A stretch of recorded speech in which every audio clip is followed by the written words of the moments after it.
Right, my dear. All those voices were right, and still are. This land is not the sweet home that it looks, nor its peace the historical calm of a site where something was settled, once and for all. In Praise of Limestone, W. H. Auden. Chapter 1. Friday, October 28. I never wanted to return to Glenroth. 3 years had passed since Bill's death, and the veneer of coping I'd laid over my grief was as thin as eggshell porcelain and every bit as breakable. It didn't take much: the smell of the sea, hearing a snatch of a Scots accent, finding one of Bill's distinctive doodles on a scrap of paper. And there I was, back in the land of memories and regrets. That was the problem. On the Isle of Glenroth, memories and regrets lay as thick on the ground as yellow gorse in autumn. Still, a promise was a promise, even one I'd never intended to keep. "Going somewhere fun?" my mother had asked. "Scotland. Glenroth, actually." There'd been a moment of tactful silence. "Sure that's a good idea, Kate?" Of course I wasn't sure, especially at the moment. Thick curtains of fog swirled across the deck of the car ferry, swallowing the landing ahead. I was the only passenger, and I'd been instructed to set my emergency brake and remain in the driver's seat for the duration of the 20-minute voyage. The boat lurched, and I gripped the wheel of the hatchback I'd hired at the train station in Fort William, grateful for the metal railing dividing the deck of the small craft from the icy depths of Coolin Sound. With a long blast of the ship's horn, the fog parted, and the Isle of Glenroth rose before me like Brigadoon materializing in the Highland mist. Trees lined the banks, their bare limbs dark and lined with snow, an old movie in black and white. The bell sounded, and I started my engine. "Take care, lass," the burly ferryman called through my partially open window. "Roads are slick." My second warning. The man at the car hire desk had made a point of telling me about the wee early storm that had blown through the Inner Hebrides the previous night, surprising the islanders with a layer of wet snow. "Could I talk you into waiting till morning?" he'd asked in a wheedling tone. When I explained that I'd learned to drive in snowy Wisconsin, he'd shrugged. "What's for ye will no go past ye." In other words, what will be, will be. I closed the window, tasting the salty tang of the sea on my lips. Ahead to the north, I could just make out the rocky peaks of Skye. Behind me, although I couldn't see them, were the islands of Rum and Egg. The car bumped over the ramp onto solid ground. 22 hours after leaving Cleveland's airport, I'd arrived, by plane, train, automobile, and ferry boat, on the small Hebridean island where my husband was born, and where he died. I tapped my brakes and coasted to a halt at the blinking stop sign. A splash of red caught my eye. Farchagu Eilen Glenroth. Then, in English, "Welcome to the Isle of Glenroth, population 238. Precisely the same as my first visit 25 years ago. However did they manage it? Beside me on the passenger seat lay my canvas carry-on. At least I had the essentials: overnight stuff, toiletries in the regulation quart-sized baggie. No clothes, though. In less than 4 hours, I'd be expected to appear at the tartan ball in something formal and festive. Thanks to cruel fate, or an inattentive baggage handler in Cleveland, all I had were the jeans, white t-shirt, and quilted jacket I'd thrown on that morning. The narrow road rose steadily, leaving the mists below, but given a latitude roughly equivalent to Hudson Bay, the afternoon light was already slipping away. In Glenroth village, ancient stone cottages, now island shops, huddled together along the high street. Weed Ram, the island's purveyor of spirits. The tartan gift shop. The Bonnie Prince, the pub where Bill and I had hung out on my first visit years ago. Flora's Cafe. A sign over the cafe door featured the pretty face of Flora MacDonald, the girl from Skye who had saved the Bonnie Prince by disguising him as her maid. If the Glenroth Islanders were guilty of shamelessly exploiting their Jacobite heritage, I couldn't blame them. The tourists ate it up. Today, signs of Halloween adorned every shop. Jack-o'-lanterns, giant spiders, even a friendly ghost or two. Lights were on at Ferguson's sports shop. I slowed the car. What if my suitcase didn't arrive on the very next flight as the lost luggage lady in Glasgow promised? Ferguson's front window displayed a baffling mix of sea kayaks, fly fishing gear, and sportswear. I pictured myself arriving at the ball in a Scotty Dog t-shirt and black sweatpants with "I Heart Glenroth" appliqued in fluorescent pink tartan down one leg. Seeing the look on Eleanor's face might be worth it. A mile or so past the village came the moment I'd been dreading, the first one anyway. The sign for the Harbourview Hotel and Marina read, "Closed for the season. Drive past. Focus on the road." But my eyes moved of their own accord to the bathing huts strung like buoys along the rocky strand below. Gone were the gaily coloured umbrellas. The kiosk dispensing soda and ice cream was boarded up. Snow lay on the pier, as soft and cold as a grave blanket. The memory struck me like a rogue wave. Bill's hair, streaming water, the paramedics, Eleanor's shrieks. My vision blurred. The white car appeared out of nowhere. I slammed on the brakes, feeling them judder on the slick asphalt. Crap, crap, crap! I'm going to hit him! Wrenching the steering wheel to the left, I held on as my car slid off the road and ploughed into the soft, snowy earth. I jammed the gear shift into park and pounded the steering wheel. If I'd believed in omens, which I didn't, I'd have turned right around and... Someone tapped on the driver's side window. The lunatic driving the other car. He bent down to peer at me and made a rolling motion with his hand.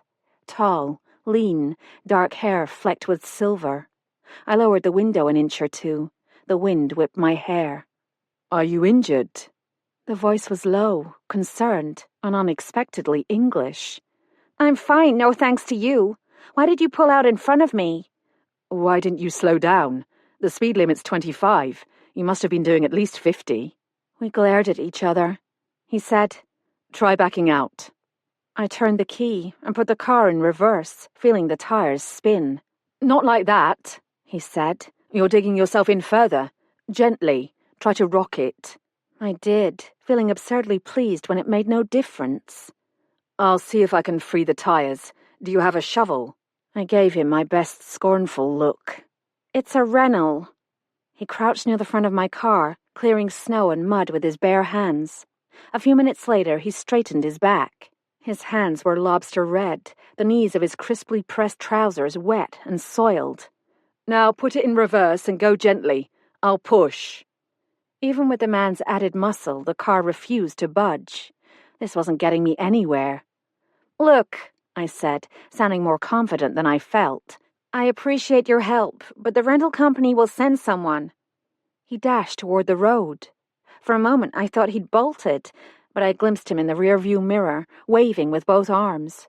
I got out of the car and stood shivering in my quilted jacket. A pickup truck pulled next to me on the verge. The window rolled down, and a familiar head appeared.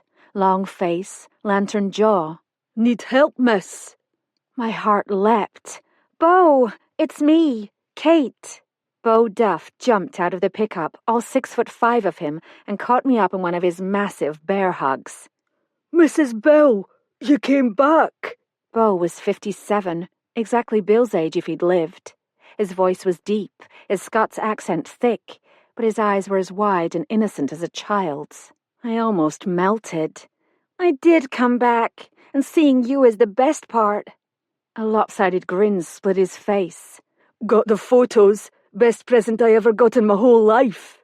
I'd sent him an album filled with childhood photographs of the two of them, Bill and Beau, fishing, kayaking, wrestling on the lawn of the Adventure Center. "Should have written." Beau shoved his big hands in the pockets of his parka. He wore baggy cords and a pair of enormous rubber wellies. His long hair had thinned at the crown since I'd seen him last, but his face was unlined, his cheeks pink from the cold. "Doesn't matter." I took his arm. The mist had gathered into a fine drizzle, drenching the already melting snow. "I don't mean to interfere," the Englishman said, "but it's starting to rain. Do you think you can pull her car out?" "Aye, that's what I do." Beau spooled out his winch cable and attached it to the rental car's undercarriage. The Englishman slid into the driver's seat. What, am I helpless? My annoyance flared and settled. The man had a moral duty to help me. The accident was his fault, mostly. In less than 5 minutes, my car was free and parked safely on the side of the road. The Englishman pulled out his wallet. "What do I owe you?" "It's a freebie." Beau grinned. "Mrs. Bell's my friend." He bent to look in my eyes. "Are you sad still? Do you miss Bell a lot?" "I remember the good times, and that makes me happy." A lie, but sometimes the truth isn't helpful. "How are you? Still living on the croft?" "Of course I am." His smile faded. "I'm grand." "I'm here till Sunday. How about we grab a meal?" I made a note to find out more about that unconvincing "I'm grand." Beau's face lit up. "The pub. We went there with Bill, remember?" How could I forget? Beau had single-handedly devoured 2 Highland game pies with neeps and tatties. We'd plugged the jukebox with coins and danced like kids to the Isley Brothers. I smiled at him. "Call you tomorrow." He climbed into his pickup. "See you later, alligator." Beau adored rhymes. I answered as Bill always had. "In a while, crocodile." He tooted his horn and drove off. The Englishman turned to me. "I ought to have introduced myself. My name is Tom Mallory." "Thanks for your help, Mr. Mallory. I should go." I slipped my hands in my pockets to keep them warm. "The name's Tom, and before you do, let me check for damage." He examined the rental car from all sides. "Brilliant. Nothing visible, anyway." He pulled out a handkerchief and wiped his hands before extracting a card from a leather wallet and handing it over. "Contact me if you find something amiss later. My mobile number's there, at the bottom. You keep the leading 0 when you're in—" "I know how to make a phone call," I said. Prickly, I know. His card bore a crest over the words Suffolk Constabulary, Bury St. Edmunds. Beneath that was his name, Detective Inspector Thomas Mallory, CID. What was an English detective doing in the Inner Hebrides in late October? Tourist season was over.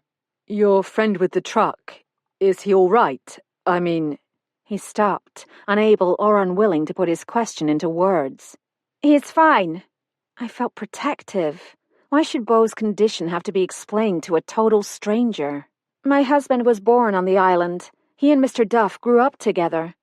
Confusion lingered on his face when I relented. "Beau was born with a genetic syndrome, mild cognitive disability, some social deficits. He's a mechanical genius and the best friend my husband ever had." I had to blink hard to clear my eyes. "The Bill he mentioned, your husband?" "He died here 3 years ago." "I'm sorry." He narrowed his eyes. "You're certain you're all right?" "It's the island. I haven't been back since it happened." Terrific. Now I was explaining my own life to a stranger. I straightened my shoulders. "I'm Kate Hamilton, and you were right. I wasn't paying attention." He flashed me a disarming half-smile. "And I apologize. I did pull in front of you. One of the hazards of driving in unfamiliar territory." "You're a visitor, then?" "As you are, I gather. Staying with family?" "With my husband's sister." Why was I telling him all this? And why was he asking? I looked at him properly now. Mid-40s, about my own age. Aquiline nose, high cheekbones. He wore a brown waxed cotton field jacket with a corduroy collar, the pricey English country set kind. I could picture him with a monk's cowl draped over his forehead, but his face was saved from asceticism by that disarming half-smile and hazel eyes that crinkled at the corners. "I really should be going." I felt myself on the brink of a blush. "Please call if you find damage, anything at all." I got back in the driver's seat and spent several minutes retrieving the contents of my handbag from the floor of the car. I'd been in Scotland less than half a day, and I'd already lost my suitcase and nearly wrecked the rental car. And that wasn't the worst bit. Now, I had to face Eleanor. Chapter 2. 20 minutes later, I made the sharp left turn at the south end of the island. Stone columns flanked the drive.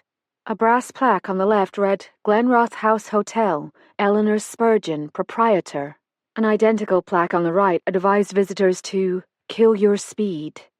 The drive curved to the right and entered a manicured forest of pine, beech, and alder, with an underlayer of rhododendrons, their leathery leaves scrolled and frosted with snow. A stocky man stood in one of the planting beds stringing tiny lights, his shoulders and flat cap beaded with rain. He stared as I drove past, acknowledging my wave with a barely perceptible nod. I rounded the final curve and caught my breath. The ancient seat of the Glenroth MacDonald still had the power to enchant. Scots baronial. 4 stories of local stone coated with harling, the traditional lime-based roughcast, rendering it impervious to the wet Highland climate. The house sat in a wooded glen, so perfectly situated the structure might have emerged, full-blown like Venus from the native bedrock. 3 flags flew from the gabled rooftop, the Union Jack on the left, St Andrew's Cross, the Scottish national flag, on the right, and in the middle, highest of all in case anyone questioned where their loyalties lay, the banner of the Jacobite rebellion, a white rose on a red field. Several panel vans bearing the imprint of Posh Nosh Catering hunkered near the wide entrance. Otherwise, the gravel lot was empty. I pulled into a spot facing the front garden. I sat for a moment without moving. Retreat was still an option, but not one I'd be proud of later, and I'd come so far. Grabbing my carry-on and slinging my handbag over my shoulder, I dodged the raindrops and dashed up the steps to the entrance.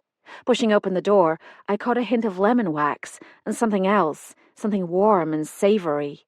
Pastry? Cheese? The reception hall was as lovely as I remembered. Marble blocks and a black and white checkerboard paved the floor. A wide staircase rose from the centre of the room toward a broad landing, where it turned and climbed to the guest rooms on the upper floors. An enormous painting of Charles Edward Stuart in full Highland dress hung on the wall to my left. His head was bare, revealing his famous red curls. Glenroth House fiercely promoted the local legend that Bonnie Prince Charlie had spent his final night in Scotland, the 19th of September 1746, in one of the house's many bedrooms. The fact that not a single historian endorsed this theory had done nothing to dampen the fervour of the island's faith. A young dark-haired woman sat behind a French lady's desk to the left of the staircase. She rose and held out her hand. "Welcome to Glenroth House. You must be Eleanor's sister-in-law. Kate, isn't it? I'm Becca Wallace, the receptionist." Her accent bore a trace of Irish, more Galloway than Highlands. "Kate Hamilton." I set the carry-on down and took her hand. "Eleanor said to expect you. She told me about your husband's death. How awful for you." I hate the obligatory expressions of sympathy. "You're too young to be a widow, or worse, I know how you feel." One woman had actually said, "Things happen when they're supposed to, I guess." I'd felt like slapping her. People aren't supposed to become widows at the age of 43. I smiled and changed the subject. "How long have you worked at the hotel?" "Nearly 18 months now. We're all fairly new, except Agnes MacLeod, of course. She's been around since the hotel opened, but then you know that." Becca Wallace tucked her black coffee hair behind her left ear.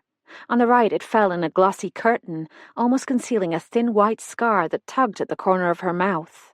"Did the airline call?" I asked. "My suitcase didn't make it." "I'm afraid not." Becca's brows drew together. "Do you have something to wear tonight?" "Makeup and shoes?" Her mouth twitched. "I have a black dress you could borrow." I glanced at her tiny figure. "Kind, but I don't think I'd fit." Becca examined me. "Let's see what Nancy can do." She picked up the desk phone and pushed a few buttons. "Nancy, Kate Hamilton is here. They've lost her suitcase. Any ideas for tonight in case it doesn't arrive in the next couple of hours?" In moments, a solidly built woman in a white chef's apron bustled through the door from the rear of the house. Early 60s was my guess. Her hair was threaded with silver and held back with tortoise-shell combs from which a few unruly tendrils had escaped. "Welcome to Glenroth, dearie." The smile was sunny, the accent pure Highlands. "I'm Nancy Holden, the chef." She untied her apron and pulled a loop over her head. "I'll take you to your cottage, shall I? Then we'll sort you out something to wear tonight, just in case." "I can't put you out like that. You're getting ready for the ball." "Nay, lass, no trouble at all." A cold draught swept through the room. Detective Inspector Tom Mallory shut the entrance door behind him and wiped his shoes on the brown coir mat. He changed his ruined trousers for jeans. He stared at me. "I thought you were staying with family." "I am," I said, surprised to see him too, but enjoying his confusion. "You've met, have you?" Nancy asked. "Not officially."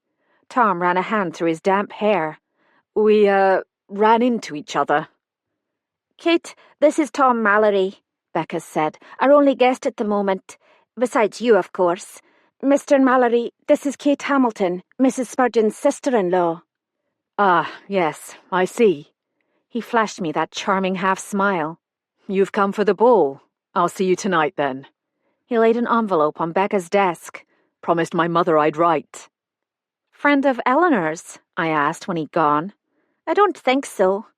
Becca slipped the envelope into a wire organizer. She invited him to the ball, though, since he's staying at the hotel. We explained it's a local Chamber of Commerce event, but he seemed pleased to have been asked. And Eleanor would be pleased to have an attractive man to flirt with, even when a good decade younger. Not that I was one to quibble about age. Bill had been 11 years my senior, a fact that had caused my mother some initial angst. Mr. Mallory and I are the only guests. I thought Eleanor gave special rates to partygoers who wanted to spend the night. Nancy and Becca exchanged glances. No more special rates. Becca flicked another look at Nancy. And the locals aren't keen to pay full price. I knew all about the prices Eleanor charged, even for family. That's why Bill and I had stayed at the Harbourview that last summer. Is Eleanor here?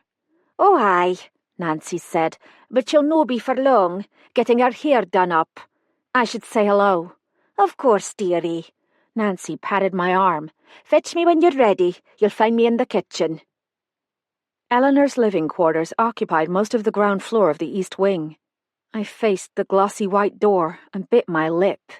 3 years of estrangement loomed between us, broken only the previous week when Eleanor had telephoned in a panic. I'm in trouble, Kate, and I don't have anyone else in the whole world. She hadn't actually said, now that Bill's gone, thanks to you, but she didn't need to. I knew that's what she meant. Eleanor was always great at guilt. I knocked, and the door opened in a cloud of flowery scent. Darling, how marvellous of you to come. I gaped at her.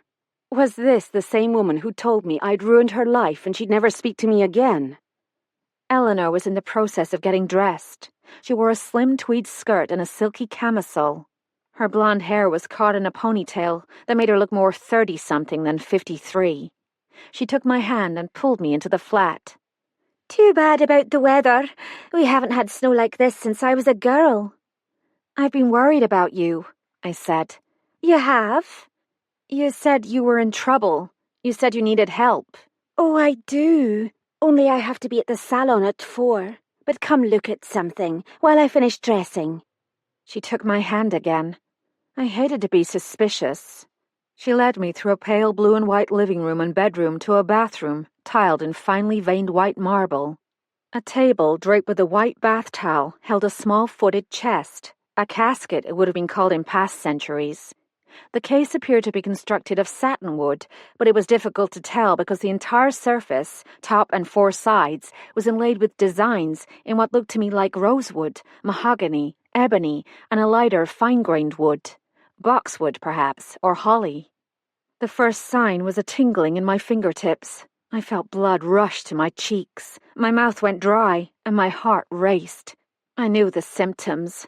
I'd had them from childhood in the presence of an object of great age and beauty. My father, who taught me about antiques, had called me a divvy, an antique whisperer, drawn to the single treasure in a house full of junk, able to spot a fake at 50 paces, an exaggeration, of course. What do you think? Eleanor was buttoning up a soft cashmere sweater. She looked as pleased with herself as a tabby presenting her human with a fat, furry mouse corpse. It's extraordinary. I moistened my lips and bent for a closer look. I'd seen some fabulous examples of marquetry in my time, but nothing like this. Tiny, fantastic creatures frolicked in a field of vines, berries, curling leaves, and stylized roses, all bordered with a fine checkered banding. The effect was magical, as if the work had been done by elves. The form says 18th century, I said, but it's certainly not typical. The designs are curious, almost oriental. Where did you find it? That's the secret. Eleanor tapped the casket lightly. This is where it all began. I'll tell you the whole story after the ball. You can give it a proper going over then. My stomach clenched. Is that why Eleanor had insisted I come? Not because she needed my help, not to heal old wounds as I'd hoped, but to do an appraisal. Never mind that I had an antique shop to run in Ohio.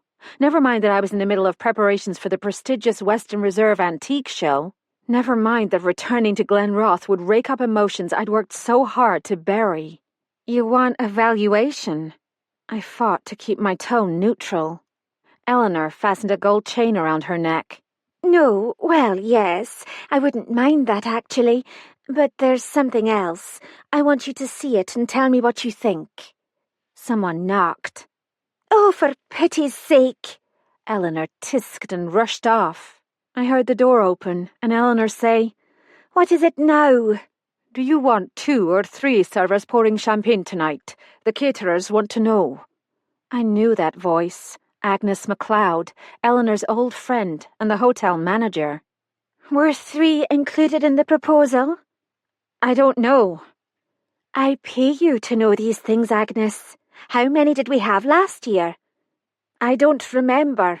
I don't know. I don't remember. Eleanor mocked the words in a high-pitched sing-song. Well, I suggest you find out, because if they charge extra, it's coming out of your salary. The door slammed, and Eleanor reappeared, finger-ironing her forehead with small, swirly circles. Stress causes wrinkles. Did you know that? Sometimes I wonder why I put up with that woman. Put up with that woman? Agnes MacLeod had been Eleanor's loyal friend for more than 20 years. She'd given up her teaching career to help Eleanor run the hotel. I'll get my coat. Eleanor stopped and turned back. Her eyes glistened. I am so glad you're here, Kate. We haven't always seen eye to eye, but I do need you. Something's going on, and it's scaring me. Scaring you? Have you called the police? I can't do that. Her eyelashes brushed her cheek. I found something, and it's a long story, and there's no time now. She made a helpless gesture and turned toward the bedroom, calling back over her shoulder. I left something for you in your cottage, a package. Promise me you'll open it straight away. It's important. Of course. I turned back to the casket. The old wood seemed to glow against the white backdrop. I ran my fingers over the smoothest silk joins. Who made you? What stories could you tell? Come on, come on. Eleanor slid her arms into the sleeves of a white mohair coat. I'm going to be late. I drew back my fingers in confusion. A word had formed in my head, or the shadow of a word. Murder. Chapter 3. A steady rain dripped from the turrets and sheeted off the old window glass. Nancy Holden raised a green golf umbrella as we hurried down the front steps of the house and along the path to the sea. My mind was stuck on that curiously embellished casket and murder. I don't want to give the wrong impression. I'm not a psychic. I have no paranormal powers. I don't actually believe in such things. Nevertheless, I admit to having experienced something similar before. Nothing as definite as a word, mind you, just an impression of joy or sadness or longing, as if the emotional atmosphere in which an object existed had seeped into the joints and crevices along with the dust and grime. The first time it happened, I was a child, holding a crude wooden doll in my parents' antique shop. Dolly was made a long time ago, my mother had said, in a faraway place with no toy stores.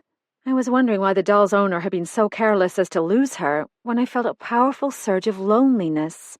Had the doll really been lost, or had she been discarded, unloved? I'd never told a soul, not my parents, not even Bill.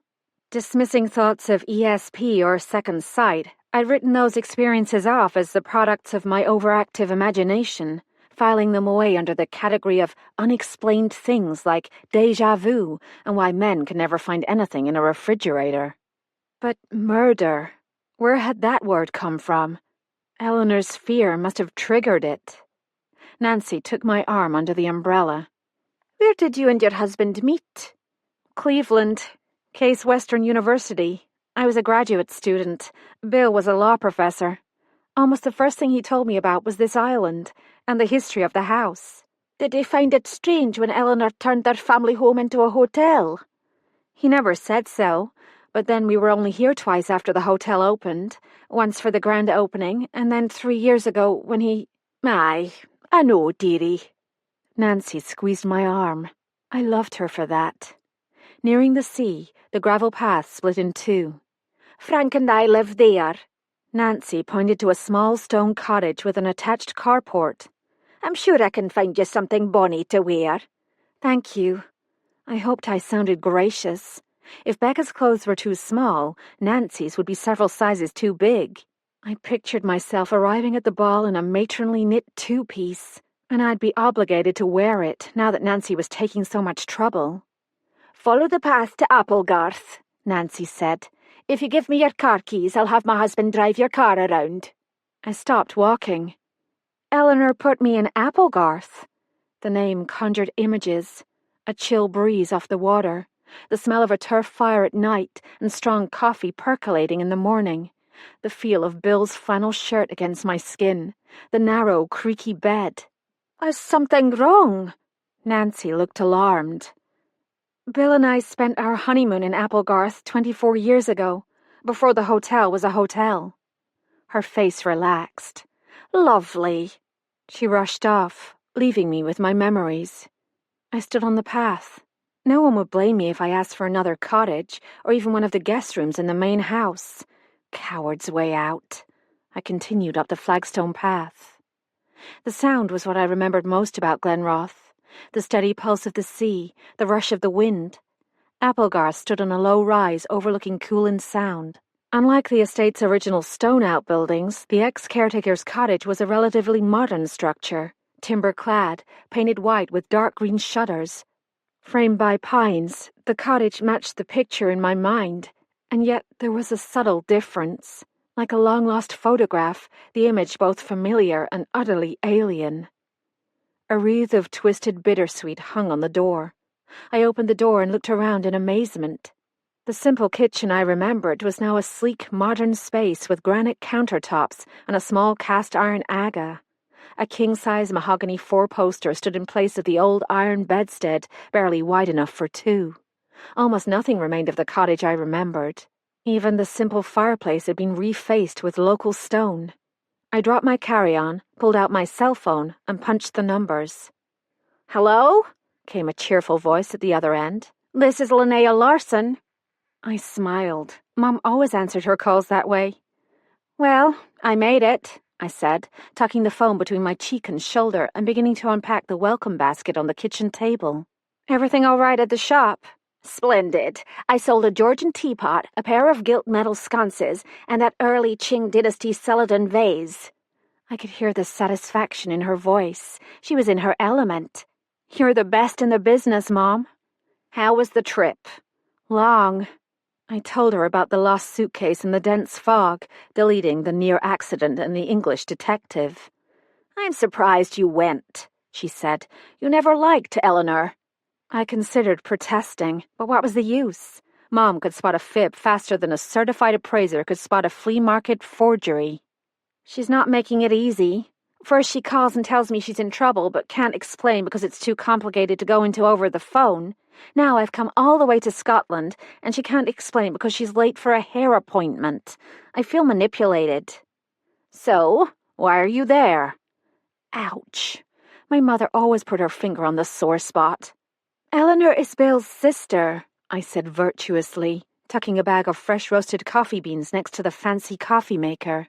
And that obligates you to do whatever she asks forever? Of course not, but I'm curious. Eleanor's up to something. I want to know what it is. Up to something? I heard the spark of interest in my mother's voice. She never could resist a mystery. She showed me a casket, 18th century, I think, but it's something special, unusual. When I asked where she got it, she went all mysterious and said she'd tell me after the ball. Could you email me a photo? First chance I get. I'd known Mom's curiosity would be piqued. Both my parents had loved the antique business, but it had been my mother who'd done the research, applying near Sherlockian principles of observation and deduction to prize out the interesting details the customers loved. I ran into Beau Duff. I'm taking him out for a meal. I opened the refrigerator and found a dozen plump brown eggs, a block of farmhouse cheese, and a packet of locally made sausages. "Give him my love." "Mom, you've never met him." "That doesn't matter. Give him my love anyway." A series of beeps reminded me that I'd stupidly packed the charger cord in the outside pocket of my suitcase. My lost suitcase. "I think I'm losing you. The call dropped. I slipped the phone into my handbag. Mom wouldn't fret if I didn't call her back right away. I'd inherited a lot from my mother. Her passion for history, her natural curiosity, bordering on nosiness, some have thought. Her dark mahogany hair and blue eyes. "Blue as the waters of the fjords," my father used to say. What I had not inherited was her unflappable conviction that things generally turn out all right. Because they don't. I transferred my carry-on from the kitchen floor to the bench at the foot of the bed. Unzipping the top, I pulled out a pair of flannel pajamas, my quart-sized plastic bag of toiletries, and a small silver frame, which I placed on the bedside table. The frame held a photograph of Bill in faded jeans and an old plaid shirt, his fishing uniform. A wrapped package lay on the quilted counterpane. I untied the ribbon and peeled back layers of tissue. Inside was a book, a novel, The Diary of Flora Arnott, Volume 1, by Dr. Hugh Parker Guthrie.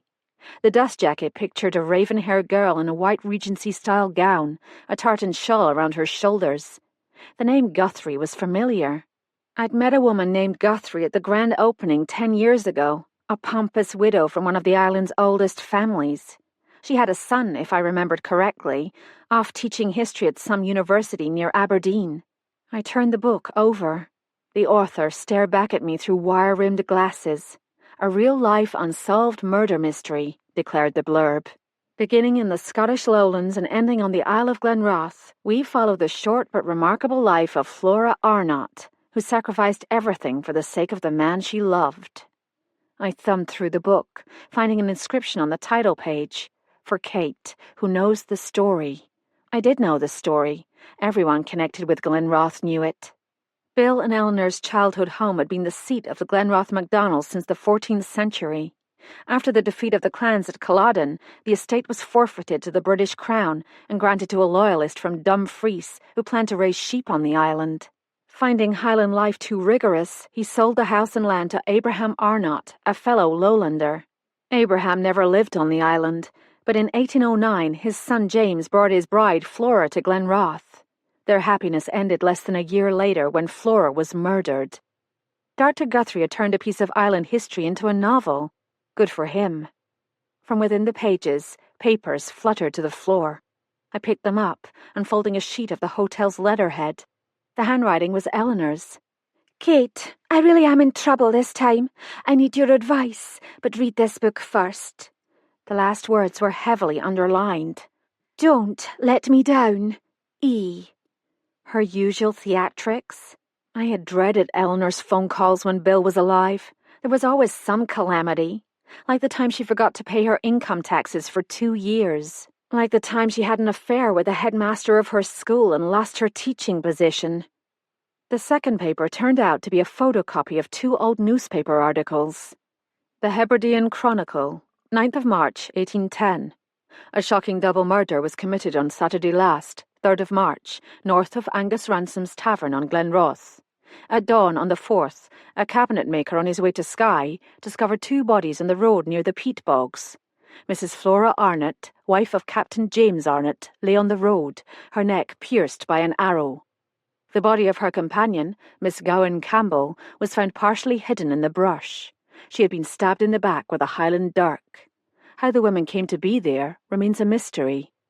Captain Arnott's settlement on the Isle of Glenroth has long been a point of contention with the local clansmen, who claim Glenroth House is sacred to the memory of Charles Edward Stuart. In a related development, an anonymous source reported the disappearance, the very night of the murder, of a young Negro in the captain's employ, the former slave known as Joseph. If anyone has seen such a person, he is urged to contact the sheriff in Inverness. Captain Arnott remains in seclusion, from which he has issued a proclamation offering a reward of £100 to anyone who can shed light on this despicable deed or give any clue whereby the perpetrator or perpetrators may be brought to justice. I rotated the page 90 degrees to read the second article. The Hebridean Chronicle, 18th of January, 1811. News has reached this desk of the tragic death of Captain James Arnott of Glenroth. Searchers found his body in the woods near his estate on New Year's Day. Readers may recall the shocking murders last spring of the captain's young bride, their unborn child, as was later learned, and her companion. Sadly, that crime remains unsolved. The captain's friends had hoped that his marriage last August to Miss Eliza Brodie would bring him a measure of comfort. They now fear the shock of his first wife's death may have permanently unbalanced his mind. I frowned. No one had ever mentioned the existence of original accounts of Flora's death. Someone rapped on the door. "Your fairy godmother," Nancy Holden called out. "Bearing ball gowns." Chapter 4. I turned up the collar of my jacket and dashed toward the hotel. The temperature had dropped, and the rain had turned to icy pellets bouncing off the gravel path. Another storm was on its way. As I neared the house, pathway lighting gave way to flickering gas lamps that washed the facade with liquid gold. Candle flames danced in the windows. Plug-ins, I supposed, but they looked authentic. With a little imagination, it could be 1810. How extraordinary, I'd thought on our honeymoon, to live in a house mentioned in the history books. Bill had treated it with the inconsequence of familiarity. He'd been happy to sell his share to Eleanor. I'd been happy too. His share had paid for our lovely old Victorian in Jackson Falls and was currently putting our children through college. Headlights swung an arc across the parking area. I shielded my eyes as a silver sedan careened toward the carriage house. Someone had missed the speed warning. Brakes squealed, a horn blared, car doors slammed. An older couple walking up from the South Park area met me where the paths converged. "Did you see that?" the woman asked. What happened? I slowed my pace to walk with them. "A near accident," the woman said. "A BMW in one of the Valley cars." "BMW's fault," added her companion, a man in a dark kilt and hose flashed with red ribbons. "She nearly broadsided him." The woman tisked. "Nasty mouth on her, that one." We'd reached the stone steps. "What do you expect?" the man said. "Lady of the manor." The gathering room was a long rectangle, high-ceilinged and dominated by the original Inglenook fireplace. Tall windows looked out on a formal garden. Stone archways led to the main dining room, added along the rear of the house during Eleanor's renovations. Partygoers balanced plates of hors d'oeuvres and gestured with their drinks. I scanned the faces. Some looked familiar, but I've always been terrible with names. I plunged into a sea of tartan, avoiding a waiter carrying a tray of champagne flutes. "Kate, over here." Becca Wallace's short red kilt showed off a pair of shapely legs. "I think Eleanor nearly broadsided someone with her car just now." "I'm not surprised. She's a demon behind the wheel." "But why is she so late? It's after 7. "Grand entrance. Gets more attention that way." "Is that your family tartan?" I asked, indicating her red kilt. "Goodness, no. It's the staff uniform. We're expected to wear our kilts to all official events." She stepped back to look me over. "The dress is gorgeous. Fits you like a glove." "A tight glove?" I keep reminding myself to take shallow breaths. The dress Nancy and I had agreed upon, a strapless black taffeta with a full skirt and deep pockets, belonged to Nancy's married daughter, currently pregnant and living in Dundee. Nancy had managed to close the zipper on the 3rd try. She'd added a tartan sash and pronounced it perfect. I slid my hands into the pockets and fanned out the skirt. Makes me feel like a 50s film star. A young man with rimless glasses and a thatch of sandy blonde hair joined us. Becca slipped her hand through his arm. "Kate, this is my friend Jeff. Ignore the glassy stare. It's the dress." Jeff turned pink and shoved his glasses higher on his nose. "Kate is Eleanor's sister-in-law," Becca told him. Then to me, "Jeff is a curator at the West Highland Living History Museum in Fort William." Someone behind me swore. I turned to watch a middle-aged man in a tuxedo struggling to maneuver a wheelchair through the doorway. The occupant of the wheelchair, a silver-haired woman in a tartan shawl, pointed a lacquered fingernail toward the far end of the room. Bar's over there." He bent to flip a lever, and the chair lurched forward. Instantly, the man was cornered by two women dressed in matching tartan skirts, velveteen jackets, and black tam o' shanters dotted with decorative lapel pins. "That man looks familiar," I told Becca. "That's Dr. Guthrie, our local celebrity. He's written a novel about island history." I took in the small nose, round pink cheeks, and slanting chin. The photograph on the book jacket had flattered him wildly. "The woman in the wheelchair is his mother," Jeff said. "Closest thing Glenroth has to landed gentry these days." The pompous widow. I remembered the blue eyes and silver hair, but not the wheelchair. Why are the women talking to him dressed alike? "They are not twins, Penny and Scylla." Jeff grinned. "Penny's the one on the left." Penny Arnott was tall with a square jaw and jutting chin. Scylla was short and plump with a heart-shaped face and dimples. They had identical page-boy haircuts, but while Penny's hair was a coarse brown streaked with grey, Scylla's was pure white, fine as corn silk. "I remember now," I said. "Bill pointed them out once. His father bought the estate from their father 50 years ago." "I wonder if the twins realise that." Becca flashed me a wry smile. "They act as if they still live here. One day they'll probably find a couple of unoccupied bedrooms and move back in. Come on."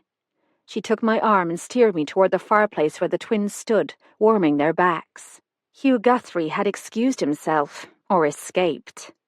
"Hello, Penny and Scylla," Becca said. "I'd like you to meet Kate Hamilton, the sister-in-law." One of Penny's unruly eyebrows waggled. She held up two bony fingers, crossing them. "Close, are you?" It took me a moment to figure out what she meant. "If you mean close to Eleanor, we don't actually see each other that often. I live in the States." Penny's mouth turned down as if she doubted the truth of my assertion. It might have been the heat of the fire, or possibly my overactive imagination, but I felt as if she'd moved into my personal space. "Tell me about your pins," I said, taking a step back. The pressure of Becca's arm told me I'd made a mistake. "The red one with the white rose is for the Defenders of Scotland." Scylla pointed to one of the larger pins on her sister's tam. "Women's Auxiliary." Penny closed her eyes as if accessing her hard drive. "Our ancestor, Colonel Abraham Arnott, fought bravely at Culloden. One of the survivors returned to the West Indies after the defeat. His son, James, settled here in 1809 and—" Penny had a peculiar, elliptical way of speaking. Captain Hook with a Scottish brogue. I stifled a giggle. All she needed was an eye patch. It took us a full 10 minutes to extricate ourselves. Jeff handed us each a glass of champagne.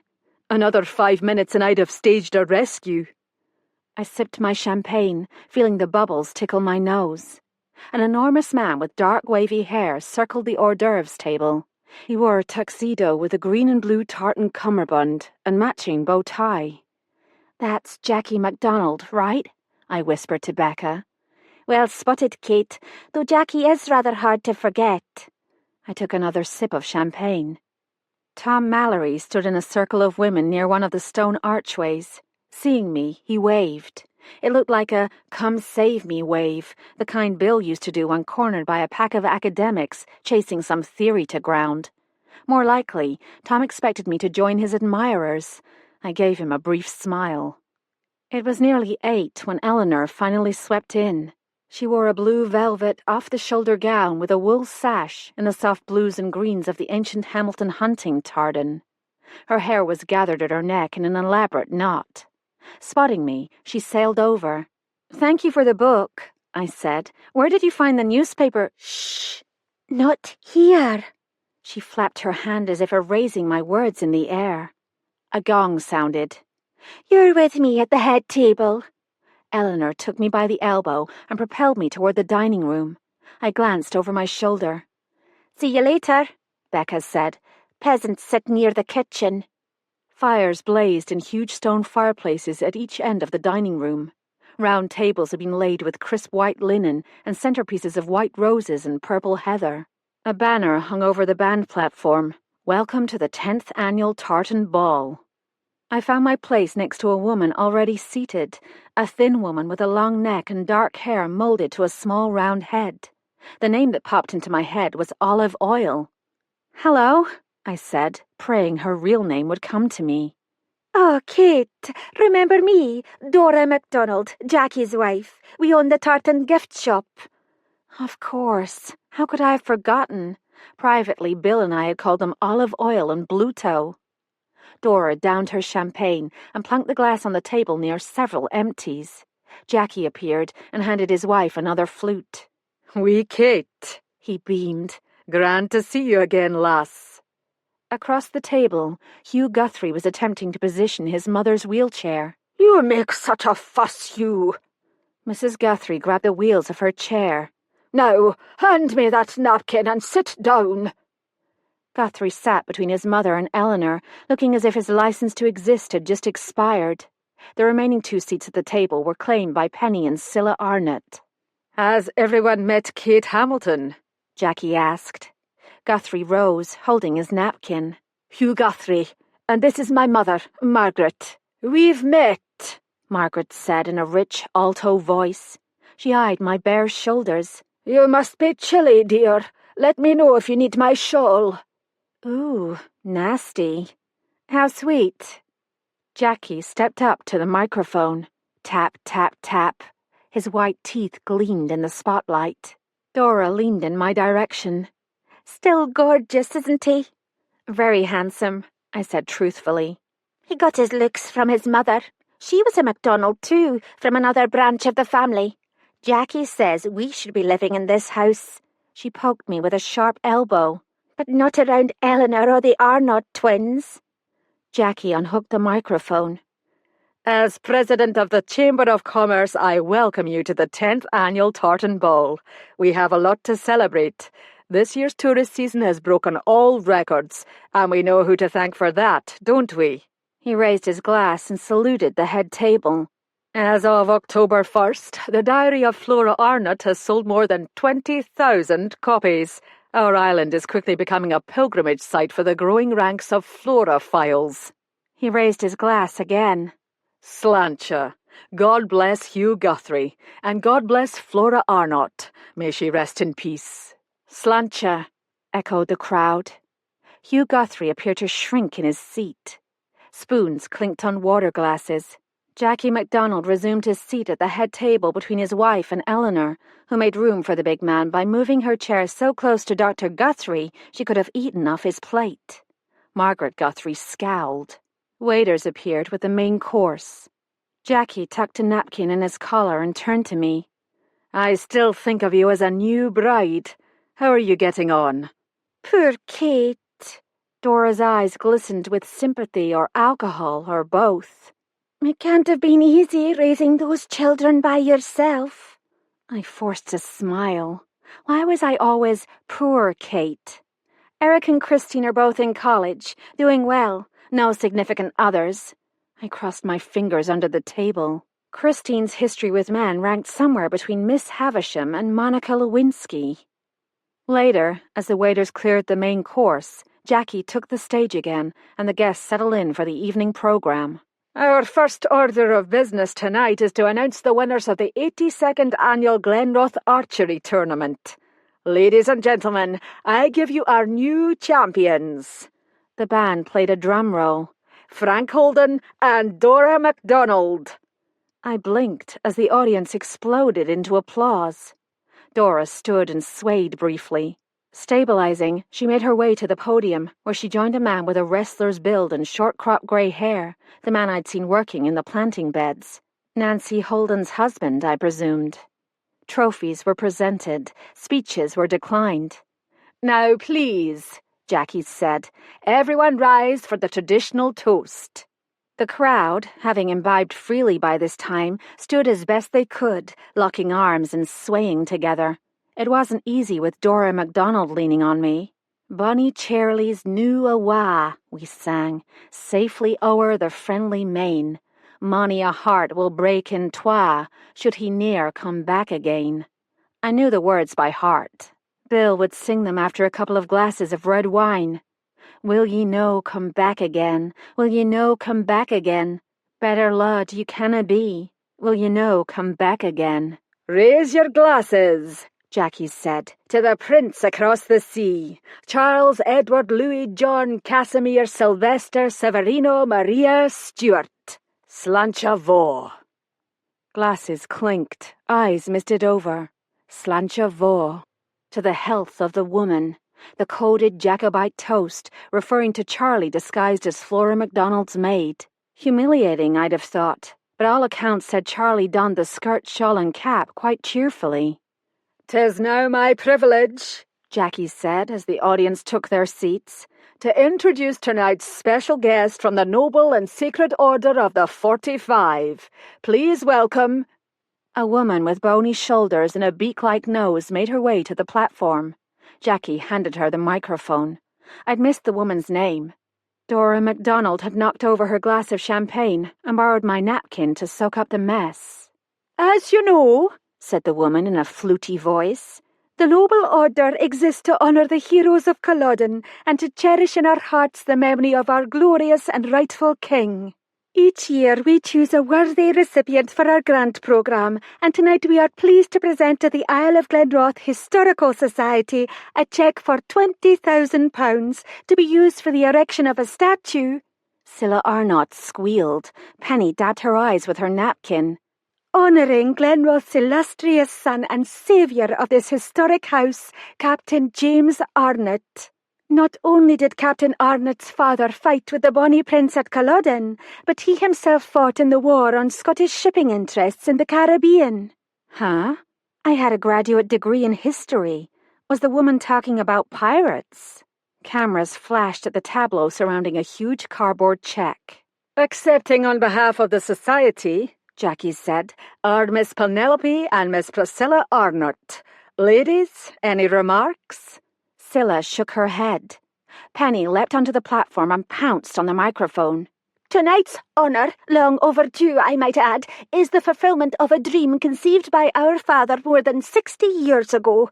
To see our esteemed ancestor honoured in a way appropriate to his exalted place in our island's history is entirely—" Dora MacDonald listed slowly in my direction, her chin coming to rest on her right bicep. "Twins'll never stop talking about this. It's been their life's dream." I crossed my legs, smoothing the crisp taffeta skirt over my knees. As I did, I felt something in one of the pockets.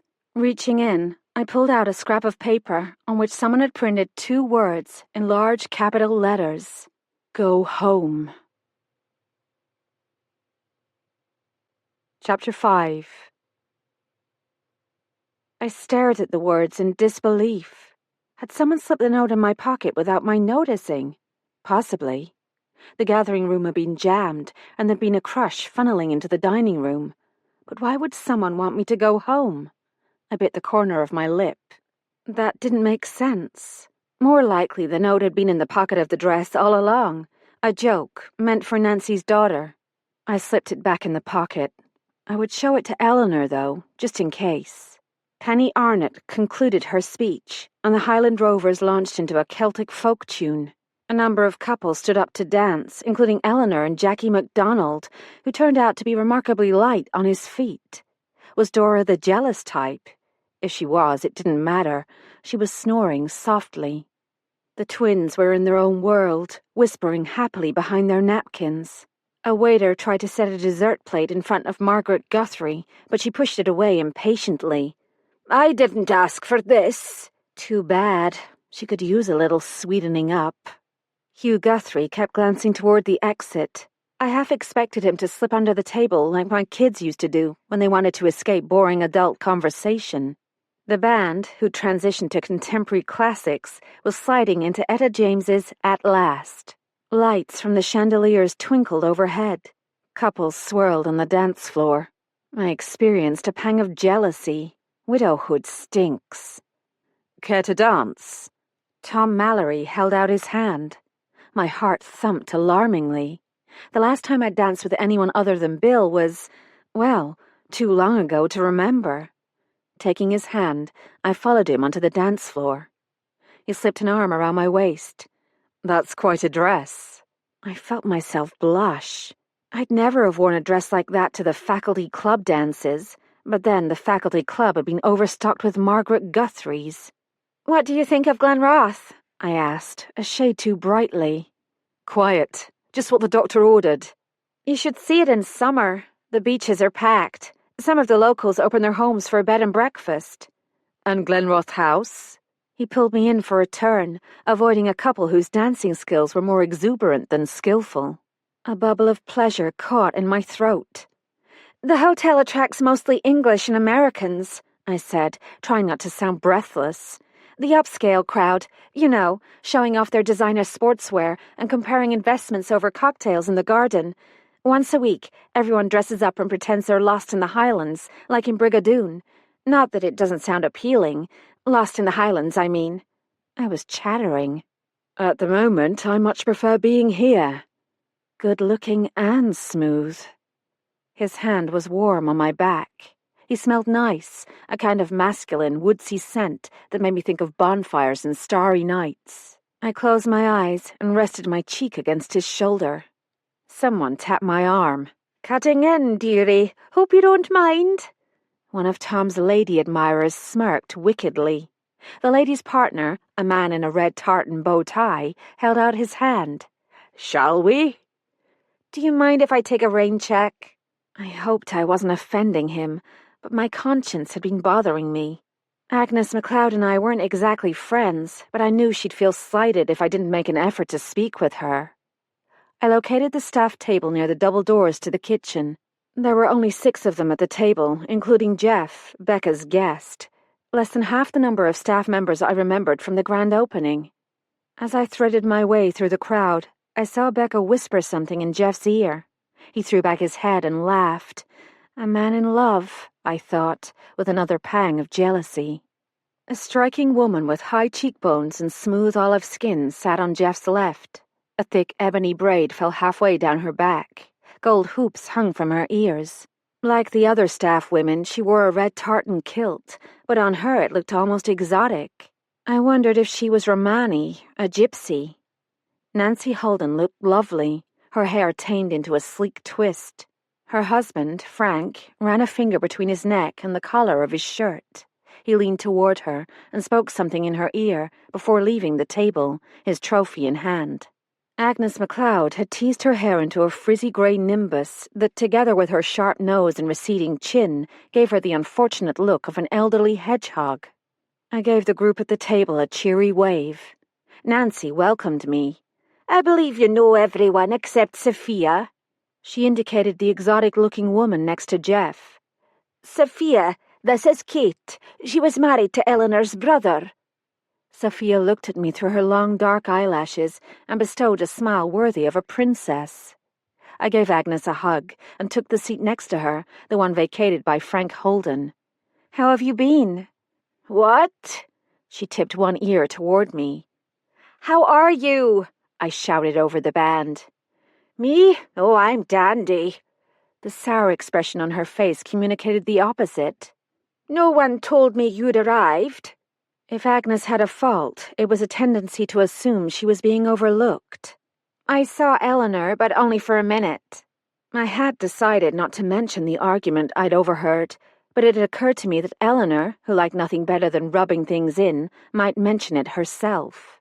I couldn't help overhearing your conversation about the champagne pourers. I'm sorry. You didn't deserve that. Agnes snorted. Take the extra charge out of my paycheck. Ha ha! What Eleanor pays me wouldn't keep a teenager in bubble gum. She was making a joke of it, but I could tell she was hurt. The music ended. Couples stood on the dance floor waiting for the next song to begin when Eleanor appeared at the microphone. Please, everyone, return to your tables. I have something important to say. I stood to leave, but Agnes pulled me down. No, stay. Dear friends. Eleanor's hair shone white gold in the spotlight. I have 2 announcements, both of which will come as a surprise. First, I have decided to sell the hotel. Silence descended, broken only by the sound of chairs scraping the floor as people turned toward the bandstand for a better view. Eleanor smoothed her tartan sash. On January the 1st, this wonderful hotel will become part of Stately Homes and Castles, a chain of country house hotels based in Switzerland. I intend to stay on until spring to help with the transition. Doing what? Agnes muttered. Getting your nails lacquered. Agnes always did have a wicked sense of humour. She made me laugh. But this bitterness was new. Agnes used to orbit around Eleanor like a soft, adoring moon. Heads turned toward a commotion at the head table. Dora MacDonald staggered to her feet and pointed a shaky finger at Eleanor. Swiss people! From Switzerland! What about Scottish night at the hotel and all those kilts we sell? Nothing to worry about, Dora. Jackie tried to pull her back into her seat. If we have to, we'll just exchange those kilts for lederhosen. Dora shook him off. Outrage seemed to be sobering her up. In case you haven't noticed, Eleanor, the tartan gift shop is how we make our living. Murmurs of agreement rose from the audience. See, I'm not the only one, but you don't care, do you? Pink splotches flared on Dora's cheeks. As long as you're happy, everyone else can go and take a flying. Jackie stood and clamped his massive hand over Dora's mouth. Time to go, I think. He began marching her toward the exit. Dora wasn't finished. We all depend on the hotel, she howled over her shoulder. Do you have any idea how much we've invested in tartan clothing and fabric and gifts and... Her words faded as she and Jackie disappeared through the stone archways. All eyes pivoted to Eleanor. She cleared her throat. There will be changes, naturally. The new owners will have their own ideas, their own people. But there's nothing to worry about, I promise. The excellence of Glenroth House, its famous cuisine and outstanding reputation will continue.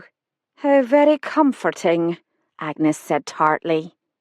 And now for my second announcement, Eleanor said, which will explain why I have decided to sell the hotel.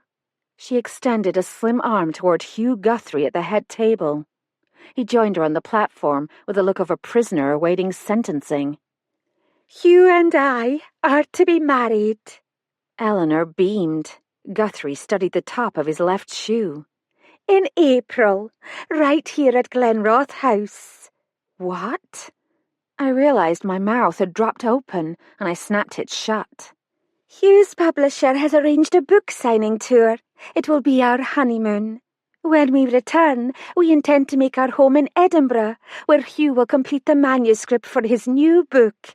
And... Eleanor drew the word out provocatively. I promise you're in for quite a surprise. Guthrie looked surprised himself. The only thing left is to make it official. Eleanor threaded her hand through his arm, possibly to prevent his escape. Guthrie gawked at the audience. At last he reached into the pocket of his tuxedo jacket and extracted a blue velvet ring box, which he surrendered into Eleanor's grasp. She opened the box, slid a ring on her left hand, and held it up for everyone to admire. An enormous diamond caught the lights over the bandstand, reflecting them around the room like a mini disco ball. Someone began a slow clap. I peered around heads to view the head table. Cilla Arnott appeared to be sobbing into her napkin. Penny, red-faced, was patting her back. Margaret Guthrie sat as still as a wax figure, but the set of her shoulders radiated disapproval. As if things weren't bizarre enough, the band began to play Going to the Chapel. Eleanor held up both hands. Before we celebrate, there's someone Hugh and I wish to acknowledge. She turned toward the head table. Margaret, may I call you Mother now? Every head in the room swiveled toward Margaret Guthrie, sitting like a ramrod in her wheelchair. She looked as if she'd just taken a swig of sour milk. Even though Hugh and I will no longer be living on Glenroth, Eleanor said, her eyes glittering, we will always have your welfare uppermost in our minds. Wherever you choose to live, now that Hugh will no longer be able to care for you himself, please remember that we will do everything in our power to make the days you have left happy ones. I heard a few audible gasps. Guthrie pulled a handkerchief from his inside pocket and mopped his face. Margaret Guthrie reared up like a cobra in her wheelchair. "You are too hasty, my dear. I'm certain my son has agreed to no such plans." She turned to Hugh. "Take me home now. I'm tired." The audience held its collective breath. Hugh Guthrie stood motionless, a pile of metal shavings between two powerful magnets. He looked at Eleanor, then at his mother, and seemed to quail. Releasing himself from Eleanor's grip, he stepped from the platform and hurried to Margaret's side. The wheelchair squeaked through the stone archways toward the exit. Moments later, we heard the thud of the heavy front door closing, followed shortly by the roar of an engine and the crunch of tires on gravel. Eleanor still held the microphone, her face frozen in a smile. The band began to play Some Enchanted Evening. Clearly, one of the musicians had a wicked sense of humor, too. "I should go to her," I whispered to Agnes. By the time I made it to the head table, Eleanor was already seated. With the MacDonalds and the Guthries gone, only the Arnott twins remained. Penny glared at Eleanor, in furious disbelief if I read her expression rightly. She threw her napkin on the table. "Party's over, Scylla. We're going home." I moved next to Eleanor at the big empty table, scrambling for words of comfort. As it turned out, I didn't need them. Without a word, Eleanor rose and walked from the room, her head held as high as Mary Queen of Scots on her way to the scaffold. I watched her go. Two things were clear. First, Eleanor had just ticked off the entire island. And second, that talk we were supposed to have was not going to happen tonight. It was after midnight when Nancy and I finally made our way from the hotel toward Applegarth Cottage. Snow was falling thickly now, ankle-deep on the path. I carried my heels, thankful for the pair of molded rubber wellies Nancy had loaned me. "Once in a decade," she said, shaking her head. "Must be that climate change they talk about." She took my arm. "Unusual evening." "Very," I agreed, thinking a more accurate term would be bizarre. After Eleanor's departure, half the guests had followed suit, citing headaches, unreasonable childminders, and the impending storm. The other half, true Scots, stayed till the end, grimly determined to squeeze every penny's worth out of the price of admission. I danced with the man in the red tartan bow tie, and most of the remaining male guests as well. All but Tom Mallory. He'd escaped soon after Eleanor, just my luck. I stayed to help Nancy with the clean-up. Becca had been given the night off on the strength of Eleanor's earlier promise to chip in. Obviously, that wasn't going to happen, so I'd insisted. Clean-up went quickly. The caterers packed up and headed out while the ferry to the mainland was still in operation. Agnes stripped the table linens and helped Sophia sweep the oak floors and mop the puddles in reception. Nancy and I dealt with the mountain of dishes and silverware, stacking the commercial dishwashers 3 times. Frank, after delivering the last of the valets, doused the fires and secured the bar. Then he headed out to do some task Nancy seemed to consider unnecessary or unwise. "At this time of night?" I heard her ask him. I didn't hear his reply, but I saw her lift her hands as if to say, "So be it." Agnes and Sophia finished up around 11:15. Sophia headed for the lodge, the dormitory Eleanor had built to accommodate the seasonal workers. Agnes went to her flat directly above Eleanor's on the 1st floor, what we Americans call the 2nd story. Nancy and I were the last to leave. As Nancy stopped to turn the heavy lock on the front door, we saw lights from Eleanor's flat spilling out on the snow below her windows. "Poor thing must have fallen asleep with the lights on," Nancy said. "Probably cried herself off." I doubted that. More likely, Eleanor was awake and plotting painful ways to murder Margaret Guthrie. Where the pathway split, Nancy and I parted company. She hugged me. "Thank you, Kate." She looked exhausted. 5 minutes later, I opened the door to Applegarth Cottage, flipped on the lights, and stood for a moment, unable to comprehend what I saw. My handbag, which I'd left on a kitchen chair, lay on the floor, the contents strewn everywhere. I ran into the bedroom.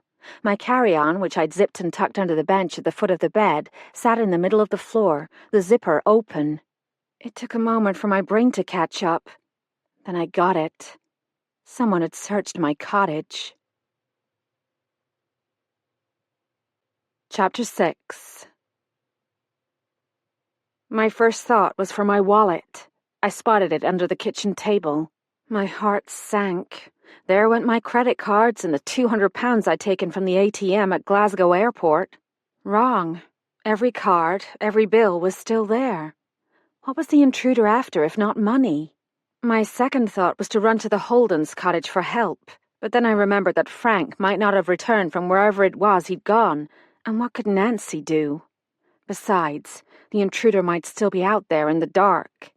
The safest thing was to stay put and use the telephone. I raced around the cottage, making sure the doors and windows were locked and the curtains tightly drawn. Then I located the hotel directory.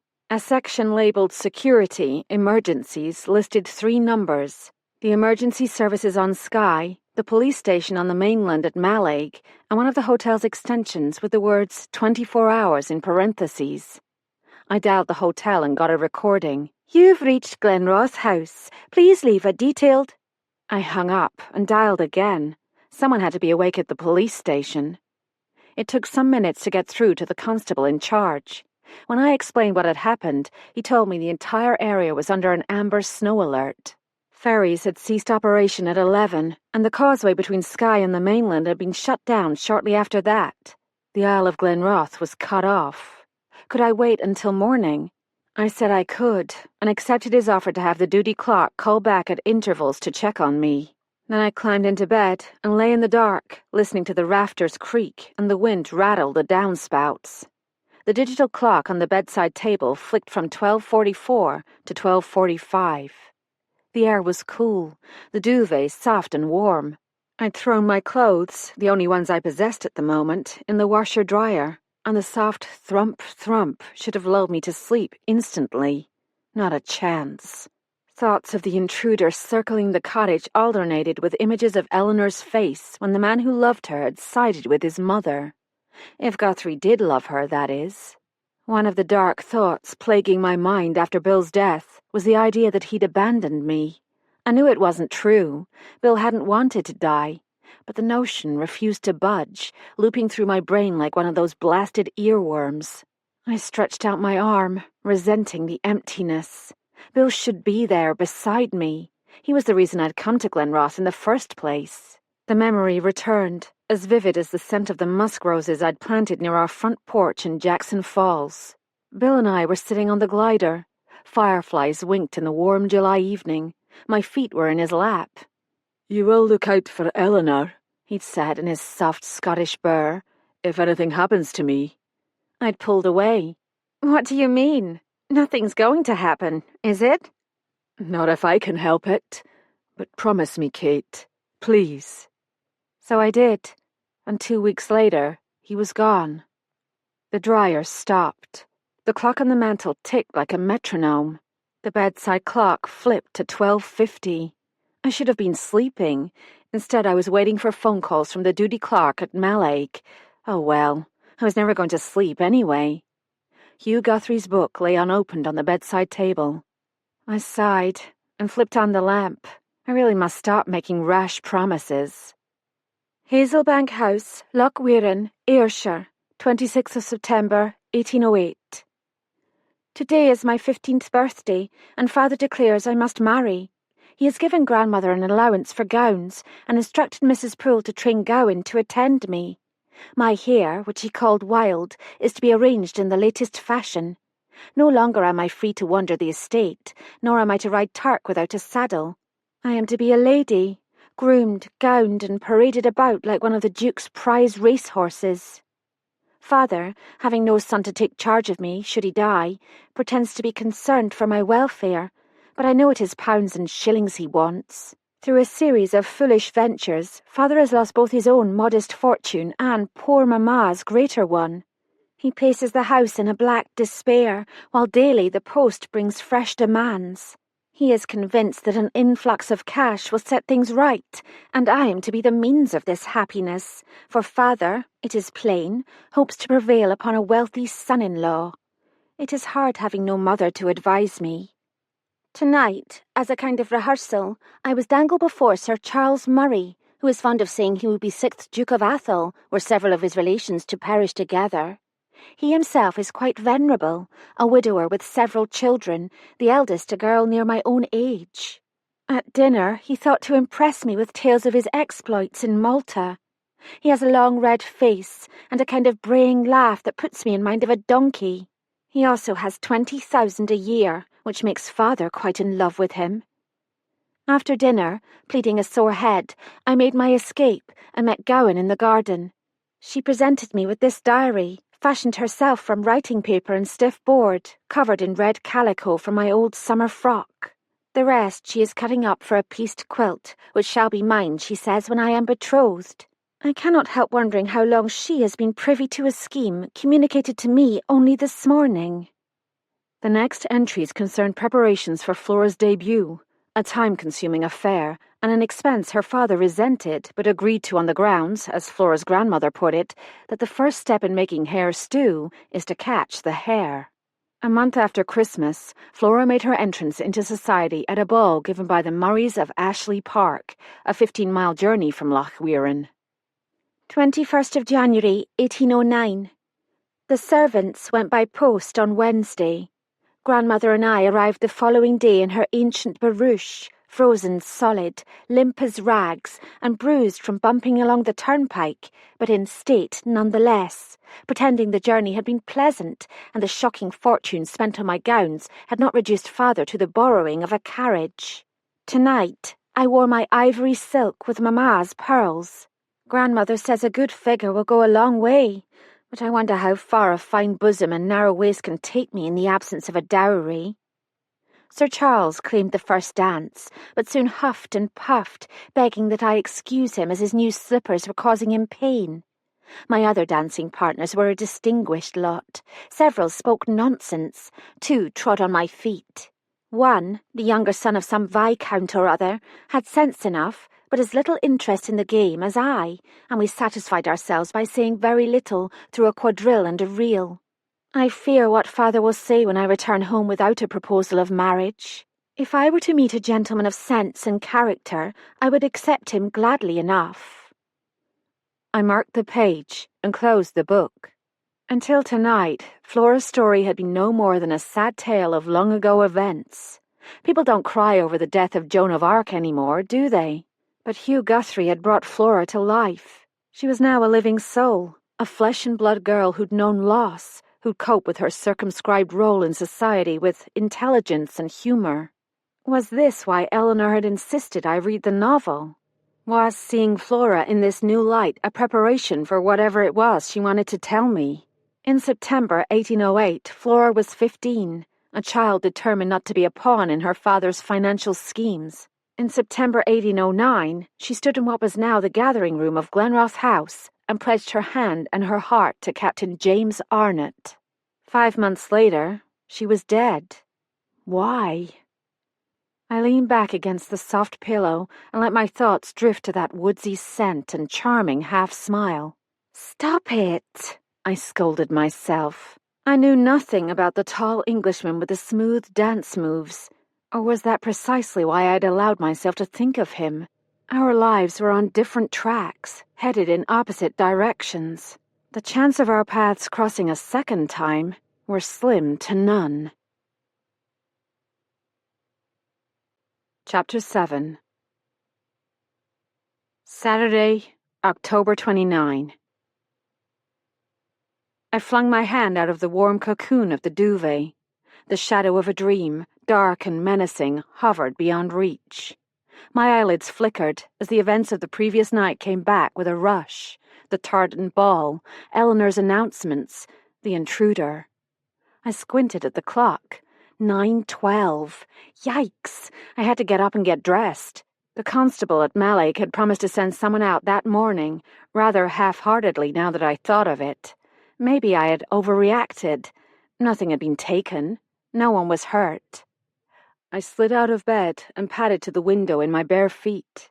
A fresh layer of wet snow flocked the pines. The turquoise sea had turned the color of oxidized silver.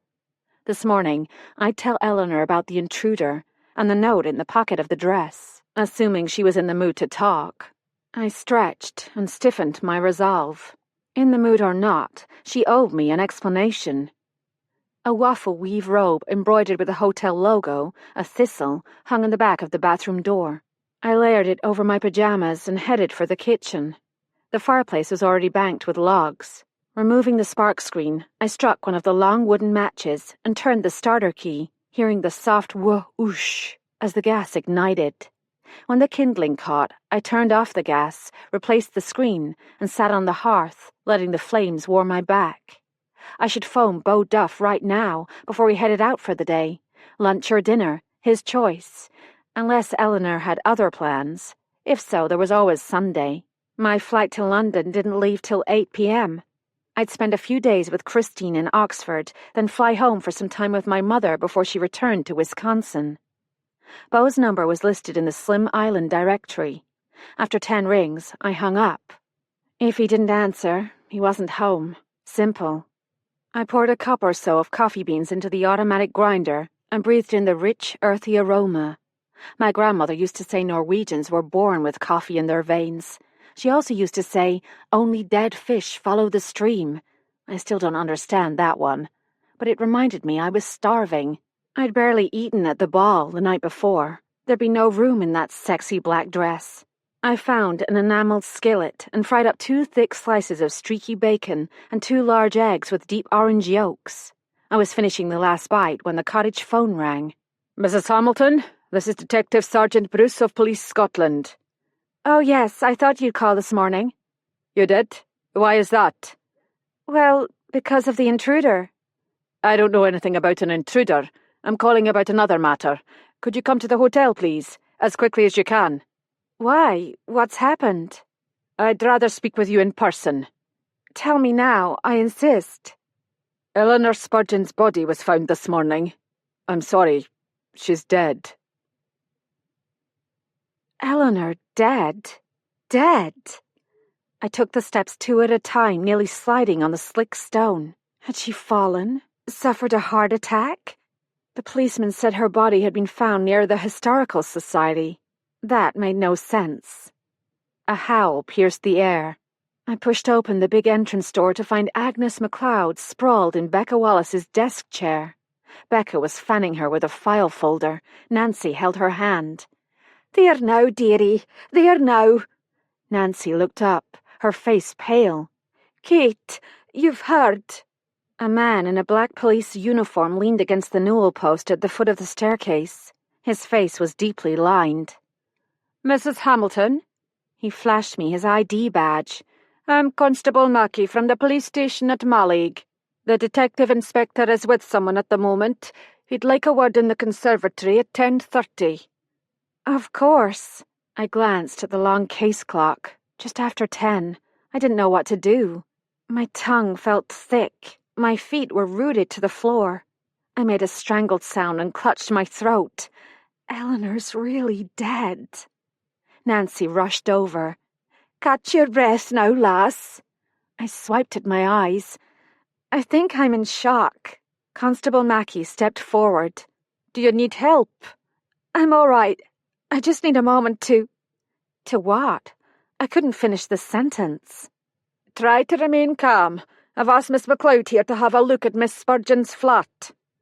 Why me? Agnes's eyes slewed from the officer to Becca and Nancy. I don't know anything. How could I? I was in my apartment. I was asleep. She stopped mid-sentence, and the effect was like a race car driver slamming on the brakes in the middle of a lap. Ready now, Miss MacLeod? Constable Mackey helped Agnes to her feet. She followed him with the look of a prisoner headed for the gallows. I noticed she was limping. Come into the kitchen, Kate, Nancy said. Coffee's on. A fire smouldered in the kitchen hearth, filling the room with a distinctive, toasty, smoky smell of peat. A carton of eggs and a loaf of bread lay abandoned on the counter near the sink. Becca sat at a long oak table near the fire. I slid in next to her. Did that sergeant tell you what happened? Becca asked. All we know is that someone found Eleanor's body this morning. That's all he told me, too. Nancy reached for a cup and saucer. Frank's with the detective inspector now. The cup clattered on the saucer as she handed it to me. Detective inspector? I was confused. Do you mean Tom Mallory? Oh, no, this one's from Police Scotland, Detective Inspector Devlin. Why did they want Agnes to look at Eleanor's flat? Becca passed me a pitcher of cream. They said someone had to do it, to see if anything is missing, I suppose. I've never been in Eleanor's flat, so I wouldn't know. Nor have I. Nancy took another cup and saucer from the shelf. Sophia used to clean for Eleanor, but she's... Nancy and Becca exchanged glances. Well, she's in no state to be questioned at the moment. We sent her to the lodge. That left Agnes. Why was Sophia in no state to be questioned? I picked up my cup. Eleanor and I were supposed to talk this morning. I choked on the words and reached in my handbag for a Kleenex. I can't believe she's dead. Nor can we, Becca said. She seemed unusually calm to me, but I know people react to a crisis in different ways. My son Eric goes silent. My daughter Christine goes into hysterics. My mother listens. Then she asks questions. Nancy handed Becca a cup of coffee. I was afraid something terrible would happen, she said darkly. The curse. Really, Nancy? Becca rolled her eyes. That's daft, and you know it. Instead of taking offense, Nancy seemed to take heart. You're right. Of course you are. A curse? I couldn't let that drop. What are you talking about? The Arnott curse, Becca said. Because of those murders, Flora Arnott and that other woman, Gowan somebody. Gowan Campbell, I said. Bill had never mentioned a curse. Nancy wrapped the loaf of bread in a tea towel. People say the house is cursed, Kate. 2 murders, 3 if you count the child, and a suicide. But that was a long time ago. Even if there were such things as curses, would it skip 200 years? It didn't, Becca said. Not that I believe it, you understand, but the Arnotts have suffered an unusual number of tragedies over the years. Someone made a list once. Disease, insanity, freak accidents, deaths in war, in childbirth. Even a duel back in the mid-1830s. It's a miracle they survived at all, but each generation managed to produce a male heir. Until the twins, Nancy said. The last of the Arnotts. Some say it's revenge. For what? I asked. For taking land that had belonged to the MacDonalds since the dawn of time. Becca scoffed. It's marketing, Kate. Gives the island a mystique. Not all marketing, Nancy said. Stories of a ghost have been around for generations. That I knew to be true. Bill told me about the ghost of Flora Arnott, searching for the nursery that would have held her child. Eleanor had terrible nightmares as a child. She said she saw the ghost, and no one could talk her out of it. Oh, aye, Becca said. Once again, she and Nancy exchanged glances. Did you know Eleanor claimed to have seen the ghost recently, several times? One moment there'd be a dark shape, the rustling of fabric, the smell of wet wool, then the shape would vanish. Nancy turned pale. Did she believe in ghosts? Scotland teems with them. Wee Annie of Mary King's Close who might take the hand of an unsuspecting tourist. The warrior of Culloden. The tall Highlander who tramps endlessly through the moors. The Green Lady, harbinger of doom for the Burnett family. Queen Victoria claimed to have seen that one herself. I figured we had enough horrors at the moment, so I steered the subject away from ghosts. That police sergeant, Bruce, said Eleanor was found near the Historical Society. Why would she go there in the storm? And if she set her mind to go... Becca set her cup in the saucer. Why not take the car? The carriage house was locked, for one thing, Nancy said. She'd have had to find the key and back the car out herself, or wake Frank. Becca looked thoughtful. I suppose, and the Historical Society is only a 15-minute walk by the forest path. But still, in the snow. We fell silent. Nancy sighed. Poor wee Agnes is taking it the hardest. I agreed. I'd seen the shock in Agnes's eyes. I'd also seen something that looked a lot like panic. Chapter 8. I arrived for my interview with the detective inspector a few minutes early, wondering how he would expect me to react to Eleanor's death. I was shocked, of course, and saddened, the sadness one always feels for the senseless loss of life, but I wasn't bereaved and couldn't pretend to be. What I did feel, I'm not proud to admit it, was frustration. Eleanor's hints of danger and secrets had piqued my curiosity. Now I might never know what she'd gotten herself into. All I could do was tell the police everything and let them sort it out. The conservatory was a large leafy space made of glass, perfect for catching the afternoon sun. Today, the sky was sullen. 3 men sat on wicker chairs. One of them I knew, Tom Mallory. The other 2, both in dark suits, would be D.S. Bruce, the man I'd spoken to on the phone, and the detective inspector. What had Nancy called him? Dalton? Davis? The 3 men acted like old friends, but then policemen everywhere probably have an instant bond, a secret handshake or something. Seeing me, they rose. Tom crossed the room. "Kate, I'm so sorry about Eleanor. Are you coping?" His kindness touched me. "I'm fine. I just need to know what happened." "Don't worry, they'll get to the bottom of it." He gave my arm a squeeze and left. One of the men in suits stuck out his hand. "Detective Inspector Rob Devlin, Police Scotland, Major Investigations Team." Devlin had a swimmer's body with a long torso, broad shoulders, and a bullet-shaped head, shaved, I guessed, to disguise premature baldness. He offered me a chair, perching himself on the arm of a wicker sofa. He was chewing gum, his speech punctuated with snaps of emphasis. "The police station at Malay got the call at 7 this morning when the body was discovered." Snap. "MIT was called in. Major Investigations Team. Standard procedure for homicides these days." Snap. Homicide? The room tilted. I gripped the arms of my chair. Eleanor was murdered. "I'm afraid so." I swallowed hard. Just breathe. "Do you need something? A glass of water, perhaps? Take your time." "I'm fine," I said again, forcing a smile. "You spoke with Detective Sergeant Bruce earlier." Bruce nodded, eyelids at half-mast. Devlin extracted a pair of half-moon glasses from his breast pocket and perched them on the end of a long nose. He consulted a small black notebook. "We'll start with some basic information. Your husband was Mrs. Spurgeon's brother. He passed away, 3 years ago. And you live in Ohio, is that right?" "Yes, Jackson Falls, near Cleveland." The information must have come from Agnes or Becca. "My husband was a law professor at Case Western Reserve University." "You have 2 children, also in Ohio?" "Eric's a graduate student at Ohio State, but he's in Italy right now doing research. Christine attends college in England." "Do you work, Mrs. Hamilton?" "I'm an antiques dealer and appraiser. I have a shop in Jackson Falls." "I believe your husband was part owner of the hotel." "No, Bill had nothing to do with the hotel. The property belonged to their family. He and Eleanor owned everything jointly until 12 years ago, when Eleanor bought out his share." "Hard feelings?"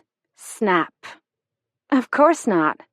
How could I explain Bill's blindness when it came to Eleanor? He would have given her the property if she'd asked. "You and Mrs. Spurgeon were close then? Friendly?" I took a breath. This was where the tell him everything part came in. "We weren't close. She resented me for taking her brother away, which wasn't true. I thought she was difficult and self-centered."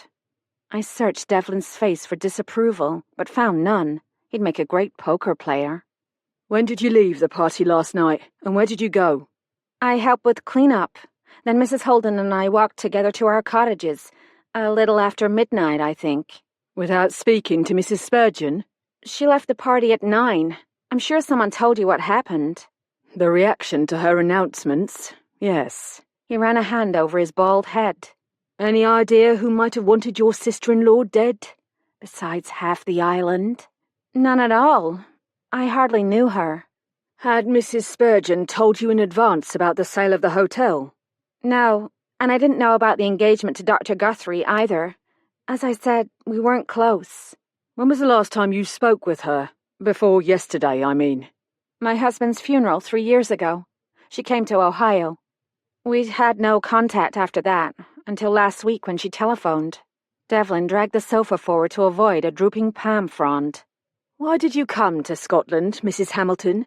You say you and your sister-in-law weren't close. You hadn't spoken in 3 years, yet you travelled all the way from Ohio for the tartan ball. Put like that, it did sound suspicious. I was shocked when Eleanor phoned. She said she was in trouble and needed my advice. She begged me to come. I felt obligated. Obligated, the word my mother had used, and I denied. I pulled Eleanor's letter from my handbag. I found this in a book Eleanor gave me. Devlin took the letter, frowning as he scanned it. What sort of advice did Mrs. Spurgeon want? She never got a chance to tell me. I shifted in my chair, feeling guilty. I always feel guilty when I'm being watched for signs of guilt. Tell me about the book, Devlin said. I'd brought the novel, too, and handed it to him. The book was written by Eleanor's fiancé. She asked me to read it. Devlin studied the cover.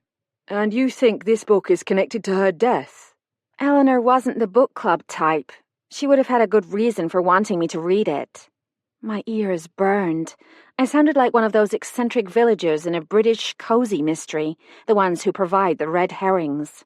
And have you read it? Just a few pages last night. Devlin returned the book and the letter. Well, if you find anything relevant, let me know. He'd managed to sound both attentive and condescending. Were you concerned about Mrs. Spurgeon's safety? I should have been. Eleanor told me something was scaring her. Her exact words. But she didn't tell you what? No. I should have insisted she give me a clue right away, but Eleanor loved drama. She wouldn't have wanted to spoil a good story. Have you mentioned this to anyone? Just my mother, but she's in Ohio. Don't mention it to anyone else. Now, what's this about an intruder? Snap. I inched forward in my seat. Until that moment, I hadn't connected the intruder with Eleanor's death. Someone searched my cottage last night. I reported it to the police at Mallaig, so when Sergeant Bruce called this morning, I assumed the call was about that. When did you call Mallaig? I'd just gotten back from the ball, so 12:20, maybe? Devlin made a note in his book. How did the intruder get in? The cottage wasn't locked. D.S. Bruce sniffed. If it was meant as a comment on my naivety, he'd schooled his face into a careful neutrality. So you called the police station at Mallaig? I thought I should tell someone. Devlin nodded at Bruce, who left the room. Why not first notify the hotel? Snap. That gum was getting on my nerves. I tried to. I got voicemail. What was taken? Devlin licked his index finger and turned a page in his notebook. Nothing. My money and credit cards were still in my wallet, and there wasn't anything else to take. No jewelry or anything. I explained about the lost suitcase. Someone searched your belongings but left your cash and credit cards untouched. What do you think he was looking for? I don't know. Maybe I scared him off. It's strange. Yes, strange. Snap. He thinks I imagined it, or made it up. D.S. Bruce returned and whispered something in Devlin's ear. The corner of Devlin's mouth twitched.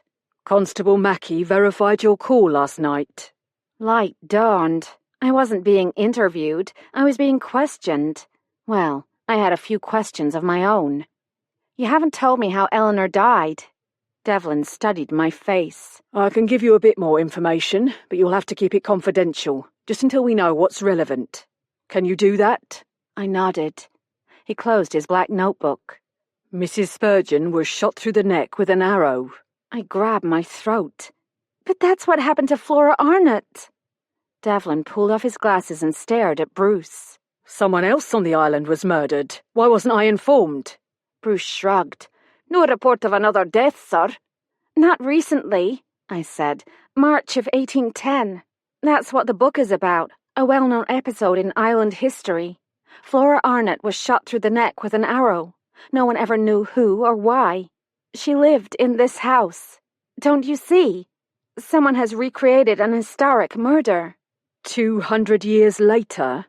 Devlin pinched the bridge of his nose. Fascinating, but a bit late for a copycat crime. I agree, but why would someone kill Eleanor in that particular way unless they were trying to make a point? I was beginning to feel frustrated. There must be easier ways to kill people. Not everyone would have the skill and strength to kill someone with a bow and arrow. As soon as the words left my mouth, I pictured Frank Holden and Dora MacDonald receiving their archery trophies. Actually, any number of people could have done it, Devlin said. Archery seems to be an obsession on the island.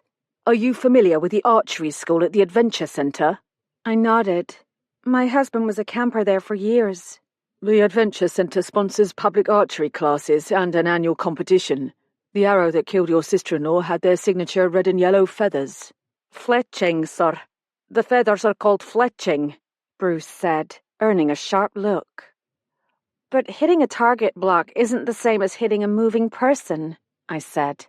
Devlin held up a finger. Ah, but Mrs. Spurgeon wasn't moving. She was sitting, leaning actually, against the stump of a tree. Snap. In the snow? Why would she do that? The room swayed. I dug my fingernails into my palms. Do you know when it happened? Devlin hesitated, as if deciding how much to say.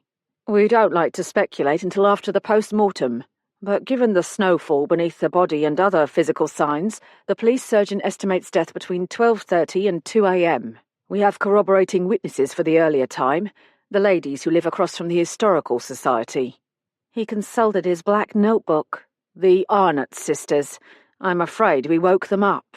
I pictured the twins in flannel nightgowns and mob caps, tying up matching woolen robes as they opened their door to the police. The sisters noticed lights inside the Historical Society at 12:30. They have a clear view of the road from their house, and they swear there was no body outside then. Good news for you, Mrs. Hamilton. Unless the sisters are mistaken or the post-mortem examination changes things, you couldn't have done it. I have an alibi. First time in my life I'd had occasion to say that. Devlin nodded at D.S. Bruce, who read from his own black notebook. The Mallaig Police Station received a call from Applegarth Cottage at 12:20 a.m. Mrs. Hamilton said it wasn't an emergency and left a message for the constable on duty. He returned her call at 12:30. The conversation lasted for approximately 10 minutes. Mrs. Hamilton asked them to send someone out. D.S. Bruce managed to convey scorn without moving a facial muscle. They explained the island was cut off, and the constable offered to have a duty clerk call back at intervals. Calls were made and answered at 1:15, 1:50, and 2:30. I was warming to that intruder. Devlin removed his glasses. You might have driven to the Historical Society, of course, but your car hasn't moved since before the storm. We checked. And you might have made it there and back on foot if you hurried, but the snow had tapered off by then, and you would have left tracks. There weren't any. Good point. What about the Historical Society? Did you find tracks there? Unfortunately not. By the time we arrived this morning, the road had been ploughed and the walkways shovelled. A pity. We did find strands of purple wool, Bruce added, caught in a bush near one of the west-facing windows. No proof they're connected, Devlin snapped. But there were 2 recent sets of shoe prints inside the building. One set matched the boots Mrs. Spurgeon was wearing at the time of her death. The other was made by a pair of moulded rubber boots, size 10, manufactured at the Mucky Duck factory in Fort William. Snap. I was impressed. How do you know that? Devlin's mouth twitched again. The logo and size are moulded into the soles. It's an important piece of evidence, though. The tread on a shoe or boot wears in a unique way, almost like a fingerprint.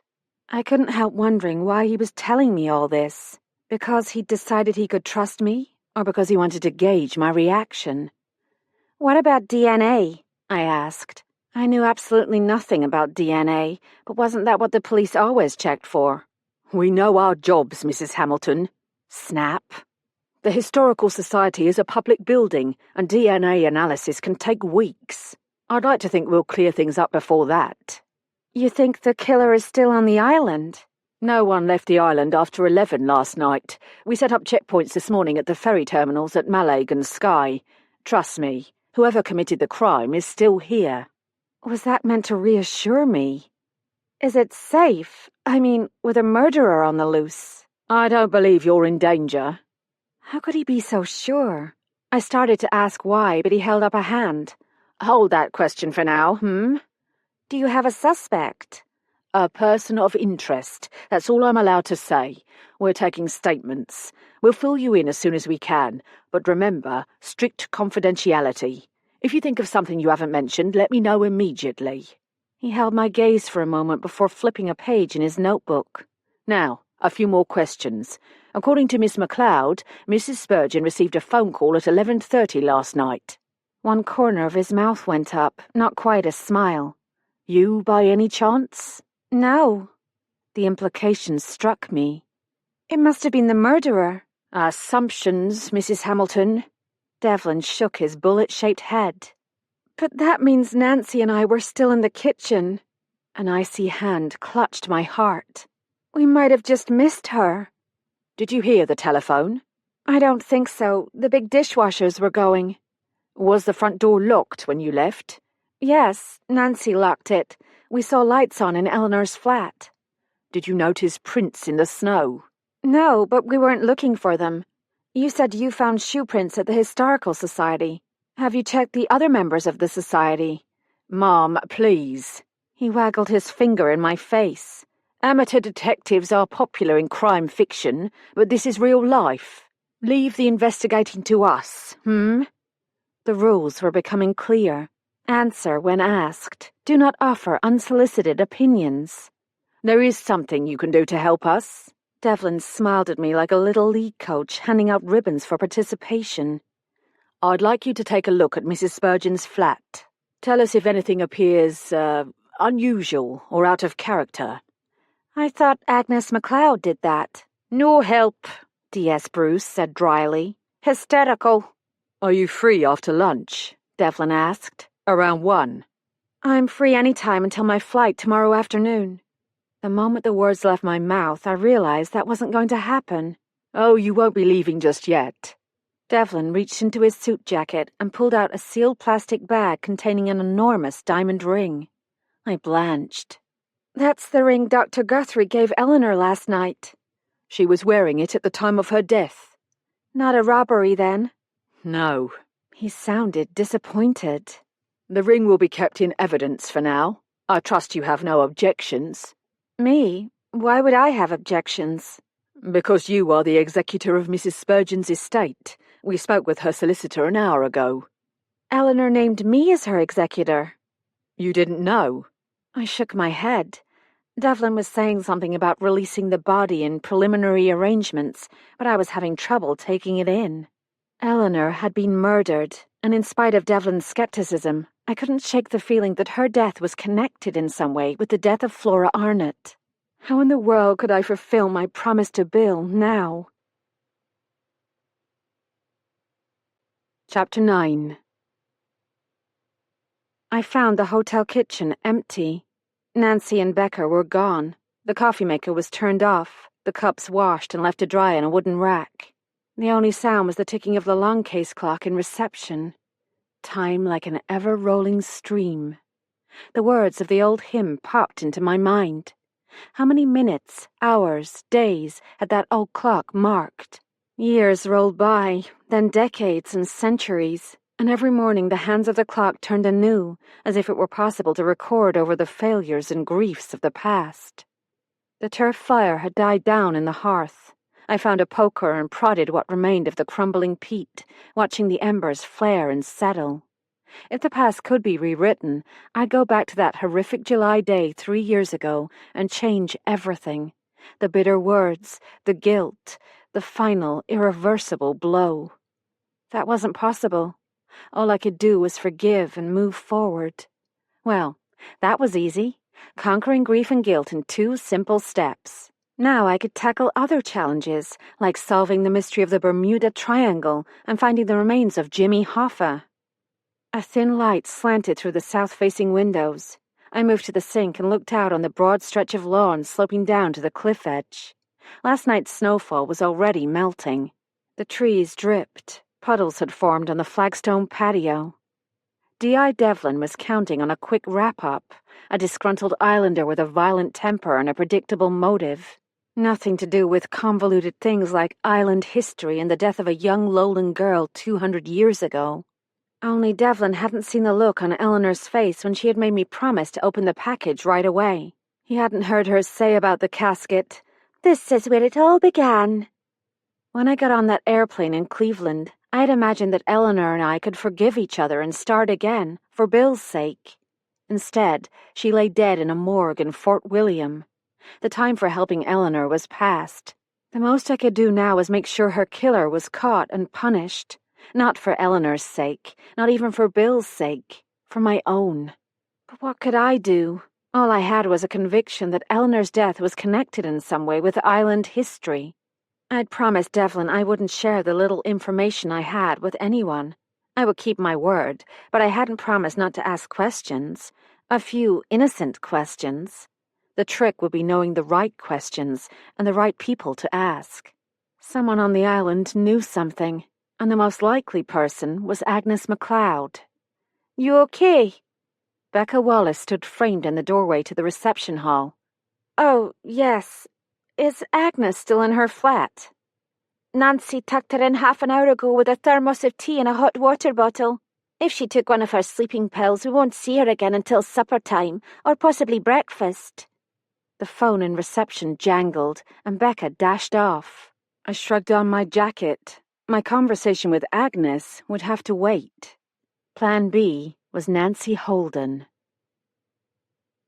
20 minutes later, I sat at a scrubbed pine table in the Holdens' compact kitchen.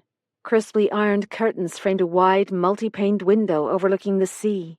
A scalloped shelf displayed photographs of a pretty child at various stages of development. Frank and Nancy's daughter, the owner of the sexy black dress. Nancy struck a match and lit the candle in the center of the table. The sharp tang of sulfur faded into cinnamon and apple pie. I could tell Nancy had been crying, but her voice was steady. "How did it go with the detective, dearie?" "Looks like I'll be staying a while. I'm the executor of Eleanor's estate." Surely that wasn't breaking a confidence. Nancy filled a fat brown teapot from a steaming kettle. As the tea steeped, she set out mugs and small plates. "Did the police tell you anything more than we've heard?" She pronounced the last word, "heard," and it reminded me how I'd missed hearing the Scots accent since Bill's death. "They'll know more after the autopsy," I said, not wanting to lie, but remembering my promise. Nancy poured tea, and without asking, added generous spoonfuls of sugar. I took a sip. Strong and sweet, the British answer to every crisis. "Frank's been shooing reporters away all morning, the wee skunners," Nancy said. "They're very determined." She placed a basket of scones on the table and sat across from me, lacing her fingers around her mug. She looked solid, reliable, a woman used to taking care of others, a nurturer. She would protect those she loved, fierce as a mother bear. Nancy stared at her mug. "There will be rumours, of course. There always are in a small community." She looked up. "It was kind of you to come, lass." Nancy's sympathy nearly did me in. If you want to help someone through a hard time, do not be nice to them. "I keep thinking," I said in a squeaky voice, "if I'd gone to Eleanor after the party, I might have been able to—" I stopped, unable to finish the sentence. "To prevent her death." I shook my head. It was all I could do not to say that she and I might have missed Eleanor by minutes. "I don't mean that. Oh, I'm not sure what I mean. Eleanor and I were sisters-in-law for almost 25 years, but I never really knew her. She wasn't easy to know." "She wasn't easy to work for either." Nancy's chin went up. "Of course, Frank and I got along with her. We did our work and stayed clear of the drama. I'm sure it won't affect us." She offered me the basket of scones. I took one, warm and fragrant. "You mean the new owners? They'd be crazy to let you go." "Ah, well, better bend than break, Mama used to say. If things don't work out, Frank and I can always go to our daughter in Dundee. She'll have a wee one by March, our first grandchild." Nancy smiled. "Were you shocked that Eleanor sold the hotel?" "Surprised?" Nancy turned the gold band on her fingers slowly. What shocked me was the engagement. I know Eleanor and Hugh worked together at the Historical Society, but there wasn't a romance going on. Her brow creased. Only there must have been. I took a bite of my scone and almost swooned. Nancy, these are incredible. Nancy's face went pink, making her look about 20. Baking is my therapy. When Frank finds me at home with flour on my hands, he asks what's wrong. I took a second bite, resisting the urge to scarf the whole thing in one go. Eleanor's first chef was French. He was supposed to have won some major competition, but I don't remember him producing anything like this. I picked up the crumbs with my finger and stuck them in my mouth. I was hired when the fourth French chef resigned, Nancy said. Shortly after your husband died, it was. Eleanor was a right mess. She and her brother must have been close. Close wasn't the word I would have chosen. Codependent, maybe. But what did it matter now? You've been here almost 3 years. I'm impressed. Nancy topped up our mugs. She added another spoonful of sugar to hers and stirred. Frank and I were working at a resort on Skye when I saw Eleanor's advertisement. To be honest, I think it was the Highland accent got me the job. She encouraged me to chat up the guests, especially on Scottish night. I'm part of the entertainment. Everyone wears fancy dress, kilts, sashes, tams, the whole kit, mostly purchased at the tartan gift shop. No wonder Dora MacDonald isn't happy about the new Swiss owners. Nancy covered the teapot with a quilted cosy. She hesitated, as if coming to a decision. You didn't have to tell me, lass, but Eleanor's death wasn't an accident, was it? I said nothing, a tacit confirmation. Is it my fault if people guess? Do they have a suspect? They're taking statements. First step, apparently. Nancy's gaze shifted to the window. That detective asked me who might have wanted to prevent Eleanor from selling the hotel or marrying Dr. Guthrie. What did you tell him? Nancy shrugged. Everyone on the island would have tried to stop the sale if we'd known. Glenroth House is a part of island history. Local businesses depend on the connection with Bonnie Prince Charlie. And now, since Dr. Guthrie's book, Wee Flora. But the contract was already signed, lass, and the only person opposed to the marriage, as far as I know, was Margaret Guthrie. She did make her point, didn't she? Nancy carried our dishes to the sink. She rinsed them and dried her hands on an embroidered tea towel. If you ask me, Margaret didn't want to lose her live-in caregiver. But what could she do? Hugh's a grown man. Had Eleanor been worried about something recently? Had you noticed a change in her behaviour? Nancy leaned against the sink. The question seemed to interest her. Well, her memory was getting pretty bad. She was always mislaying things. Keys, reading glasses. We'd all have to stop what we were doing and help her look. Then she started seeing people were stealing things, from the hotel and from the Historical Society as well. A fortnight ago, she had a deadbolt installed on the door to her flat. I thought she might be experiencing some form of paranoia. I thought about the marquetry casket and did a quick mental edit. Was there something in particular Eleanor might have wanted to protect? Nancy frowned. Not that I know of. We assumed her fears were general and irrational. But then, something was stolen. An antique silver tray. Lovely it was, too. We kept it on the Irish cupboard in the butler's pantry. One day it was there, next day it was gone. We searched everywhere. Did you report it to the police? Eleanor wouldn't allow it. Bad publicity, she said, and she was probably right. Guests like to believe they're safe here. Nancy folded the tea towel and hung it over the edge of the sink. You know what's odd, though? When Frank arrived at the hotel this morning, he found the main door ajar. Snow had blown in all over the marble floor. That was odd. I'd watched Nancy lock the door with my own eyes. Had Eleanor left the house in a panic later that evening, or had someone else, my intruder for example, lured her out in order to get inside and steal something, like the casket? The thought that I might never see the beautiful casket again brought a surprising pang of regret. Nancy sat at the table and slid a basket full of towels to her feet. Eleanor's always been difficult, you know that, Kate, but lately she's been almost irrational. She insisted she heard footsteps at night, like someone creeping around the house. Careful. Mysterious intruders were definitely on the don't talk about it list. A guest who couldn't sleep and decided to wander? We've had no guests in the main house since the 1st of September. Our autumn visitors seem to prefer the cottages. Nancy transferred an armful of towels to her lap and began folding. Let me help. I gathered some towels myself, making a mental note to ask Agnes about footsteps in the night. It wasn't the only fear, though. Nancy added a neatly folded hand towel to the growing stack. Eleanor's never been oversensitive to people's feelings, you know that as well, but lately she seemed to go out of her way to wound people. What do you mean? The August bank holiday, for example. Our last big weekend. The hotel was full, we were swamped, and Agnes assigned one of the summer staff girls to clean Eleanor's flat instead of Sophia. Eleanor hit the roof. She said, right in front of everyone, that Agnes was either taking advantage of their friendship or getting too old for the job. Agnes wouldn't admit it, but she was hurt by that, really hurt. Then last week, Eleanor fired one of our part-time gardeners. We come to the bottom of the laundry basket. Nancy's hands dropped to her lap. Such a sweet man, Kate. He was trimming hedges in the garden, and the noise startled one of our autumn regulars, an old dear.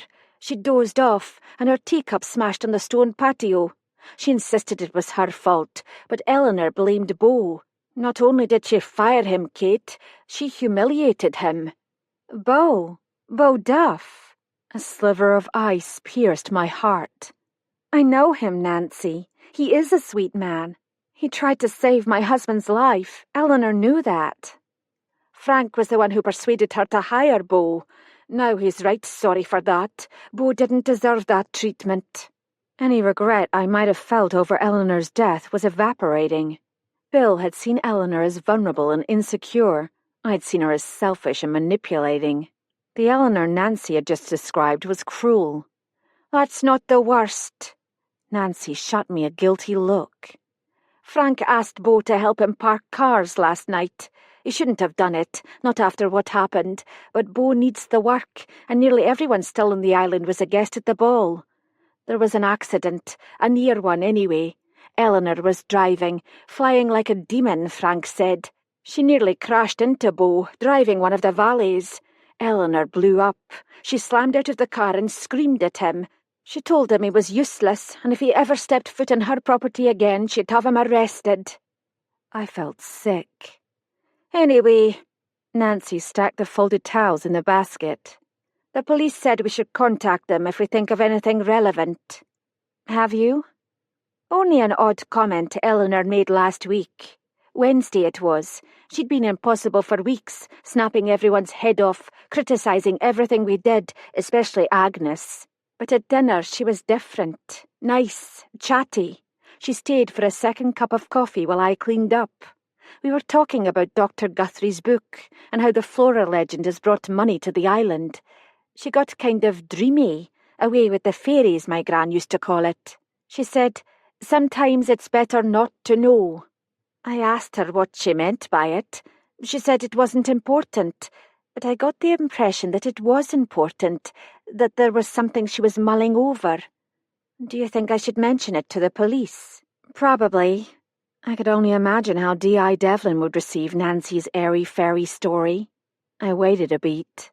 Nancy, who do you think killed Eleanor? Nancy brushed some invisible crumbs off the tablecloth. Something had flicked behind those clear grey eyes. I haven't a clue. She untied her apron and laid it across the back of her chair. I should get back to the kitchen. The cottage door opened. Frank walked in, holding his cell phone. I've been trying to reach Beau all morning. I can't find him. Chapter 10.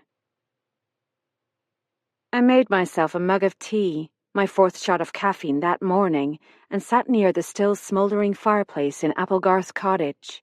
I'd cancelled my flight to London and been surprised to receive a credit against future travel, the single bright spot in an otherwise dreadful morning. The other piece of good news was they'd found my suitcase. The bad news was they'd found it in the Dominican Republic. On the very next flight to Glasgow, they'd promised. My suitcase was the least of my concerns. I was worried about Beau. I told myself I was blowing things out of proportion. Frank had been puzzled by Beau's whereabouts, but not overly concerned. Beau probably had a job today, pruning someone's rose bushes before winter set in, or jumping a dead battery. He could do just about anything physical or mechanical. I pressed the still warm mug to my cheek. The day I first met Beau was one of those blue sky days they put on Scottish calendars. Bill and I had just arrived. He wanted me to see the island, to meet Eleanor. The sky was cloudless and the breeze stiff enough to blow away the midges. The weather was unusually warm, and we'd taken a picnic lunch down to the beach at Glencorrie. Beau was there, a big man in his early 30s, Bill's age. I could picture Beau now. Baggy swim trunks tied high on his belly, long wet hair plastered against his skull. He pointed at us and came galloping across the silver sand in his big bare feet. He'd been swimming. I recognized the signs at once. Cognitive disability is what they call it now. Beau was obviously high-functioning, like my brother Matt, had he lived.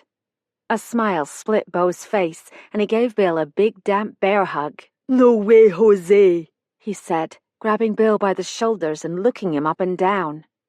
Beau spent the afternoon with us. He and Bill played like boys, racing through the tidal pools, scrambling up the sandy dunes.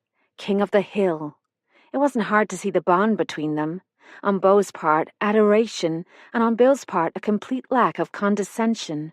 I learned later that Bill had taken Beau under his wing one summer when they were kids, shielding him from the island bullies. Dafty, a big kid from Glasgow had called Beau. Bill had punched the kid, giving him a bloody nose. Good for you, Bill Hamilton. I added my mug to the breakfast dishes in the sink and located the scrap of paper on which I'd written Beau's phone number. I dialed again. Same result. He wasn't there. Putting thoughts of Beau aside, I turned my mind back to the main problem, Eleanor. As I replayed my conversation with Nancy, I realized that Eleanor's problems, her current ones anyway, seemed to have begun about a month ago. She'd been more irritable than usual and had taken it out on her staff, especially Agnes.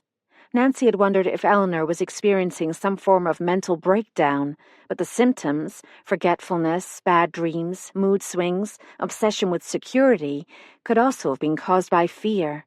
"Something's going on here, and it's scaring me."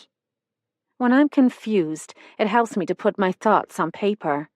I found the small notebook and pen I always keep in my handbag. Turning to a fresh page, I wrote questions at the top. 1. Who or what was E afraid of? Theft of casket? Who knew it was in E's apartment? 2. Agnes is the only other person who sleeps in the house. Did she hear footsteps? 3.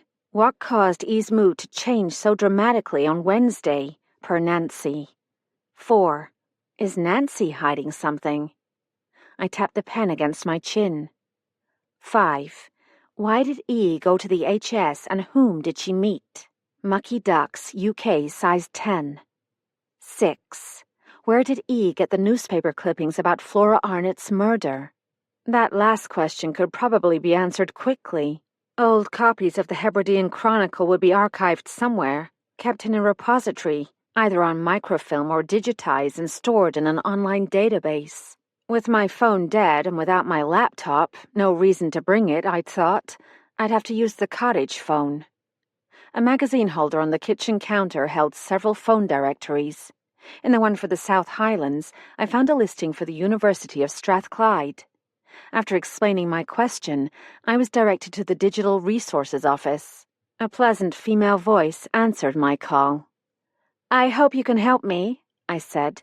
"Do you have copies of the Hebridean Chronicle from the 1800s? The Chronicle, that depends. The paper was published weekly, but only for several years.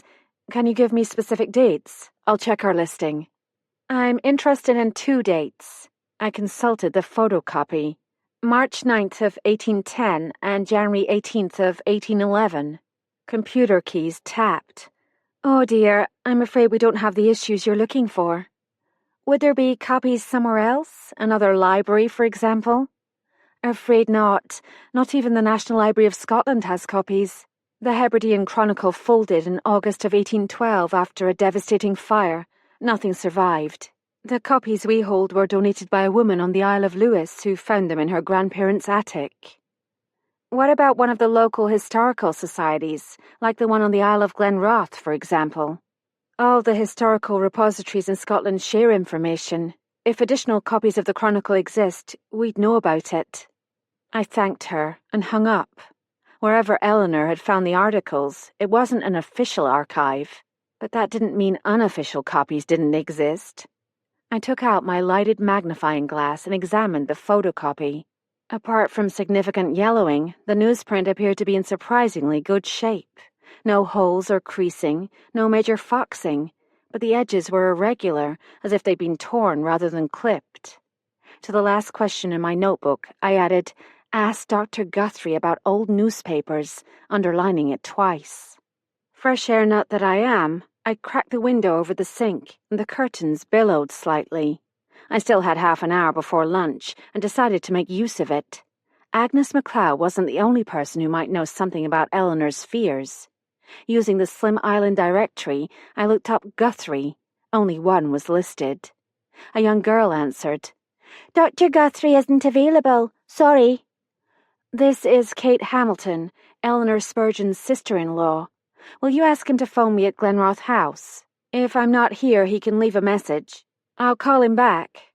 I replaced the receiver. I'd have to tell my children about Eleanor's death, of course, but there was no hurry for that. Eric and Christine had hardly known their Aunt Eleanor, and she'd never shown the slightest interest in them. One person, however, I needed to tell right away. I picked up the cottage phone again, trying not to think of international phone charges.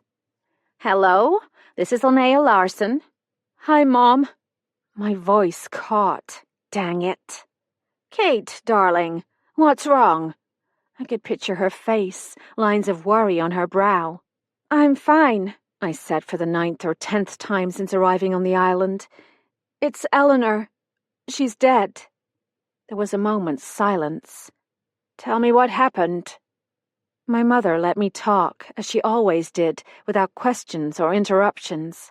I told her everything, including the note in the pocket of the black dress and the searching of my cottage.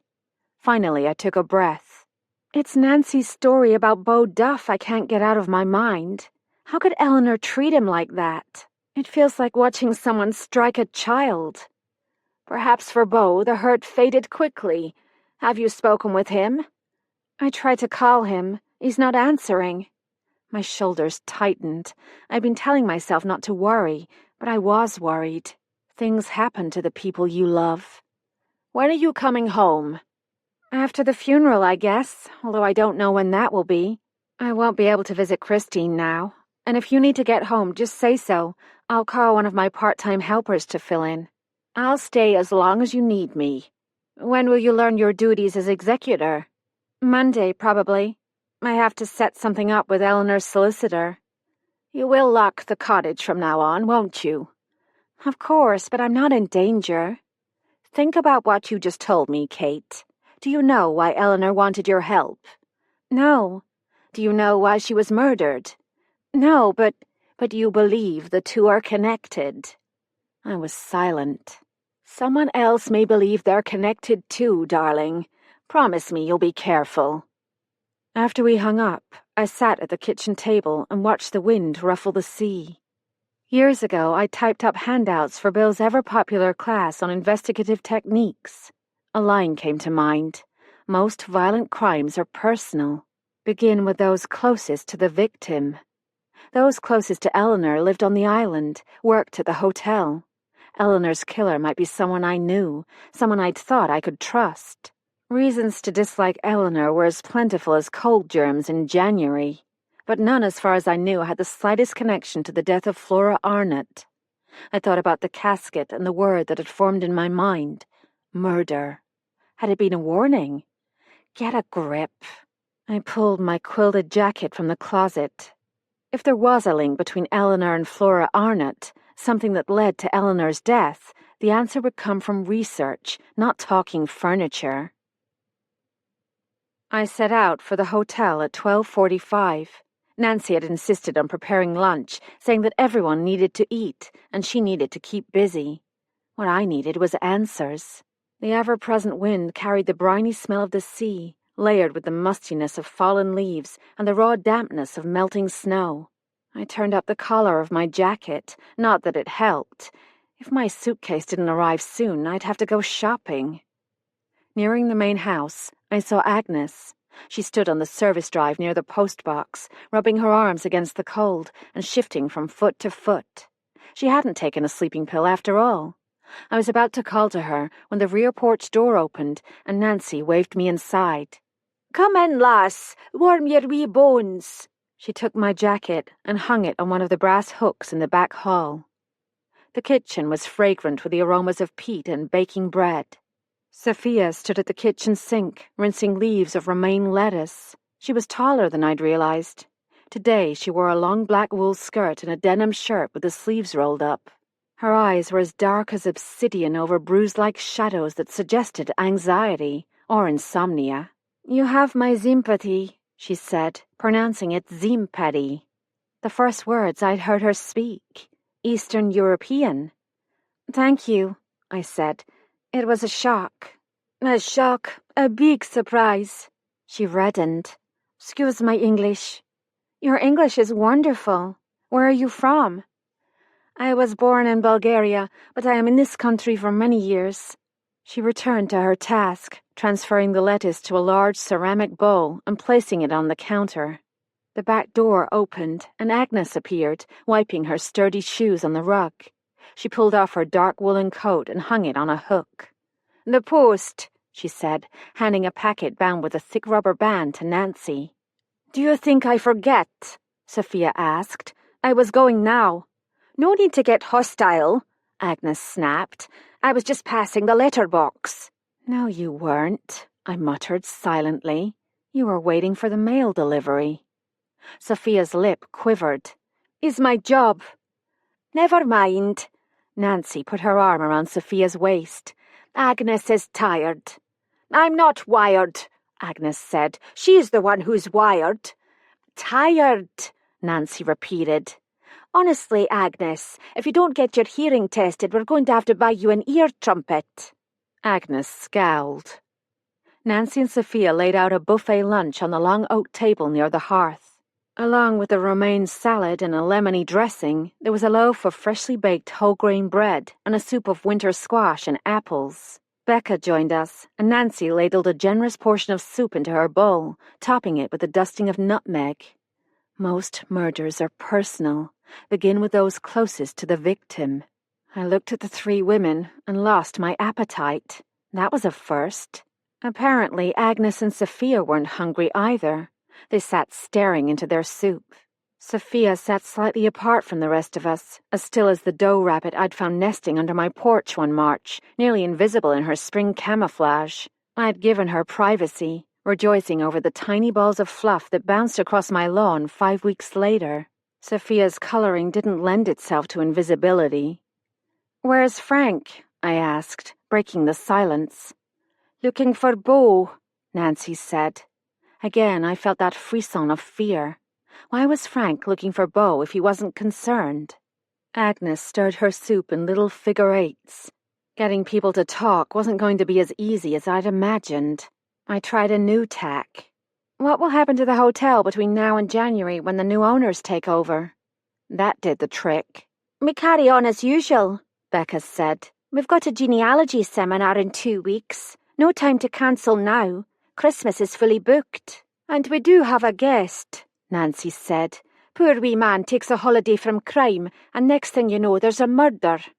No one batted an eye at the word murder. Either Nancy had filled them in, or they'd figured it out on their own. Nancy cleared her half-eaten bowl of soup.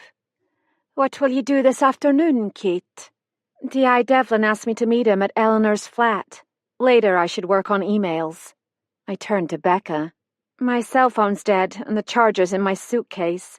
Would you mind if I used your computer?"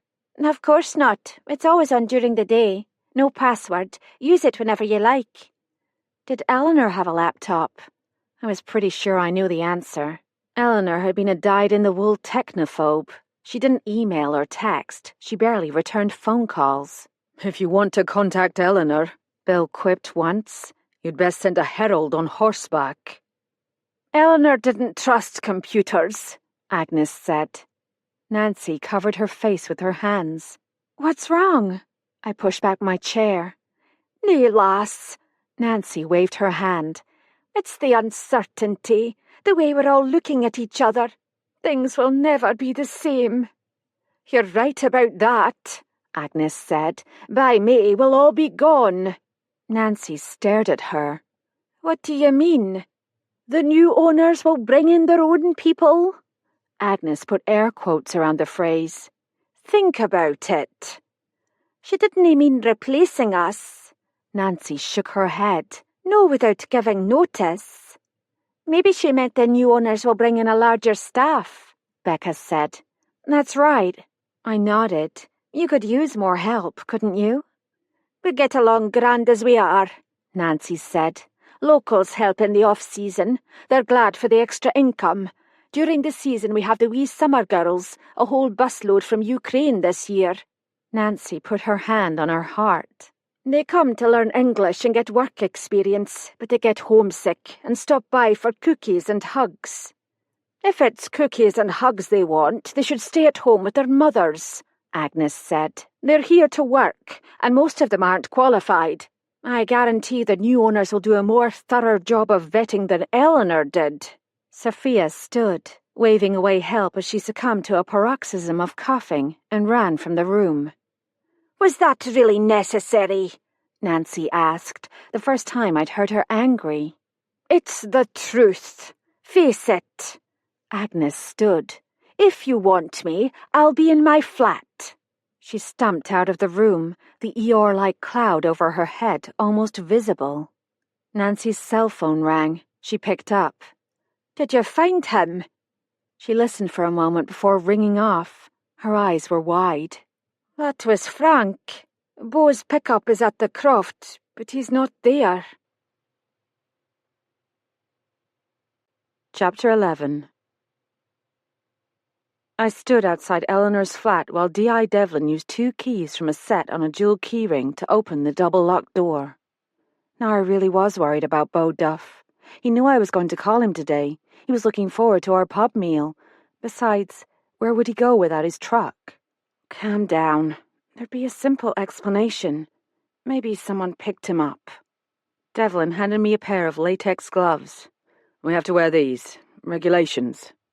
He slipped a pair on his own hands with practiced ease. On my hands, the gloves looked like oversized balloons. I rolled the wrists to keep them from falling off. "Ready?" He gave me a tight smile. "As I'll ever be." "Let me know if anything strikes you." At least he wasn't chewing gum this time. Devlin opened the door into Eleanor's small foyer. A jacket and frilled umbrella in Burberry plaid hung on a brass coat tree. Eleanor's living room looked more like a furniture store than a home. Everything matched impeccably. Yesterday, her personality had filled the space with sharp angles and saturated colors. Today, the angles seemed blunted, the colors bleached. A white sofa and matching love seat faced a grey-veined marble fireplace. Between them, a square glass coffee table held a heavy art glass bowl in swirls of cerulean and white and an oversized book entitled 100 Years of Fashion and Style. I ran my gloved hand across the top of a sofa. "No one's dusted in a long time. That's not like Eleanor. She was fussy." In the dining area, a pendant lamp hung over a round table draped in a subtle blue and white print cloth. On the table stood an open cardboard box on which someone had scrawled Historical Society in thick marker. I peered inside. The box was filled with kitchenware, utensils with chipped bakelite handles, an aluminum percolator, an iron pot, someone's cast-offs. I suppressed an urge to dash into the bathroom to see if the casket was still there. Instead, I followed Devlin into Eleanor's pristine kitchen. He opened the built-in refrigerator. "Didn't cook much, did she?" "I wouldn't either if I had Nancy Holden to cook for me." In the bedroom, Eleanor's bed was loosely made with a pale blue damask coverlet. Expensive, custom-made. A framed photograph of Bill, the one I'd sent her for Christmas the year he died, rested on the bedside table. One of the hotel's signature waffle-weave bathrobes lay across a chaise longue covered in the same pale blue damask. Eleanor's blue velvet dress and Hamilton tartan sash lay in a careless heap on the floor. I imagined her dematerializing, leaving them to collapse in place. A handbag, in soft cream-colored leather, lay on the bed. "Take a look inside," Devlin said. I did, finding the usual items: sunglasses, Kleenex, a comb, several tubes of lipstick, a powder compact, an assortment of pens, and a leather organizer well stocked with cash and credit cards. I shook my head. Nothing unusual. Eleanor would have hated the idea of people picking through her things. I half expected her to march through the door, eyes blazing, demanding to know exactly what we thought we were doing in there. A vanity table with an oval mirror and a small plush bench filled the space between two tall windows. The middle drawer hung open, exposing a hodgepodge of creams, foundations, lipsticks, eye makeup. The glass top held a lighted makeup mirror, a prescription bottle, several expensive-looking flasks of perfume, and a blue velvet ring box. "May I?" I indicated the ring box, and Devlin nodded. The box was empty, but gold lettering under the domed lid spelled out Patterson & Son, Jewelers, Inverness. The prescription had come from a local chemist in Mallaig. The label read, Ezopiclone, no refills. I opened it and tipped several round blue tablets into my hand. Each was marked S193. "What's Ezopiclone?" "Let's find out." Devlin typed something into his cell phone. A moment later, he read aloud, "Ezopiclone may be effective in the treatment of insomnia where difficulty in falling asleep is the primary complaint. If drug therapy is appropriate, it should be initiated at the lowest possible dose to minimize side effects." "Sleeping pills." I tipped the blue pills back into the bottle and closed the cap. "Was Mrs. Spurgeon in the habit of taking sedatives?" Devlin asked. "I don't know. She's been under stress." Devlin gestured around the bedroom. "Any thoughts?" "Yes, actually. It looks to me like Eleanor was already undressed when the phone rang. Someone insisted on meeting her at the Historical Society, so she threw on some clothes and redid her makeup. That tells me the caller was a man." "Romantic evening?" "No. If she were leaving for a romantic evening, she would have taken her handbag." "Why's that?" "Lipstick, compact, comb. Men don't have a clue. The fact that she left it behind tells me she was planning to come right back." Devlin raised an eyebrow, and I couldn't help a brief gloat. "Take a look in the bathroom," Devlin said. I breathed a sigh of relief. There it was, the casket, resting on its towel-draped plinth. I ran my hand over the velvet-smooth surface, half dreading and half desiring a repeat of the experience I'd had the day before. But today the casket was keeping its counsel. "Some kind of chest, right? Looks old." Devlin perched on the edge of a clawfoot tub so large you could swim laps. "I saw it yesterday when I arrived. It's probably 18th century, and technically it's a casket." "Small for a casket, unless you're talking a pet hamster." "Not to bury someone, that's a coffin. A casket is a case for valuables, documents, coins, jewelry. The decoration is called marquetry, inlaid designs using the grain and colors of thin veneers, usually wood, but sometimes other materials like tortoiseshell or ivory or precious metals. The workmanship is exceptionally fine."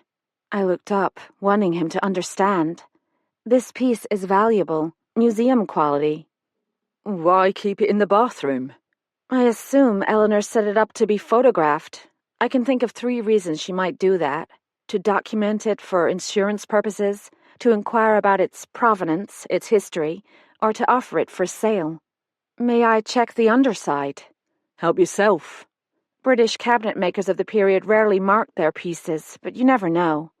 I lifted the casket, judging the size-to-weight ratio, one of the indicators of age and quality. The piece might have been made by one of the famous London houses, Sheraton, Chippendale, Hepplewhite, but their work was well documented, and I'd never seen anything remotely like this casket.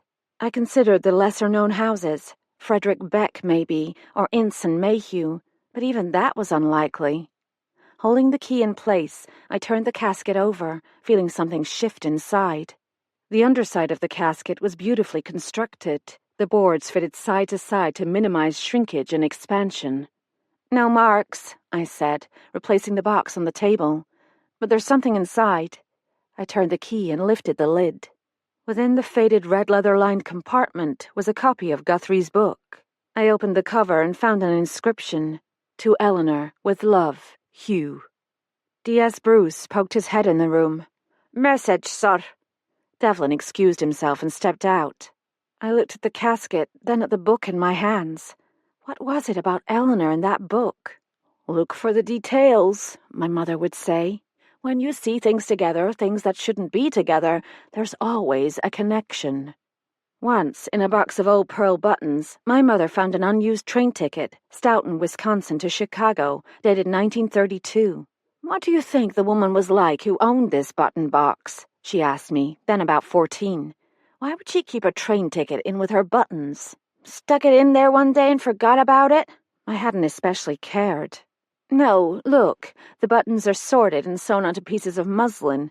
The needles are pinned into squares of felt in order of size. This woman was orderly, and she saved thread, winding it around bits of folded paper, so she was thrifty, too."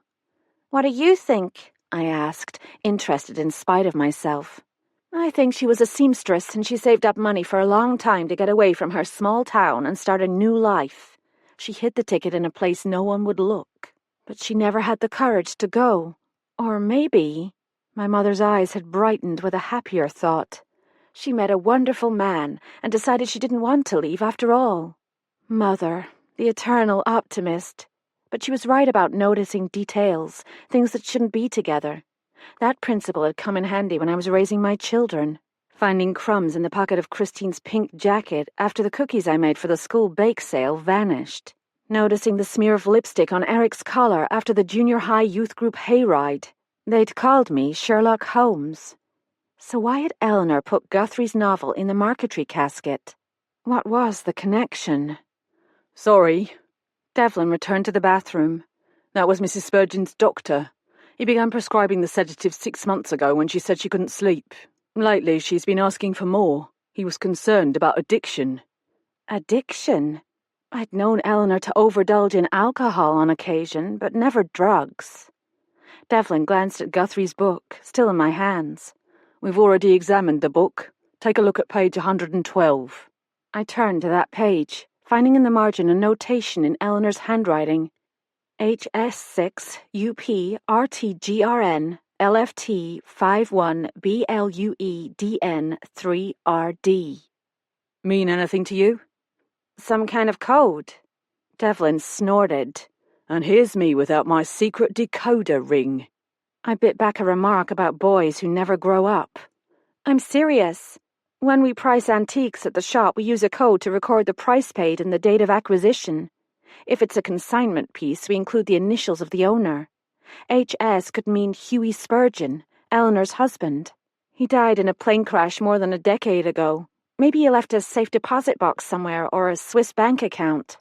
"We're checking that." Devlin sounded testy. No unsolicited opinions. I'd broken the rules again. "Is it all right if I ask my mother to do some research on the casket? She's an expert. I'd like to send her photos." "The crime scene team should be finished later today. After that, help yourself. Just don't mention it to anyone." I replaced the book and closed the lid. As I did, I stepped on something, a paper clip pulled apart to make a tool. Knowing that old lock mechanisms can stick, I hoped Eleanor, impatient as she was, hadn't caused damage. I turned the key a few times, and the mortise moved up and down, smooth as silk. I laid the clip on the porcelain sink. "There's something else I want you to see." We returned to Eleanor's bedroom. Devlin pulled out the bottom drawer of Eleanor's desk and removed 3 sheets of plain white writing paper, each with its own envelope. He laid them on the desktop. 3 messages had been printed by hand in capital letters. The first sounded almost biblical. "Deceivers will pay for their sins." Devlin cocked his head. "Mrs. Spurgeon didn't tell you she was being threatened?" "No. She said she was afraid. She didn't tell me why." "Does the message have any significance to you?" "It's a veiled threat, obviously. When did she receive it?" "Postmarked in Fort William on October the 3rd, so possibly the 5th. I read the second message. My house shall never belong to strangers. My house, I said. Sounds like someone pretending to be Flora Arnott. Here was a possible link between Eleanor's death and Flora Arnott, but instead of shedding light, it only deepened the mystery. I think someone was trying to frighten Eleanor out of selling the hotel to that Swiss company. The problem is, no one admits knowing the hotel was for sale. I read the final letter, postmarked October 17th. This one upped the ante. Enjoy the ball, Eleanor. It will be your last. I felt a chill. 3 letters, each mailed in Fort William on a Monday, a week apart. Eleanor would have received the final one, I counted the days, on Wednesday the 19th. The 19th. A memory pricked at the back of my neck. Look at the date, I said, tapping the postmark. October 19th, the day Eleanor called the antique shop begging for my help. Devlin made a note in his little black book. Then he gathered up the papers and slid them into an evidence bag. We'll have the printing analysed. You'd be surprised what an expert can glean, even from block letters. Block letters? The jolt of recognition came like a punch in the gut. Wait a minute. I received a note like that, in block letters anyway. I told him about finding the note in the pocket of the borrowed dress. I assumed the message wasn't for me. Do you still have it? It's in my handbag in the kitchen. I'll get it. I returned in minutes and handed him the folded paper. He read it and looked up. Someone told you to go home. Why? I don't know. My standard answer. But should I have known? Had I missed something? Devlin put the note in another evidence bag, sealed it, and scrawled some words on the outside. He gave me his card. If you receive any further communication, or if anything happens that doesn't feel right, call me immediately. D.S. Bruce appeared in the doorway. He waved a piece of paper triumphantly. Got it, sir. Name of the plough guy. They're sending a couple of constables to pick him up. Chapter 12. I climbed the stairs to Agnes's apartment and knocked softly on her door. No answer. I knocked again, more loudly. Agnes, are you there? It's Kate. Come in. She sounded sleepy. Agnes's flat was identical to Eleanor's in layout. What drew my eye were the paintings. Agnes collected landscapes in oil, mostly mid to late 19th century, I judged. Not masterpieces, but skillfully executed. Where Eleanor had a dining room, Agnes had made a library. That's where she sat, prostrate in an overstuffed chair, her eyes covered with a damp cloth. 2 tall windows admitted the dull afternoon light. Should I come back later?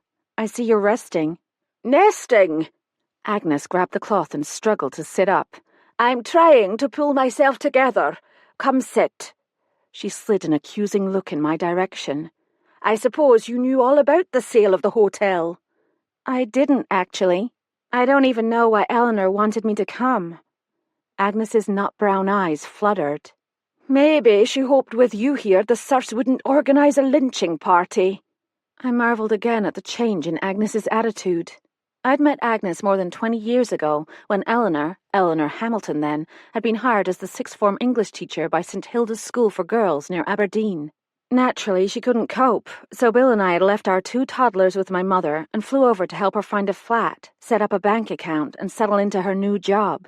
She'd made quite a splash. The dress code at St. Hilda's tended toward boxy business suits and sensible pumps. Eleanor, platinum blonde, pencil thin, wore cashmere and Italian wools and silk blouses in luscious colours. The other teachers were jealous, of course, especially when Eleanor chose Agnes MacLeod, the primary school art teacher, as a special friend and confidant. Why Agnes was singled out as the recipient of Eleanor's favour was obvious to me, if not to anyone else. Eleanor needed to be adored, or at least envied. Agnes fit the bill on both counts, following Eleanor around with a kind of starry-eyed gratitude. It made me sick. Disaster was inevitable. Eleanor was intelligent and knowledgeable in her field, but she had little interest in the students and cared nothing about the traditions and reputation of the school. St. Hilda's one unforgivable sin. Then there was the scandal. Both Eleanor and the headmaster were dismissed, and back we flew to pick up the pieces. Eleanor's teaching career was in shambles. She'd never get a recommendation from St. Hilda's. She didn't need one, as it turned out. 2 weeks after her dismissal, Eleanor met multimillionaire Hughie Spurgeon, sprinting from girlfriend to wife to merry widow before the year was out. After Hughie's death, he crashed his Gulfstream 4 twinjet, making Eleanor the fortunate fourth and final Mrs. Hughie Spurgeon. She counted her millions and declared that her life's dream was to turn her family's estate on the Isle of Glenroth into an upscale country house hotel. And Agnes MacLeod would help make that dream a reality. Little Agnes had travelled a long way from hero worship to contempt. Realizing the situation called for diplomacy, I said, "I figured if anyone knew what's been going on around here, it would be you." The implied compliment brought a flush of pleasure. "What do you want to know?" "Had anything happened lately that caused you concern?" I wanted to say, like threatening letters, but waited for her answer. "I don't think so." The corners of Agnes's mouth turned down. "What about Eleanor's behaviour? Did anything strike you as strange?" "Stranger than usual." Agnes pursed her lips. "She's been going on about people stealing things. Did Nancy tell you about the missing silver tray? Eleanor blamed me. What was I supposed to do? Post an armed guard? I told her it was dumb to keep something like that on display. She never listened." "The tray was valuable." "Jeff Brooker said it was made in London by Hester somebody. He showed us the marks on the bottom." I knew all about Hester Bateman, the 18th century silversmith who had taken over the family workshop after her husband's death. A tray by Hester Bateman would be valuable indeed. "The tray was engraved," Agnes said. "Y for Young, Flora's maiden name, and A for Arnott. Workmen found it in the attic when we had the roof repaired a few years ago. There was a wee article about it in the newspaper. The twins thought it should go to them, but Eleanor's solicitor said that legally it went with the house. We use it sometimes to serve tea in the conservatory. Guests love the Flora connection." So, it wouldn't be easy to shift locally. I knew from experience that easily identified pieces stolen in one part of a country are usually disposed of in another, even sold abroad. Was anything else stolen? I wondered if Agnes's version of events would agree with Nancy's. "Not from the hotel," Agnes said, but Eleanor insisted someone was stealing things from the Historical Society too, although I can't make out how anyone would know. Have you seen the place? More car boot sale than museum." "What do you think happened to the tray?" "Who knows?" Agnes said tartly. "Maybe the ghost of Flora Arnott took it." Bill told me about the ghost. "Did he tell you she still walks the halls? Pure blather, of course, but I'm certain that's why Eleanor wanted me to live in the house, afraid to be alone. She claimed she saw disappearing shadows, heard creaking floorboards." "Did you ever hear footsteps?" Foolish question. With Agnes's hearing, an entire platoon of ghosts could troop through the house undetected. Agnes tisked. "This is an old house. Windows rattle, things settle." "You're not a believer in the Arnott curse?" Her upper lip curled in disgust. "Ghosts, curses, superstitions. Eleanor's way of getting attention." "I don't think she enjoyed the attention she got last night. Did you have a chance to talk with her after the party?" "No." Agnes plucked a bit of invisible fluff off the arm of her cardigan. "I finished my work and came straight up to bed. Well, I might have turned on the telly to relax a bit first. I'd been awake since dawn. Never even stuck my nose outside the house after lunch." "The police said you heard Eleanor's phone ring at 11:30. You didn't know she went out?" "I heard her phone ring, yes. You can, you know, in an old house. I knew it was 11:30 because the weather presenter had just signed off, but once I take my sleeping pill, I'm out like a light." Agnes's eyes were little round moons in a full moon face. "In fact, I had a bit of a lie-in this morning. Nancy had to wake me up when the police came to tell us Eleanor was..." She swallowed hard. "Dead. I didn't find out she'd been murdered until Nancy told me. The police made me wait all that time, wondering. It was cruel." Her choice of words surprised me. Overly cautious, maybe, even insensitive, but cruel. "Did Eleanor ever mention old newspapers?" Agnes's face went blank. "If you mean Historical Society stuff, you'll have to ask Dr. Guthrie." "Did you know Eleanor was in love with him?" "I'd have sworn in a court of law she wasn't. Guthrie isn't her type at all. Eleanor liked a challenge." Agnes tapped the side of her nose. "Not strictly available, if you know what I mean." I know about the headmaster at St. Hilda's. And Hughie Spurgeon. He was still married when they got together. Agnes struggled to sit up. Eleanor craved excitement, secret meetings, forbidden fruit, or maybe the pleasure of being adored without the commitment. The comment was so insightful I had to adjust my assessment of Agnes. She must not have been quite as starry-eyed as I'd thought. Eleanor did crave attention.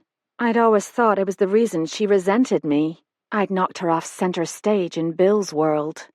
I told her she was playing with fire, Agnes said, with a knowing air of someone who's had vast experience with the opposite sex. She laughed it off, but I got the idea there'd been a pregnancy. I blinked. This was the last thing I'd expected to hear. Are you telling me Eleanor had a child? An abortion? I don't think she would have done that. Agnes chewed her bottom lip. Look, I don't know for a fact she had a child. It's an idea I got from something she said once.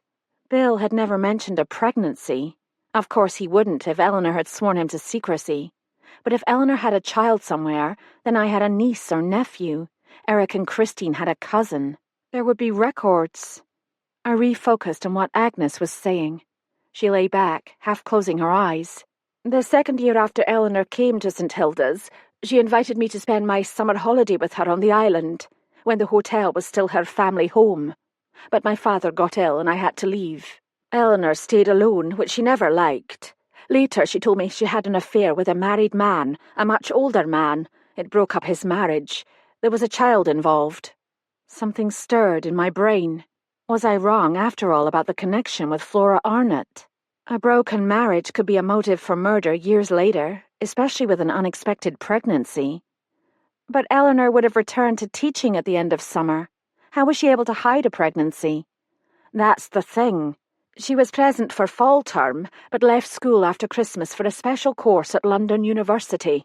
At least that's what we were told. We were allowed to take a sabbatical every 10 years. She said she talked the headmaster into waiving the rules so she could go early. Created quite a fuss among the faculty, as I remember. I remembered it too. Bill had sent her money.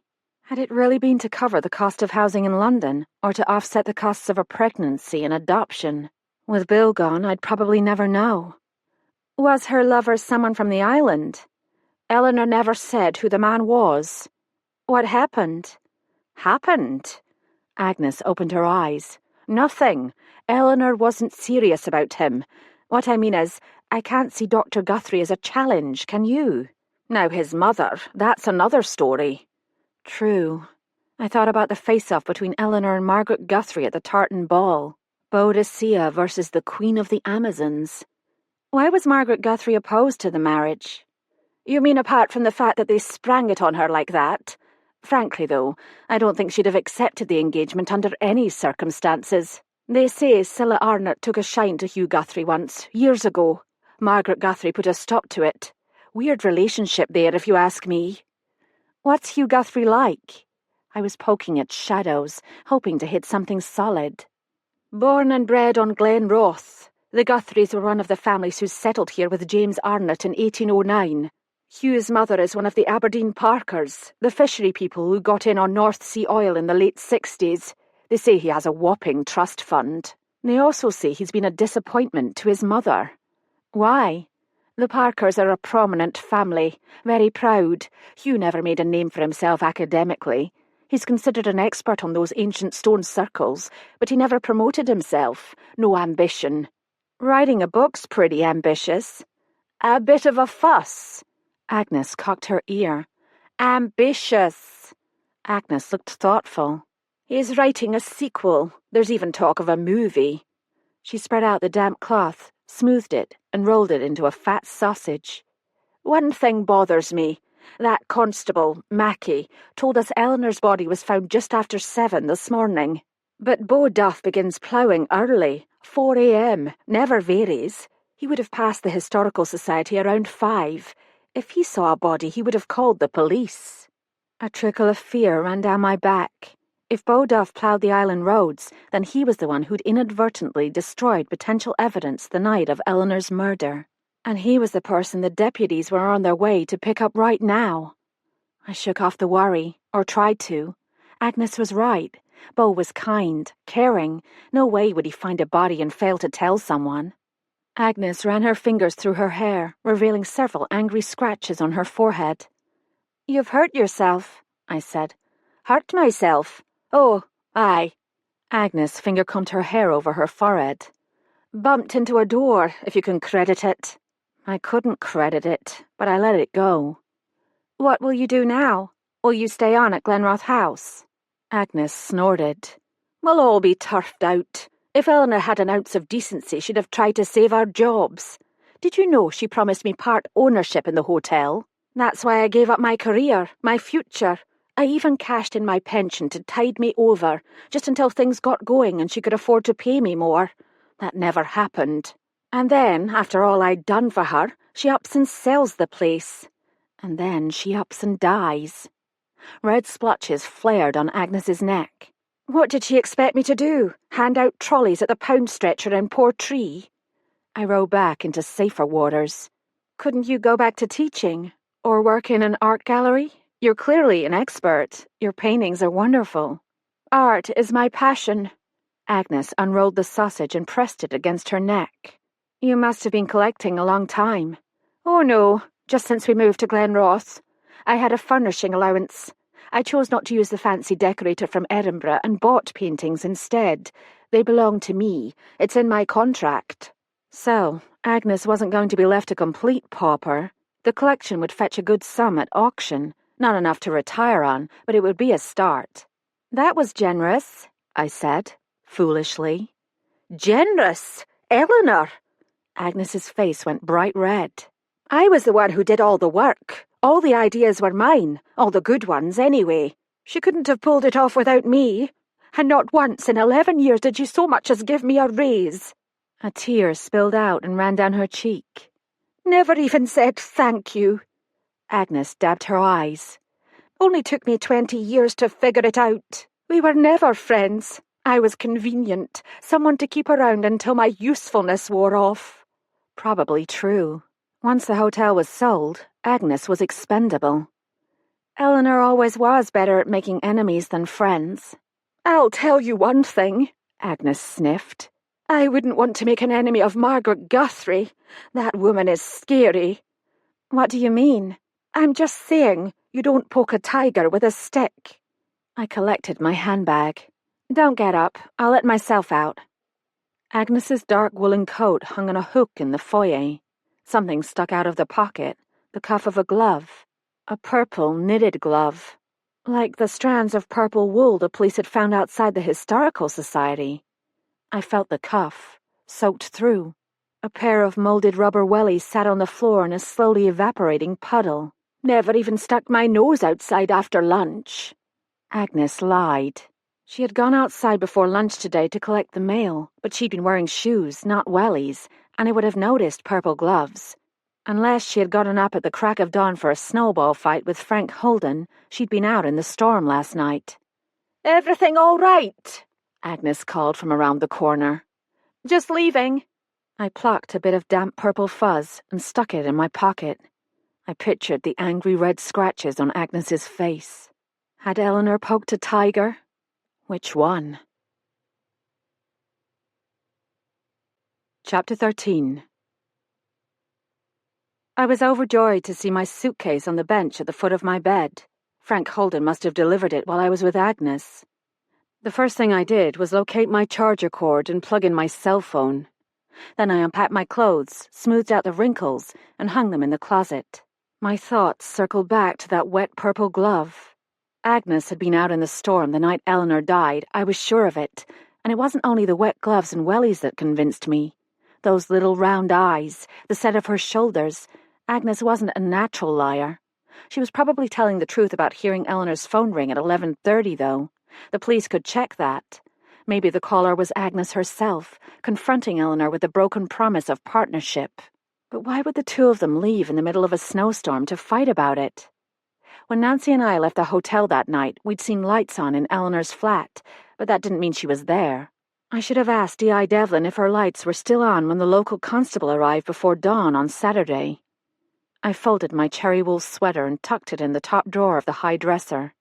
Agnes's resentment was understandable, but had she been angry enough to kill Eleanor? I could just about imagine her slipping poison in Eleanor's drink. I couldn't imagine her shooting Eleanor with an arrow and watching her die. Maybe my suspicions were unfair. Even if Agnes had followed Eleanor to the Historical Society that night, it didn't mean she killed her. Besides, as Devlin pointed out, there was no way to determine that the purple fibres had been caught on the bush the night of the ball. Maybe Agnes had visited the Historical Society earlier. Maybe someone else on the Isle of Glenroth wore purple knitted gloves. Maybe the Arnott twins knitted them by the dozen and gave them away as gifts. I zipped up my now empty suitcase and slid it under the bed. If I showed D.I. Devlin the strands of purple wool, he'd accuse me of playing amateur sleuth. Well, to be honest, I was. But was it my fault if people left clues dangling out of coat pockets? I peeled off my jeans and t-shirt and changed into my jogging clothes, black leggings with a microfleece, an old case western sweatshirt of Bill's, and my trusty Nikes. I needed to clear my mind. A well-worn footpath followed the sea from below the hotel to Crabby Point. That's what Bill had christened it, anyway, in honor of the curmudgeon who'd stationed himself daily at the end of the jetty to shake his fist at boats venturing inside the breakwater. The jetty was gone now, and so was the old man. Time, like an ever-rolling stream, bears all its sons away. Time had borne Bill away. Now it had borne Eleanor away, too, except that in Eleanor's case, someone had shoved the hands of time forward a couple of decades. A flock of grey-lag geese flew in formation, honking encouragement to their leaders. I followed the track from the rear of Applegarth toward the low cliff edge. Applegarth was the smallest of the hotel's guest cottages.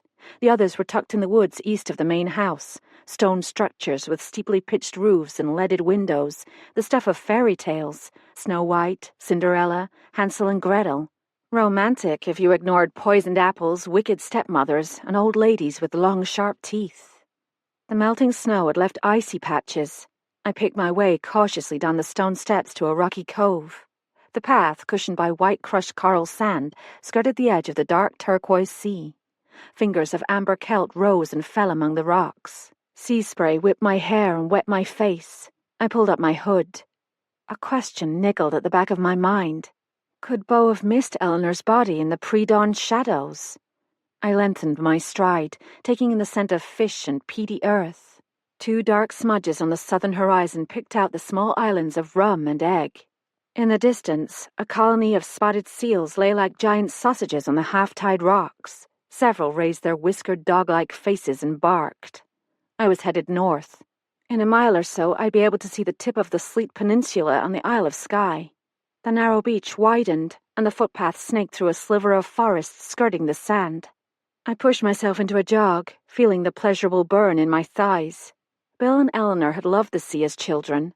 They'd waded in the tidal pools and collected mussels, cleaning them in seawater and boiling them over a beach fire. Jackie MacDonald's ancestors had revered this island as well, their devotion fueled by legend. A bonny prince, a lost dream, will you know come back again?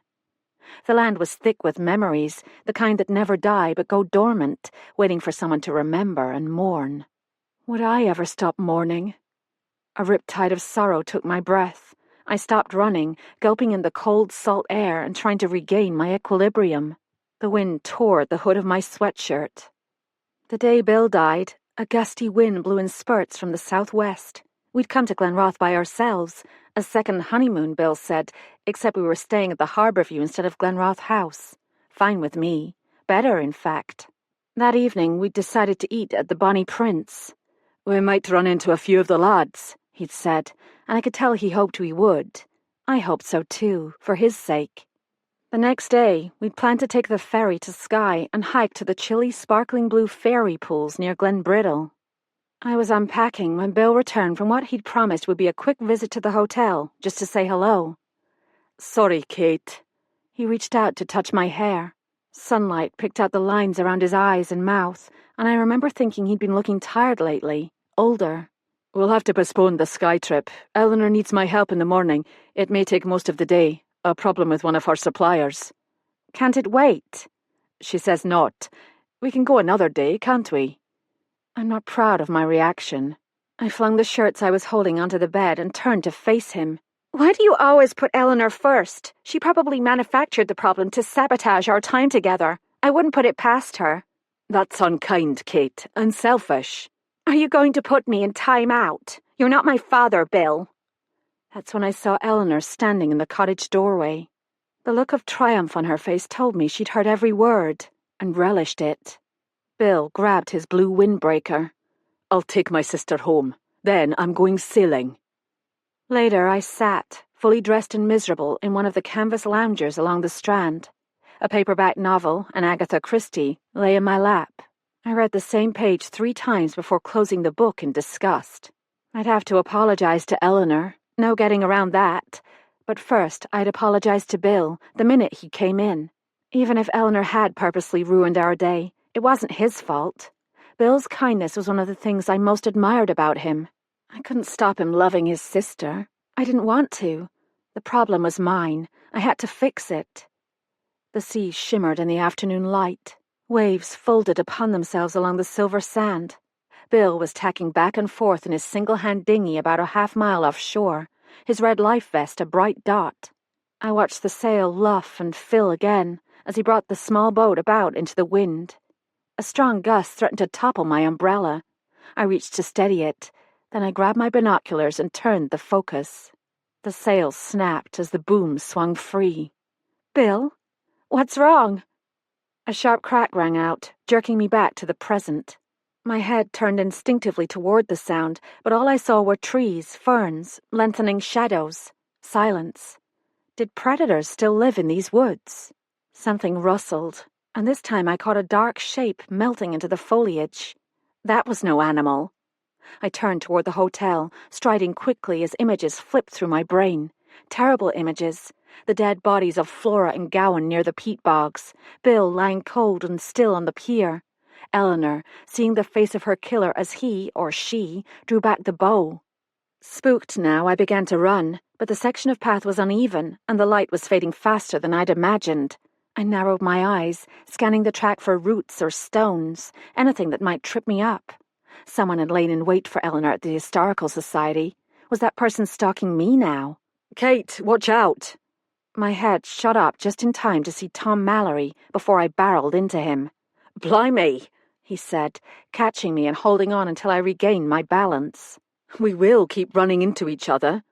Sorry, I managed to get out between breaths. I wasn't paying attention. Again. He wore dark athletic pants and a lightweight black hoodie in some kind of thin synthetic fabric. His hair had fallen across his forehead. Training for a cross-country? I felt foolish now, but I hadn't imagined that dark shadow. Well, to be honest, I thought I saw someone in the woods near the path. With all that's happened, it frightened me. He looked at me sharply.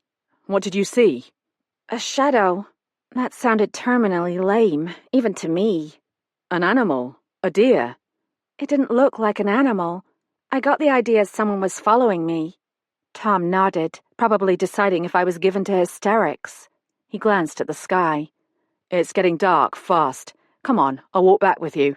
Nearly time for dinner anyway. True, and if Tom had set out for a run, he'd started a bit late. Chapter 14. I left Applegarth at 6:30 and followed the mushroom lights toward the hotel. My experience in the woods had left me feeling vulnerable and more than a little silly. Movement in the distance caught my eye. A dark figure strode away from the house toward the wooded glen. My stalker, Flora's ghost. With those long legs, it looked more like Sophia. I picked up my pace. I couldn't claim to have seen a ghost, but I was certainly racking up dark figure sightings. On the far side of the parking lot, D.I. Devlin and Tom Mallory stood near one of the hotel's gas lamps. Devlin gave Tom a playful shove, knocking him off balance. They'd become buddies pretty quickly, that all cops together thing again, I supposed. They noticed me, and something in their faces told me I'd been a subject of conversation. I ran up the steps. Hey, Kate. Becca Wallace sat at her desk. You got your suitcase at last. Love the outfit. Changing clothes was an amazing experience. I wore the skinny black ankle pants and cherry-red cashmere sweater Christine had given me for my last birthday, charged on my visa. Mrs. Guthrie called. Becca handed me a pink slip. Can you come tomorrow afternoon? The message read. Please let me know. Becca let me use the desk phone. Margaret Guthrie was home, and I accepted her invitation for tea and light refreshments at 3 p.m. on Sunday. "Give me a moment. I'll take you to your table," Becca said. As she busied herself with the papers on her desk, I examined one of the few original pieces in the house, a portrait of Captain Arnott's only child, a son by his second wife. He stared at me with stern, thin-lipped disapproval. "Favoured his mother," Becca said wryly, shoving a notebook in the top drawer of the desk. "There's a framed silhouette of the second Mrs. James Arnott in the snug. She looks as disagreeable as he does. Not that I blame her. She married the captain and became his widow before this lad was even born." "At least she got the house." "Yes, this is a wonderful house." Becca swiveled her chair toward me. "Full of surprises. You know about the secret staircase, right?" "First thing Bill showed me. I thought I was supposed to be admiring the Georgian woodwork, but when we got to the third-floor landing, he pressed on one of the raised panels and it swung open, like a fairy tale castle, except for the spider webs." I shuddered. I've got a thing about spiders. "The spider webs are gone, I promise. We take guests up there sometimes if they ask. Of course, Eleanor never would. She had a thing about the attic." The phone rang and Becca picked it up. "Glenroth House, may I help?" I pictured the large open space under the eaves where I'd seen a hodgepodge of old furniture shrouded in dusty sheeting, mostly inferior stuff from the 30s and 40s. I'd also seen a large number of crates and boxes, neatly sealed and stacked. The attic air that June day had been hot and dry, faintly musty with a finish of mothballs. For the budding antique dealer in me, perfume. "Did you and Eleanor play up there as children?" I'd asked Bill as we'd made our way down. He'd grinned. "You'll find this hard to believe, but Eleanor and I were more interested in the sea and the woods. We played outdoors with the island kids. Mostly boys, as I remember. Half the boys on the island were in love with Eleanor." But who had Eleanor been in love with? I followed Becca into the west wing and along a corridor to the library, a large room facing the front of the house. Floor-to-ceiling bookshelves flanked the fireplace and continued along the wall nearest the door. 3 tall windows provided a view of the parking area and curved drive. A narrow refectory table held a selection of cheeses, what looked like homemade crackers, and 2 bottles of wine. I examined the labels, a Cabernet from France and a pale Riesling from Austria. A table was set in front of a crackling fire. "What's this?" I asked, fearing I already knew the answer. "Mr. Mallory will be joining you. You don't mind, do you?" "Mind? Of course I mind. And more to the point, so will he. He'll assume I set it up." I groaned. Most of the single men I knew in Ohio wore the perpetually suspicious look of game animals on a private hunting preserve. "It's only dinner." "This feels awkward, Becca. I know Tom and I are the only guests, but I had no idea we'd be sharing a table. I'd rather eat in the kitchen or in the cottage. I can cook for myself." "Too late," Becca whispered, and slipped out the door just as Tom Mallory entered. "Good evening, Kate. You look wonderful." He looked wonderful himself. Tonight he wore another pair of beautifully tailored trousers, this time with a kind of marl blue V-neck sweater over an open-collared white shirt. He bent to kiss my cheek. "No further incidents. You're all right." I nodded and layered a sliver of cheese on a cracker. "I keep imagining I'll wake up and everything will be back to normal." He held out one of the stemmed glasses. "Red or white?" "White, please." As he poured, I thought about my mother's flexibility, one of her gifts. "Accept what you can't change," she would tell me now. "Look for the silver lining." As far as I knew, my mother had coined that phrase. The silver lining here was an opportunity to find out more about the mysterious detective inspector from Suffolk, England. I took the glass from his hand. "Your card said CID. That's Criminal Investigation Division, right?" "Right." He handed me the glass. "Coppers in plain clothes." "I'm not a geography expert, but isn't Suffolk north of London?" "Right again. East of Cambridge, south of Norfolk. Along the coast, if that helps. I work out of Bury St Edmunds, about 50 miles inland." "Is that where you live as well?" I took a sip of the Riesling. Crisp, citrusy. "I live in Saxby St Clair, a village 30 miles south of Bury." He poured himself a glass of the cab. "We have a post office, a petrol station, a Tesco and 3 pubs. All the necessities." "As lively as the Isle of Glenroth after tourist season, then." I cringed. Apart from the murder. Let's not talk about murder, he said, making things worse. How do you like your cottage? Lovely, they all are. Eleanor spent a lot of money on renovation. I'm in Tartan, first one east of the main house. 2 bedrooms, 2 baths. I'm rattling around there on my own.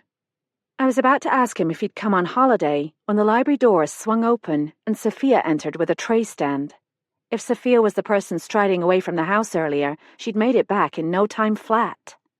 Sit, please. Sophia set up the stand near the hearth and disappeared. Tom pulled out my chair. I sat, feeling as awkward as a middle schooler at her first boy-girl dance. This wasn't my idea, by the way.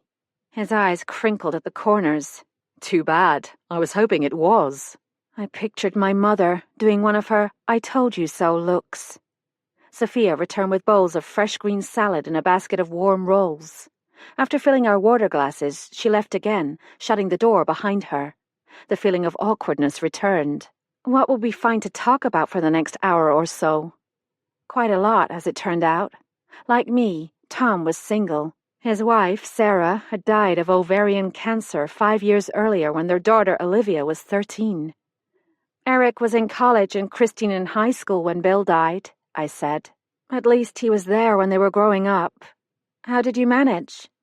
My mother moved in after Sarah died, for Olivia's sake. My job doesn't run to regular hours. Your father? Dead. Brothers and sisters? None. What about you? My father died when I was 17. My mother lives in what's called an active retirement community in Wisconsin. She's staying at my house in Ohio at the moment, keeping my antique shop open. Siblings? I had a brother. I watched a log collapse in a shower of embers. He was a Downs child. He died? When I was 5. He was born with a serious heart defect. Lived 11 years, longer than expected, I'm told. Tom handed me the basket of rolls. Tell me about your children. Well, Eric's getting a master's degree in nuclear physics. This quarter he's doing research near Turin in Italy. Something to do with spent fuel rods and deep boreholes. I put up a hand. Don't ask, that's all I know. Christine is studying medieval history, more my field. She's in her 2nd year at Magdalen College, Oxford. Tom looks surprised. She's at Magdalen. I was at Trinity. We don't get many American undergraduates at Oxford. My husband was an undergraduate there. Which is why you know how to pronounce the name. Magdalen College, I'd quickly learned, is pronounced Magdalen. Something to do with the pronunciation of vowels in the Middle Ages. Yes, I think the locals were disappointed. They enjoy pretending not to understand the American tourists. Tom laughed. Unforgivable snobs. We took the kids to England after Christine's sophomore year in high school. I fished in my handbag for a photo. Magdalen was having an open day, so we went, just for fun, and Christine fell in love with the school. She loved her father very much. I handed him the photograph I'd received in September. My daughter. I pointed to a young woman wearing what looked like mummy wrapping over low-slung shredded jeans. That's Tristan, her boyfriend. I'm trying not to worry. The couple stood arm in arm on the banks of the Cherwell, Oxford's iconic river. Christine looked deliriously happy. It was impossible to tell how Tristan felt. He was tall and brooding, with dark hair that fell heavily across his eyes. He wore tight jeans and a shrunken military jacket with a striped scarf wound tightly around his neck. Lovely girl, Kate. She has your colouring. If Christine is reading medieval history, she should visit Suffolk. There's a wonderful 14th century church in Thornham Parva and an early Guildhall in Lavenham. He pulled out his phone and showed me a picture of Olivia, taken recently, he said, in East Africa. She's working in an orphanage, taking her gap year before starting university. She's beautiful, I said, and meant it. Unlike her father, Olivia was fair, with a pale oval face, enormous eyes, and a full mouth. She held one little fellow, naked, skeleton thin, with a distended belly of the chronically malnourished. Several other children clung to her long skirt and gazed into the camera with huge black velvet eyes. Tom folded back the linen on the breadbasket. Olivia sat for her A-levels last spring. She did well enough to get a place at Cambridge, but I worry about her. He chose a roll and reached for the butter. She tends to be too serious. One thing I didn't have to worry about with Christine. Tom poured us each a second glass of wine, and by the time Sophia reappeared with the main course, I was feeling distinctly mellow. Nancy had prepared sliced fillet of beef on a bed of wild mushroom risotto with green-sprigged baby carrots and small buttery Brussels sprouts tucked artistically on one side. I fantasized about hiring her to cook for me in Ohio, and her husband Frank could whip my yard into shape. Perfect. The logs settled with a pop, sending sparks flying upward. I'm enjoying this, I admitted, reminding myself that my goal hadn't been to enjoy myself, but to find out about Tom Mallory. Was his presence at the hotel when a murder occurred a coincidence? Odd that he'd spend a whole week alone on a small island. Maybe he was antisocial, a charming hermit. I watched him take a sip of wine. What brought you to Glenroth? Had you met Eleanor somewhere? I came for a Homeland Security conference in Edinburgh. Olivia's in Africa, my mother's visiting family in Devon, so I decided to take a holiday. I ran into Rob Devlin at the conference. He's the one who suggested this place, the hotel. One mystery solved. Tom and D.I. Devlin had met before. Tom swirled the wine in his glass. In the firelight, it looked like melted rubies. You're not a suspect, then, I said, trying to be clever. Everyone is a suspect, Kate. I have an alibi. Sophia spent the night in my cottage. She did? I managed to maintain my composure, but really, Tom and Sophia? It's not what it sounds like. He glanced at the library door. She came to my cottage last night, late, but not to see me. I'd placed my lunch tray on the bench outside the door as instructed. She'd forgotten to collect it earlier. Apparently, Agnes is a stickler about lapses like that. Sophia intended to take the tray away quietly, but a glass fell and shattered. I heard the crash and went to see what happened. She cut her finger pretty badly, so I insisted she come in to rinse it off and apply a plaster. I could see she was shaken, so I made her sit on the sofa and gave her a glass of wine while I cleaned up the mess outside. When I came back, I found her sleeping, so I covered her with an extra blanket and went to bed. When I woke this morning, she was gone. Told me later she left at 5 with a headache and a stiff back. Why was she upset? The sight of blood or the sale of the hotel? Tom took a forkful of risotto. The prospect of having to find a new job, I think. I took this as my cue to turn the conversation to Eleanor's death. How is it that someone you know was assigned to investigate the murder? Coincidence? Not exactly. I saw lights early this morning, went out to see what had happened. Habit, I suppose. A constable from Mallaig arrived first, followed by a crime scene manager from Skye, and someone from CID in Fort William. When I heard about Eleanor's death, clearly murder, I called Rob Devlin. He's part of Scotland's major investigations team. Basically, they pack a bag with a few days' worth of clothes and head to wherever they're needed. He'd just wrapped up a case in Inverness, so he was close. I saw you talking to him earlier. Does he have news? Early days yet, Kate. They're taking statements. Are they focusing on anyone? Like who? He looked at me speculatively. No one in particular. I flushed and popped a baby carrot in my mouth. Oh, I'm slick. He told me about your intruder and your theory, the similarity to the death of Flora Arnott. Did he also tell you I'm on leave from the asylum? Tom smiled. No, he didn't. And I assure you they will follow every line of inquiry. Eleanor made enemies. The police will begin there and expand as they learn more. Apparently the ban on sharing information didn't apply to fellow policemen. I'm surprised to hear you speak so openly about the murder.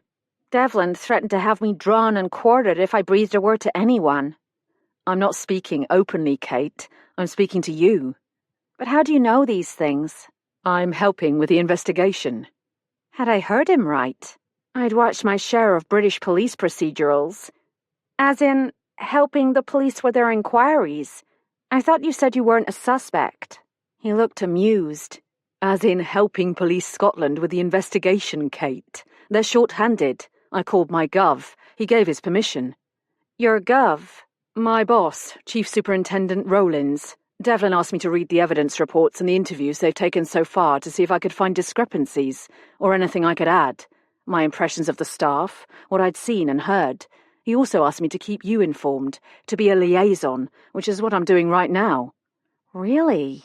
More likely, Devlin had asked him to keep an eye on me. Fine with me. Information can go both ways. They should be looking into Eleanor's state of mind these past weeks. She was obsessed with security. She knew she was in danger, and I think it had something to do with Dr. Guthrie's book. Devlin told me about the threat letters, Tom said, and I agree with you. They will follow every lead, but investigation takes time. Police speak for, "Leave this to us, miss." I know investigation takes time, but Devlin needs to know that people around here aren't telling the truth, at least not the whole truth. I wanted to tell him about Agnes and the purple gloves, but the words refused to form. Do you know if lights were still on in Eleanor's flat when the police arrived this morning? That could help pinpoint when she left the house. Tom put down his knife and fork. Look, I know you're trying to help Kate, and I understand your frustration. But you must be patient. Give Devlin time to do his work. You mustn't get involved. I started to protest when the library door opened and Sophia pushed a rolling cart through the jam. The cart held a French press filled with coffee, 2 cups, and 2 ramekins of something that looked like souffle. Cranachan, Sophia said. Famous Scottish dessert. Whiskey, honey, oatmeal, raspberries. Her eyes were fixed on Tom. I couldn't blame her for that, but Tom was looking at Sophia too, and some message passed between them. Had her night on his couch really been as innocent as he claimed? Why did that irritate me? I waited until Sophia was gone. Look, Eleanor was my sister-in-law. She asked for my help, and she was murdered. Can you blame me for wondering why? Of course I don't blame you, but that doesn't mean you can involve yourself in the investigation. It's not safe. What if the killer sees you as a threat? You mustn't interfere. Leave it to the police. They'll decide who's telling the truth and who isn't. They don't need your help. I glared at him. He glared at me. Spoons tinkled against china. What business was it of his to tell me what to do? The police did need help. They were just too pig-headed to admit it. I folded my napkin and stood. You know, I can't eat another bite. I'll say goodnight. Tom got to his feet. Let me see you to your cottage. No, thank you. I'm absolutely fine. I left him standing there, a napkin in his hand and a puzzled look on his face. Chapter 15. I shut the cottage door behind me and kicked off my heels. Tom Mallory was even worse than D.I. Devlin. My cell phone was now fully charged. I unplugged it and turned it on. The screen lit up with a series of pings. I'd had a text from Christine, miracle of miracles, and 5 missed calls, 4 from a number I recognized, a client with more taste than money and a nasty habit of taking oil paintings on approval and returning them the morning after a big dinner party. She could wait. I opened the text from Christine. Chris and I have news. Hope you are not upset. Upset? My heart lurched. Was she talking about a wedding? Dear Lord, not a baby. Fear turned to guilt. News wasn't necessarily a prelude to disaster. I wanted to text back, "What news?" in shouty caps, but I hadn't raised Christine for 19 years without learning a thing or two. Questions were interpreted as intrusion. Expressing concern was a kiss of death. I had to walk on eggshells with Christine. I punched in, "Great, call soon." Murder isn't something you put in a text. I scrolled back to the other missed call. Strange. The number was Scottish. Someone in Scotland had called my cell phone at 12:48 a.m. on Saturday morning. There was a message. I listened, transfixed. The voice was Eleanor's. Grabbing my handbag, I found D.I. Devlin's card.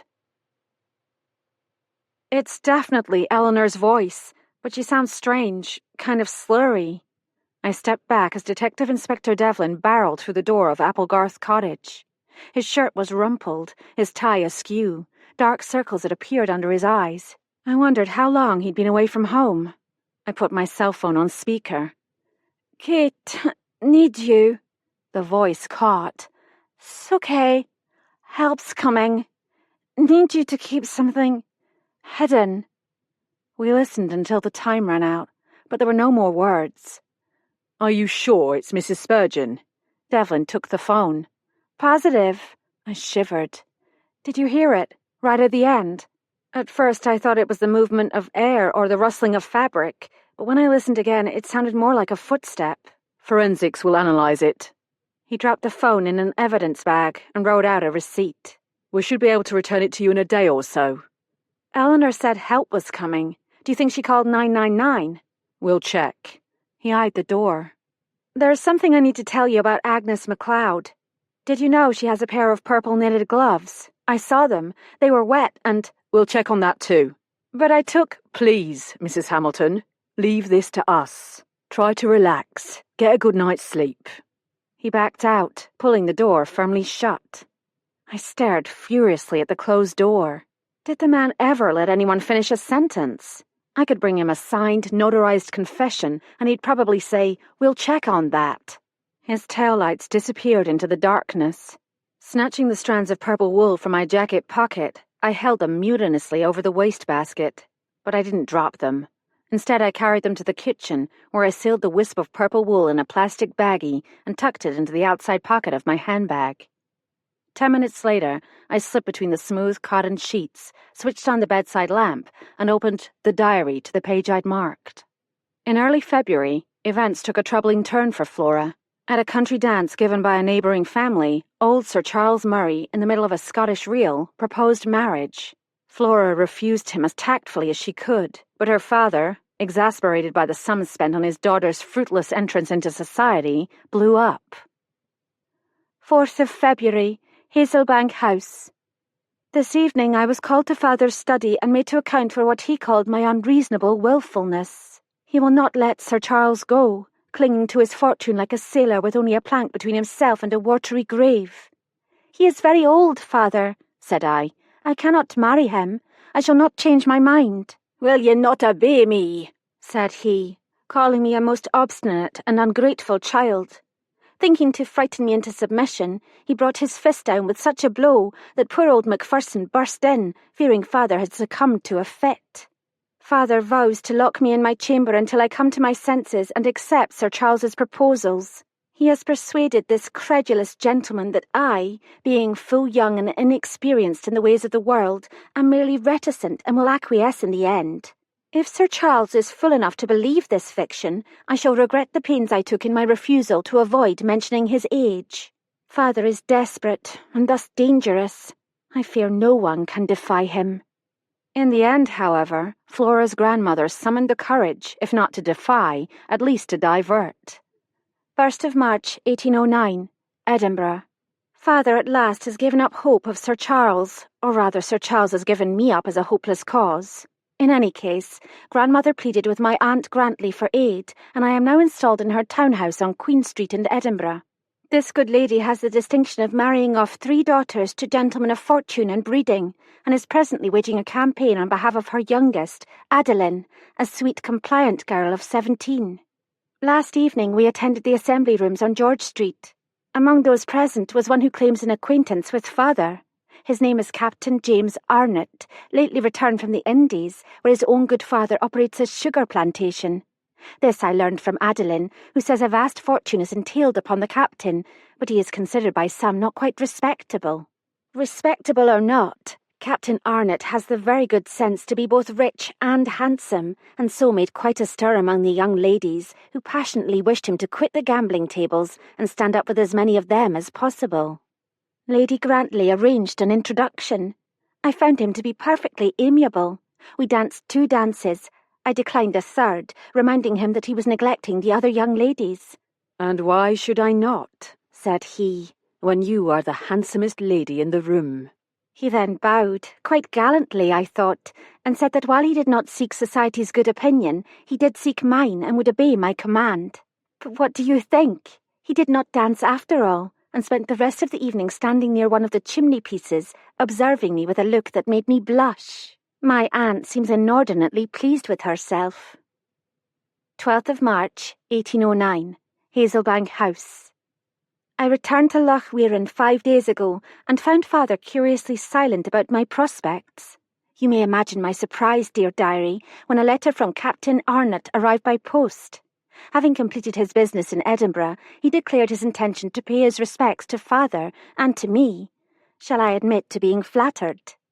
Yesterday he arrived. Father welcomed him with excessive courtesy and, after offering refreshment, gave me leave to show him our garden.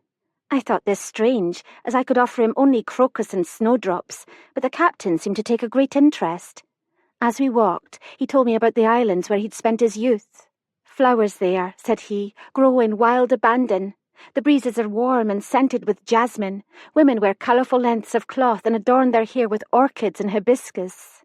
He took his penknife and cut a lavender crocus, tucking it in my hair. I am certain I blushed. The captain's connection with Father must stem from some business dealing, for this morning the two closeted themselves in Father's study. Tonight, my theory was confirmed when Captain Arnott informed us that he intends to make his home permanently in the Indies. I am heartily ashamed of myself. Captain Arnott has come to Hazelbank not because of any special regard for me, but to seek Father's advice. The bitterness of my regret takes me quite by surprise. 13th of March, 1809. I am greatly perplexed. This morning, as the weather is crisp and fine, the captain begged me to accompany him riding, declaring his wish to admire our lovely hills and woods. Gowan came along as chaperone, although she is not over fond of riding. We stopped to rest the horses along the riverbank, and the captain told me tales of his youth in the Indies, and of his mother's death of fever when he was but a lad. I told him of my own dear mother's death but a year ago. "Our sorrow is a bond betwixt us," said he, taking my hand in his and pressing it to his heart. This evening we were joined by the vicar and his wife. After supper the party withdrew to the music room, where Captain Arnott requested I play for him on the pianoforte. He chose Farewell to the Banks of Ayr by Mr. Robert Burns. I, knowing he is to leave Scotland forever, nearly wept. I am convinced his feelings for me are genuine, but fate is cruel, and I must not allow myself to hope. In 2 days' time, he will be gone forever. 14th of March, 1809. All is changed. This morning the captain asked to speak with me in private. Grandmother sat by the fire with a shawl over her lap, but was soon snoring so loudly I wondered if the captain had slipped a dram of whisky in her tea. He sat on the rosewood chair and bade me stand before him that he might admire my gown. He made me turn round to show it off and remarked that I had grown quite womanly for one so young. He should not have taken the liberty. Indeed, he should not. But I have forgiven him. He has not had the benefit of society. Grandmother stirred in her chair, and he put a finger to his lips. Then he gave me what he called tokens of his esteem, a fine emerald ring that belonged to his poor mother, and a miniature of himself on ivory, surrounded by seed pearls, lest I forget him. Dear diary, can you not guess the end of the tale? We are betrothed. The wedding is to take place on an island west of the Highlands, where the captain has begun the renovation of a house, fine enough, says he, for a queen. We shall make our home there until we are granted the blessing of a child. Then, when the child is able to travel, the captain will take us to live in paradise. "You must give me a son, dearest one," said he. And if the child is a girl? I asked, teasing him. But his expression turned dark, and so I said, We shall have 12 sons if it pleases you, or perhaps one daughter to keep me company. Then he smiled again, and all was well. Tonight, I showed his likeness to Gowan. She says he looks like a pirate. I dare say he does, but a bonny one. Captain Arnott is the finest and handsomest gentleman I have ever known. I would follow him to the ends of the earth.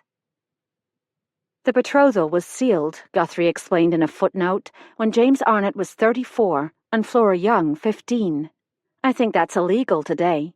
Flora was clearly smitten, but what could have possessed her father to allow the engagement? He must have known he would never see his daughter again. Guthrie's story disturbed me.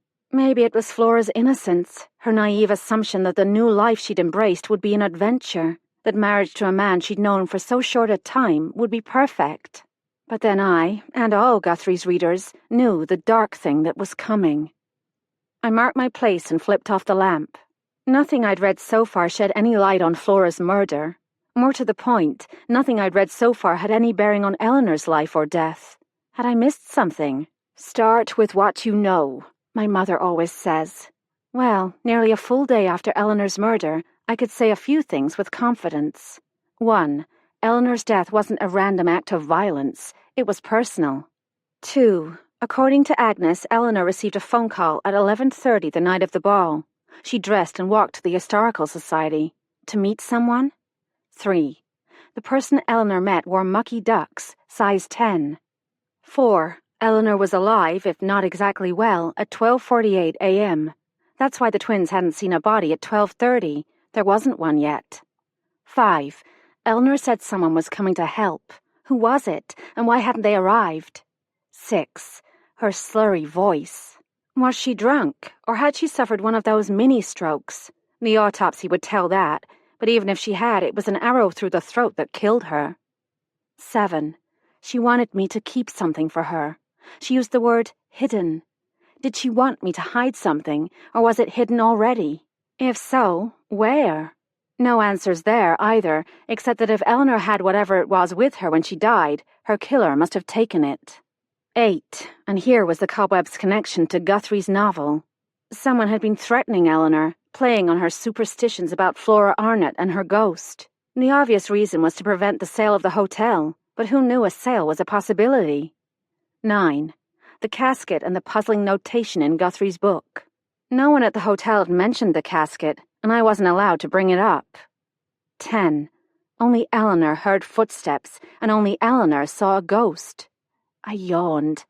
11. Was there an 11? My brain was getting fuzzy. I'd almost drifted into sleep when the phone rang. I rolled over and reached for the receiver. Hello? Detective Inspector Devlin here. I've sent a car to pick you up. We have Beau Duff at the police station in Mallaig. He's asking for you. Chapter 16. Frank Holden stood beside me in the lobby of the police station at Mallaig. He'd seen the police car arrive, and once he heard about Beau Duff, insisted on coming along. I was glad for his company.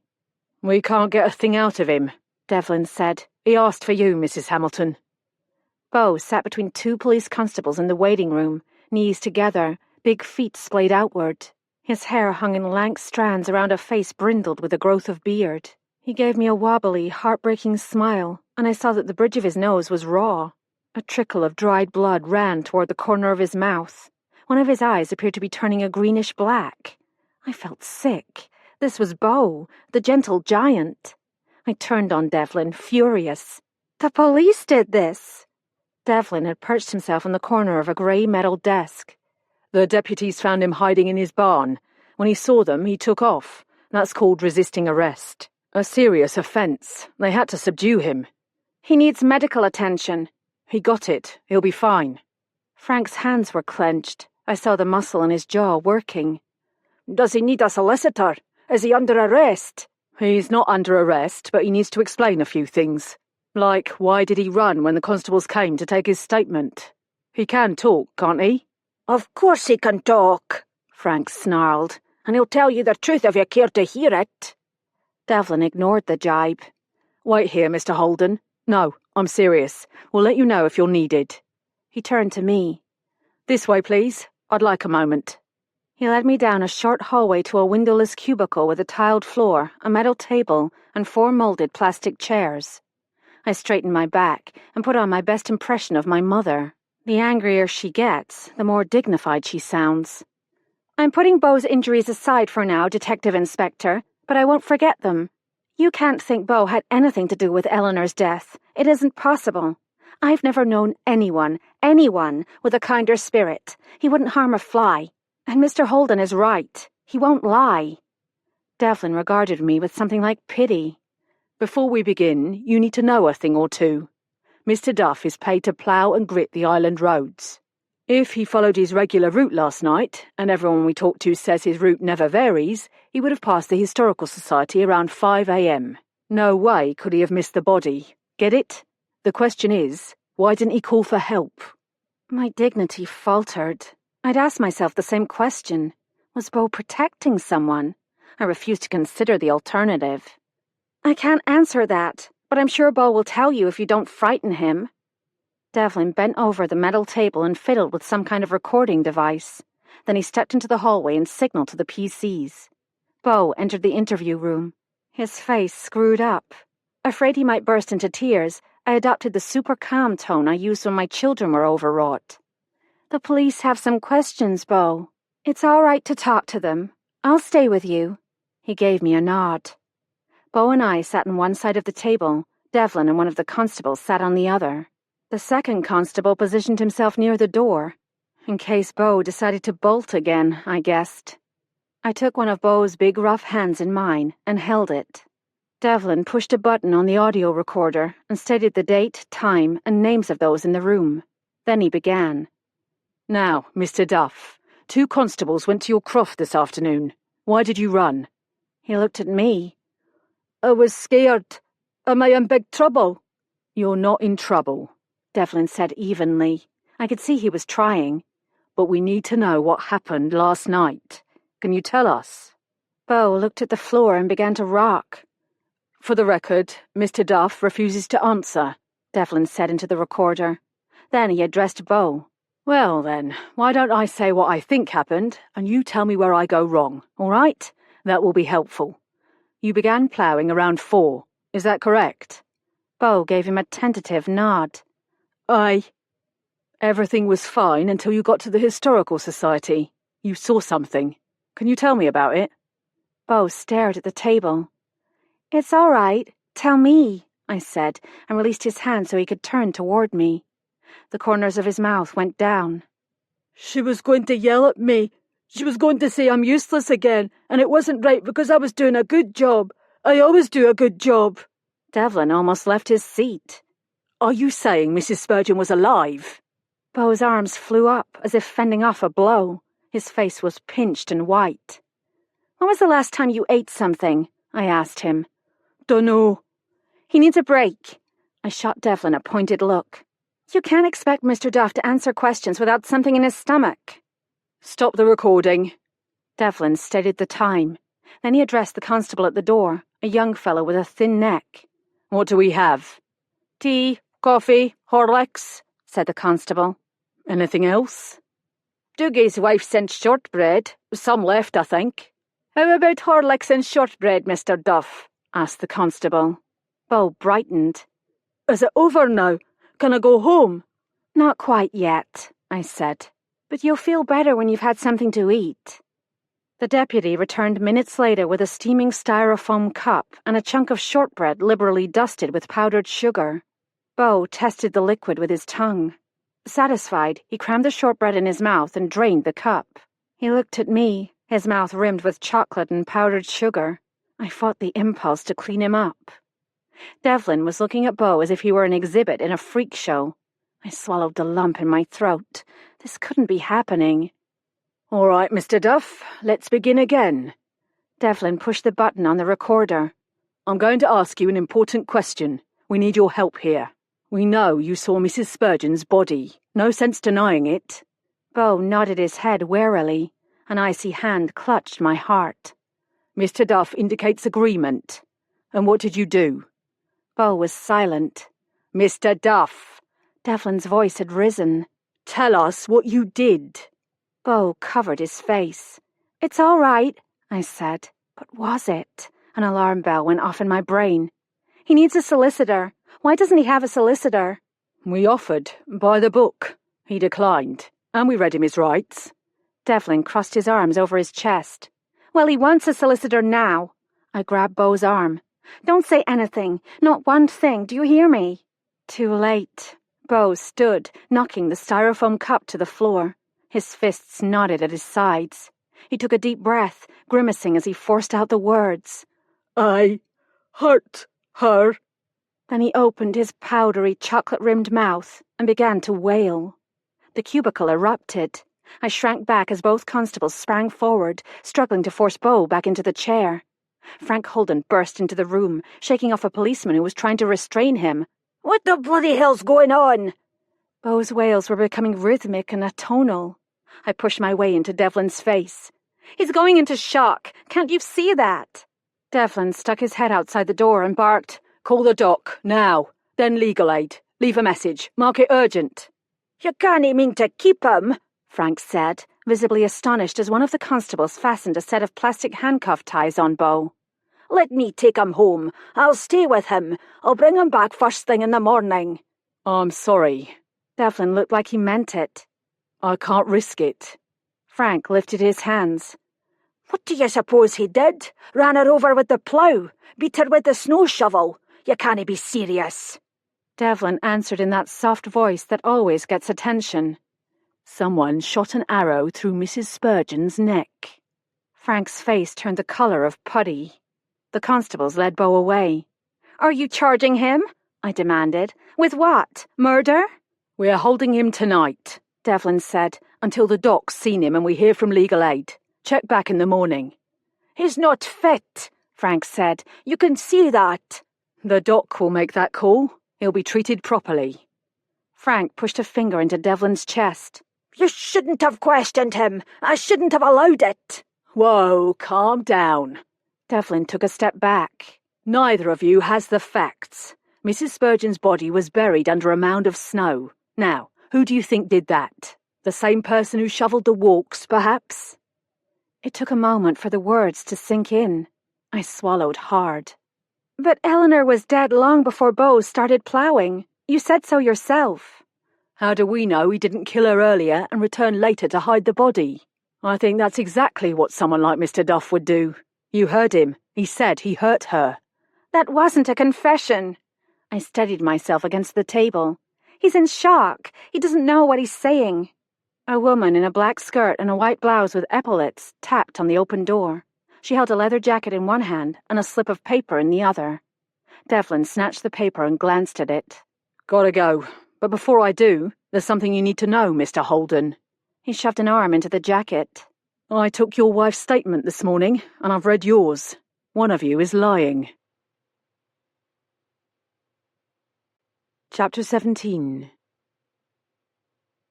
Sunday, October 30. I woke, bleary-eyed and stiff. Frank and I had remained at the Mallaig police station until the police surgeon arrived. Shortly after that, Beau was transported to the Monroe Clinic in Glenfinnan, halfway between Mallaig and Fort William. By the time I returned to Applegarth, it was 4 a.m. I'd fallen into bed, exhausted but unable to turn off my brain. I must have slept some, though, because I'd had another bad dream. Pulling the Case Western sweatshirt over my pajamas, I went to the kitchen to start the coffee. As it dripped into the pot, I peered out the window. The air had cleared, leaving a pale grey sky with a scrim of haze. Was Beau awake? I pictured him alone and afraid. If I could just talk to him, get him to calm down, he might remember what actually happened that night. Maybe he saw the killer and decided taking the blame was safer than telling. Whatever the truth, he needed to tell his story in his own time and his own way. He needed someone to listen, someone who loved him, like me. I hugged Bill's old sweatshirt around my body. How could I not love the man who had risked his life trying to save my husband? My thoughts slid back to the day my world ended. I was there again, smelling the sea, feeling the trickle of sweat down my back. With Bill's sailboat bobbing aimlessly, I dashed toward the jetty where Beau was scrubbing down an old wooden fishing boat. "It's Bill!" I screamed and pointed at the sailboat. "He needs help!" Instantly, Beau started up the small outboard motor and wrenched the boat around, almost swamping it. I could see him in my mind's eye, straining forward, his hand on the tiller. His cap blew off, and the long strands of his hair unfurled in the wind. I raced to the end of the jetty, planning to dive in fully clothed, but hands stretched out to prevent me. "Nothing you can do, lass," said a woman in a floppy hat. "You'll only make it worse." She was right. The wind had picked up again, churning the waves. Beau arrived at the sailboat and cut the motor. I saw him lean out of the fishing boat, his long arms reaching for something. No. Oh, God, no. A crowd was gathering on the jetty. "Call the medics," I pleaded. When I looked again, Beau was in the water. He held Bill's head in the crook of one arm and reached for the side of the boat. Once, twice. The boat rocked dangerously and slid out of reach. For one heart-stopping moment, Beau hesitated, his head thrashing from side to side like a trapped animal. Then he began to swim, scooping with his free arm, jerking forward with every kick. Voices around me yelled, "Who has a boat? Doesn't anyone have another boat?" "Call the Harbour View," someone cried. "No, call 999. He's not wearing a life jacket. He'll never make it." Several men dove in to help, but the sea was too rough and they were forced to turn back. One guy tried to row out on a paddleboard, but he quickly lost his balance and fell. How he made it back to shore, I never knew. All the while, Beau kept swimming. At times the waves covered them completely, and I feared they'd both gone under. I fought with him, stroke for stroke, breath for breath. It took forever. 20 minutes, someone said. As Beau neared shore, others jumped in. They dragged Bill into the shallows and up onto the shingle. Beau staggered forward, coughing and gasping for air. His lips were blue. Bill lay on his back. His face was slack. His hair streamed water. The sun caught a flash of gold. His wedding band. Someone blew air into his lungs again and again until the paramedics arrived. Furious activity surrounded the inert body. Then they stopped. A massive heart attack, the doctor said later. Bill never had a chance. I lay next to his body, my arm over his chest. Beau knelt beside me, sobbing like a child. When the stretcher came, a woman made me stand. She wrapped a beach towel around my shoulders. Someone must have called Eleanor, because she arrived as Bill's body was being transferred from the collapsible stretcher to the emergency vehicle. No! She screamed. She bent over him, her fair hair falling across his face. The door shut, and she turned to me, her lovely face contorted with rage. Those cruel things you said. You broke his heart. I'll never forgive you. And she hadn't, until that phone call. The problem was, I hadn't forgiven myself. The coffee finished dripping with a fizz of steam. I poured a large mugful and swallowed. The Fort William phone directory had a listing for the Monroe Clinic. A recorded message told me that visiting hours on Sunday were 1 to 4 p.m. Then I listened to the sounds of a string ensemble, Hayden, I thought, as I waited for someone to pick up. A vase filled with orange-berried branches sat on the red and cream checked tablecloth. I stared out the window, watching the wind bend the trees. "The Monroe," came a voice at last. "Sorry for the wait. How can I help?" "My name is Kate Hamilton. The police brought a friend of mine in last night. Actually, early this morning. His name is Beau Duff. I'd like to visit him later today." "No visitors during the initial evaluation process, I'm afraid." "Can you at least tell me how he is?" "Resting quietly. That's all I'm allowed to say." I moved the phone to my other ear. "But you have a waiting room, don't you? I could drive over this afternoon and wait until the evaluation is finished." "We do, and you could, but there's not much point. You won't be able to see him. All visitors must be cleared by the police. I believe the policy is family only." To my horror, I began to cry. "I'm sorry. Beau was my husband's best friend. I'm not going to abandon him." "Of course you're not." The woman must have taken pity on me. "Look, I'm not supposed to do this, but Mr. Duff's sister is on her way from Perth. If you leave your name and phone number, I'll let her know you're concerned." I gave the woman my information. "Tell her I'll do anything to help. Anything at all." I replaced the receiver and sat for a moment, drumming the table with my fingernail. People like Beau are capable of anger. I remember Matt's face turning red as he upended a train set when the tracks wouldn't stay together. But Eleanor's murder hadn't been a flash of anger.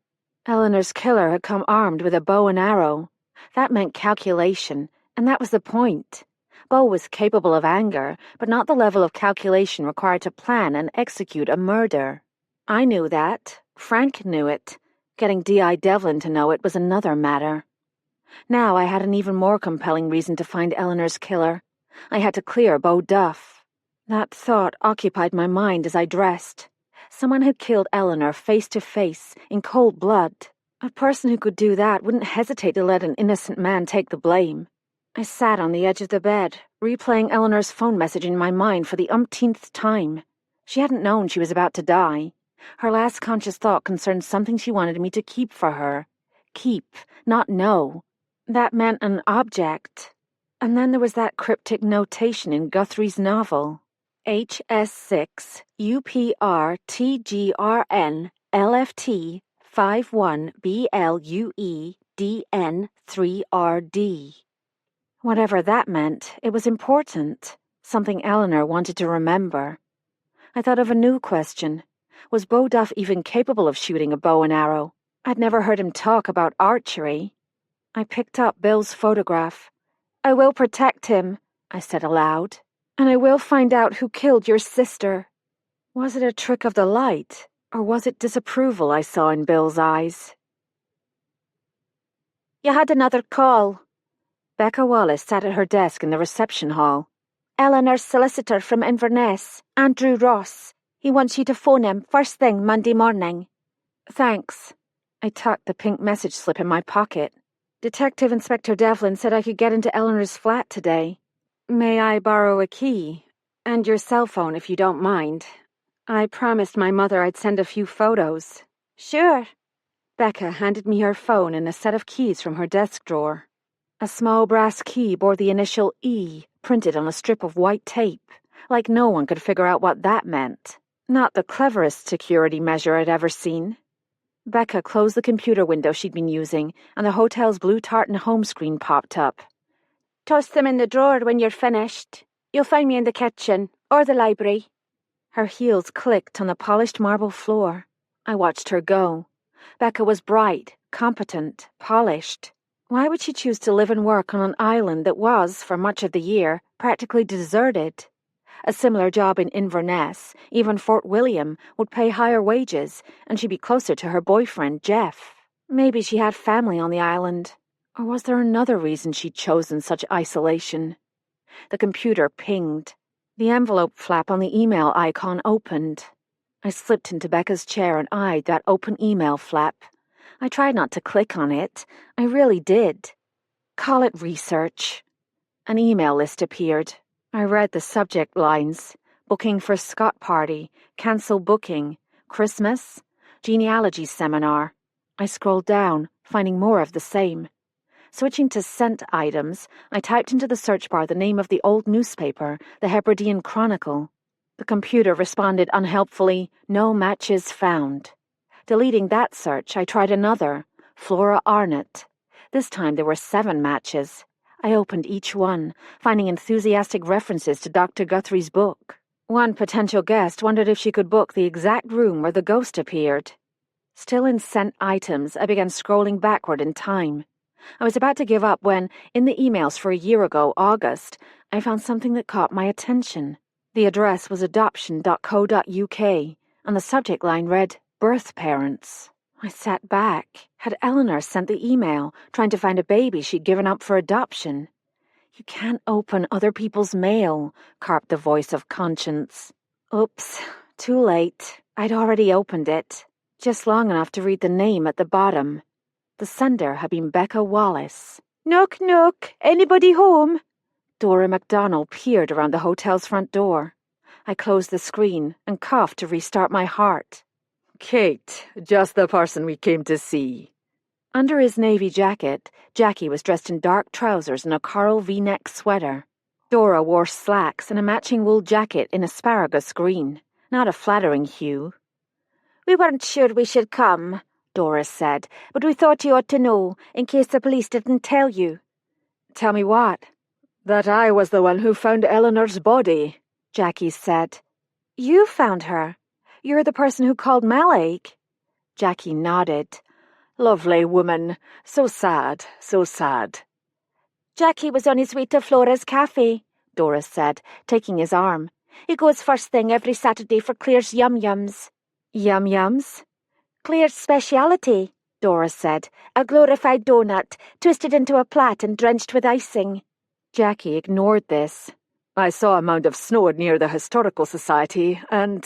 He spread his hands and shrugged. You knew it was Eleanor? Not at first. I thought it was an animal caught in the storm. A sheep, maybe, or a big dog. I thought I'd check to see if the poor thing was still alive, but when I began clearing the snow, well... He squeezed his eyes shut, as if blotting out the image. My first instinct was to pull out the arrow, but it wouldn't have helped. How many people on the island could have done it? I asked, figuring he would know. Lots. For many of us, archery is a lifelong hobby. Jackie is a triple champion. If Dora realized she just implicated her husband, she showed no sign of it. We'll take our leave. Jackie steered Dora toward the door. Let you get back to whatever you were doing. What I'd been doing was probably a felony.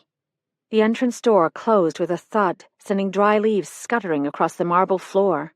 Hadn't I read somewhere that killers sometimes report their own crimes for the thrill of taking part in the investigation? Grabbing the keys and Becca's phone, I headed for Eleanor's flat. If Jackie owned a pair of mucky ducks, they were a heck of a lot bigger than size 10. I pictured Dora's long, narrow feet, wondering if the size 10s could have been a woman's size rather than a man's. Light from the door at the end of the east wing hallway shone on the oak paneling. As I turned the key to Eleanor's flat, something shifted behind me, momentarily blocking the light. I spun around. No one was there. Chapter 18. Light shifts with the ever-changing cloud cover in the Hebrides. I knew that, yet I'd had the eerie sense of a presence behind me in the hallway. I didn't like where my thoughts were taking me. I switched on the lamps in Eleanor's flat and instantly forgot about disappearing shadows. The police had left the place a mess. The cushions on the sofa and love seat were skewed. In the bedroom, her once-made bed was a jumble of linens. A dresser drawer stood partially open, revealing the edge of a violet-blue scarf. Had they found anything significant, and would they tell me if they had? In the bathroom, the fluffy white rug bore the imprint of large male feet, but the embellished casket was still there. I took measurements with my retractable tape and, using the cell phone, snapped a few close-ups of the marquetry designs before stepping back to take front, back, and side shots. I attached them to a text. "Mom, can you identify? 18th century? Maker?" I included the dimensions and pushed send. No one could touch my mother when it came to research. If references to similar caskets existed, she would find them. I sat on the edge of the huge clawfoot tub as Devlin had the day before. The casket could be unique, a one-off, but I didn't think so. The maker of this small jewel in wood had been a master craftsman, an artist of the first rank, and just as painters can be identified by their style and technique, so can cabinet makers. A shaft of sunlight pierced the wavy old window glass, pinning the casket in a luminous circle. I blinked at the tiny mythical creatures. On Friday, they'd seemed to be frolicking in a field of vines, berries, roses, paradise. Today, the creatures appeared to be fleeing from an unknown predator, and the vines looked more like brambles reaching out to ensnare their tiny hooves. I fumbled for my cell phone, hoping to capture what I saw, but the light vanished as suddenly as if someone had flipped a switch. I realized I'd been holding my breath. The ends of my fingers tingled, my face flushed, and my mouth went dry. My hand went to the casket. There were no words this time, but what I felt was fear, razor-edged and raw. Fear for the animals, or for myself. I pulled my hand away, willing the creatures back to paradise. An unformed thought floated away, out of reach. Something I needed to know was buried deep in my brain. "This is where everything began. I'll tell you the whole story after the ball." I locked the door to Eleanor's flat, deleted the photos and text from Becca's phone, and slipped the phone and keys back in her desk. The reception hall was empty. The computer screen was dark, timed out. The only sound was the ticking of the long case clock. Images flipped through my brain. The casket, the code written in Guthrie's novel, footsteps and shadows. If Eleanor had been right about footsteps in the night, and I could hardly doubt her after my recent experience, how was the intruder gaining access? The big front entrance door had a modern locking system and a deadbolt, turned either mechanically from inside or by a key from outside. The rear door to the kitchen had the same mechanical deadbolt, and both doors were lit on the outside by dusk-to-dawn security lighting. I chewed the side of my lip. If I wanted to get in unseen, I'd find a seldom-used door, a side door maybe. Bill and I had taken a tour of the newly renovated hotel 10 years ago. In addition to the wide French doors along the back wall of the dining room, also flooded with security lighting, I remembered a rear door leading to what were called the Old Larders, now 2 large guest suites at the back of the house. And then there were the exterior doors at the ends of the east and west wing hallways. The doors closest to Eleanor's flat was worth a second look. I returned to the east wing. 40 feet or so beyond the entrance to Eleanor's flat, an exterior door led to a covered porch on the edge of the woods. I tried the knob. Locked. Someone behind me yelped. I spun around. Again. This time, thankfully, someone was there. Penny Arnott stood with her hand on Eleanor's doorknob. She snatched it back and glared at me. "Scared me half to death, you did." "Can I help you?" I walked toward her. "Dead," she said pleasantly, nodding her head in the direction of Eleanor's flat. "Heard this morning. Can I have a peep?" "You want to get into Eleanor's flat?" "Stuff in there from the Historical Society. She rapped the door with a bony knuckle. Shouldn't go to those Dutch people.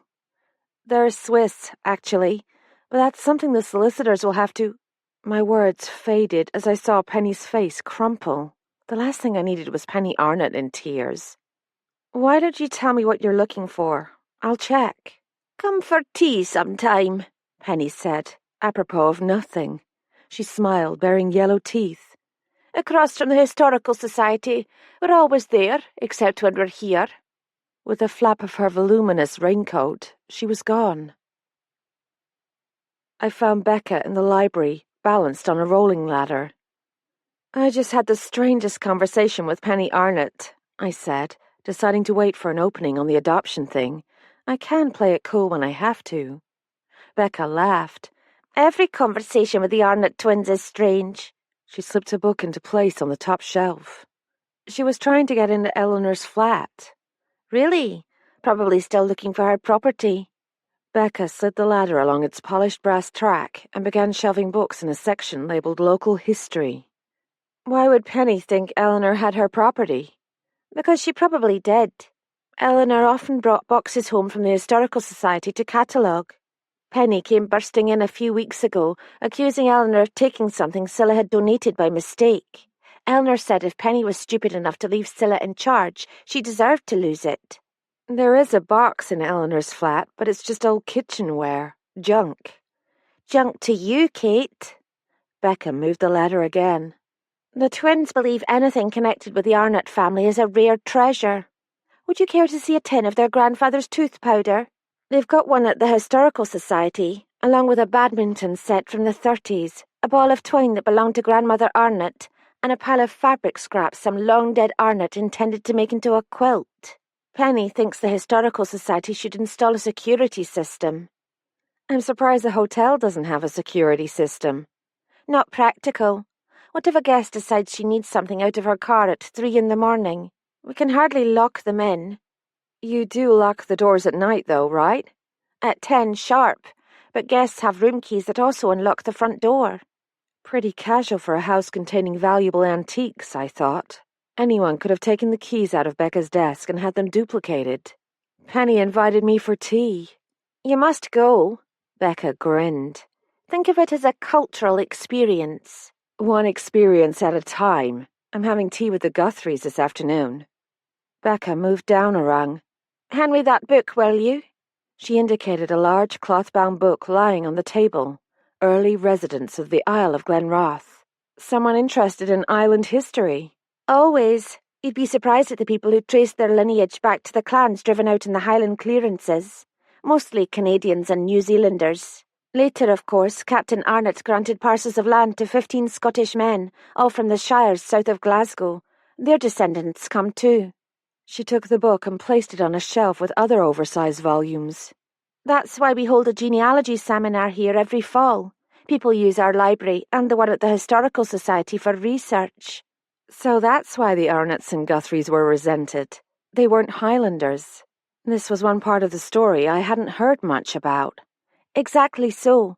The Arnotts rescued the house and the island from the English, but the MacDonalds wanted their old clan seat back, even though they had no money to purchase it themselves. They considered the house to be theirs by the law of restitution. That explained the reference in the old newspaper articles to the point of contention between Captain Arnott and the local clansmen. It also provided a nice pivot. Is your family from the island? Is that why you took the job here? Becca climbed down and brushed off her short black skirt. I never had a family. I was an orphan, fostered a few times, never adopted. She shrugged. This job gives me a place to live, and I like old houses. Will you stay on when the new owners take over? To be honest, I'm thinking about leaving anyway. Jeff's taking a position at Holyrood Palace in January. He asked me to marry him. Becca, that's wonderful. You're moving to Edinburgh. Too soon for confetti. Jeff's an incredible guy. I'm just not sure. Sure that you love him? That I'm able to love him. He deserves that, don't you think? She fingered the fall of hair concealing her thin white scar. That reminds me, how was dinner last night? Oh, the dinner. I covered my face with both hands. It couldn't have been that bad. Tom Mallory is a charming man. He is charming, but I questioned him about the murder and he told me to leave the investigation to the police. I'm afraid I got huffy. Come on, let's get out of here. Becca flipped off the lights. Good luck with Margaret Guthrie today. I've heard tales about that woman. Oh? Something I should know?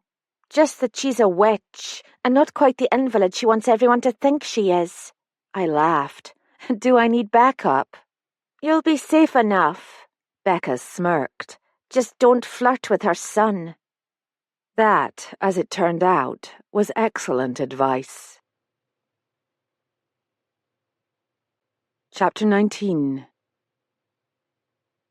At 2:15, I set out for the Guthries on the old-fashioned, wide-tired bicycle I'd found in Applegarth's log shed. The Hebridean wind blew steadily, thinning the cloud cover and brightening the sky. Above me, a white-winged gull shrieked and dove. The snow had finally melted. As I passed the hotel, I saw Becca sweeping the stone steps. She held up 2 fingers in the victory sign. Tartan Cottage dozed in the woods to the east. Yesterday, a white car had been parked there. Tom's rental, I supposed. Today, the car was gone. He was probably avoiding me. It took less than 10 minutes to reach the old stone bridge. I coasted to a halt. Below me, overshadowed by conifers and bounded on the south by a high bank, the burn of Ruach cut a channel through the underbrush. Ruach, the Gaelic name for the red deer that once roamed the island freely. Bill and I had walked the length of the burn on our honeymoon, following the silvery ribbon of water as it rushed headlong from the high point at the island's centre toward the sea. Today, a thin stream of peaty snowmelt curled sluggishly around rocks, twigs, and clumps of dead leaves. According to island history, somewhere along that burn on New Year's Day of 1811, Captain James Arnott had been found with a bullet in his head. Self-inflicted was the implication in the newspaper story, but I wondered about that. Had he been murdered too? Beyond the bridge, a dry stone wall defined a small cemetery. A newer section in back displayed well-tended graves adorned with frost-nipped chrysanthemums. The headstones nearest the road, the oldest ones, were narrow tablets or stone crosses, pocked with moss and lichens. I wondered if Flora and her unborn child were buried there. Probably not. If the Island Chamber of Commerce knew the location of her grave, they'd have erected a shrine and charged admission. On the left, 100 yards or so past the cemetery, the Glenroth Historical Society occupied a picturesque 1830s stone schoolhouse with a modern board and batten annex. Crime scene tape blocked the entrance and marked off the area between the road and a brick walkway where the stump of an old tree jutted from the soil. An ugly gash in the stump and an obscenely green square of turf were all that remained of violent death. A group of reporters was milling about, preparing to film. "Wait," one of them called to me. "May we speak with you for a minute?" I shook my head and stood on the pedals. The Arnott's plain 40s-style 2-story sat directly across from the Historical Society. Devlin was right. If a body had lain there the night of the tartan ball, the twins would have had a clear view. I thought I saw a curtain twitch. Hugh Guthrie and his mother lived south of the village in a lovely house of dark grey flint. A lacy trimboard followed the gabled roof line. I leaned my bike against the wrought iron fence and walked up the path. The front door stood open, a glass storm door proof against the weather. Margaret Guthrie must have been watching, because a rich alto voice called out, "Come in, dear, door's open." I stepped into a long foyer. On the right, a narrow staircase led to a second story. On the left, a small fire burned in the living room hearth. Margaret Guthrie sat by the fire in an upholstered chair. With her powdery pink and white complexion and wings of silver hair, she might have been the spokesmodel for a stair lift or a security call pendant. Her wheelchair was nowhere in sight. "Welcome to Tymore," she said. "We've had quite a morning. Reporters everywhere. Such an intrusion." Tymore. The Gaelic name for mansion house. That's what the house is known as locally. Was she joking? The house was nice, but no mansion. I detected a familiar scent, something old-fashioned. L'air de temps? A portrait hung over the fireplace. I recognized a much younger version of the woman who sat before me. Her hair had been blonde then, but styled much as she wore it now.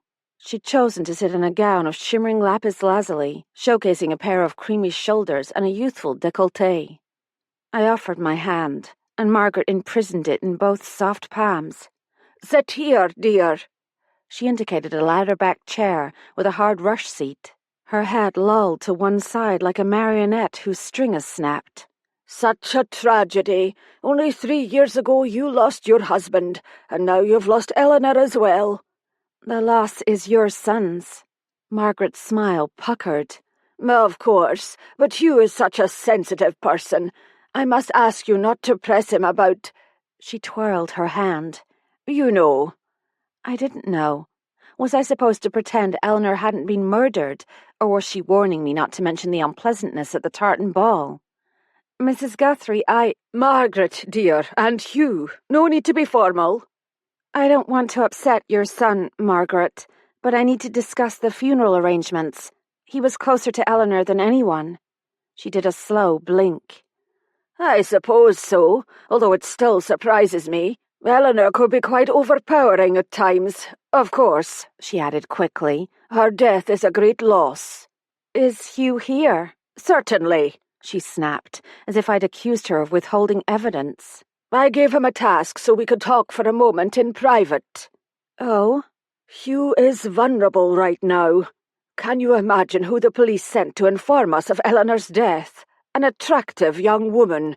She actually left her card and told Hugh to call if there was anything she could do to help. Next thing you know, she'll be suggesting they meet for coffee." Margaret fidgeted in her chair. "I do feel guilty about the little contretemps at the ball, though. If I'd known what was going to happen, I wouldn't have— well—" She cleared her throat. "Wouldn't have bothered?" I let her squirm. "Anyway, I hope I didn't cause offence." Margaret smoothed her skirt. "Not to me," I said. "You and Eleanor disagreed about the wedding plans." A flash of irritation crossed her face. "That's what I'm talking about. Hugh can easily be bullied into decisions that aren't his own. I was simply making sure he was getting what he wanted. No one knows a son better than his mother." Margaret crossed her legs. So she wasn't paralyzed. Maybe that's what Becca had meant when she said Margaret Guthrie wasn't quite the invalid she pretended to be. Had the police checked her alibi, or just assumed she wasn't physically capable of committing the murder? Hugh Guthrie entered the room, carrying a tray. He placed it on the coffee table in front of the sofa. "Hello?" His turtle-like eyes darted, as if he wasn't sure where to look. If he'd had a shell, he'd have pulled his head in at that moment. "Thank you, darling," his mother said, "but we need the tray a little closer. Here, perhaps?" She drew an imaginary circle in front of the fireplace. Hugh moved a table from the other side of the room and placed the tray on it. Slices of a seed cake had been set out on clear pink luncheon plates with integrated saucers. Hugh poured tea, first for me, then for his mother, adding to hers cream and 3 sugars. "A little more cream, darling. You know I like a lot of cream. A touch more." Tea sloshed out, swamping the cake. "You've filled it too full now," she clucked. "Get a napkin. Paper, not cloth." Hugh disappeared and returned with a handful of paper napkins. He mopped up and handed his mother the plate. She rotated it 90 degrees. "Cup on the right, darling. Remember? Now, come sit. Pull up so we can have a nice chat." He inched his chair forward until she signaled her satisfaction. I'm usually pretty tolerant of other people's foibles, but I was forming a rather intense dislike for Margaret Guthrie. This made me brave enough to contravene a direct order. "First, let me say how sorry I am." I turned toward Hugh. "I know what it's like to lose someone you love, but to lose her on the evening of your engagement is something no one should have to experience." He stared at me, goggle-eyed. "It's an outrage," Margaret said, filling the silence. "To think a woman can't take a walk at night without getting mugged. A gang from Glasgow, no doubt." I was about to say that what had happened to Eleanor was a little more serious than mugging, but I stopped myself in time. The police obviously hadn't shared the cause of Eleanor's death with the Guthries. Weren't they curious? I took a bite of my cake. "Has a date been set for the services?" Margaret asked. Not yet, which is partly why I'm here. I turned again to Hugh. I'd like to help. If you agree, I thought we might have the funeral at the, church in the village. The islanders called it the Wee Free, but I couldn't bring myself to say that. I know how difficult it is to think about these things, but it has to be done. The sooner the better, in my experience. Hugh's face turned pink. I'm not up to making decisions. Whatever you decide is fine. Of course, if that's what you want. Margaret Guthrie's face wore a Cheshire cat smile and the air of someone getting not only the cream, but the whole cow.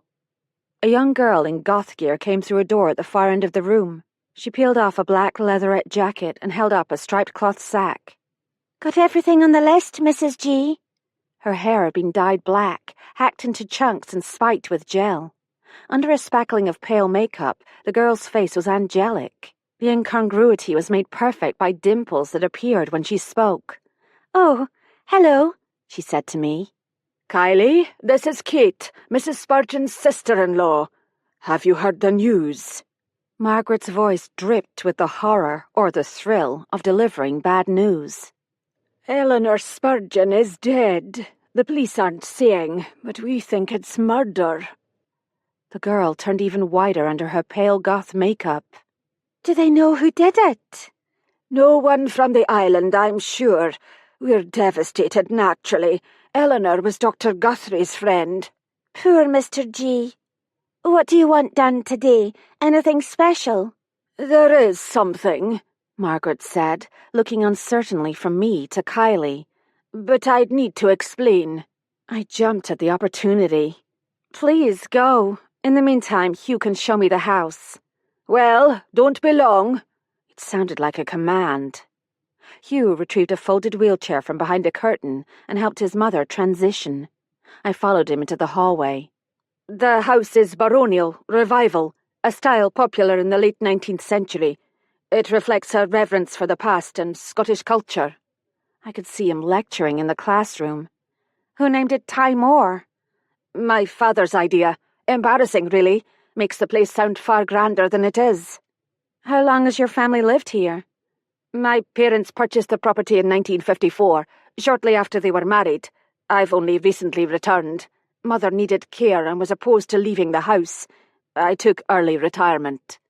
The hallway ended in a television room furnished with a small sofa and 2 loungers. The curtains were drawn. Hugh flipped on the lights. My parents added this room in the 60s, before Island Preservation instituted stricter regulations. One wall was covered with family photographs. I pointed to a studio portrait of a heavy, jowled man in a dark suit. Your father? Sheriff at Portree for 40 years. Sheriff? You'd call him a judge. In Scotland, sheriffs deal with the majority of the criminal and civil court cases. All the photographs, I noticed, were of Hugh's parents, together and separately, at a variety of social events. Not a single photograph of their son. He shifted his weight. There isn't much more to see, really. Kitchen and dining area through that door, 2 bedrooms and a bath upstairs. A bedroom and bath off the downstairs hall. Mother's suite so she doesn't have to climb stairs. Very little inside is original, except my office. I'd love to see your office. Anywhere away from Mommy Dearest. Hugh opened the door to a wood-panelled room near the staircase. 2 chairs faced an Adam-style fireplace. On a pedestal near the window stood an enormous begonia plant. Hairy brown rhizomes crawled toward the window as if attempting a slow-motion getaway. I could sympathize. Hugh placed his hand on the mantel. This is the original panelling and fireplace, and this is my father. He indicated a portrait above the mantel.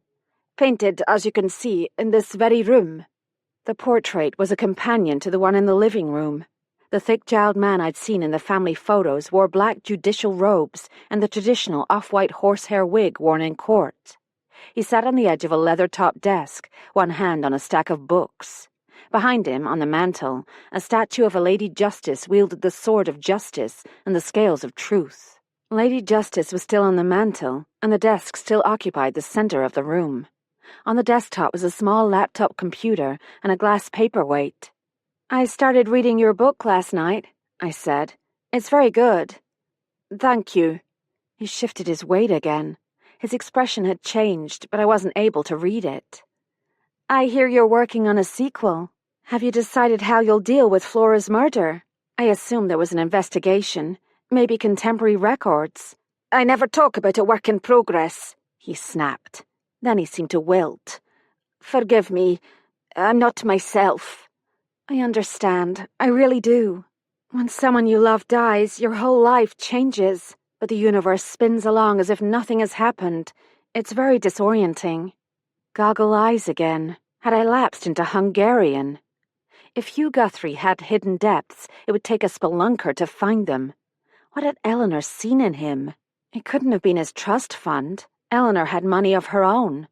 Maybe she fancied being the wife of a local celebrity, or maybe she'd gotten bored with running a hotel. She never had possessed a long attention span.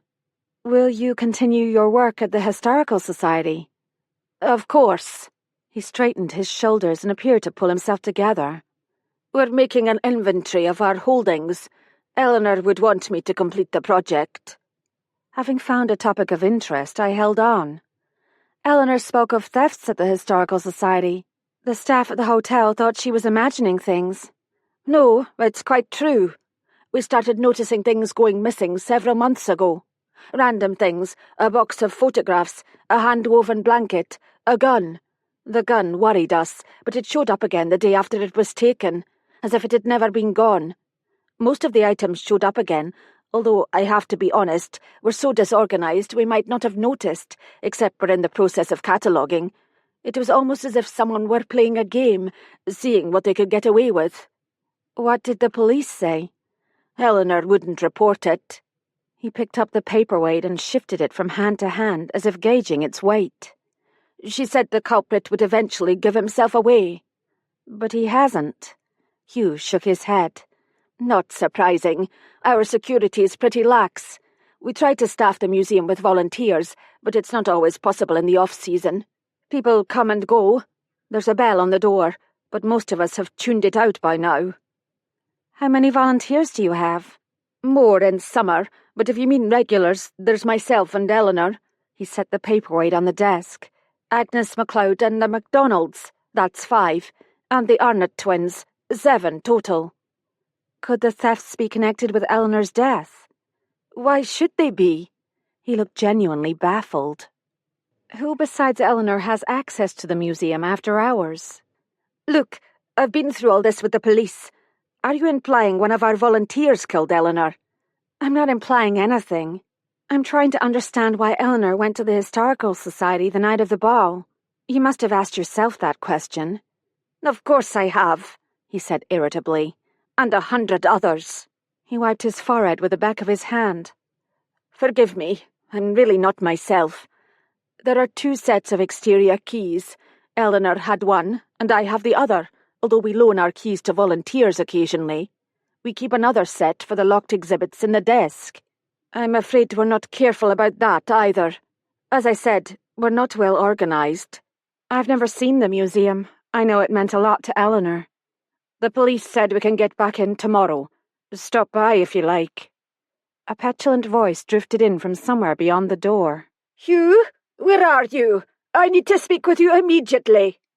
His shoulders sagged. I'll be right back. He left, shutting the door behind him. I stared at the neat desktop. Wasn't he supposed to be working on the new book? Where were his notes, outlines, drafts, sticky pads with bits of research? He claimed in the foreword to the diary to have done extensive research. Where were his reference books? None of your business, scolded that prim little voice of conscience. Too late. Again. I'd already opened the right-hand drawer. The drawer was filled with correspondence. The letter on top, I couldn't help seeing it, could I, was from Hugh's publisher, a contract for 2 volumes of the diary of Flora Arnott. In for a penny? I flipped quickly through the pile, reading snatches while keeping my ears open for footsteps and one eye on the door. A letter dated the previous June read, "May we remind you, sir, that your contract was for 2 books. With the success of the first volume, we believe a second should come out sooner rather than—" I stopped reading, thumbing forward in time. A letter written in mid-August complained, "Have you forgotten, Dr. Guthrie, that your book claims to be Volume 1? We've been patient, but I believe we deserve to know when a draft of Volume 2 will be forthcoming. Remember that you are under contract. Had Guthrie even begun to write the new book? Hearing only silence, I opened the center drawer, finding several pens and a brass letter opener. That wasn't all. Stuffed toward the back was a clear plastic bag holding several round blue tablets. I held the bag to the light. The imprint of S193 was clearly visible, as opiclone tablets, like Eleanor's. A scraping sound on the other side of the door startled me. Then the doorknob turned. I shoved the baggie in the drawer and closed it. Then I did something dumb, really, really dumb. I ducked under the desk. You idiot, I told myself, stating the obvious. I heard the door open and the sound of wheels on wood. I curled myself into a ball and held my breath. If Margaret left before I passed out, there was a chance I could... The wheelchair squeaked into my line of vision. Looking for something in particular or just snooping? Margaret Guthrie was seriously annoyed. I shot her a look of dazzling innocence. Admiring the dovetail joins. An antique dealer's affliction, I'm afraid. We can't resist. The lie came more easily than it should have, but this was Margaret Guthrie, who could kill with her eyeballs alone. Too bad you have to go so soon. She crossed her arms over her ample chest. She didn't look pleased or convinced. Chapter 20.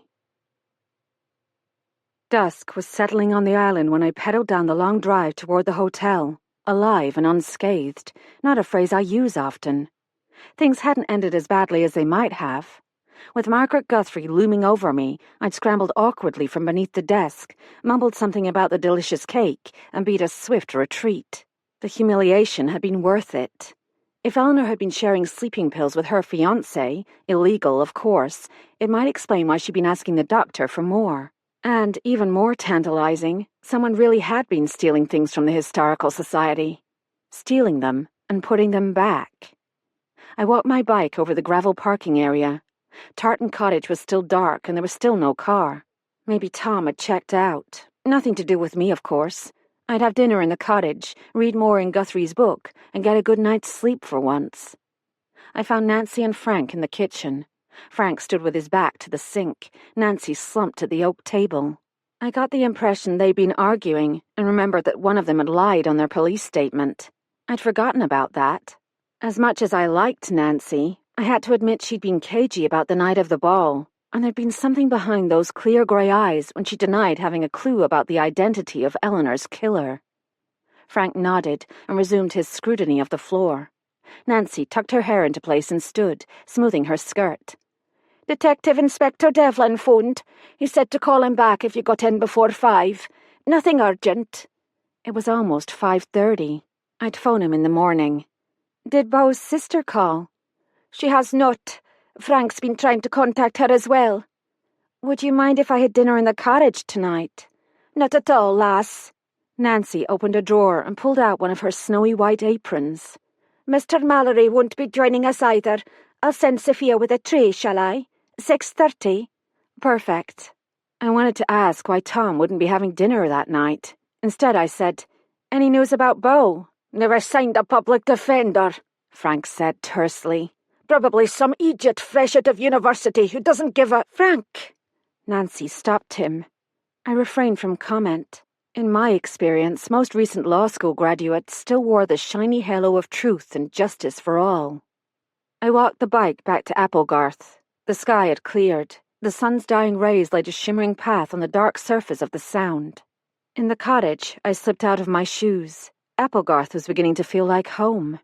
At 6:30 sharp, Sophia arrived with a tray of dishes covered with silver domes. Nancy had sent beef stroganoff with apple cobbler and ice cream for dessert. I sighed. Lean cuisine for me when I got back to Ohio. Please to put your tray on the bench outside when you are finished. Sophia turned to leave. Stay for a minute. A little tact wouldn't hurt. I've been trying to get a sense of Eleanor's life these past weeks. I'd like your impressions. Is not my business. Sophia clasped the metal domes to her chest like armor. But it is your business. The sale of the hotel affects everyone. Sophia shook her head. I am just a maid. Her accent was thickening. "But you were upset." The words flew out of my mouth before I could stop them. "So upset you spent the night in Tardent Cottage." The metal lids rattled. "Who tell you?" "Mr. Mallory, but only to give you an alibi." "Yes, okay. I was upset that she sells the hotel. Now she is dead. It's nothing to do with me." Her eyes were liquid pools of fear. "Sophia, if you know something, you must tell the police." I reached for her arm, but she recoiled as if I'd slapped her. Clutching the lids, she fled from the cottage. I'd blown it, plain and simple. Instead of gaining Sophia's confidence, I'd frightened her, and she was obviously already afraid. About what, I'd probably never know now. In an attempt to feel better, I finished my apple cobbler and practically licked the bowl. I felt worse. If I stayed on the island much longer, I'd have to buy a pair of elastic waist pants. I gave up and got ready for bed. It was only 8, but the day had taken a toll. Every question raised others. Every clue deepened the confusion. Agnes had denied leaving the hotel the night of the murder. A lie, I was sure of it. The Holdens had lied too, one of them anyway, and Nancy had taken great pains to convince me that she and Frank had gotten along just fine with Eleanor. The Guthries were distinctly odd. Not that it made them murderers, but they were odd. The Arnott twins were beyond odd. Jackie and Dora MacDonald were question marks. And then there was Becca. The adoption thing had been flitting around the back of my mind. Did Becca have some reason to believe her birth parents came from Glenroth? Or, I was riveted by a new thought, could Becca be Eleanor's daughter? My imagination picked up speed. Maybe it was Becca who met Eleanor at the Historical Society and confronted her with proof that she was her biological daughter. Maybe Eleanor denied it or laughed at her and... I shook my head. It was all mist and froth. What I needed was something solid, something I could build on, like Eleanor's insistence that I read Guthrie's book. Clearly, the book was meant to be the preamble for a story she planned to tell me, the cause of her fear, and the reason she had called me for help. I washed my hair, dried it with a towel, and combed it behind my ears. After slathering on a layer of face cream a sales clerk barely out of puberty had promised would make me look 20 years younger, I slipped into my flannel Mickey and Minnie pajamas, the ones the kids had bought me years ago at Disney World. Some people have comfort food. I have comfort pajamas. Snuggling into the duvet, I opened The Diary of Flora Arnott, but instead of reading, I laid the open book on my chest. My list of things to do was multiplying like rabbits. Call D.I. Devlin, talk to the pastor of the Wee Free about Eleanor's funeral, contact a funeral director, stop by the Historical Society for the promised tour. If Beau's sister didn't call, I'd have to drive into Glenfinnan to track her down at the Monroe Clinic. I had to make an appointment with Eleanor's solicitor in Inverness. And oh yes, if there was time, I would also check out the jewelry store where Guthrie had bought that ring. I should have written it all down. I'd begun to read when I heard the crunch of gravel outside. The sound of a car door was followed by a sharp rap on the door. "Kate, it's me, Tom." Cripes. Hold on. Springing out of bed, I dashed into the bathroom and toweled off the face cream. Finger combing my still damp hair, I threw the robe over my pajamas. After smoothing the duvet and plumping the pillow, I opened the door, a little breathlessly. Tom stood on the porch, one hand in the pocket of his waxed field jacket. He rubbed his chin. Had he come to apologize for his rudeness at dinner? No, he had not. "I've been at the police station in Mallaig all day. May I come in? I have news." I opened the door wider. He ducked his head as he came through. Double cripes. Why hadn't I thought to roll up the legs of my pajamas? The sitting area in Applegarth Cottage consisted of 2 overstuffed armchairs, a low table, and a well-stocked bookshelf. Tom took the chair nearest the window. I took the other, tucking my legs as far under the chair as I could manage. With luck, he wouldn't notice Mickey and Minnie.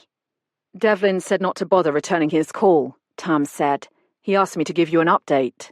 On Beau Duff. Have they completed the evaluation?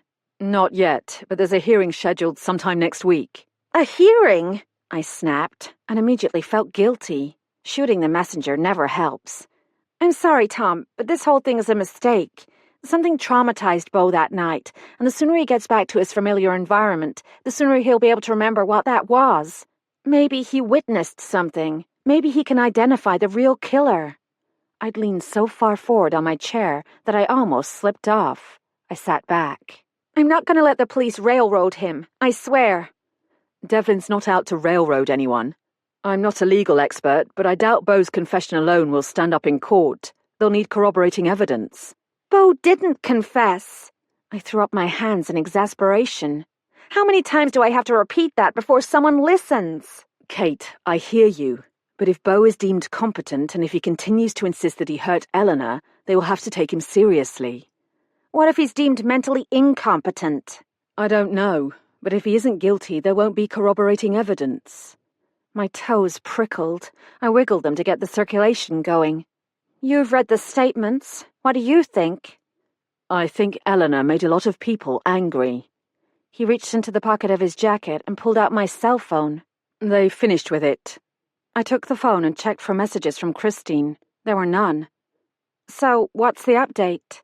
Preliminary tests came back. Eleanor's blood contained a high level of sedatives, sleeping pills. Really? Sleeping pills were becoming a theme. Why would she take pills before going out? How long does it take for sleeping pills to kick in? That depends on what she took, how much she took, if she had food in her stomach, if she was in the habit of taking sedatives. I'm no expert. If you give me your mobile number, I'll text you when I learn more. I watched him write down the number, thinking I should probably tell him about the pills in Hugh Guthrie's desk. Except he'd ask how I found them, and I had no intention whatsoever of telling him that. There's also an update on the boot prints. Seems mucky ducks are popular on the island. So far, they've located several pairs in size 10. The Arnott twins have a pair that belong to their father, but they've been stored in their shed for years. A maternity ward for mice, apparently. Hugh Guthrie used to have a pair, but he gave them to the village charity shop a while back. And there are a couple of size 10s right here at the hotel. They keep them on hand for guests. I thought of the wellies Nancy had loaned me the night of the ball. Good thing I didn't wear a size 10. If I were guilty, I wouldn't leave my boots hanging around for the police to find. I'd put them in a rubbish bin somewhere or toss them in the lake. You have a criminal mind. He shot me that disarming half-smile. I stretched my legs, realizing too late I'd forgotten all about the pajamas. Tom stared at the grinning Mickeys and Minnies. Did I wake you? Just reading. Tom's wife had probably worn fabulous lingerie. He leaned toward me, frowning. You've got something on your upper lip, and there, on your chin. I shot up and dashed into the bathroom. The image in the mirror made me flinch. No makeup, smudges of dried face cream on my face, damp hair sticking to my head, flannel Disney pajamas so old I could practically sell them in the antique shop. Good grief. I wiped my face with a towel. He stood when I returned. I'll say goodnight, Kate. Let you get back to your book. After he'd gone, I climbed into bed. Had Devlin really asked Tom to give me an update? I had only his word for that.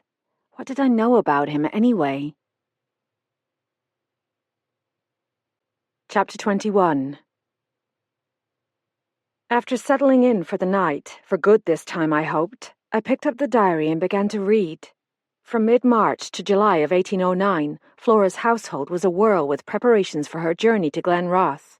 No simple matter in the 18th century. Friends and relatives descended on Hazelbank almost daily to bid Flora a fond farewell. Her father kept out of the way, pretending that his threats of the previous winter had been no more than fatherly concern.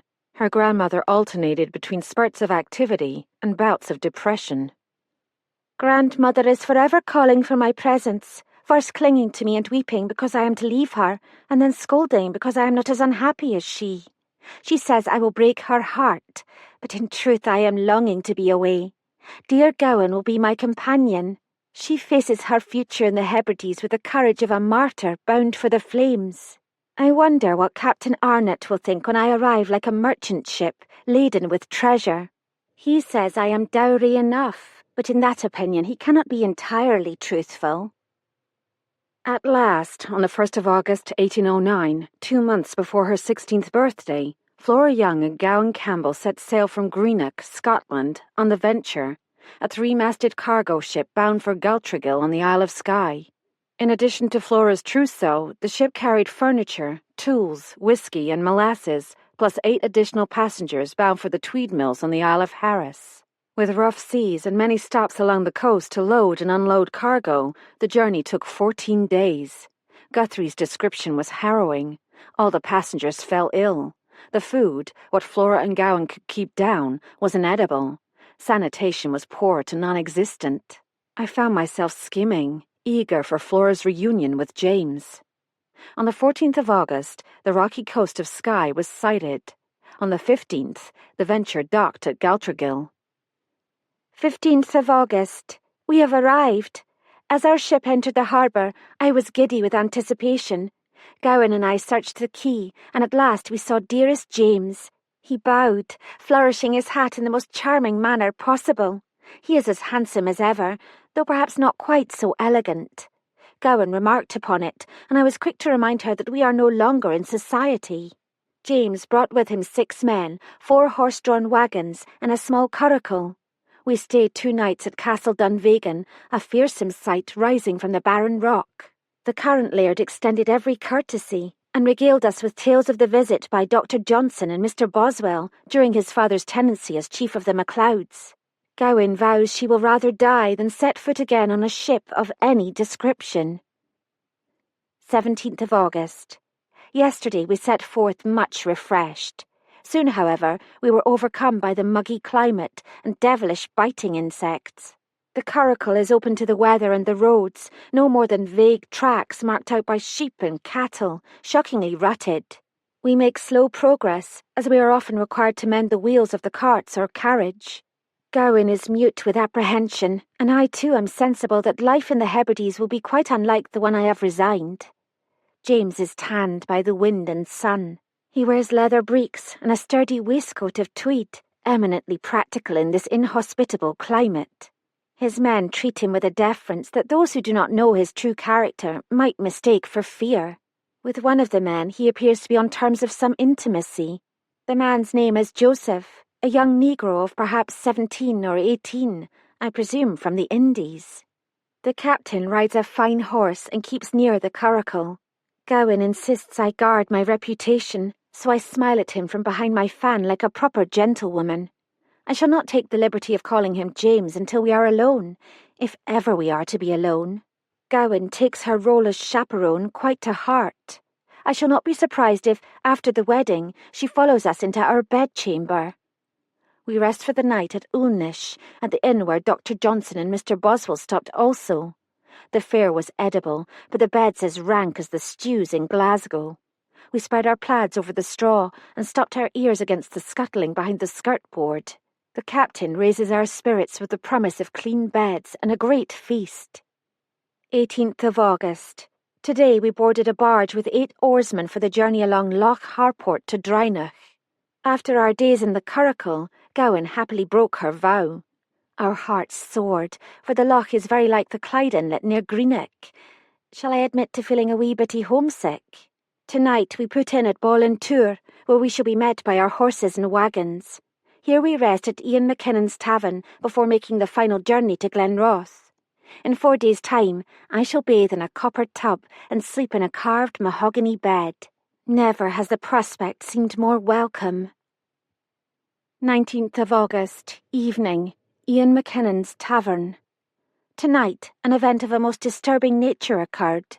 Gowan and I were making ready for bed when we heard below us a fearful commotion. Believing some poor soul was injured or ill, I, being still in my gown, ran part way down the staircase and witnessed a violent altercation between Captain Arnott and one of his men, a Highlander, judging from his speech. Although taller than the captain, this man received the worst of the blows. His nose gushed blood and one eye was swollen shut. The young Negro, Joseph, pulled the captain away, while several others dragged the poor man from the inn. The horror I felt cannot be described. I must have cried out, for the captain spied me as I fled to my chamber. "What has happened, miss?" Gowan asked upon my return. "Nothing of importance," said I.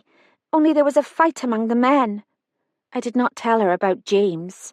Indeed, I would not credit it myself had I not witnessed with my own eyes a side of his character so entirely altered from that which I have known. I wish to God I had not seen it. Tonight I shall not sleep. 20th of August. Dear Mamma once said that a misty night leads to a clear day. The truth of this I have now experienced. As we were making ready to depart, James, comprehending a certain coldness in my address, took me aside and explained that what I had witnessed was not as it seemed. It was, in fact, a matter of honour. A matter, dear diary, involving myself. The Highlander made an ungentlemanly remark, and James was bound by honour and sentiment to defend my reputation. "These men are little more than savages," said he, unused to the presence of a lady. At that moment his countenance was seized with some powerful emotion, and he grasped my hand, saying, "My darling, you are a perfect angel. Soon I shall be the happiest of men." Am I not the happiest of women? Tomorrow I shall see my new home. I closed the book, feeling uneasy, as Guthrie had no doubt intended I should. Perhaps the episode at Ian McKinnon's tavern was meant to foreshadow some revelation to come in the sequel. Had Guthrie's research pointed to one of the captain's own men as Flora's killer? The Highlander, perhaps? It wouldn't do to ask him. Guthrie insisted he never talked about a work in progress. How had the real Flora Arnott felt, leaving Hazelbank and everything familiar for what must have seemed a wilderness? Guthrie portrayed her as adventurous and brave.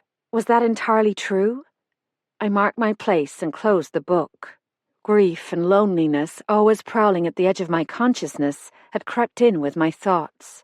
At home in Jackson Falls, it would be almost 6 p.m. I picked up my cell phone and dialed. Hello, this is Linnea Larson. It's me. Are you in the middle of dinner? Dinner can wait. What are you planning to do tonight? I thought I'd watch To Catch a Thief on Netflix. I've always liked that one. Cary Grant reminds me of your father. I smiled. My father hadn't looked anything like Cary Grant, but maybe it wasn't looks they had in common. You called me for a reason, she said. What's happened? I told her, taking my time and outlining everything I'd learned. Will they charge Beau with murder? If he's found competent to stand trial, and if he continues to insist he hurt Eleanor, convenient for them. I heard the bitterness in my voice. And if he isn't found competent? I don't know. But he can't, or won't, defend himself. Whom do you suspect? I groaned. That's the problem. I could make a case for any of them. The Holdens are hiding something, although I can't imagine Nancy harming anyone. Then there's Agnes MacLeod. She gave up everything, believing Eleanor would make her a partner. Maybe she'd had enough of Eleanor's mistreatment. Or maybe the sale of the hotel pushed her over the edge. And I can't stop thinking about Becca. But if Eleanor really was her birth mother, wouldn't she be showing some emotion? How about someone outside the hotel? Well, if the new owners tamper with the hotel's Jacobite theme, the MacDonalds stand to lose money, but then so do most of the islanders. Besides, the hotel was already sold, so I don't see what Eleanor's death would accomplish. What about the fiancé? You said he didn't seem thrilled at the prospect of marriage. He didn't, but if he killed her, the motive has to be more complicated than ending an engagement. Have you found anything on the casket yet? Still looking. I'll text you. By the way, what's this English detective like? Nice enough. Good looking. I think he's won a few hearts on the island. Not yours? Of course not. But he could be helpful. He's working with the Scottish police. They've asked him to keep me informed. There was an eloquent silence. My mother was wondering if the police really did that sort of thing. I'd been wondering that too. What about Eleanor's money? She asked. I thought of that. Maybe Agnes was the beneficiary and Eleanor was going to change her will in favor of Hugh Guthrie. But it must have been the first thing the police checked. I'll find out more when I meet with the solicitor. There are more powerful motives than money, Kate. Like what? Like passion, pride, revenge, even loyalty. You will be careful, won't you? I couldn't bear it if something happened to you. I thought about those words as we said good night. In all the losses my mother had suffered in her life, I'd never heard her say, I couldn't bear it. She was right about motives, though. Maybe a connection between Eleanor and Flora Arnott was fantasy after all. 2 murders separated by 2 centuries. A long time to hold a grudge. Chapter 22. Monday, October 31. By Monday morning, the news was all over the island. Eleanor Spurgeon had been shot through the neck with an arrow. Beau Duff had confessed to something, exactly what wasn't clear, and was now in a mental clinic in Glenfinnan. And Eleanor's blood, when she died, had contained enough sedatives to render her defenseless, if not actually unconscious. I learned this at 8:15 when Nancy called and woke me up. Frank had been to Flora's for yum-yums, finding it rife with rumour and speculation. The collective island consciousness was grasping the unthinkable. Eleanor's murderer had to be one of them. No more speculation about off-islanders and homicidal maniacs. Even Margaret Guthrie would have to give up her gang of thugs from Glasgow theory. For once, the sea was calm. The trees looked freshly washed. Today was Halloween. My mother would have a ball, passing out the candy bars I'd left on the kitchen counter. I could hardly believe only 2 days had passed since we had learned of Eleanor's death. So much had happened. I poured myself a cup of coffee and called the Monroe Clinic. The nice woman I'd spoken to earlier wasn't on duty, and the person answering the phone refused to tell me anything, period. Frustrated, I called the funeral home Nancy had recommended and made an appointment to speak with the director the following morning. Finally, I phoned Eleanor's solicitor in Inverness. He wasn't in. Would I care to leave a message? My name is Kate Hamilton. I'm Eleanor Spurgeon's sister-in-law. I was hoping to see him today or tomorrow about her will. Good heavens, said a deeply shocked voice. If Mrs. Spurgeon has given you permission to delve into her affairs, perhaps you would care to make the appointment herself. I'm afraid that won't be possible, I said smoothly. Mrs. Spurgeon is dead. Did I mention I can be snarky? An intake of breath. I wasn't informed. Hold, please. I'll need to check his appointment book. I heard pages turning. He has an opening tomorrow, 12:30. Nothing today? He's in court until noon. After that, he's booked solid. She gave me the address in Inverness. Tomorrow, 12:30. Park in the lot across the street. We validate. After ending the call, I noticed a text my mother must have sent the previous evening. She may be in her 70s, but she knows her way around technology. Checking 18th century Scottish cabinet makers, neat close-ups of the banding and feet.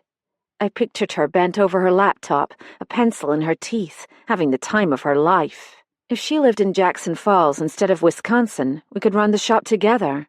I'd asked her to move in with me several times, but she'd always refused. I wouldn't do that to you, was the reason she gave, but I'd always suspected it had something to do with the charming widower she'd met, a retired physician. At 9:30, I walked to the main house. Sophia was snapping green beans. Nancy was clearing up from breakfast. I can't understand it. Lines of exhaustion pulled at Nancy's face. Why would Eleanor overdose on sleeping pills? It must have been an accident. Sophia muttered something under her breath and snapped a bean. Becca appeared in the doorway. She looked as tiny as Eleanor in a fitted black leather jacket, black leggings, and a small crossbody handbag. Family resemblance. Her face wasn't shaped like Eleanor's, though, and her dark hair was the opposite of Eleanor's white blonde. Of course, she might have taken after her father, whoever he might be. Need anything from town? Becca asked. No, Nancy and Sophia said in unison. Frank came through the back door. Car's running. See you later. Nancy reached out to touch him, but he pretended not to notice. Whatever stood between them remained unresolved. Becca followed Frank out the door. Sophia disappeared into the dining room. Nancy poured 2 mugs of coffee and carried them to the table by the hearth. Come sit, Kate. She pushed a plate of yum-yums toward me, taking one of the sugary twists herself. They've no reason to go into Fort William today, but it gives Becca a chance to meet Jeff for lunch. It can't be fun for her, stuck out here with no one her own age. My thought exactly. Someone from the hotel goes into Fort William every Monday. Friday, too, if the house is full or we're having a function. Always Frank and Becca. I selected one of the yum-yums and took a bite. Amazing. Agnes usually goes along, but she isn't up to it today. I chewed thoughtfully. That meant someone from the hotel, Becca, Frank, even Agnes, could have mailed those threatening letters, once a week, in Fort William. Nancy stared at the pastry in her hand as if it had appeared there by magic. She put it back on the plate. Did you know Jeff's asked Becca to marry him? She told me. Do you think she'll say yes? I polished off the last of my yum-yum and washed it down with coffee. Hard to tell with that one. Nancy added a splash of cream to her mug. Becca reminds me of the pup Frank and I adopted from the shelter when we were first married. Poor wee beastie could never trust us. We found out later it had been mistreated. Was Becca mistreated? She's hinted as much. I've wondered about that scar. I'd wondered about it too. How was she orphaned? Her mother gave her up at birth, without even seeing her, I gather. Becca pretends it was for the best, but rejection and loss leave scars. The invisible ones go deep. I thought about my own invisible scars, losing my brother Matt, my hero, when I was 5, losing my beloved father when I was in high school, losing Bill, the love of my life, the father of my children. Each of those losses had come like a sucker punch, without warning. I'd never thought of myself as emotionally disfigured.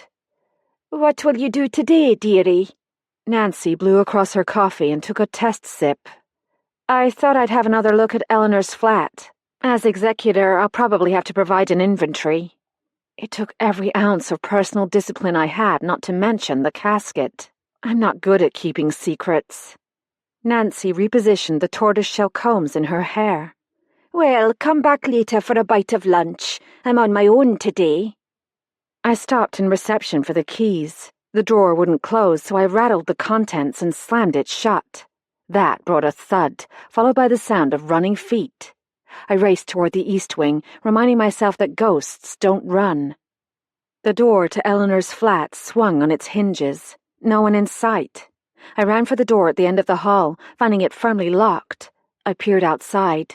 No dark figure booking it toward the woods. Someone had broken into Eleanor's flat. Piece of cake given the slapdash security at the hotel. But how had he managed to disappear into thin air? Other than pushing past me toward the front door, I would have noticed that, right? The only exit was through the door at the end of the hallway. And that wasn't possible because, like other doors at the inn, this one had a deadbolt. Whoever it was would have had to stop and lock the door from the outside with a key. Even if he or she had a key, there hadn't been time. But that wasn't the most important question. What was this person doing in Eleanor's flat in the first place? As soon as I walked through the door, the answer became obvious. The contents of the cardboard box lay scattered on the floor. I dashed into the bathroom, my heart pounding like a silversmith's hammer. As I feared, the casket was gone. I couldn't tell if it was a man or a woman. I stood in the reception hall with Nancy and D.I. Devlin.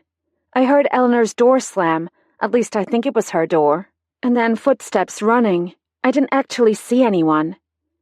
You say the person just disappeared? Dark circles under Devlin's eyes told me he hadn't been getting his full 8 hours of beauty sleep. In a puff of smoke, for all I know. Nancy shivered and wrapped her arms around her body.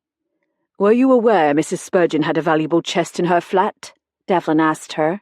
It's not a chest, it's a casket. Saying stuff like that out loud is about as popular as correcting people's grammar. I didn't know.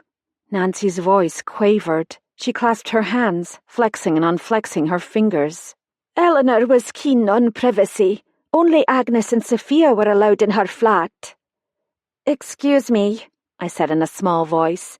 I think I saw someone in the hallway yesterday, too. Devlin pressed his fingers to his forehead as if I were purposely giving him a headache. Would you care to tell me about it? Exaggerated patience. I got here around 10. Becca was at her desk. The McDonalds came to offer their condolences, but they left pretty quickly. Penny Arnott came shortly after that. She said Eleanor had something that belonged to her, a box of kitchenware, I think. But Penny didn't get inside the flat. After she left, I thought I saw a shadow behind me, but no one was there. He scribbled something in his little black notebook. I pictured him writing, completely loopy, hallucinating. He snapped the notebook shut. When was the last time you actually saw the casket? After Penny left, I went in to take photographs. At that moment, Tom came through the front door and shook off his jacket. I reached Frank on his mobile. He and Becca will be back soon. Nancy took a breath and blew it out. Just then, Agnes came limping down the staircase. "Sorry," she said. "Had to throw on some clothes. What's wrong?"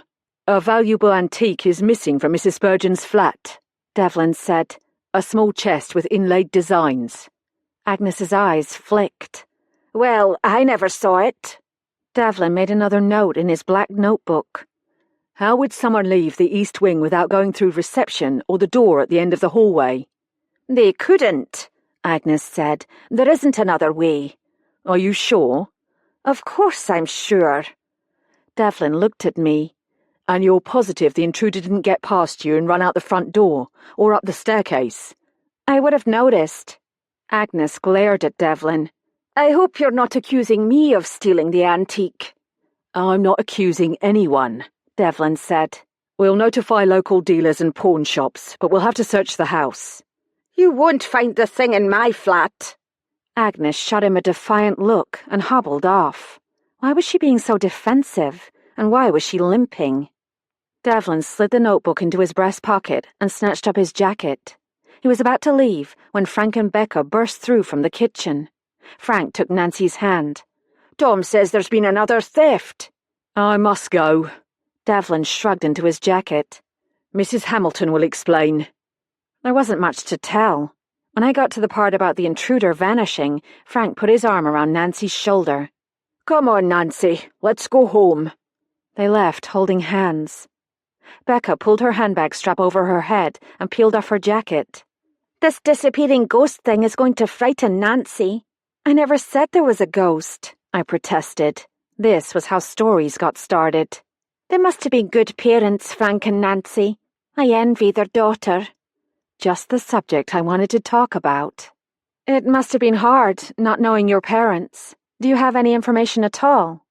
I followed her into the kitchen. Becca opened a ceramic jar on the counter and pulled out one of Nancy's homemade biscuits. "Want one?" I shook my head. She took a bite and chewed for a moment. "My mother was very young, still in school. That's all I know." That didn't sound like Eleanor. According to Agnes, Eleanor would have been in her 20s when the pregnancy occurred. "Do you have a name? A place?" "The names are sealed. I was born an heir, taken from the hospital to an emergency care home, then to a children's home run by the church. Later I was fostered." "Good foster homes?" "Not the last one. The social worker had me in counselling, not that it helped. You turn the page and go on, don't you?" She took another bite of biscuit. "I've never told anyone that before, except Jeff. We talked about it the night of the ball, the night he proposed." I tried to appear nonchalant. "Did you and Jeff stay on the island the night of the ball? I heard the ferry stopped at 11. Subtle as a brick through a window. "Maybe you'd like to read my police statement." Becca's eyebrow arched. "I think I agree with Tom. You should leave interrogation to the police." "I'm sorry, Becca. None of my business." "No, it isn't." She gave a half-hearted shrug. "But I'll tell you anyway. Neither Jeff nor I had any reason to harm Eleanor, if that's what you're getting at. We left the island at 9:30 and stopped for coffee at the pub near the ferry terminal in Mallaig. Not the most romantic setting for a proposal, but Jeff said he couldn't wait. One of his neighbours saw us on the steps to his flat around 11. The police confirmed it." She retucked her hair behind her left ear. "We couldn't have made it back to the island if we tried." I apologized again. Even Penny Arnott would have handled that conversation with more tact. But at least I knew the truth. Becca wasn't Eleanor's daughter, and she couldn't be her killer. One suspect eliminated. I suppose that was progress. Outside, the air was crisp and autumnal. The pines cast long shadows on the path. I found my notebook and reread the questions I'd written out Saturday night.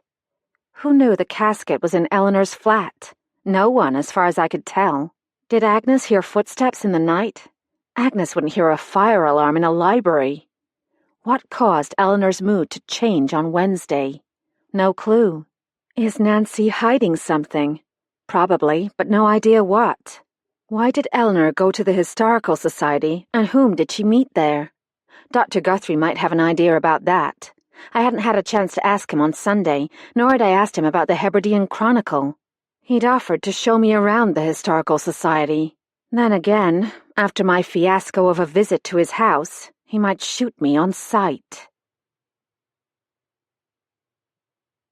Chapter 23. With nothing else planned, I decided to risk a visit to the Historical Society. I might learn something helpful, if Guthrie let me in. The good news was he didn't know I'd found sleeping pills in his desk, or letters from his publisher indicating the draft of the second book was overdue. The bad news was that his mother had caught me snooping and had probably told him I was a devious and prying person. No comment. Once again, Agnes was hovering at the end of the drive near the letterbox. I waved. What was that woman's fascination with the mail delivery?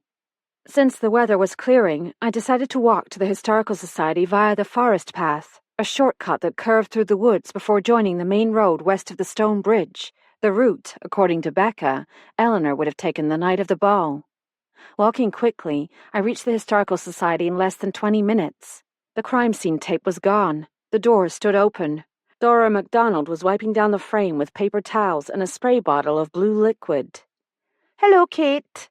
She set down the spray bottle and wiped her hands on the front of her thick corduroy jumpsuit.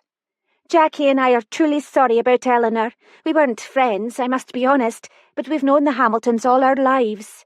Jackie and Eleanor went out in high school. I had quite a crush on Bill at one time." Her hand flew to her mouth. "Oh dear, I shouldn't have said that." "I'm not offended." I smiled. "I didn't meet Bill till he was in his 30s. I knew he'd had girlfriends."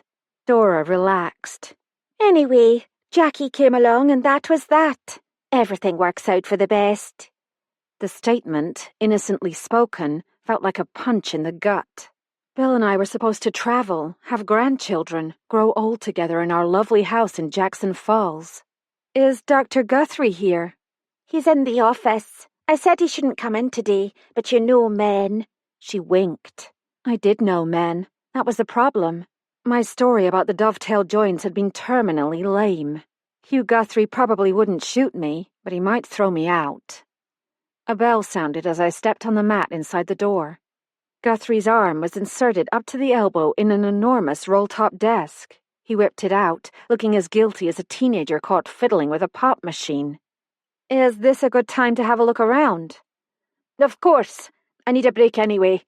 He straightened his back and winced. "Clean-up will take some time. Fingerprint powder is everywhere." "I see that." "I'm sorry about yesterday." He took a ragged breath. "Mother." "Yeah, me too." We let it drop. Nothing like a common enemy to seal an alliance. The Historical Society occupied a large square room with a high ceiling covered in pressed tin. Oak bookshelves lined 3 walls. The fusty smell of paper and old leather mingled with a hint of glass cleaner. "A charming setting," I said. "Yes, it's perfect." He came out from behind the counter. "The main structure was built in the mid-1860s and used as a primary school until 1932, when a larger, more modern facility was constructed in the village. After 1932, the building was used as a petrol station until 1954, when it was purchased by Dr. Walter Arnott and donated to the newly formed Glenroth Historical Society." The canned speech flowed easily. Either Hugh Guthrie had adjusted to the death of his fiancée with breathtaking rapidity, or the difference I saw in him today had more to do with his environment than his state of mind. No mommy around to cramp his style. I followed him toward a large platform on legs. "What you see is a 3-dimensional map of the island as it existed in 1849. The contour map simulated the island's geography. A narrow blue gash, Burn of Ruach, ran crossways from the center of the island to Coolin Sound, where a tiny boat bobbed in a blue acrylic sea. On the north shore, towards Skye, tiny stacks of fake peat indicated the blanket bogs. A key gave the compass points and identified the major buildings. Glenroth House resembled several Monopoly hotels glued together. Neither the lodge nor the cottages had existed in 1849, but the coach house and a building labelled Summer Kitchen, now a storage building, were represented by their own blocks. A rectangular block behind Glenroth House was labelled Kirk. Bill had shown me the foundations of an old stone chapel, incorporated now into the formal gardens. Next to the kirk, a space defined by dotted lines was labelled Old Graveyard. Bill hadn't mentioned that. That was probably where Flora and her unborn child were buried, close to home. I understand your library has a section devoted to island history, I said. We've been collecting resources for a number of years. I've always wondered about the island legend, that Bonnie Prince Charlie spent his final night at Glenroth House before sailing back to France. Don't some history books say he spent that last night in a cave on the Isle of Skye? Elgul, Guthrie said. But that was his last night on Skye. Historians claim he spent his last night in Scotland in a cave south of Arisaig on the mainland. I believe that's true, but if you tell anyone I said that, I'll deny it. He huffed a laugh. Local legend insists Charlie had planned to spend that last night at Arisaig, but the Duke of Cumberland got wind of it, so he and his men crossed the Sound in a small boat and made their way to Glenroth House. Owned at the time by the MacDonalds. According to the story, the laird took him in, fed him, and let him sleep in the finest bedroom. At dawn, Charlie and his fellow fugitives made their way to Loch Nan Uav on the Isle of Skye, where they met the French frigate Le Roux. Does your library contain accounts of his stay in the islands? We have a copy of Dr. Johnson's Journey to the Western Islands. He and Boswell interviewed Flora MacDonald.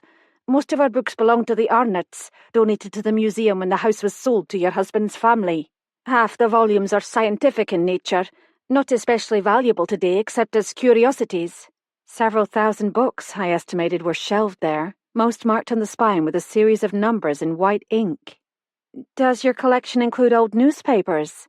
No, newspapers need specialised care, which we can't provide. Are you interested in historical journalism? Actually, I said, pushing the envelope, I wondered if you had consulted any contemporary accounts of Flora Arnott's death as part of your research for the book. None exist as far as I know. He looked like he was telling the truth. We walked toward a set of double doors, leading to the Martin board and batten extension I'd seen the day before. The annex houses the museum. Behind that is the collections depot. Fancy name for a storage shed with a garage door. Something happened at the hotel today, I said, as we crossed into the museum. Someone broke into Eleanor's flat. A valuable antique is missing. I watched his reaction. I heard. He frowned. Detective Inspector Devlin asked me if I knew anything about a small marquetry casket. Had Eleanor told you about it? He blinked and rubbed the side of his nose. I believe she did mention it. Did she say where she found it? No. He wiped his mouth. The sound of breaking glass came from the collections depot.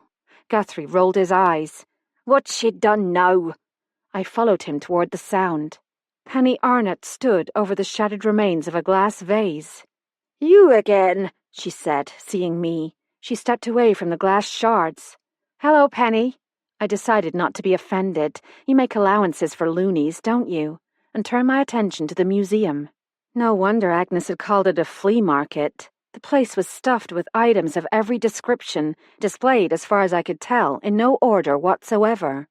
Suspended from the ceiling was a huge sign that read, "Filling up, ask for Esso." The Esso sign dates from the 40s, Guthrie said, when the building was a petrol station and garage. We acquired most of the old automotive tools as well. And this, he indicated a full-size wooden statue of what was obviously meant to be Bonnie Prince Charlie in all his tartan finery, stood for a century outside the apothecary in the village. He's wonderful. I ran my hand over the polychrome surface. The image was cartoonish, but I recognized the source. The romanticized portrait by John Petty, depicting the young pretender emerging from the shadows at Holyrood to set up his court. You should have him appraised by someone specializing in folk art. He's solid, hand-carved out of a tree trunk. See? You can see a bit of the bark on the base.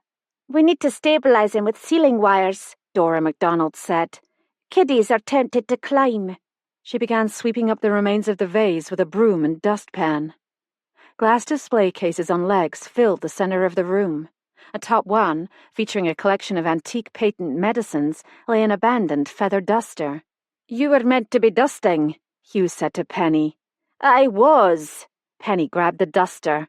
Thought I better check the donations. Police might have damaged something, the fools.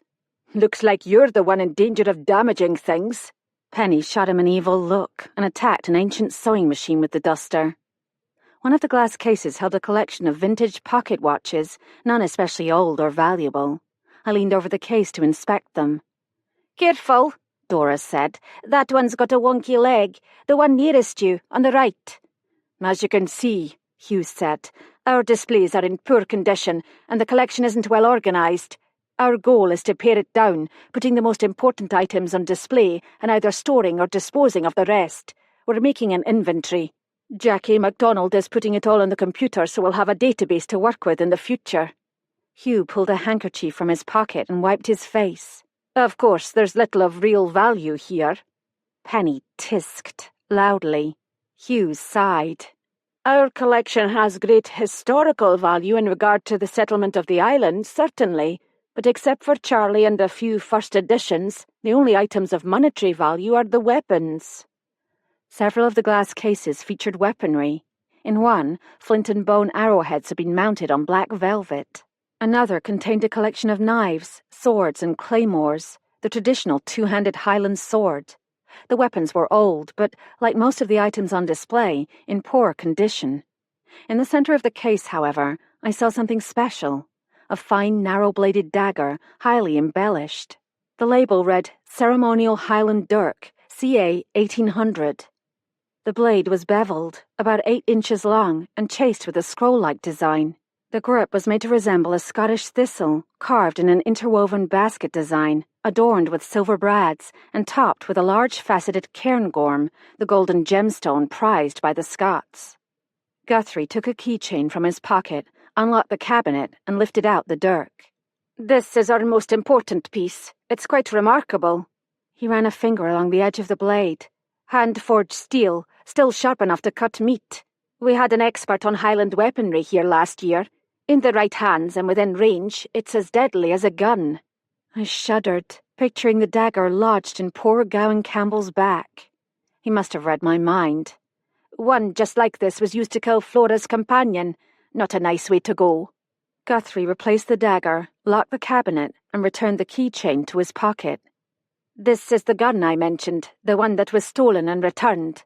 He drew my attention to another glass case featuring a modern-looking handgun. The label read Webley Mark III .38 200 caliber service revolver, 1943. Next to it, an open box held copper bullets, packed in tight formation. The gun belonged to Doc Arnott. Army Medical Corps, Korean War. Penny stabbed the air twice with her duster for emphasis. The bell on the front door rang. Anybody home? Jackie MacDonald strolled through from the schoolhouse. Put me to work, people. No task too menial, no challenge too great. Penny shoved the duster at him. I'm off. Time for tea. She glared at me. Coming? I'd love to. I still hadn't asked Guthrie about Eleanor's trip to the Historical Society the night she died, but this might be my only chance to learn if the twins had seen or heard anything other than what they'd already told the police. I thanked Guthrie and ran for the door. I practically had to jog to keep up with Penny. I didn't meet Bill until he was in his 30s. What was he like as a boy? Nice lad. Never cared for her.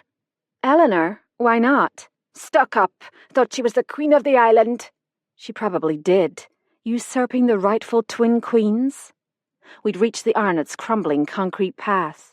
The house was the type built after the Second World War, cinder blocks clad with rough cast and trimmed with wood. Everything screamed for paint. Quite a come-down from Glenroth House.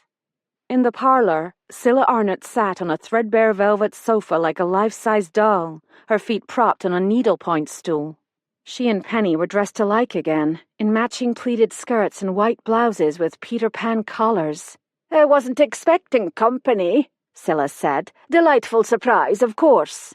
I chose an armchair upholstered in dingy rose-sprigged needlepoint. Penny pulled up a hassock covered in wedges of burgundy and beige leatherette held together by electrical tape. Cilla beamed at me. Pen and I have tea and biscuits every afternoon. She scooted forward until her small feet touched the floor. Did you bake them? I realized with horror I'd unconsciously adopted the tone one might use with a child, but neither Cilla nor Penny appeared to notice. Oh, no, Cilla said. I'm hopeless in the kitchen. Penny's the domestic one. Man, that was hard to picture. Cilla left the room, and I prayed she wouldn't take long. Our parents, Penny said, indicating a framed studio portrait on a side table. From the clothing and hairstyles, I guessed the photograph had been taken in the early 1960s. The twins resembled their parents, but not in the way I'd have guessed. Mrs. Arnott was square-jawed, at least a head taller than her husband, and except for a pair of black cat's-eye spectacles, the spitting image of Penny. Scylla, on the other hand, had clearly inherited her father's genes.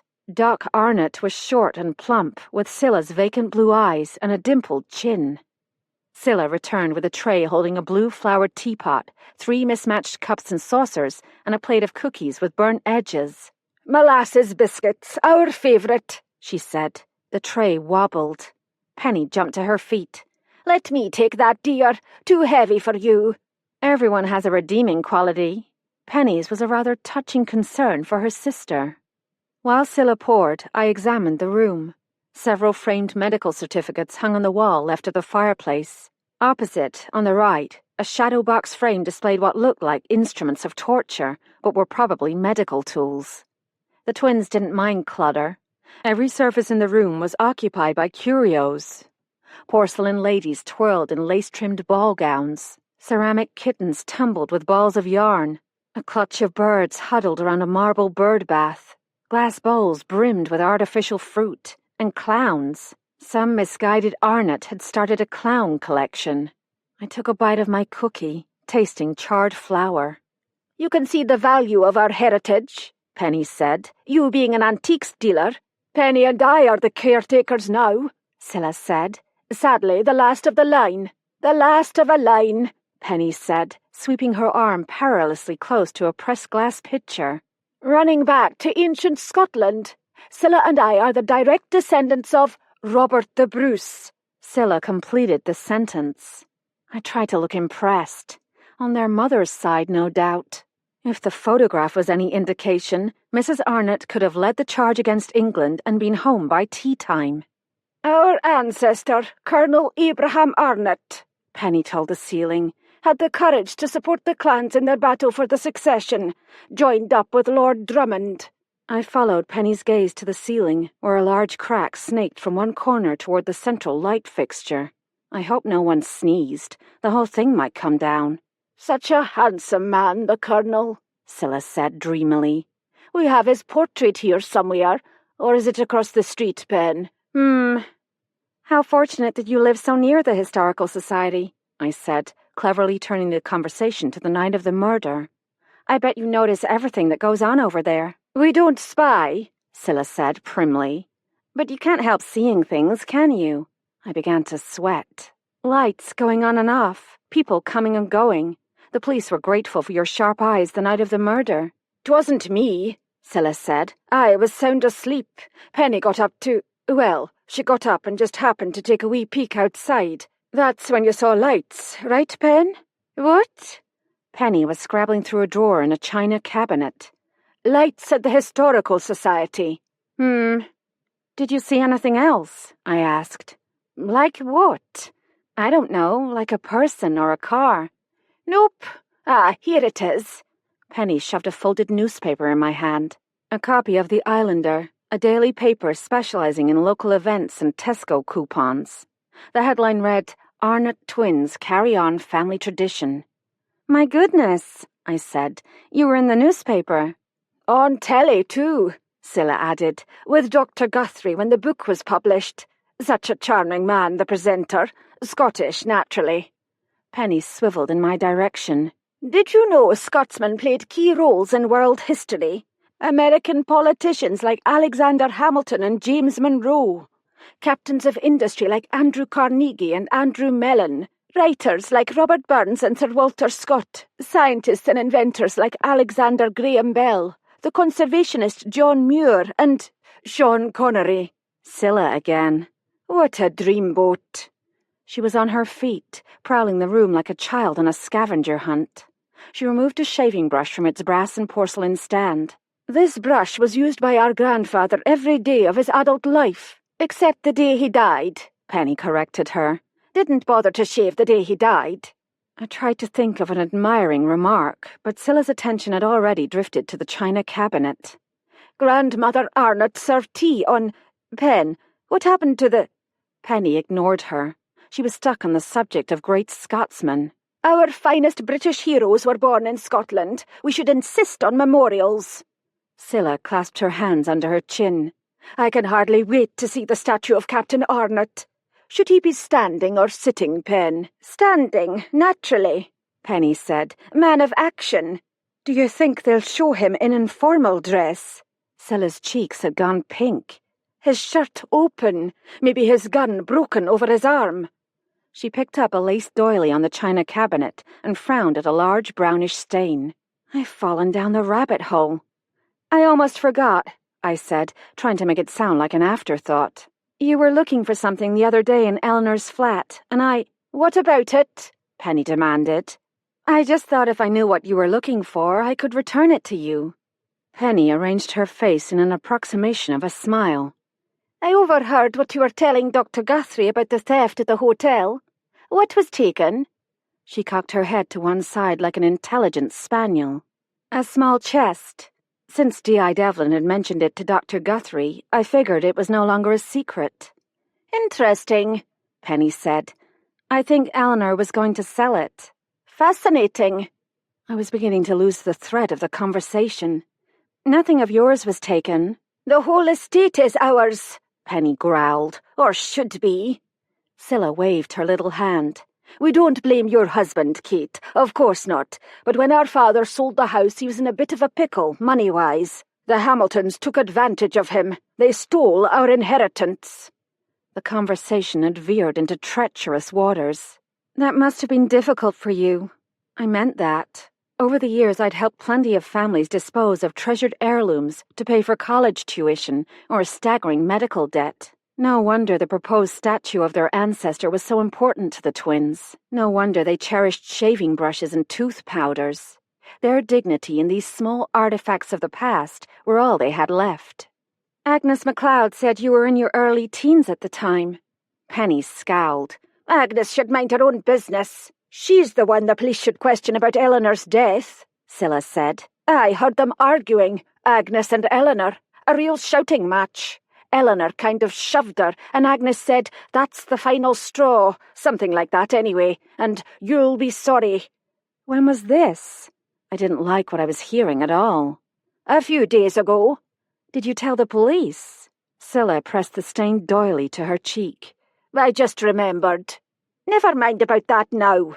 Penny snatched the newspaper out of my hand. I'm sure you'd like to see the media clippings about Dr. Guthrie's novel. I'll get the scrapbooks, Scylla said.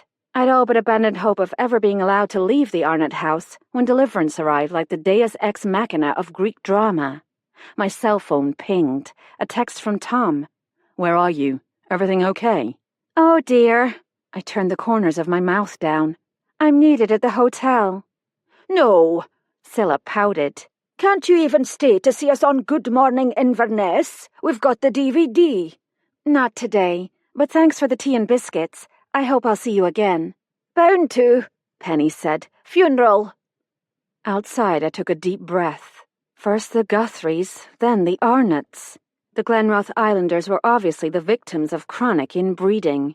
I replied to the text, back in 20 min. Have they found the casket? No, came the immediate reply. News about Beau?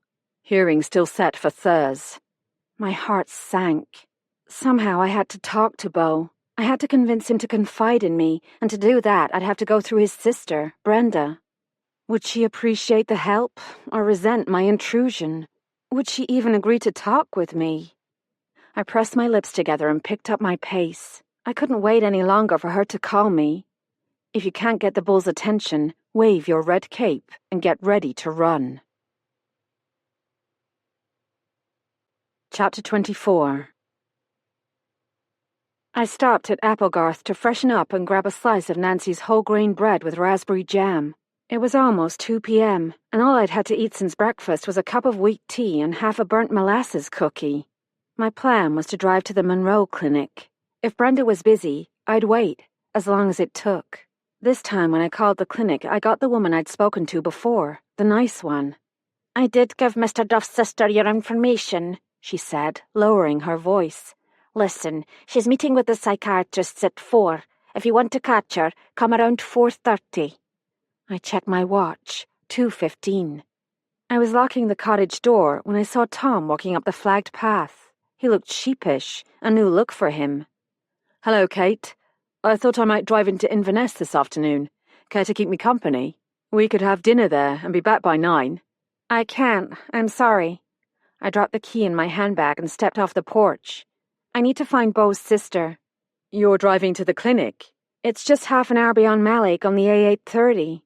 Well then, how about driving into Inverness tomorrow? He looked at the sky. They say it will be a fine day. I tried not to look astonished. Was he asking me for a date? I've been meaning to see Inverness while I'm here.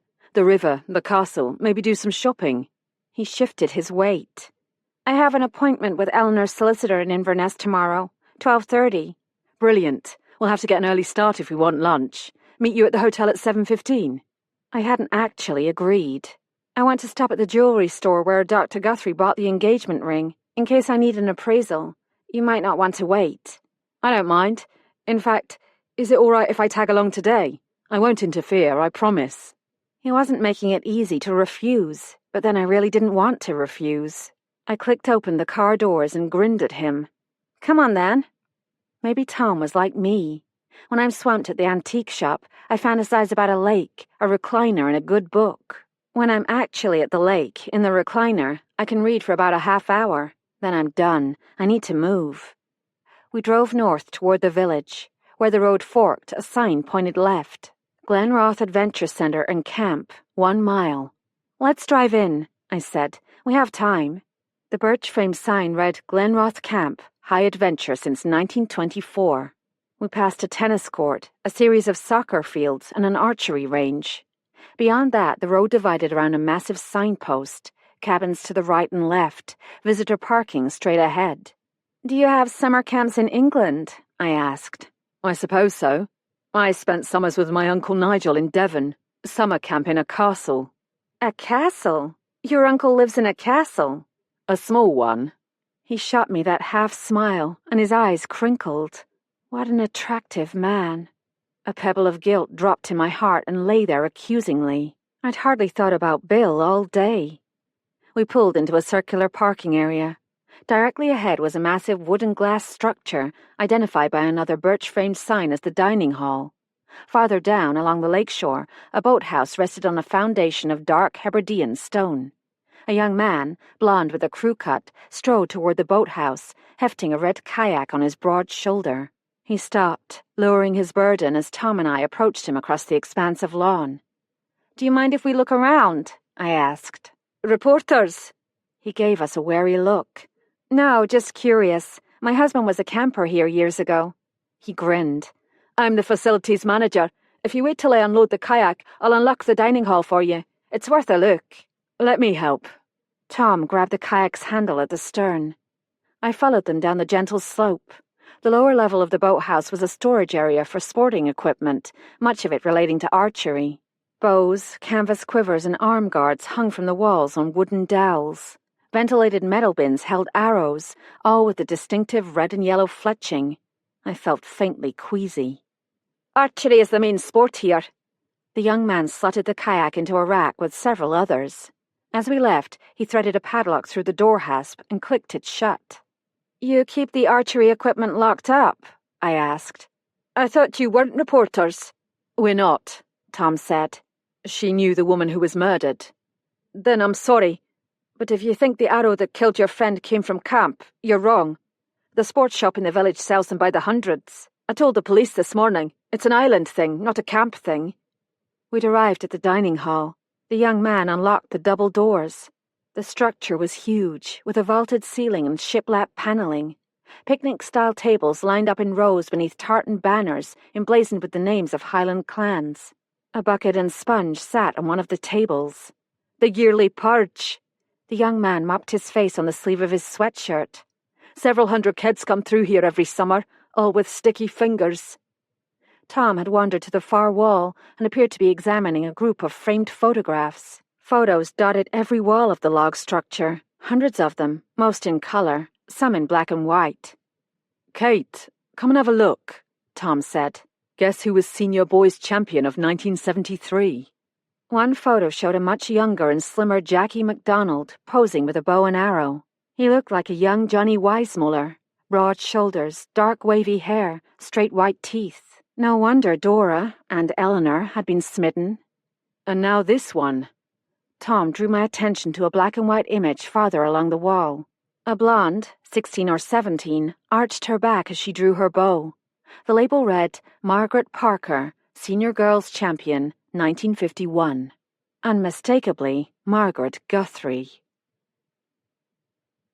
That's one question answered. I pointed the car toward the main road, reminding myself to keep left.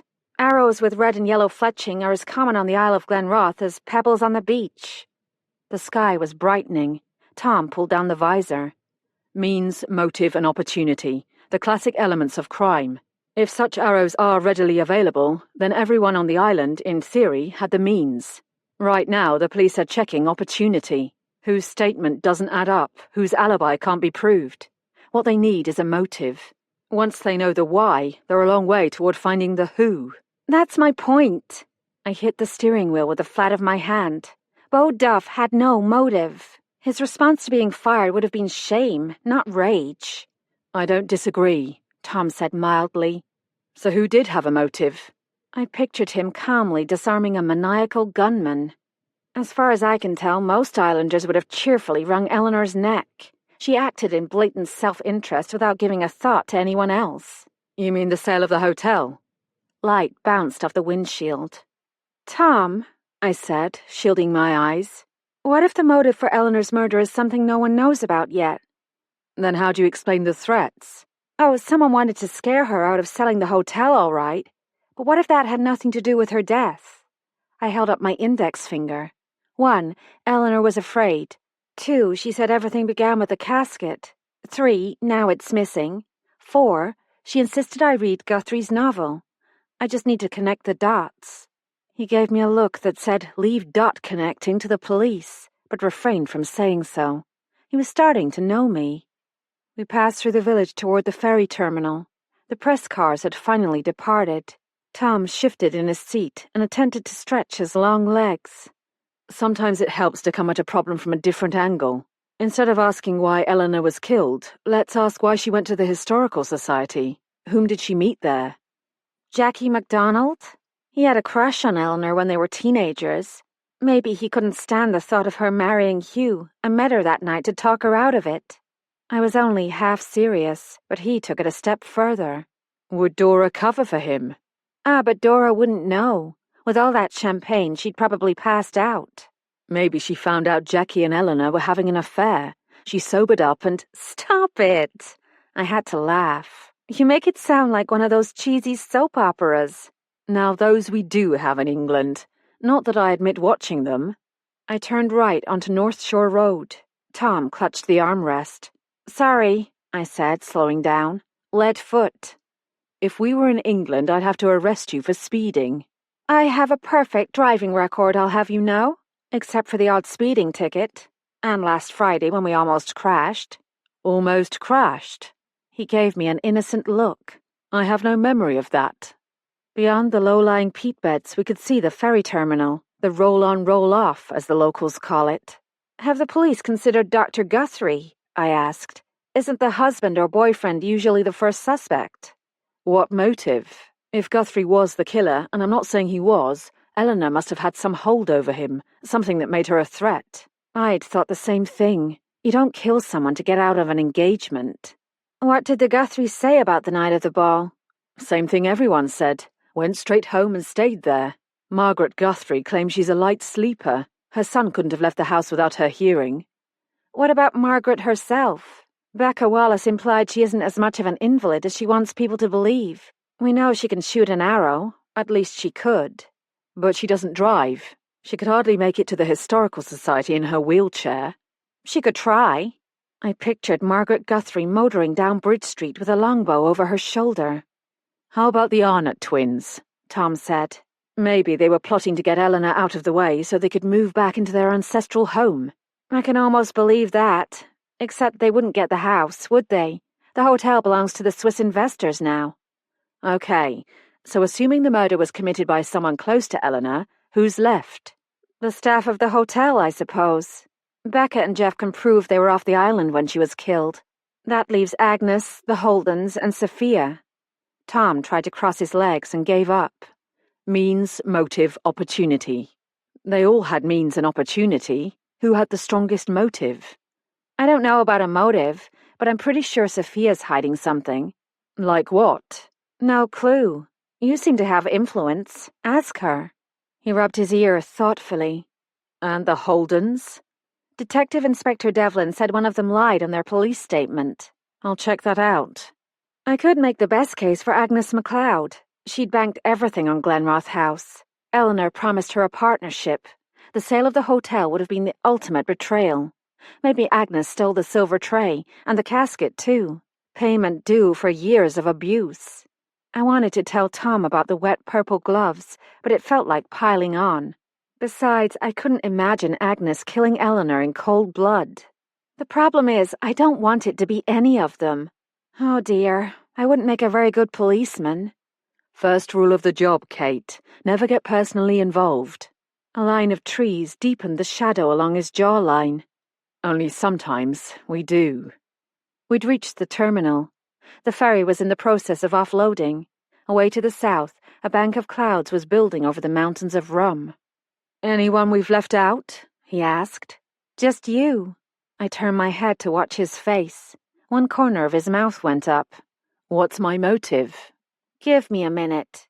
Okay, you fell hopelessly in love with Eleanor and went mad when she rejected you. Or, I was getting into the game, you were hired by that Swiss company to bump her off so they could get the property at a reduced price. Or, sorry, that's the best I can do for now. What makes you think I can handle a bow and arrow? Can you? Nope. We bumped onto the ferry access and took our place in line. So, who doesn't have an alibi? Everyone has an alibi, Kate. Someone is lying. Yes, someone is lying. He was serious now. And it isn't a game of Clue. It's a real murder with a real murderer. And until we figure out why Eleanor was killed, we can't be certain he or she won't kill again. The Monroe Mental Health Clinic, just east of Glenfinnan at the northern end of Loch Shiel, was a small facility catering mostly to outpatients, but housing a limited number of men and women in urgent care suites. Tom agreed to wait for me in the car. Policemen don't tend to put people at their ease. The waiting room was decorated in cheerful colours. A refreshment station offered a selection of biscuits and an automatic coffee and tea dispenser. I'm looking for Beau Duff's sister, I told a woman with an ID badge and a pager clipped to her belt. Her name is Brenda. There she is, right over there.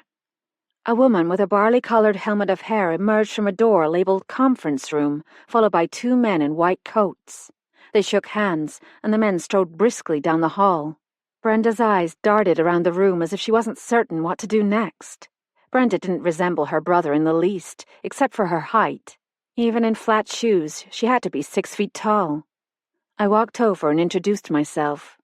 I got your message. Brenda bit the corner of her upper lip. I should have called, but things have been pretty hectic. How is Beau? Calm, just not talking. The evaluation is complete. The court has appointed an advocate. Very competent, I'm told. If it helps, no one on the island believes Beau is guilty. I appreciate that, I really do. Brenda squared her shoulders. But I have to face facts. Even if Beau isn't charged, it's not realistic for him to live alone anymore. I knew the day would come. She pressed her lips together. This was exactly what I'd feared. But Beau gets along well. Everyone on the island looks out for him. Brenda shook her head. The doctors warned me that sometimes with cognitive disability, a traumatic event upsets the equilibrium. They talked about stressors, heightened reactions, behavioural compensation. She shifted the large tote bag she was carrying to her other arm. Do you mind if we sit? I'm feeling a bit lightheaded. We chose a sofa near a window overlooking a pleasant walled garden. Outside, a man in a heavy coat sat on a bench near a fountain. Brenda slid her tote bag to the floor. There's a facility in Perth, not far from where I live. But Glenroth is Beau's home. He lives independently. Not really. The money our parents left him ran out a few years ago. Beau incurred debts. Not his fault. My husband pays his bills now. He's been good about it, very generous. We never had children, you see. Beau's condition is genetic. We weren't willing to take the risk. She looked away. I saw what it did to our family, to me. She'd been ashamed of him, and now she was ashamed of herself.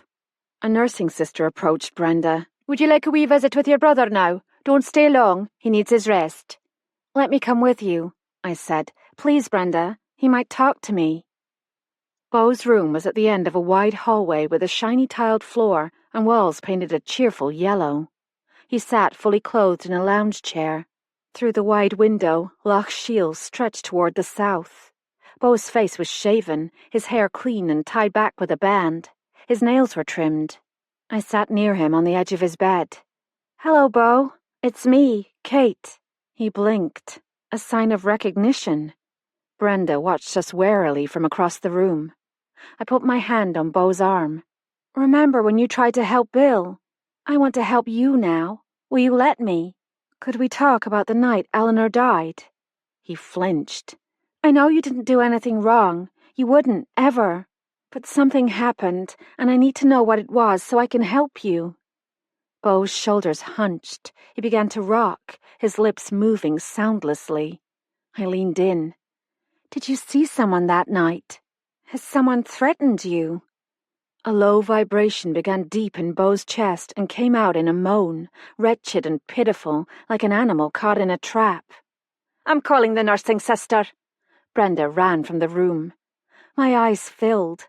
This was my last chance. It might be Beau's last chance, too. I took his hand. It's all right, Beau. Whatever happened, it's all right. I don't blame you. Just please tell me. His lips moved again. This time I heard. I hurt her. Brenda burst into the room, followed by 2 male attendants and the nursing sister in her blue smock. Please leave. The nurse signaled for the attendants. This isn't helping, the sister told me in a tone that would brook no argument. She was right. Brenda was sobbing. I was sobbing. Beau was rocking. The attendants were trying to get him into bed. Just go. Brenda grabbed my arm and pulled me into the hallway. The truth is the truth, however hard it is for you to accept. Your brother didn't kill Eleanor. I wiped my eyes. He just didn't, and I'll do whatever it takes to clear him. I wanted to take her by the shoulders and shake her until she understood. Instead, I ran for the exit. What happened? Tom jumped out of the car and came around to meet me. I shrugged out of my jacket, tossing it into the back seat. Brenda thinks Beau is guilty. She's talking about institutions. I'm sorry. Everyone's sorry, but they're letting it happen anyway. At least you're trying. Yeah, right. I just made things worse. Tom was silent. What could he say? Thunder rolled in the distance. I pictured the shame on Beau's face. I hurt her. The words Frank had spoken that night at the sheriff's department sliced through my certainty like a flick knife. We'll tell you the truth if you care to hear it. We said little on the drive home. Tom flipped on the radio, filling the silence with, of all things, American country music. An hour later, I dropped him near Tartan Cottage. Don't blame yourself, Kate. You've done all you can. Thanks, I said miserably. I know you're trying to help. He unfolded himself from the car. Will I see you at our table in the library? I had nothing to do with that. You're safe. He leaned down, one hand on the doorframe. Is that a good thing, do you think? Is what a good thing? To be safe. Chapter 25. The storm passed south of the island without a drop of rain. After showering and changing clothes, I felt marginally better. I'd cruised through a cavalcade of emotions: fear, anger, guilt, acceptance, and finally a kind of pale optimism. I wouldn't be allowed to see Beau again, but that didn't mean I had to give up. If the real killer was found, and if Beau could be made to understand what had really happened to Eleanor that night, his confusion might lift. He could still recover. I had to believe that. In the library, a log fire crackled. Nancy had prepared a lovely chicken cordon bleu with cranberry rice and fresh green beans. Tom and I sat at the table in front of the fire again. Tonight, our conversation deliberately excluded murder, hearings, and institutions, a pact we'd both agreed upon. How did you get started in the antiques trade? He asked. I grew up in it. My parents were collectors first, then dealers. When I was 14, they opened a shop. I worked there after school. Getting an education? I never thought of it like that. It was just how we lived. It never occurred to me that other kids couldn't read the marks on antique silver, or that most people bought brand new furniture. Our things have a history, my mother used to say, so much more interesting. We had a life-sized marble bust of Marie Antoinette in our entryway. She terrified my friends. You'd get on well with Uncle Nigel. He has a 10-foot statue of winged victory in the Great Hall. Quite fierce. As a child, I worried she might speak. Tom told me about his summers in Devon. The brooding moor, the narrow sand beach at Tynmouth, the shaggy donkeys that roamed the village streets. I told him about my grandparents' farm in Wisconsin, picking corn in July, finding a litter of kittens in the barn, the gentle old collie dog who protected me from the snappy, ill-tempered geese. We talked about our children and the impossible task of being both mother and father. I told him about my brother's death at age 11.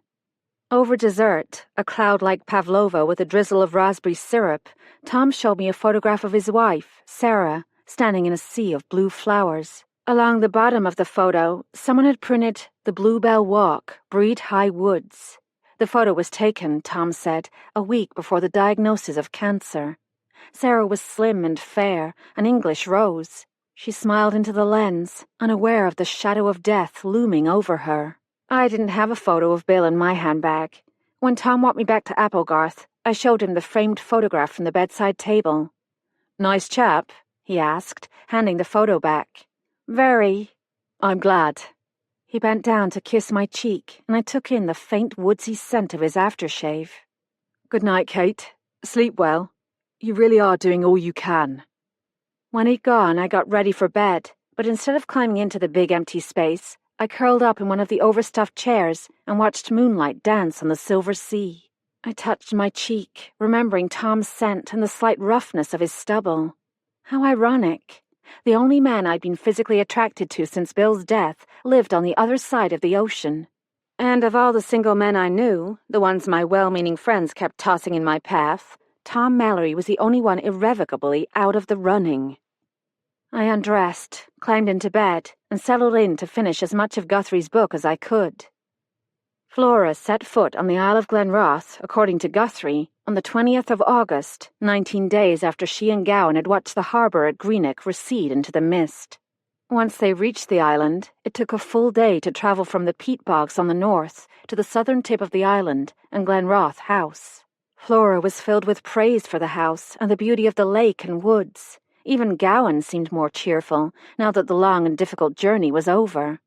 With no full-time clergyman on Glenroth, a travelling minister from Inverness was prevailed upon to perform the wedding ceremony.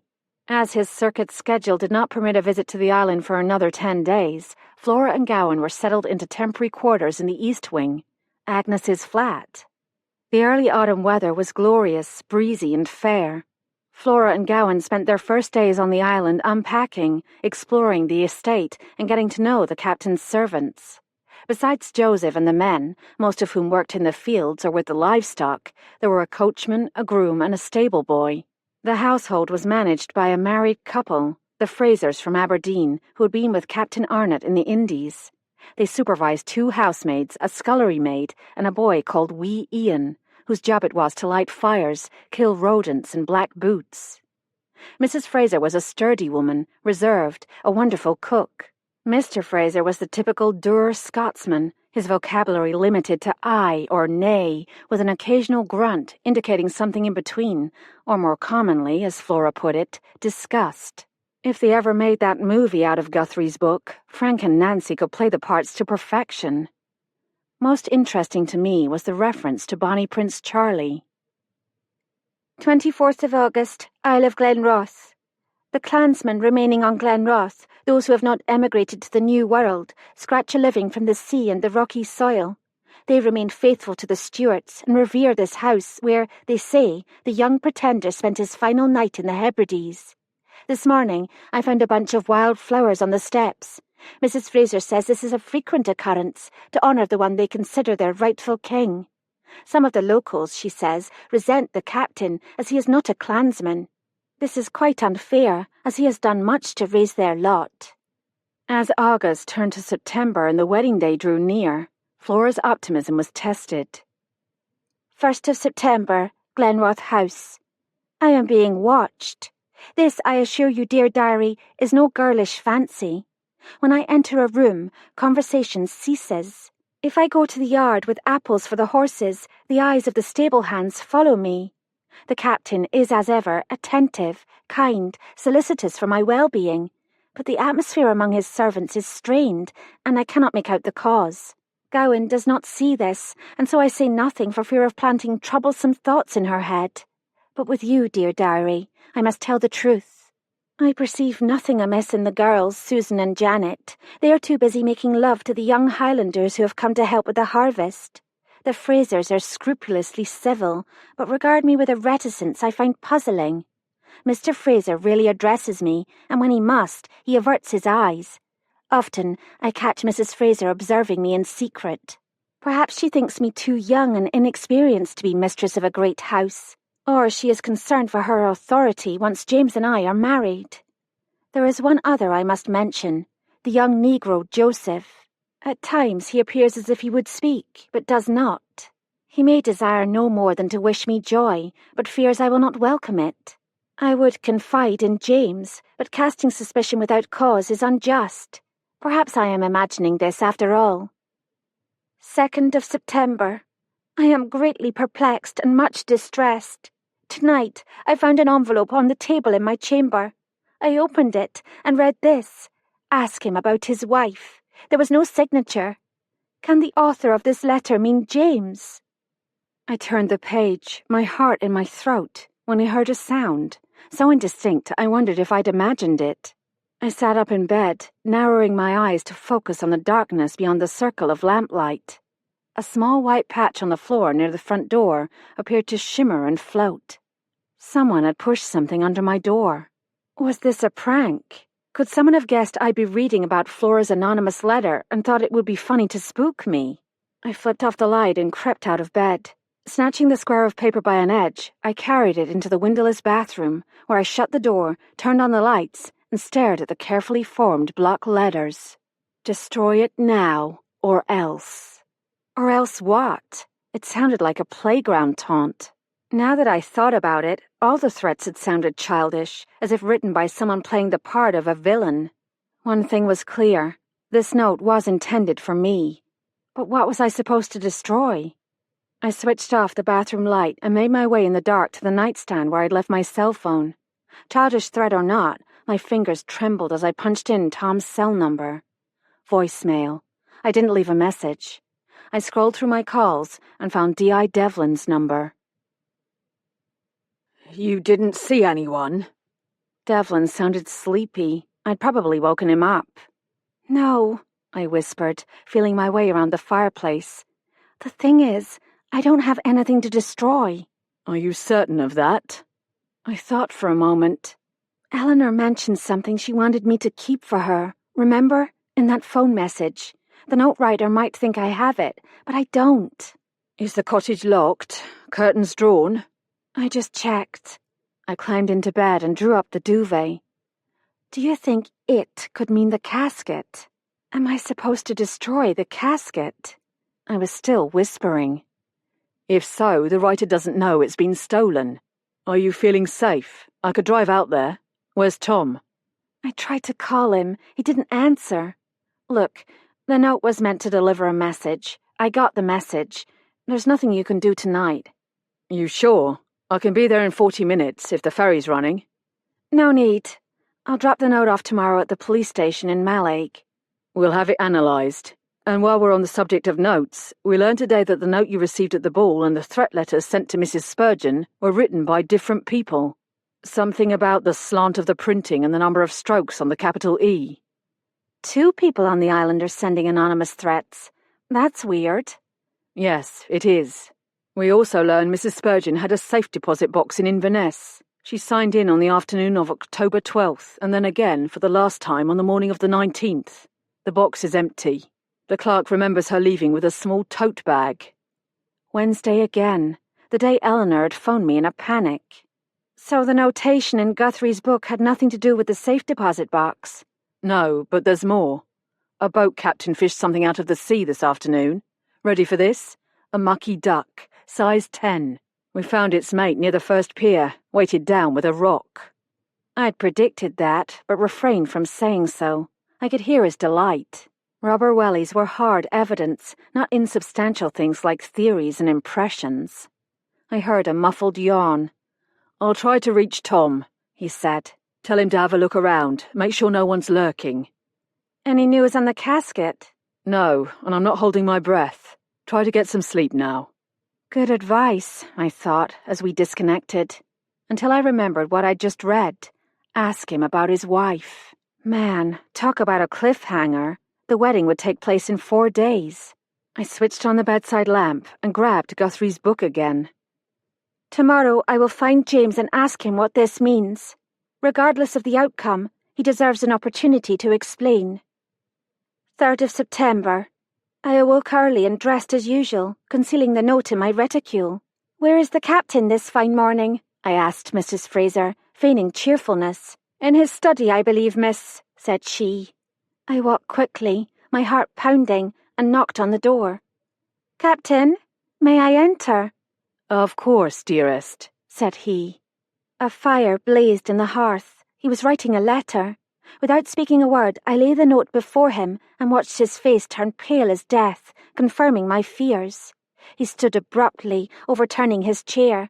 "The devil take it!" he roared, ripping the paper to shreds and casting the pieces on the fire. "So it is true," I said coldly. "Where is this wife you have concealed from me?"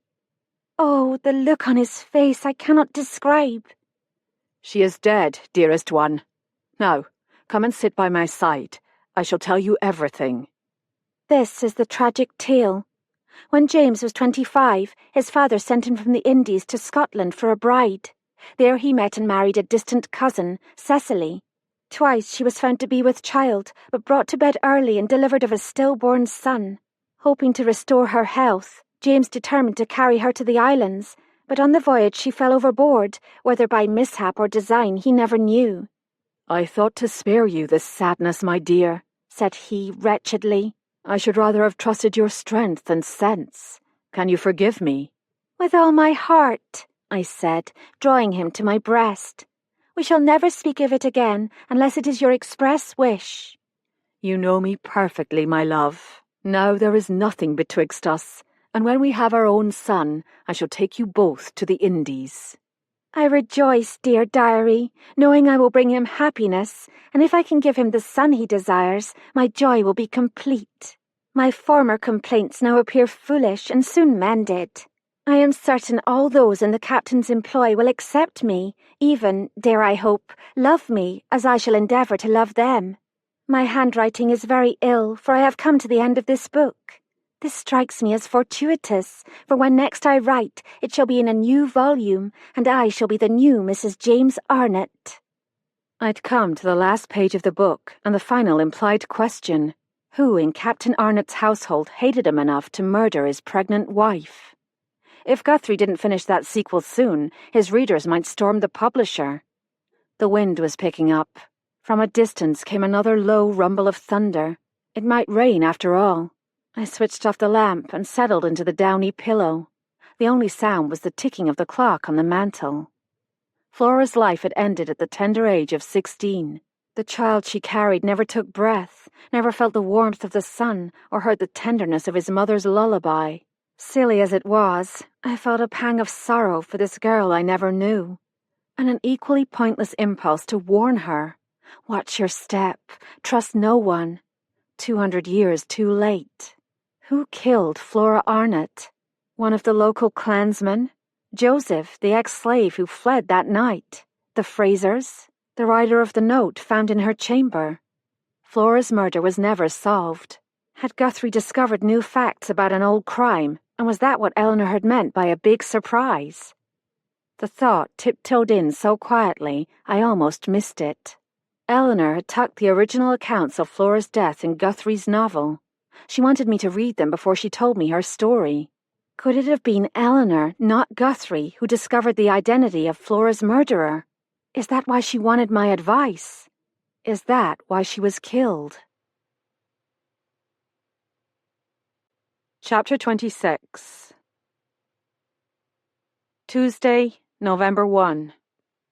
During the night, a line of storms passed over the island, clearing the air and bringing the suggestion of Indian summer, Scotland's equivalent of it anyway.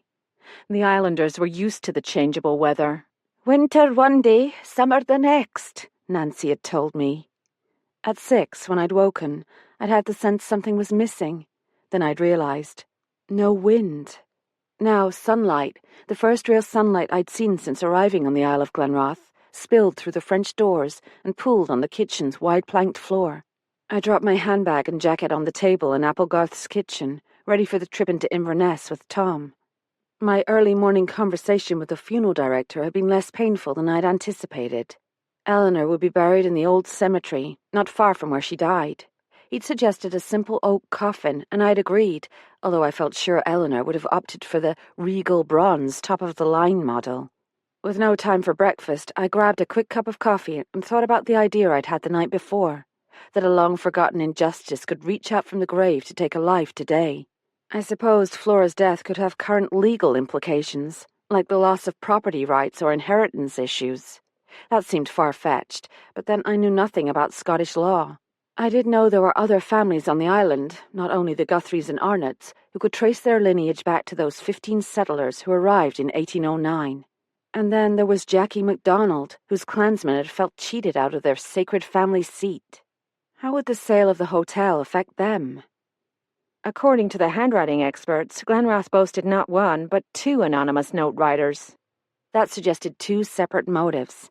I pondered the latest note again. Destroy it now, or else. Did someone believe Eleanor had given me proof of some ancient injustice that, if revealed, would spell disaster for them today? Without evidence, or even a place to look for evidence, I wasn't about to share my theory with Tom or D.I. Devlin. They'd say I'd gone off at the deep end. Maybe I had. The note lay on the kitchen counter. I folded it and tucked it into the outside pocket of my handbag next to the baggie of purple wool. I was assembling a little evidence locker of my own. After changing into black skinny jeans and a long-sleeved white shirt, I checked my cell phone for messages. Still no word from Christine. I keyed in her number and texted, "What's going on? Please call." But instead of pushing send, I erased the message and wrote another. "Call soon. News here too."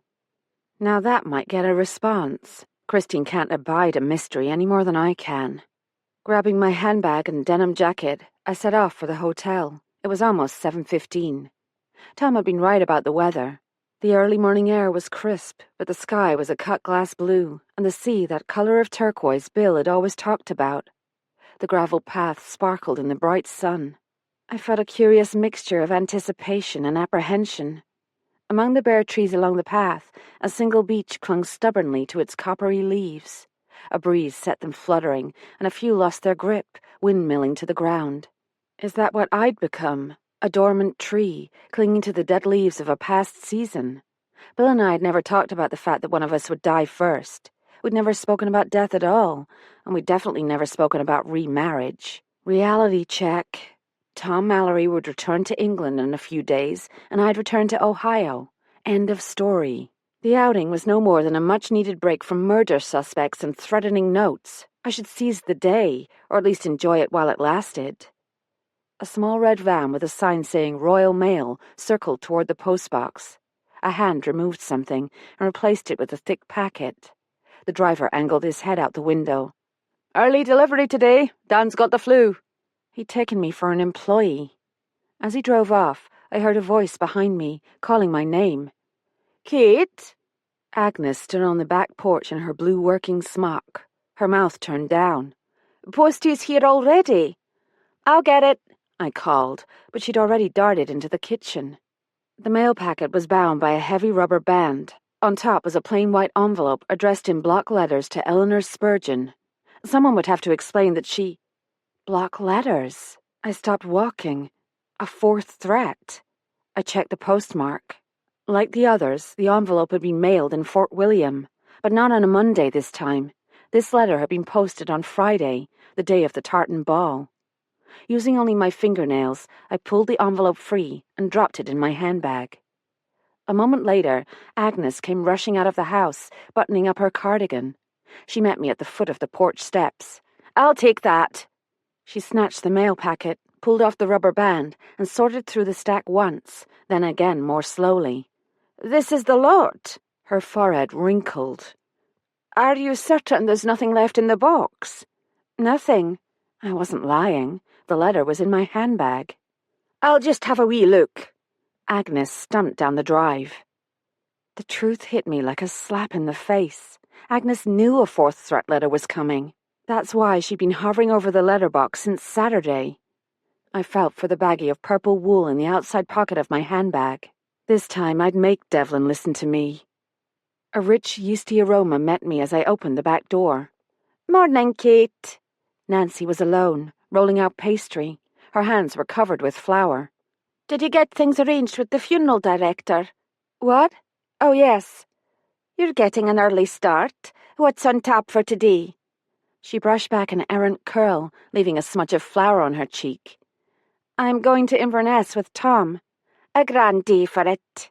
Nancy smiled into her dough. She placed the lump in a large ceramic bowl and covered it with a tea towel. "Come sit, lass. Coffee? Toast?" "Not today, thanks. Tom should be here any minute." I moved to the sink and pretended an interest in the garden. The first 3 threatening letters had been posted on a Monday, the day the staff of the hotel went into Fort William for supplies. "Nancy," I said, turning around, "did someone from the hotel go into Fort William the day of the ball?" "Aye, Eleanor went to the salon, remember?" "I mean someone else, earlier." "Becca and Agnes went in around 9 to pick up the champagne." Her tone was guarded. "Why do you want to know?" Ready? Tom appeared in the doorway, saving me from explanations. That man had a miraculous sense of timing. As soon as we'd shut the car doors, he said, "All right, tell me what happened last night." I shook my head. "Never mind about that now. There's been another threat letter." I told him about the plain white envelope and Agnes's fascination with the mail delivery. Then I told him about Agnes's purple knitted gloves. "Where's the letter now?" "In my handbag with the wool sample. I tried not to touch it." "Good. Chances are the writer took care not to leave fingerprints, but you never know. Criminals aren't terribly bright." "Agnes is bright, but she doesn't have much of a poker face. She's been waiting for that letter since Saturday." "We'll drive to the police station now." He pulled onto the main road and headed north. I buckled my seatbelt. "Do you think Agnes sent the threats herself?" "Or knows who did. She probably assumed Eleanor destroyed the previous threats. If she could get rid of this one before anyone saw it, no one would ever have to know." "And connect the threats with her." I took a deep breath, remembering that determined little face. "You're doing the right thing." Then why do I feel guilty? We arrived at the Mallaig police station just before 8, only to be told that D.I. Devlin was on his way to Police Scotland's forward command base near Stirling, expected back in the morning. Diaz Bruce sealed the purple wool and the letter in evidence bags, and I wrote out a brief statement. Back in the car, Tom left a message on Devlin's cell phone. I refastened my seatbelt. I've as good as accused Agnes of murder and signed my name to it. I feel like a traitor. "Come on, Kate. Agnes knew about the threats. She's going to have to explain herself." I watched the pavement slip smoothly under the wheels. I should feel relieved. If Agnes was involved in Eleanor's death, Beau will be exonerated. Tom braked behind a slow-moving truck. "There's something you need to know, Kate." I didn't like the tone of his voice. I braced myself. "Devlin rang me early this morning." "And?" "The police traced the phone call Eleanor received the night of the ball to a telephone box at the Gas and Go near the ferry terminal." "Can they tell who made the call?" "No, but one of the islanders passed that way about 11:15 that night. He saw a pickup truck." "Did he get a license number?" "He didn't need to. He recognized the truck." I knew what he was going to say. "It was Beau's truck." "And that's supposed to prove Beau killed Eleanor." My frustration boiled over. Has it occurred to anyone he was just getting gas? I suppose they'll use this against him at the hearing. "The judge will consider all the evidence." Except they don't have all the evidence, and they won't have until Bo speaks. I smacked the armrest. Tom flinched, probably wondering if I was going to smack him next. I slowed my words, trying to sound reasonable. This didn't have to happen. If the police had treated him more carefully in the beginning, he might have... I cut off the sentence with a gesture and began again, exercising every ounce of self-control I could muster. Bo might have been able to help Tom. He might have seen something. He's not a killer. I'd stake my life on it. Tom was listening, or making a good show of it. Another technique in a detective's toolkit. Just listen, Kate, he said, in that super calm tone of voice you use when your children flip out in public. Now I did want to smack him. The police now know that Eleanor called you the night of the ball from a mobile phone, one she bought on Wednesday. The clerk remembered her. She asked him to explain the basics of dialing, but nothing else. Eleanor bought a cell phone. I turned to face him. The provider records show she made 2 calls, one to her solicitor Andrew Ross and one to you. The call to you was her last. I burst into tears. Tom nearly pulled the car over. No, I'm all right. I'm sorry. I wiped my tears with the backs of my hands. Tell me about last night, he said. The note pushed under your door. I was in the middle of telling him when I remembered I'd forgotten to drop the note off at the police station. I took it out of my handbag, unfolded it, and held it up. He glanced at it. And you have no idea what you're supposed to destroy? Not unless it's the casket. He was studying me with a look I hadn't seen before, at least not on his face. Traffic slowed, and he had to jam on the brakes. Sorry. Where were you last night, Tom? I called your cell phone. You didn't answer. Took a walk, shut off the mobile. When I got back to the cottage, Devlin's message was waiting for me. I checked the grounds. Your lights were off, so I didn't bother you. For the first time, I took in the mountains, carpeted in amber gorse and dotted with spreading islands of cinnamon-colored bracken. After Fort William, we hooked up with the A82 heading north. I was feeling calmer. The road wound through small villages and forests, following the Great Glen, the geological fault line running from Fort William in the south to Inverness in the north. For 30 miles or so, we skirted Loch Ness. And yes, I did keep one eye peeled for Nessie, the monster, or friendly plesiosaur, reputed to lurk in its murky depths. He was hiding. Let's get back to what we were talking about yesterday, I said. Means, motive, and opportunity. Everyone assumes one person is responsible for everything. Suppose 2 people were involved, even 3 or 4. Someone was threatening Eleanor. Someone wrote the notes to me. Someone met Eleanor at the Historical Society. Someone killed her. I tucked my hair behind my ears, but not necessarily the same person. Unfortunately, I was making a good case for Beau's guilt, but if Tom picked up on it, he didn't say so. Instead, he said, Agnes could be protecting someone. Yes, I said slowly. And that means she could be in danger. As we entered Inverness, signs funneled us toward the city centre and the High Street shopping area. Tom pulled into a pay-and-display parking area. The pedestrian zone was crowded with people relishing the unexpected warmth. We passed a kiosk selling T-shirts. One featured a cartoon of Nessie and the caption, "Believe in yourself." I checked the weather back home in Suffolk, Tom said. Cold and rainy. People will be huddled under umbrellas dreaming about their holidays in Spain. When he smiled, his eyes looked almost amber. The sun picked out the silver strands in his hair. I nearly collided with a chalkboard advertisement. He laughed and tucked my hand in his arm. Since neither of us had eaten, we decided on a late breakfast. We chose a grey stone pub with a red door. The hostess showed us to a wooden table in a sunny, glassed-in porch. I ordered scrambled eggs and a pot of tea. He ordered a full Scottish breakfast, eggs, sausage, bacon, tatty scones, the works. Our food came quickly. I spread the red check napkin on my lap and pulled my chair closer to the table. What will Agnes think when she realizes I took the letter? I winced. And the purple wool. People with nothing to hide don't lie. I wish we knew what the latest threat letter says. I took a bite of my eggs and put the fork down. I've got to get my mind off Agnes. Talk to me. Tell me more about Uncle Nigel. Well, Nigel is my mother's older brother. He'd like you. You have a lot in common. He collects antiques. He doesn't collect them, Kate. He lives with them. Things passed down in the family for generations. You weren't kidding about the castle thing. It's a manor house, but it looked like a castle to me as a boy. I thought about that. When I was a child, castles had existed in fairy tales and Disney movies. Nothing I was ever likely to see in person. Are you and your uncle close? We're quite fond of each other. I told you I spent summers with him in Devon. My mother worked, and it was a chance for me to get out of the city.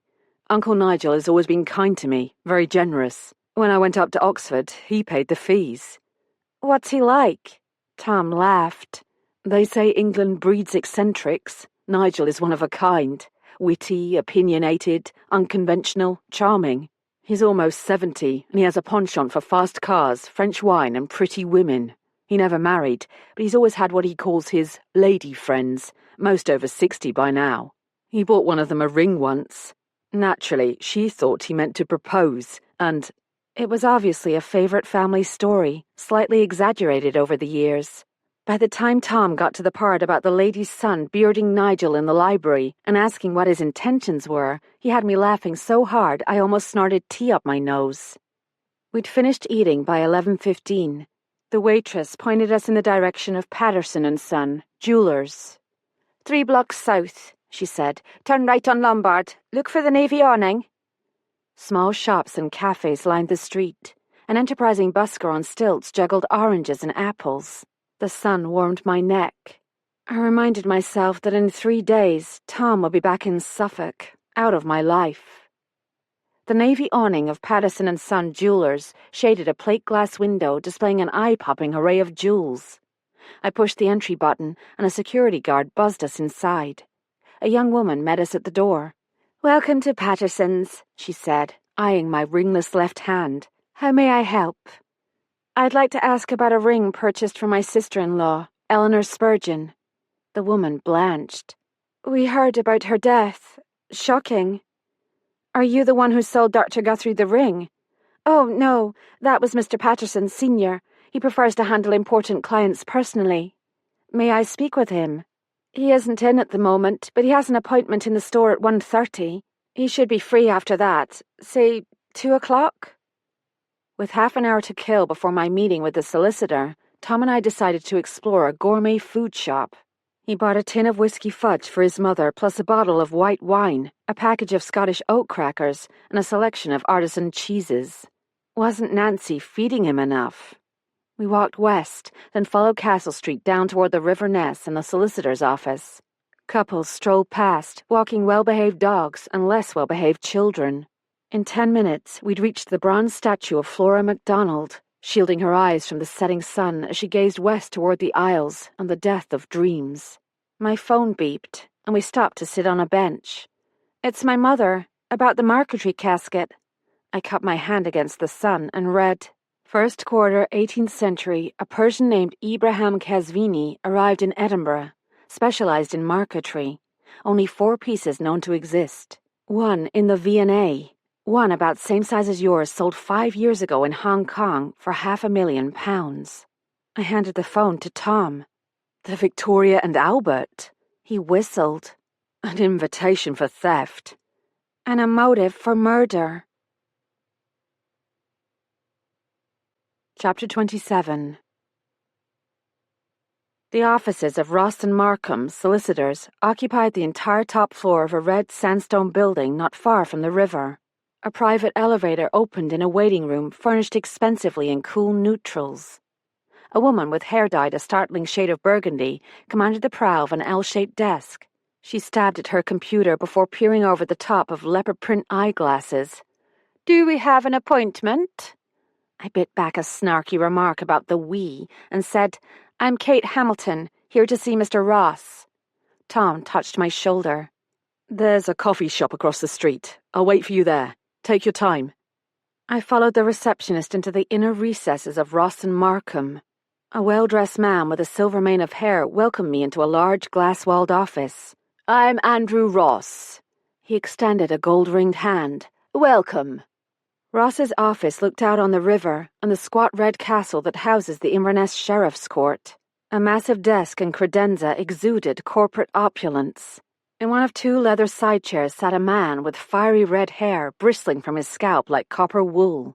"This is Stephen Trask," Ross said, "Mrs. Spurgeon's accountant. I've taken the liberty of asking him to join us. Some of what we have to discuss today involves him." Ross offered me a seat before settling himself in his desk chair and rocking back to reach a large manila envelope on the credenza behind him. He extracted a bound document and handed it across the desk. "This is a copy of Mrs. Spurgeon's will, executed 12 years ago when I handled the purchase of your husband's share of the property on the Isle of Glenroth. The terms are simple. The assets in Mrs. Spurgeon's estate are to be divided equally among her brother, William Hamilton, her nephew Eric Hamilton, and her niece, Christine Hamilton. When your husband died, his share devolved to the remaining beneficiaries, your children." I swallowed hard. Were Eric and Christine about to become overnight millionaires? "How large is the estate?" Ross's chair squeaked. "That's why I've asked Mr. Trask to join us. Our task is made simpler by the recent appraisal of the hotel in preparation for the sale. Stephen, perhaps you would give Mrs. Hamilton an overview of Eleanor's financial position." This time he'd called her Eleanor. How friendly had they been? Trask gave a dry cough. "Apart from her personal possessions, Mrs. Spurgeon owned virtually nothing.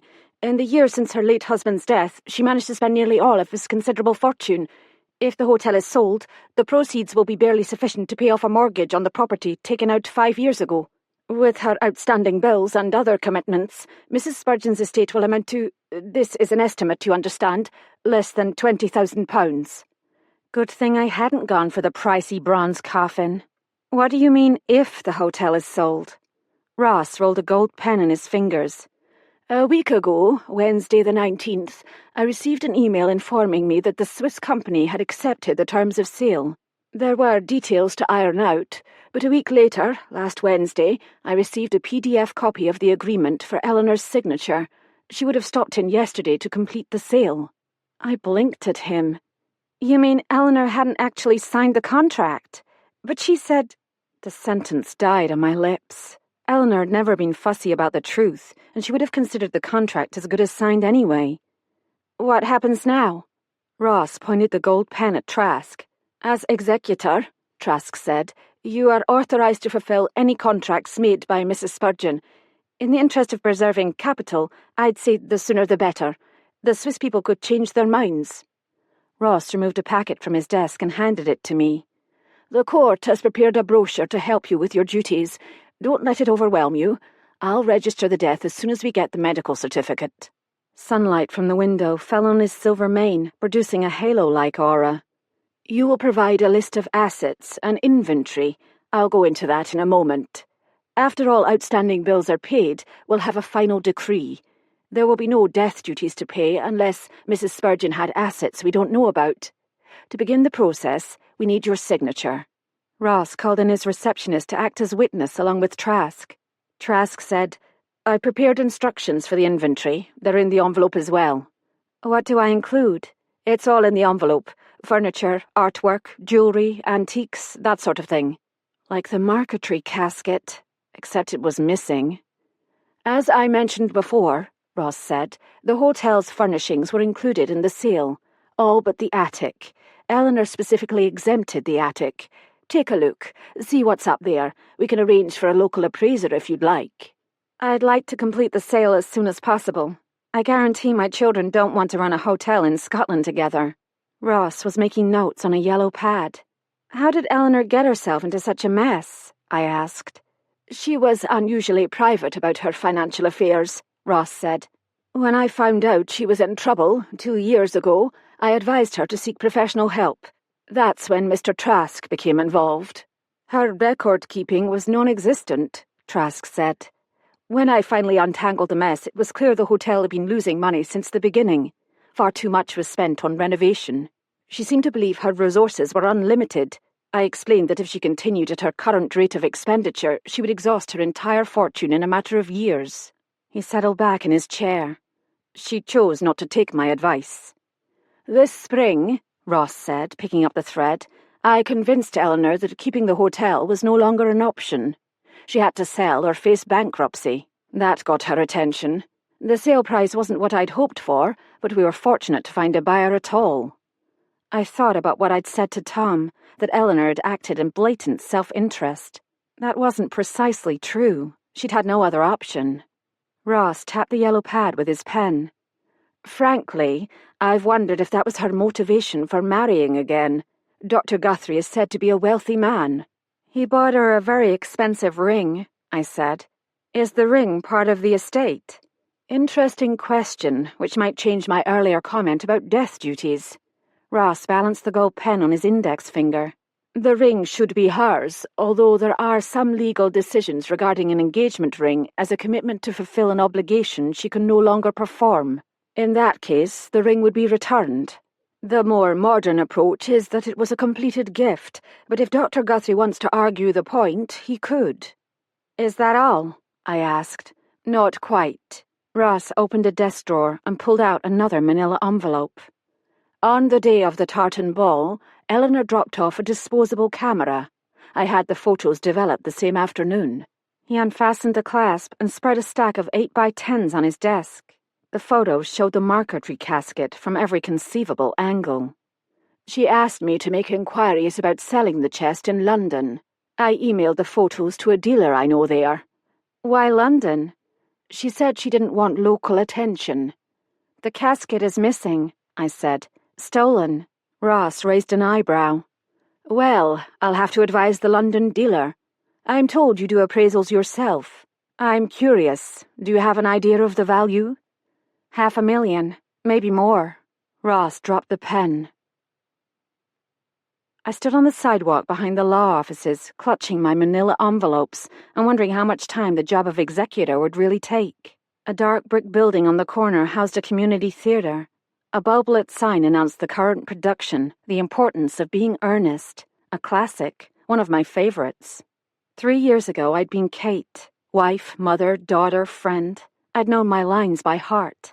Then the curtain fell, and when it rose again, I'd found myself in a new play, without script or cues. No choice but to stumble along. That's what I've been doing for 3 years, stumbling along, doing the things expected of me, but never feeling right. Yet now, standing on an unfamiliar street in an unfamiliar city, I felt more myself than I had since Bill died. I was still young, well, relatively young, and healthy. Surely the story of my life had chapters left. There was still time to turn the page. Like Flora, that irritating little voice reminded me. Look how well that turned out. Tires squealed as a Land Rover claimed a parking spot. That's when I saw Frank Holden. He stepped out of a shop, squinting into the sun before walking quickly in the opposite direction. The sign over the shop door pictured 3 gold balls and the words, Ye Oldie Pawn Shop. I raced across the street, my heart pounding with the implications of what I'd just seen. The coffee shop, on common grounds, was bustling. The espresso machine whined. A steam nozzle hissed. I made apologies as I pushed through a line of customers waiting to place orders. The interior was exposed brick. I found Tom sitting near a small Victorian fireplace, converted from coal to wood. He'd rocked his chair back, one foot balanced on the opposite knee, his cell phone to his ear.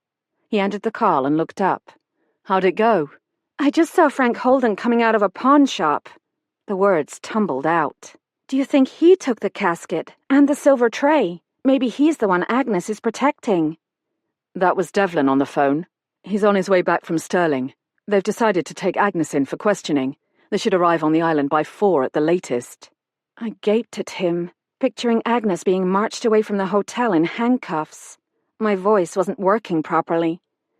Did Devlin tell you what the threat letter said? Stop the sale or die. Do you still believe the sale of the hotel had nothing to do with Eleanor's death? The irony of it hit me, hard. But the sale wasn't final, Tom. Eleanor was going to sign the contract today. He gave me a sharp look. Who on Glenroth could have known that? I groaned. Probably Agnes. But she doesn't benefit from Eleanor's death. She's not a beneficiary, and the hotel is mortgaged to the hilt. She might not have known that part. Tom downed the last of his coffee and snagged his jacket from the back of the chair. Let's get on the road. We can make it back by 3:30 if we hurry. Call me a chicken, but that's exactly what I didn't want. Let's stop at the jeweler's first. I really do want to talk to Mr. Patterson, and I really don't want to be there when they take Agnes into custody. Chapter 28. Mr. Patterson, Sr., was a nattily dressed man with a jeweler's loop clipped to his eyeglasses. When Tom and I arrived, he was hovering over his client, a middle-aged woman in leather pants and a mink bomber jacket. The young sales clerk we'd met previously seated us in an office with chocolate-brown walls and chairs covered in wool tattersall. 5 minutes later, Mr. Patterson bounced in. "Now," he said, rubbing his hands together, "what can I do for the two of you?" We told him, and his smile faded. "The police came on Saturday. They showed me a photograph and asked if it was the ring I sold Dr. Guthrie. I recognized it immediately. We don't sell rings like that every day." "Did Dr. Guthrie choose the ring?" I asked. "They chose it together on—" He tapped his forehead as if to jog his memory. "Well, it must have been the 19th, a Wednesday, I believe." Wednesday again. The day Eleanor's mood changed so dramatically. I was beginning to understand why. First, she'd learned the hotel had a buyer, saving her from the humiliation of bankruptcy. Then she and Hugh Guthrie chose that enormous diamond ring. She must have felt like she'd won the lottery. "We ordered the stone and setting from our wholesaler in London." Mr. Patterson bounced on the balls of his feet. "Dr. Guthrie paid rather a large premium to have it delivered in time for the tartan ball. The lady insisted. She chose an emerald-cut central stone, nearly flawless, D-colour, almost 6 carats. He was rhapsodizing. "How did the couple seem?" I asked. "Seem? Affectionate, in love. Well, perhaps Dr. Guthrie was a little nervous, but that's perfectly normal. We keep brandy for the fainters." Tom coughed. "Can you tell me how much he paid for the ring?" I held my breath. Mr. Patterson Sr. sputtered. "That's private. I'm not sure I should— Well, I'd have to get Dr. Guthrie's permission before—" Tom interrupted. "Mrs. Hamilton is the executor of Mrs. Spurgeon's estate. I'm sure you won't force her to file a subpoena." "Eleanor had some fine jewellery," I added. "I'll probably need an appraiser." His face brightened. "The ring cost £194,278.13, including tax. But Dr. Guthrie didn't pay for it." "Eleanor paid for it." I grabbed the arm of my chair. "No, I don't mean that. We collected a deposit, naturally, but Dr. Guthrie took the ring on approval." "You let him take a ring worth that much money on approval?" Mr. Patterson, Sr., gave a tight smile. "He had to arrange for a money transfer. He signed for it, of course, and the ring's fully insured. Although I must say I was relieved when we learned it hadn't been stolen. The deductible's pretty high."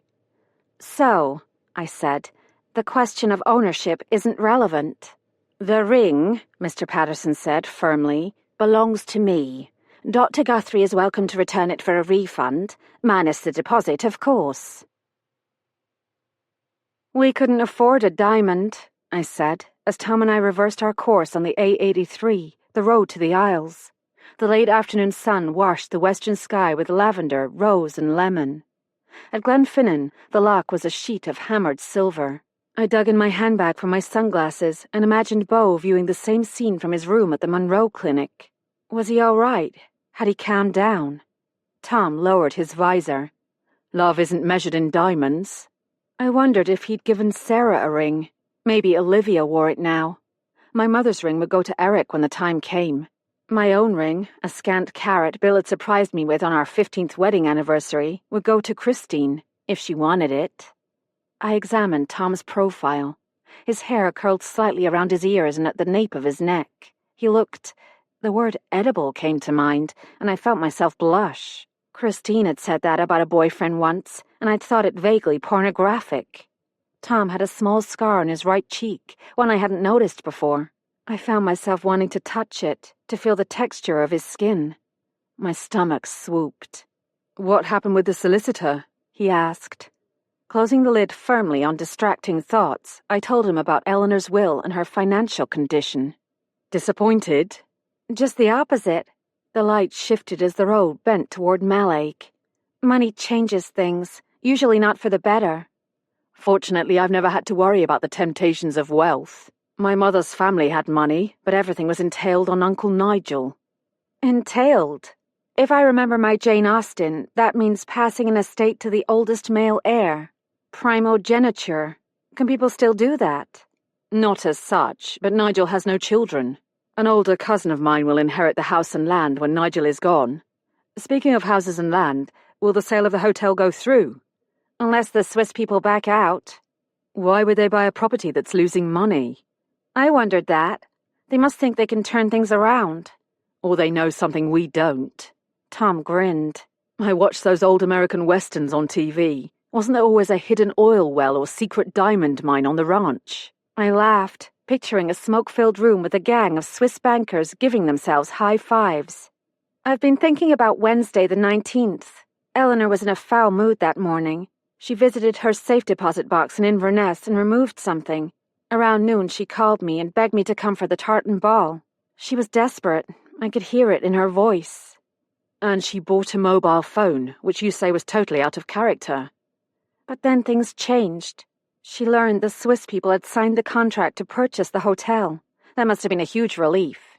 And she met Dr. Guthrie at the jewelry shop to choose the ring.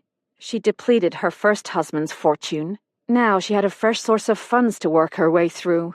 According to Becca, she returned to the island around 4 and spent a couple of hours at the Historical Society.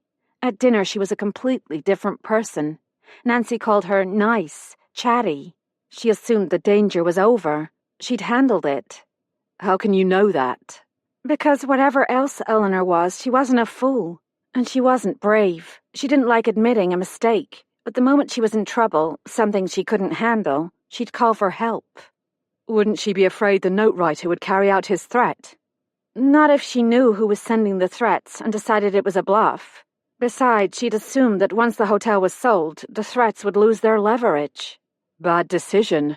Maybe, but here's the point. If Eleanor thought the danger was over, why not call me back and tell me not to come? Wanted to share her happiness with you? I'd be the last person. To appraise the casket? No, she'd already arranged to have it appraised in London. She wanted me to see the casket and read Dr. Guthrie's book. That's why I don't think the sale of the hotel and the threats were why she wanted my help. I think she discovered something about Flora's death and wanted my advice on what to do about it. I think that's why she was murdered. And Agnes was involved? I don't know. Tom slowed. We'd reached the ferry to Glenroth just as it was loading. I was dreading this. Do you think they've taken her away by now? I stared across the sound towards Sleat. The slick dark back of a porpoise, or maybe one of the huge grey seals, surfaced briefly, catching the sun's dying rays. Probably. Tom pulled onto the ferry and set the brake. Several cars pulled behind us. He changed the subject. You never finished your story about Frank Holden and the pawn shop. True. The news about Agnes had put Frank out of my mind. Seeing him coming out of the pawn shop made me wonder if he'd pawned the silver tray. He knows the police are checking. Maybe he decided to buy it back before the police found it. Was he carrying a package? I tried to remember. I don't think so. But if Frank stole the tray, he might have taken the casket too. The ferry reached the Isle of Glenroth. We drove south in silence. Was Agnes in cahoots with Frank and Nancy? Maybe Sophia and Becca were part of the plan too, like murder on the Orient Express. I rejected that theory, but by the time we reached the hotel, a knot had formed in my stomach. Devising theories is easy. Accusing someone you actually know is brutal. Tom nosed the car through the stone columns. The coach lamps flickered. The knot tightened. We made the final curve into the parking area. 2 cars were parked there, a white police car with yellow and blue markings, and Devlin's black Peugeot sedan. The knot tightened again. Chapter 29. We found Detective Inspector Devlin in the gathering room. This time, instead of Constable Mackey or D.S. Bruce, he'd brought a policewoman. She was motherly-looking in a no-nonsense way, but her dark uniform sported an impressive row of chevrons. The hotel staff, minus Agnes, huddled near the fireplace. Nancy pulled me into the circle. "The police want to question Agnes, but we can't find her." "What do you mean?" "We thought she was in her flat, but she's vanished." Nancy's face was white. Sophia's eyes were fixed on Tom, shooting him signals in some kind of ocular semaphore. Devlin whispered something to the policewoman. Then he and Tom left the room. "We need to get into Miss McLeod's flat," the policewoman said. Nancy handed her a set of keys, and she headed for the staircase. Becca's eyes were huge. They must think Agnes had something to do with Eleanor's death. I can't believe that. "When was the last time you saw her?" I asked. "She made a phone call around 2, Becca said. "I know because I saw her extension button light up. Sophia was the last person to actually see her." Nancy turned towards Sophia, but she'd fled from the room. "Poor lass had one of her migraines this morning. I told her to go to the lodge and lie down. She says she saw Agnes around 2:45 on the forest path, walking in the direction of the road." I nodded slowly, putting the timeline together in my mind. Tom had received the call from Devlin around 1. Agnes couldn't possibly have known the police were on their way to pick her up, unless someone had tipped her off. "She can't have gotten far on foot," Frank said. "Be dark soon." "She could be lying somewhere, injured, unable to call for help." Nancy untied her apron and pulled the loop over her head. "I'm going to search the house again, top to bottom." "I'll check the cottages," Frank said. "Becca, find Sophia. Check the lodge and the outbuildings. Take a torch." They rushed off, leaving me alone. Agnes hadn't gone for an afternoon stroll, that was clear. And if she took the forest path, she could only have been headed for the Arnott's house or the Historical Society. Why she'd go to either place, I couldn't imagine, unless this had something to do with Eleanor's death. The Historical Society was where Eleanor went the night she was killed. Tom was right. Agnes had some explaining to do. The forest path began at the parking area and curved through the trees past Tartan Cottage and the lodge before joining the main road. I walked slowly, scanning the surrounding woods. When I reached South Shore Road, a police car raced past, the light bar flashing, probably checking to see if Agnes was with the Arnott twins. Unlikely, in my opinion, although if Agnes's destination had been the Historical Society, Penny and Scylla might have seen her. They didn't miss much that happened over there. Unless I stopped walking. Unless Agnes decided to make sure she wouldn't be seen. In that case, she'd have approached the Historical Society from the Burn o' Ruag rather than from the road. She really might have fallen and sprained an ankle, or worse, broken a hip. She could be lying there in pain. I walked quickly, making use of what light remained. Soon the sun would dip below the horizon, ushering in the gloaming, the word the Scots use for that magical time between sunset and full darkness. Reaching the arched bridge, I peered over the stone spandrel. Would Agnes risk going down that way? She would if she were desperate enough. I stepped over the abutment, steadying myself on the pier as I slid sideways in the loose gravel. Once down, I followed the burn for 100 yards or so. The high bank on my left cast deep shadows, limiting my vision, but I could see well enough to know Agnes wasn't there. As I turned back toward the bridge, I stumbled over something. A shoe. A sturdy women's shoe. A shiver between my shoulder blades alerted me to danger. I narrowed my eyes and scanned my surroundings. Something caught my attention, high on the bank, lighter than the surrounding brush. Tucking the shoe under my arm, I picked my way across the stream bed and climbed, using roots and branches, whatever I could grab onto, to pull myself up the slope. Halfway I slipped and fell heavily on my hands and knees. I pushed to my feet and brushed off my jeans, feeling my palms sting. Climbing again, I dug in with my toes to get purchase. Close to the top of the bank, I stopped and looked. Oh no! Dear God, no! Spanning the crest was the body of a woman. She lay on her stomach, her arms and legs splayed. I couldn't see the face, but there was no doubt. I'd found Agnes MacLeod. Call the police. I felt for my cell phone. Crap. I'd left it in my handbag. I climbed the last few yards, knelt beside the body. No pulse. I swallowed hard, forcing myself to process details. Agnes was wearing one leather shoe. The other foot was bare, the sole, what I could see in the gathering dusk, raw and bloody. The dark fabric of her coat had rucked up in the back as the weight of her body pulled toward the stream bed below. Fleshy white thighs ended in a pair of flower-sprigged underwear. The small indignity was too much. This is how Agnes would be viewed, photographed. I reached into the folds of Agnes's coat to pull it down. My fingers met something cold and hard. I felt the hilt of a blade and a thistle-shaped handle capped with a cold, faceted stone. The Highland dirk from the Historical Society, or one exactly like it. The sound of rustling leaves broke the stillness. I froze. The sound came again, closer. Something ricocheted off a nearby tree. I stifled a scream. "Get out of here, now!" Dropping the shoe, I ran, dodging trees and bushes. Branches caught at my clothing. My hands flew up as something stung my cheek close to my eye. Darkness was closing in fast. I heard a pop as something whizzed past my ear. Was someone shooting at me? Seeing an opening in the woods, I pivoted, praying I'd found the forest path. My feet slid on the damp leaves, sending me sprawling. I scrambled to my feet. Lights blazed ahead. The lodge. Focus on the lights and keep running. Chapter 30. I knocked furiously, hands on my knees as I sucked in air. The door to the lodge opened. My God, Kate, what's happened? Tom reached out and hauled me inside.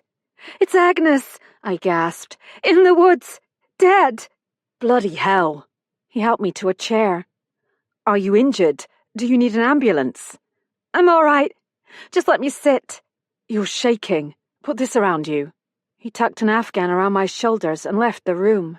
I heard running water and a low phone conversation. He returned with a warm washcloth. Let's get you cleaned up before you look in a mirror and frighten yourself to death. He dabbed at my face, streaking the snowy cloth with red.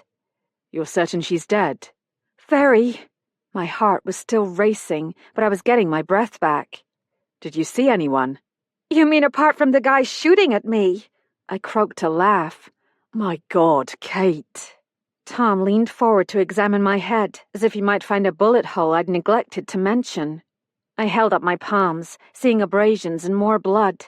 I'd ripped my jeans when I fell, so my knees would be a mess too. I leaned back and closed my eyes. Not bad, considering I could have been sitting there dead. Rob Devlin is on his way. Are you up to making a statement? I nodded, wondering for the first time what Tom was doing at the lodge. "Where's Sophia?" Upstairs, asleep. He crouched in front of my chair. Tell me about Agnes. "Someone stabbed her with one of those Scottish knives." I shivered involuntarily, picturing the bloody bare feet and rucked-up coat. My teeth started to chatter. "I'm pretty sure it's the one I saw at the Historical Society." 30 minutes later, I sat at the oak table in the hotel's kitchen. A turf fire smoldered in the hearth, warming my bones. Nancy had cut my jeans off above the ripped knees and washed the raw skin before applying a layer of antibiotic gel and bandages. My hands were the worst, dirt and gravel ground into my palms. Nancy washed them twice before applying the gel and wrapping them in strips of soft gauze. Becca and Sophia arrived with Frank and made me tell my story again. Sophia clutched a knitted shawl around her shoulders. Her thick braid was coming undone. Becca slid in beside me and put her head on my shoulder. "Poor you. Forgive me for snapping at you yesterday." I gave her a hug. D.I. Devlin arrived. One of the constables had found Agnes's shoe and a bullet lodged in a tree trunk. He listened intently for once as I told my story for the 4th time. "I recognized the Highland dirt because I'd just seen it, or one exactly like it, at the Historical Society." He sucked in a long breath. Seems you were right. 2 women murdered in the same way as Flora Arnott and Gowan Campbell can't be coincidence. "And it proves you're wrong about Beau Duff." I was beginning to feel stronger. "He can't have killed Agnes. He's at the Monroe Clinic." Devlin didn't respond. Not a good sign. We'll be back at dawn. He zipped up his jacket. Until then, I've asked Tom to take some precautions for your safety. "When are you going to release Beau?" I asked, unwilling to let it go. Out of my hands now. Devlin dug in his pocket and handed me Eleanor's jeweled keyring. These belong to you. The door closed behind him. Tom carried my half-filled plate to the sink. We need to talk about safety. 2 women connected with the hotel are dead.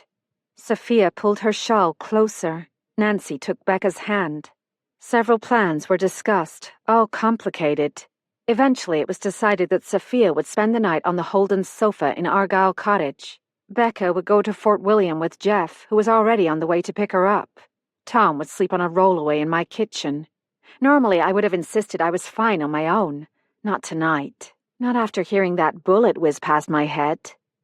Jeff arrived while Nancy was clearing the dishes. He caught Becca in his arms, burying his face in her hair. "I'm all right, Jeff," she said. "I really am." Sophia's headache was back. Jeff and Becca offered to walk her to Argyll, promising to stay with her until the Holdens were finished at the hotel. Tom and Frank left to set up the rollaway in Applegarth.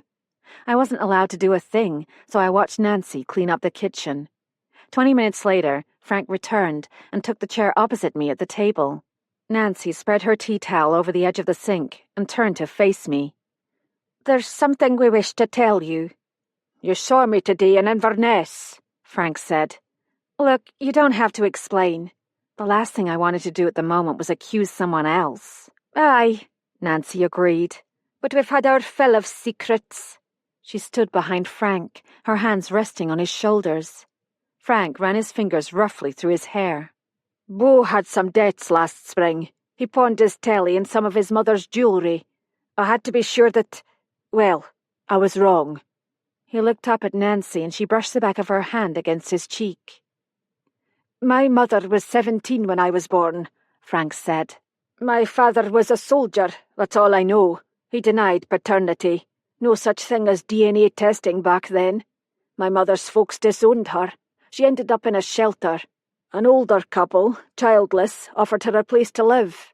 After I was born, we stayed on. I called them Nana and Gramps. I was the kid with no father, so I made up stories." He spread his thick, calloused hands. "He was stationed in Canada with the Mounties. He'd been killed in Korea. One time I said he was working with MI6 in the Soviet Union. The kids stopped believing me, of course. Eventually I ran away, found a job in construction, told them I was 18. Nobody bothered to check." Frank's hair was grizzled with grey, his face and neck deeply creased from years spent outdoors. But at that moment I could see him, smooth-skinned, lean, angry. "One night one of the men left his toolbox at the job site. I sold it for £20. Then I began stealing other things, anything I could get my hands on. I was 19 when they caught me. Served 3 years, 9 months and 5 days of a 12-year sentence. Gramps came to visit every week. He told me my life wasn't over, that forgiveness was possible." Frank closed his eyes and pinched the bridge of his nose. "He died a month before I was paroled. Nana moved in with a niece. My mother was married by that time. She was happy, so I decided to go somewhere no one knew me, start over. Then I met Nancy, and somehow I couldn't lie to her." He reached up for Nancy's hand. "That's why I do what I can for Beau. Pay back for the grace I was shown. The mistake I made was keeping my past from our daughter. I never wanted her life tainted by what I'd done, but that meant keeping it from everyone else too." "We're going to tell her," Nancy said. "in person, as soon as we can." "So which of you lied to the police?" "I did." Nancy lowered her eyes. "I told them Frank never left my side that night. It wasn't true." "I couldn't sleep," Frank said. "I was worried about Beau, wanted to make sure he was all right after the blow-up with Eleanor. Foolish, because by the time I got to Beau's house all the lights were out. I didn't want to wake him. I knew he had to get up before dawn to plough." "But you must have been home long before Eleanor was killed." "We didn't know when she was killed until later," Nancy said. "The police always suspect ex-offenders. I thought it would be simpler to tell them Frank was with me all night. Except I didn't have a chance to tell Frank, and he—" Her eyes filled. "I accused her of not trusting me." Frank looked up at Nancy. "That wasn't fair." "Had the silver tray been pawned?" I asked. "No," Frank said. "And here's the strange part. It's back." "It's true." Nancy's eyes were wide. "The laundry delivered the linens this morning. When Sophia went to put the napkins in the butler's pantry, there was the tray, as if it had never been gone." As if it had never been gone. That's what Guthrie had said about the stolen gun at the Historical Society. I said goodnight to Frank and Nancy on Applegarth's porch, giving them each a one-armed hug. Becca was right. They had undoubtedly been wonderful parents. The rollaway was already made up in the kitchen. Tom had changed into navy sweatpants and a long-sleeved t-shirt that said Suffolk Constabulary on the front and taking pride in keeping Suffolk safe on the back. "You must be exhausted," he said. "Will you sleep?" "Not if I don't take a shower first. I feel grubby." I held out the bag of first aid supplies Nancy had given me. "Will you help me rewind the gauze on my hands?" The steamy shower pounded out the knots in my back and shoulders. I poured a whole tiny bottle of Highland Heather shampoo over my head, almost relishing the sting of the soap on my raw skin. I was alive. The sight of Agnes's body would be in my head forever. Had someone known the police were on their way and killed her to stop her talking to them? I couldn't answer those questions, but the field of suspects was narrowing. The murderer was getting bolder, or more desperate. The pop of that gunshot echoed in my head. Was I simply in the wrong place at the wrong time, or was I now a target? I rinsed the shampoo from my hair, shut off the water, and stepped out of the shower. After towel-drying my hair, I combed it out and tucked it behind my ears. Clearing a circle in the foggy mirror, I threw vanity to the wind and applied a thin layer of face cream and cherry-colored lip balm. Why not? Tom had already seen worse. Once I'd replaced the bandages on my knees, I layered the waffle-weave robe over my pajamas, my new flannels this time, I do have some pride, and opened the bathroom door, releasing a billow of steam. Tom was in the kitchen on his cell phone. "Got it. Thanks for letting me know." He clicked off and slipped the phone in his pocket. "That was Devlin. Agnes died from a stab wound to the heart. She would have lost consciousness in seconds." Did that make me feel better? I didn't know, but I was glad she hadn't suffered long. While I was in the shower, Tom had arranged the cheese and crackers he'd bought in Inverness on a plate, and he'd opened the bottle of white wine. This was unique. Wine and cheese and flannel pajamas with a man I'd known for 5 days. He must have read my mind. "Awkward, I know, but the police don't have the resources to provide security. Besides," he grinned, "I live in a house full of women." We sat at the kitchen table and he poured us each a glass of wine. I took a sip, tasting citrus and oak. "So what did Devlin say?" "They searched Agnes's flat and took away samples of writing paper and envelopes. They appear to match those used in the posted threat letters." So Agnes was the one threatening Eleanor after all. It makes sense. She was convinced she'd lose her job if the hotel was sold, and she was losing her security as well. She'd cashed in her pension to offset the pitiful salary Eleanor paid her. Agnes risked everything on Eleanor's promise to make her a full partner. I took another swallow of wine. "What else did Devlin tell you?" "They searched the Historical Society. The Highland dirk and the gun are missing, no surprise. So are the keys for the display cabinet. No one admits taking them, and no one remembers seeing the knife after the previous afternoon when Guthrie showed it to you. He says he was the last to leave today around 4:30. "Why do you think Agnes was killed?" I layered a slice of spicy cheddar on a Scottish oat cracker and took a bite. "If I had to guess, I'd say Agnes followed Eleanor the night of the ball and saw or heard something that put her life in jeopardy. If the strands of purple wool found on the bush outside the Historical Society match Agnes's purple knitted gloves, I'd bet money on it." "I know she'd hurt herself. I saw scratches on her forehead." "Sounds like she panicked. Maybe she was the one who left the main door ajar." "I agree, but it still doesn't explain how these murders are tied to the murders in the past. And it doesn't explain why someone wants me to destroy something I don't have." I stifled a yawn. "It's like tangled yarn. Find the right thread and the whole thing comes undone." "Leave thread pulling to the police." Tom corked the wine bottle. "Come, sit here. I'll help you with your hands." We sat facing each other. I held up each hand in turn so he could wind clean gauze around my raw palms. He frowned, examining his workmanship. "Too tight?" "Just right." I met his gaze. He reached up and tucked a lock of damp hair behind my ear. "You've cut your face." He traced the line of my cheekbone with the back of his finger. A bubble of pleasure caught in my throat. I leaned into his touch. He took my face in his hands and kissed my forehead, then my mouth, warm, sweet. I felt something inside me starting to melt. I pulled away. "I know," he said, smiling wryly. "We're being watched. Sarah and Bill." The thought so perfectly expressed what I'd been thinking that I wondered if he'd read my mind. He stood and dropped a kiss on my head. You need sleep. I'll straighten up. I climbed into bed, wrapping myself in the duvet. What was it I felt? Pleasure, yes, but something else too, deeper, more elemental, and tinged with, what? Not guilt, more like disloyalty. Absurd. How can you be disloyal to a man in his grave? Sounds drifted in from the kitchen. Tom was checking the doors, closing the window over the sink. The kitchen light went out. The rollaway creaked. Call if you need anything, he said. I'm a light sleeper. We were separated by the fireplace, but I imagined I could hear the soft rise and fall of his breath. My throat tightened. I touched my mouth, still feeling the pressure of his kiss. I'd almost forgotten what a proper kiss felt like. The clock on the mantel ticked. Time, like an ever-rolling stream, bears all its suns away. They fly forgotten, as a dream dies at the opening day. I lay on my back and gazed into the inky blackness. Gradually, shapes emerged. The fireplace stones, the tops of the chairs, the bathroom door frame. They fly, forgotten. His voice broke the silence. Do you ever stop missing them? I knew what he meant.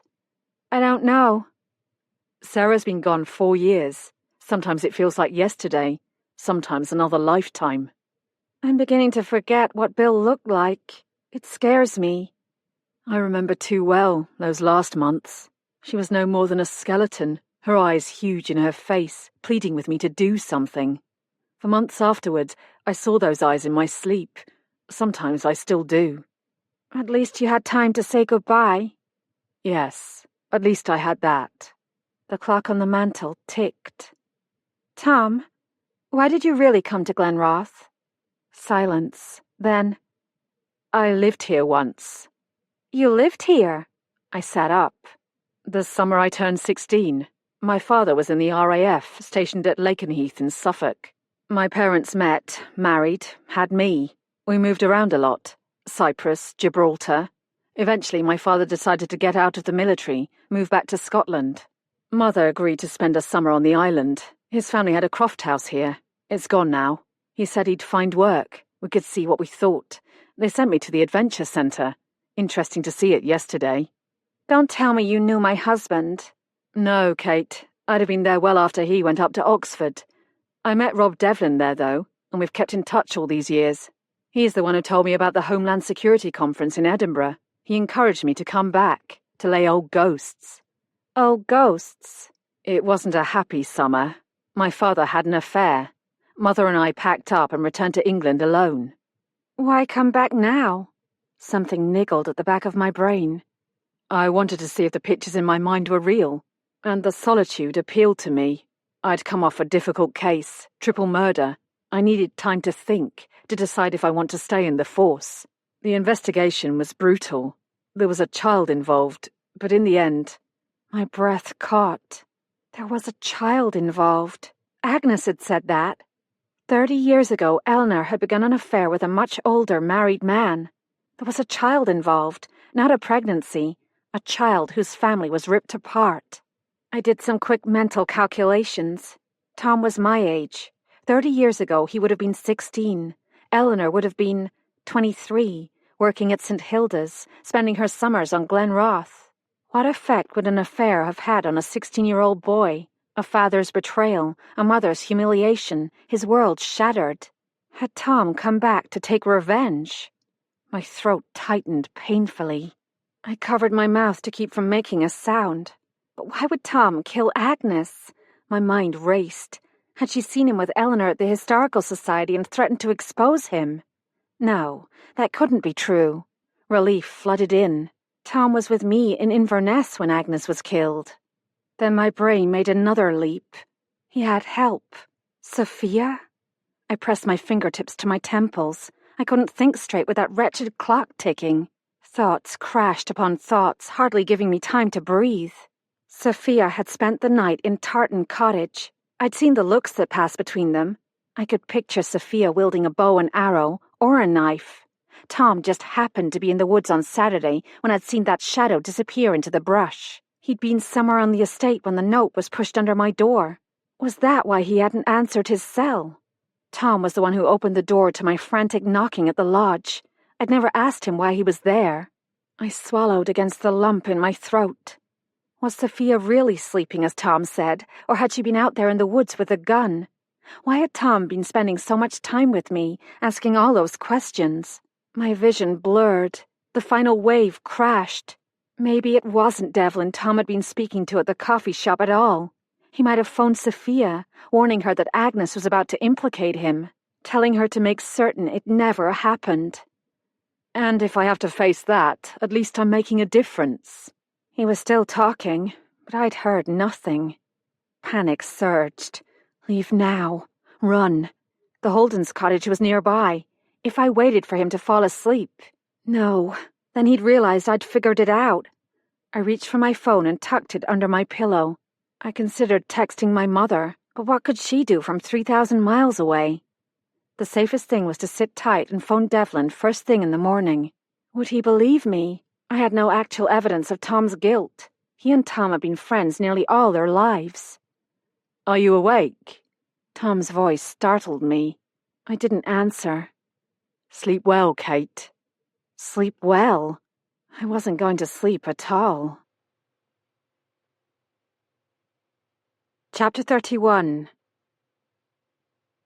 Wednesday, November 2. I awoke with a start as a half-remembered dream, dark shapes, menacing voices, morphed into the nightmare that was real. The cottage was silent. I slipped out of bed and tiptoed toward the edge of the fireplace. Tom's rollaway was folded and pushed against the patio door, the linen stacked on top. He was gone. Good. A note lay on the kitchen table. Good morning, Kate. I'll be at the police station in Mallaig most of the day. Stay close to Frank and Nancy. If you must leave the property, call my mobile. He sounded so normal. My brain was muddled and my heart ached. It actually ached. I found my phone tangled in the bedsheets and dialed D.I. Devlin's cell. He knew about Tom's history on the island, but he might not know about Eleanor's role in the events of that long-ago summer. He needed to know. I needed to tell him. I got his voicemail, left a message, and flagged it urgent. I dressed quickly and walked to the hotel. Yesterday's sunshine had fled. Clouds hung low in the sky. A stiff wind presaged another storm. Nancy and Sophia were in the kitchen as usual. Nancy was doing something with pastry. She looked dreadful. Good morning, Kate. How are your wee hands? Much better. I held them out for inspection. Becca's still in Fort William. She'll be back for supper. Nancy placed a mug of coffee in front of me. Tom stopped on his way somewhere. He made Frank promise to keep an eye on you. I'll bet. Sophia was preparing acorn squash. I watched with horrified fascination as she held a large green head with one hand, severing it with the thwack of a butcher knife. After scooping out the seeds, she placed the halves on a baking sheet and slid it into the oven. She touched her forehead. I go lie down. Those headaches of yours are worrying, Nancy said, and way too convenient. Get some rest, Nancy added, as Sophia wrapped herself in her knitted shawl. But make sure your mobile's turned on. If you see anything suspicious, call Frank. Sophia ducked out, her head bent against the wind. Nancy covered the pastry with a cloth and wiped her floury hands on her apron. Frank and I talked last night. We wondered if the murders could have something to do with Eleanor's money. It's none of our business, but do you know the terms of her will? It was a natural question, and I didn't mind answering. My children are the beneficiaries. I'm the executor. Of course. I'm glad. Nancy rinsed her hands at the sink and dried them with a tea towel. We did wonder if Eleanor had left a wee something for Agnes, poor thing. It wouldn't have mattered. Eleanor was almost bankrupt. Bankrupt? Nancy looked startled. No wonder she'd been bothered about money lately. Yes, no wonder. And according to the accountant, there was precious little money left. If the hotel had a genealogy seminar booked for November and a full house for the holidays, they'd need to purchase supplies, arrange for extra staffing. How will you manage until May? Becca will take on the manager's job for now. We'll get local help for anything we can't handle ourselves. Assuming guests will want to come. I'm not sure I would. If you and Frank decide to leave, I'll make sure you get a glowing recommendation. That's kind. Nancy looked close to tears. We'll let you know. I downed the last of my coffee. I had plenty to keep me busy until Devlin called. I'm going to make a start on the inventory. Let me know when Tom gets back. Forewarned is forearmed. I passed through the reception hall on my way to Eleanor's flat. The desk was empty, the phone silent. Maybe Nancy was right. No one would ever want to stay at the hotel again. And if the Swiss buyers backed out... No, I couldn't think about that now. The east wing was deserted. No footsteps, no disappearing shadows. I turned the key. 4 days since Eleanor's death, and the flat had already taken on the stale, airless feel of a place long abandoned. I locked myself inside. Better safe than sorry. Terrific. Suddenly I was a font of aphorisms. I had devised a plan of action. As I did with consignments at the shop, I'd give each item a number, photographing it and recording its description and approximate value. Fortunately, I'd brought the digital camera and tape measure I use almost daily in my work. Andrew Ross's receptionist had given me a new spiral-bound notebook and a package of peel-off labels. I transferred the box of junk from the dining room table to the floor, making room for my notebook and camera. As soon as Devlin gave the okay, I'd return the box to the twins. The top right-hand drawer of Eleanor's desk was stuffed with receipts. These would go to Stephen Trask, Lord help him. I found a metal ruler in the center drawer and used it to divide several notebook pages into 3 columns: number, description, and approx value. The living room was as good a place as any to begin. I wrote the number 1 on a label, peeled it off, and stuck it inside the hand-blown glass bowl. In the notebook I wrote 1, then blue and white art glass bowl, contemporary. After measuring the bowl, I added 12 inches high times 18 inches wide. In the value column, I wrote $300, TBD, to be determined. I'm not an expert on contemporary art glass. Next, I catalogued the book on fashion and the glass coffee table. 2 hours later, I was on number 72, one of those anti-gravity recliners in sculpted wood and leather. I longed to sink into its buttery folds and take a nap. Instead, I massaged the muscles in my neck. Why hadn't Devlin called? Was he ignoring me? I dialed his cell phone again, leaving a second message. Then I tried the police station at Mallaig. "Sorry, Mrs. Hamilton," said a female voice. "Detective Inspector Devlin is in Inverness today. All-day meeting." "I've left 2 messages. It's important." "Would you care to speak with Detective Inspector Mallory?" "No." "No." "I'll wait for D.I. Devlin. He has his phone with him. I'm sure he'll call you as soon as he gets a chance."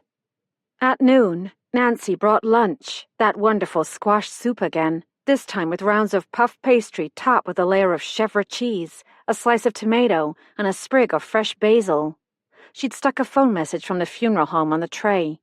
Eleanor's service would be held tomorrow, 11 a.m., at the Wee-Free in the village, followed by a short graveside ceremony.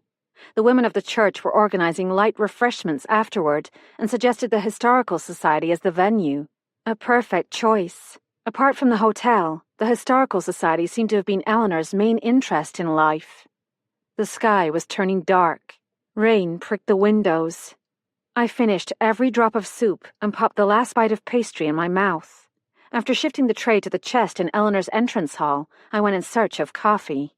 Eleanor had probably never fixed herself so much as a bowl of cereal, but she did have a coffee maker, one of those single-cup jobs with a tiered holder for pods. Carrying the warm mug, I wandered into Eleanor's bedroom. The top drawer of Eleanor's bureau was jammed with jewelry, totally disorganized, but genuine and expensive. Bill had told me once that Eleanor had a fine pearl necklace passed down from their grandmother. That should go to Christine, but would she appreciate it? Christine's style at the moment was more biker chic than classic retro. The only thing keeping her from tats and piercings was a needle phobia.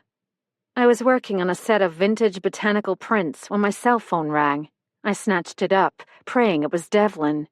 It was Frank. He'd been at the Monroe Clinic. Beau's psychiatric evaluation was complete, and the report had been forwarded to the court. The competency hearing would take place as scheduled at 11 the following morning. Brenda had contacted the care facility in Perth. I clicked end. Raindrops gathered into rivulets that ran down the wavy old window glass. Tomorrow, Eleanor's body would be sealed in a coffin and lowered into the earth. Tomorrow, Beau Duff would be buried too, in one kind of institution or another. I sat on the sofa and plunked the mug of coffee on the glass table. For all my clever theories, I hadn't found a single shred of evidence to clear Beau Duff of Eleanor's murder. I'd failed Beau. I'd failed Eleanor. I'd failed Bill. My eyes filled. I shut them and leaned back against the soft cushions. Every man I'd ever loved had been torn from me without warning. My brother, my father, my husband. Now Beau. And Tom? Thinking about Tom made me physically ill. I gave in to great gulping sobs. Tears streamed into my ears and dripped from my chin. I'm not a pretty crier. With a final hiccup, I swabbed my face with my sleeve. My old friend, grief. I stood at the window in Eleanor's flat, watching sheets of rain blow across the parking lot. My tears had dried, leaving my eyes sore and gritty. Nearly 3 o'clock, and D.I. Devlin still hadn't returned my call. Should I leave him a third message? Text him? I dropped into the recliner. Even if Devlin believed me, it was probably too late to save Beau. Brenda had made up her mind. Unless something changed immediately, his fate would be sealed. My cell phone rang again. Nancy this time. Frank and I will be at our cottage for several hours. Why don't you come along, dearie? I don't like leaving you there on your own. Thanks, but I need to keep working. I clambered out of the recliner as if to prove it. I want to finish as much of the inventory as I can before the funeral. Call us if you need anything, Nancy said.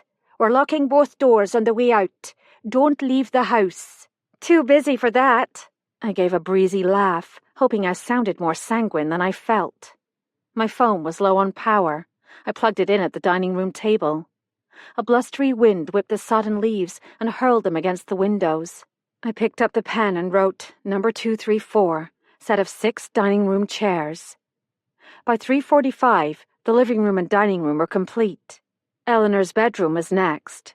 Fortunately, I wouldn't have to inventory Eleanor's massive wardrobe, but I would have to arrange for disposal.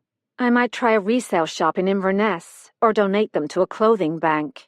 Did Scotland's poor need size 2 designer evening gowns? The second drawer in Eleanor's bureau was filled with lingerie, transparent wisps and silk and lace. I held up what was supposed to be a bra, marveling. Even if charity shops accepted lingerie, these flimsy things might be banned. On to Eleanor's jewelry. I would document and photograph each piece, but a gemologist would have to do the official valuation. I'd as good as promised the business to Mr. Patterson, Sr.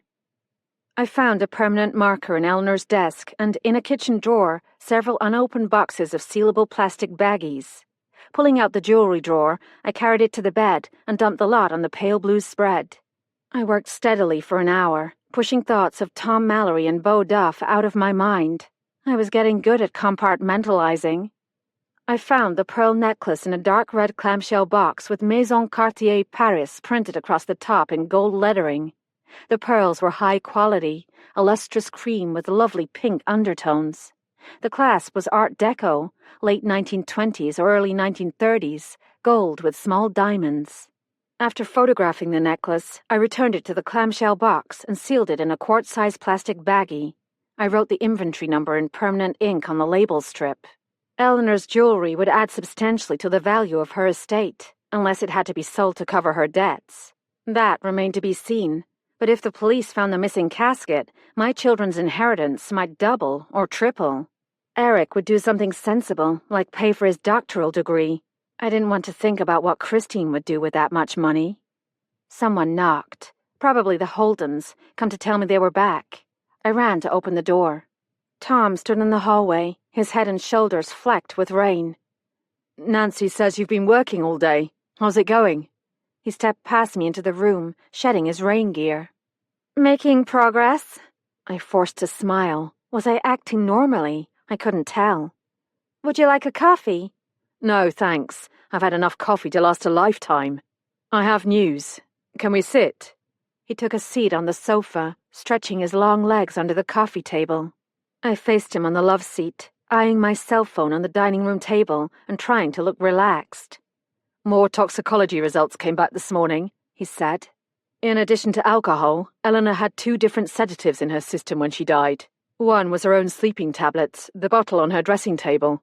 But there was another compound as well, a different medication entirely. Tablets matching that compound were found in Agnes's flat. I frowned. What does that mean?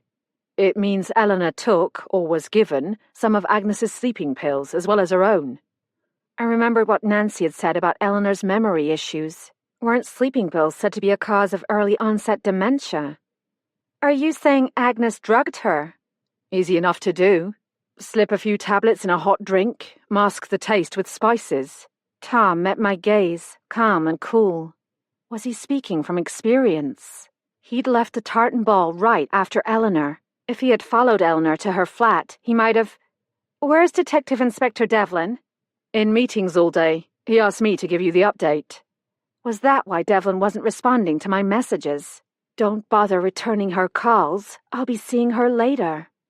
A headache was building between my eyes. Looking relaxed is stressful.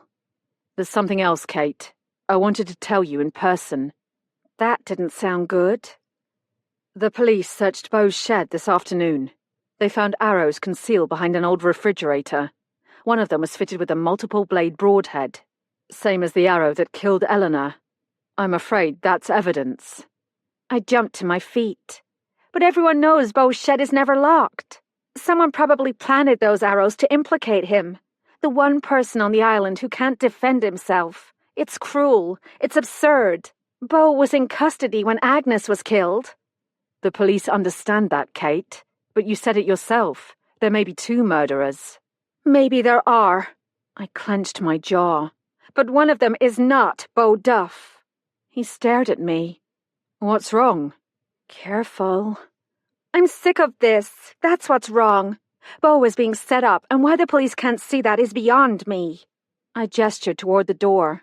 Look, I need to finish here. Do you mind leaving? He opened his mouth to speak, but shut it. Taking his jacket, he left. I stood at the window and watched him drive away. A thought danced out of reach. Something about the island and... No, it was gone. Speaking to D.I. Devlin felt more urgent than ever. I left a 3rd message on his cell phone. All I could do. I started on the jewelry again, but found I no longer had the patience. The only task remaining was the attic. I'd already decided to count the boxes and number them, making sure they were well sealed. Then I'd open as many as I had time for. If any furniture looked valuable, I'd take photographs. Hiring a local appraiser was fine, but if there was anything up there from Flora's time, I wanted to be the one to find it. Blast. What was my brain trying to tell me? Something about the past, the island. Then it came. That book on island history. I'd forgotten about that. Before the tartan ball, someone had been looking into island history. I found Becca's cell number on a list near Eleanor's phone. When Becca picked up, I asked, "That big book about the Isle of Glenroth, do you remember who was looking at it?" "Sure, Tom Mallory. He was interested in the families who came with Captain Arnott. I told him there were additional resources at the Historical Society." I thanked her and disconnected. Why would Tom be interested in the island's settlers? I dialed the extension for Nancy and Frank's cottage. Nancy answered. "Everything all right? I sent Tom over to see how you were getting along." "Thanks a bunch." "Everything's fine.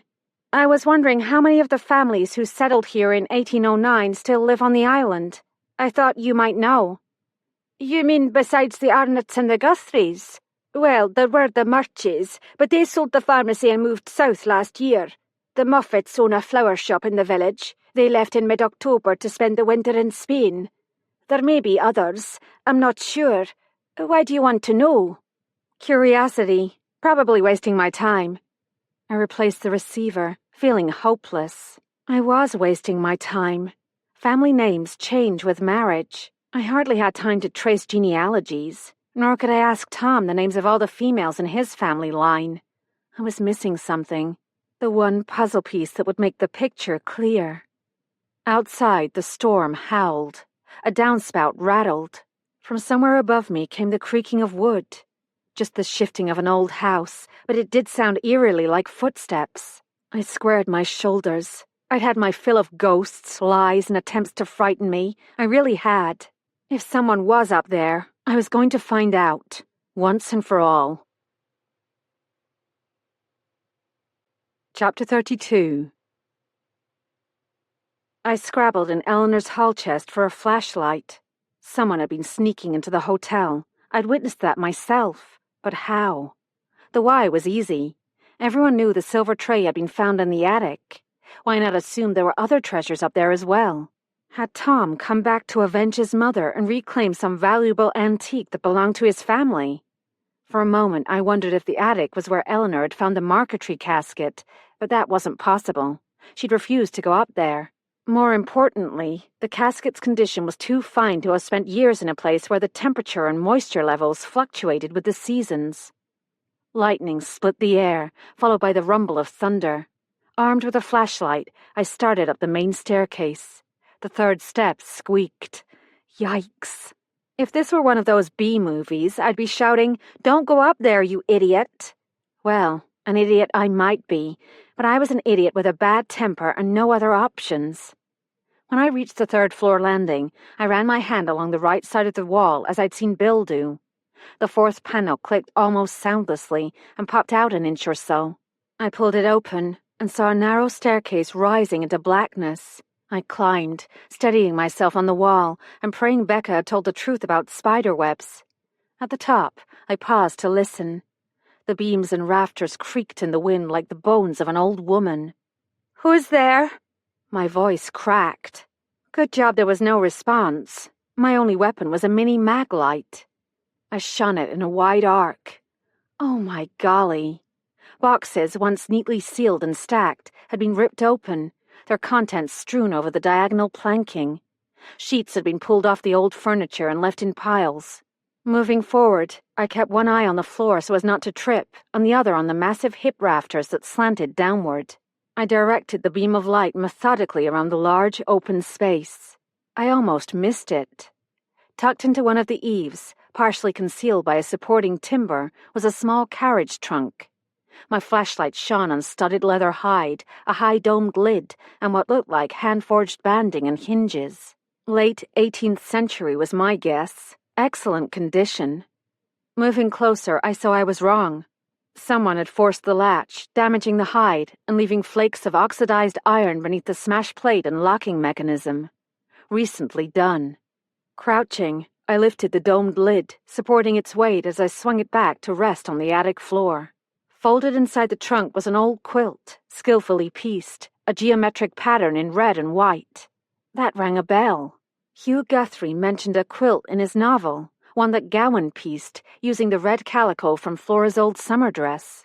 Even if the quilt wasn't connected to Flora, it should be conserved and displayed in the museum.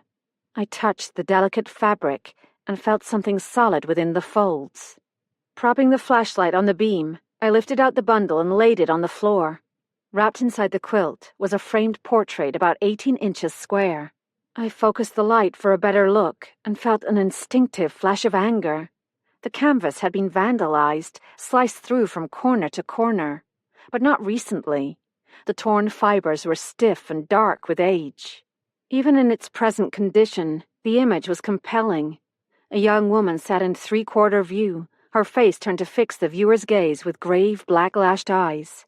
Her dark hair was parted in the middle. Ringlets framed her face. She wore a pale yellow, high-waisted dress with a square neckline. A red paisley shawl was draped loosely over her shoulders. One small hand lay palm up in her lap. The other bore a heavy ring and rested on a dark object in the lower left corner. I moved the light closer. The object resolved into a rectangular block, covered faintly with tiny creatures and a checkered banding. I gasped. The marquetry casket. The woman in the portrait had to be Flora Arnott. I lowered my other knee to steady myself. Who hated Flora enough to slash her portrait? Her killer? My thoughts spun wildly. Flora Arnott, Glenroth, Guthrie's novel. The link I'd been looking for was the casket. But where was it now? And more to the point, how had the thief spirited it out of the house? According to Agnes, there were only 2 exits from the east wing, either through the doorway to reception, I'd been blocking the way, or through the door at the end of the hall, which was locked. Unless... I felt a frisson of excitement. There was a 3rd way out, a way not even Agnes knew about. I followed the logic, step by step, as my mother had taught me. The east wing hallway, like the hallways on the 2nd and 3rd floors, was panelled with oak, installed sometime in the late 18th or early 19th century. The panelling on the 3rd floor concealed a hidden access to the attic. Could there be something similar in the east wing? Why hadn't I thought of it before? Leaving the portrait, I practically slid down the 3 flights of stairs. Reaching the east wing, I began with the panels closest to Eleanor's flat and moved methodically toward the end of the hall. I pressed each panel, finding nothing. I was a 3rd of the way back, working on the opposite wall, when I heard a faint click. My heart stopped. A panel swung open to reveal a dim passageway lined with shelves. There, on one of the shelves, sat the marquetry casket. Following the passageway would have to wait. Puzzling over why the thief had stashed the casket there would have to wait too. I just had an astonishing thought. I ran with the casket to Eleanor's flat and set it on the dining room table. I turned the key and opened the lid. Closing my eyes, I ran my fingertips over the faded red leather. There it was, a blip. The light was against me. Tipping the casket on its side, I shone the flashlight. A tiny hole appeared in the morocco, the edges slightly worn. I'd seen something like that once in an antique tea caddy with a hidden compartment. The hole gave access to a wooden spring lock, released by a metal bodkin. Fresh out of bodkins, I looked around for a substitute. Of course, the paperclip I'd stepped on earlier. Eleanor must have discovered the hole, recognized what it was, and used the paperclip as a tool. I retrieved the clip and, tipping the casket again, inserted the end of the wire into the tiny hole in the leather. I held my breath and pushed. Something gave way. The molding on one side popped, and I caught a musty, slightly fishy odor that reminded me of the cheap leather handbag I'd bought once in an open-air market in Spain. Fitted within the base of the casket, perfectly concealed by the molding, was a shallow drawer, about 2 inches deep.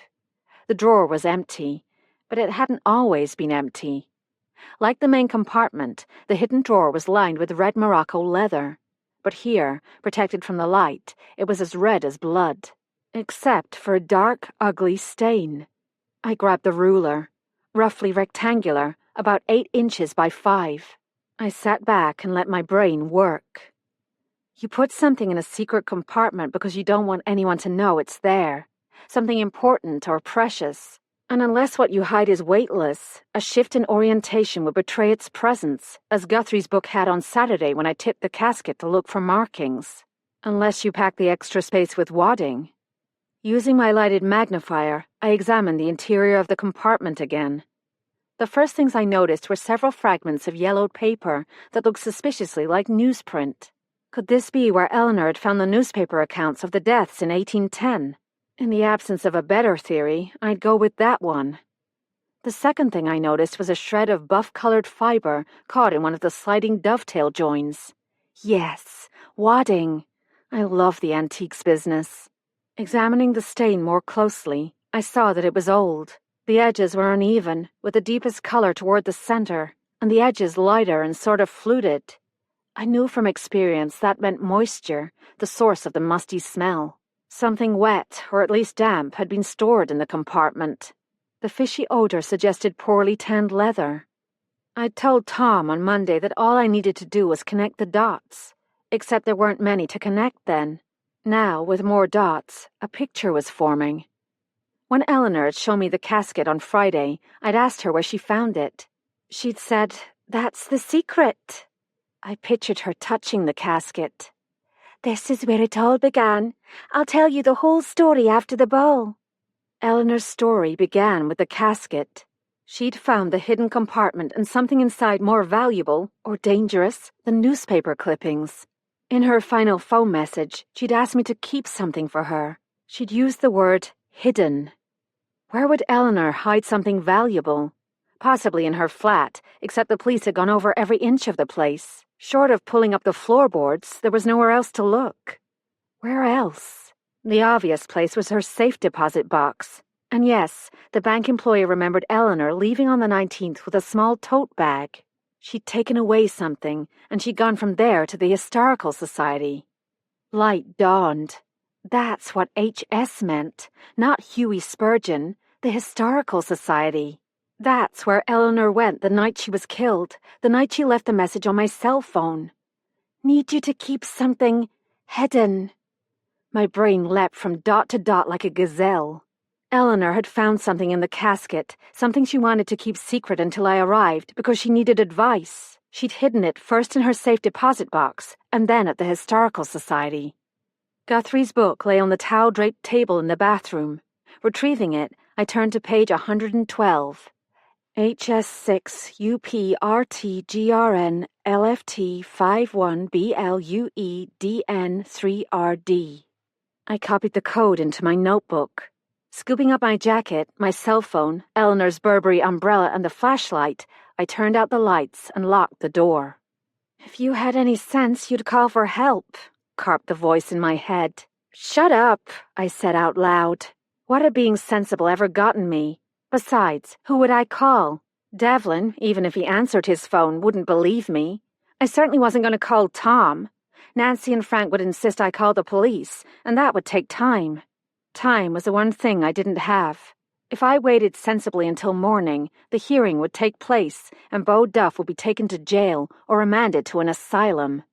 I couldn't fail him now, not when the answer lay so close. Rain was falling in sheets, but I didn't care. For the first time since Saturday morning, I had hope. I was rushing out the door when Nancy appeared in the hallway from the kitchen. She stared at the umbrella. "Where are you going?"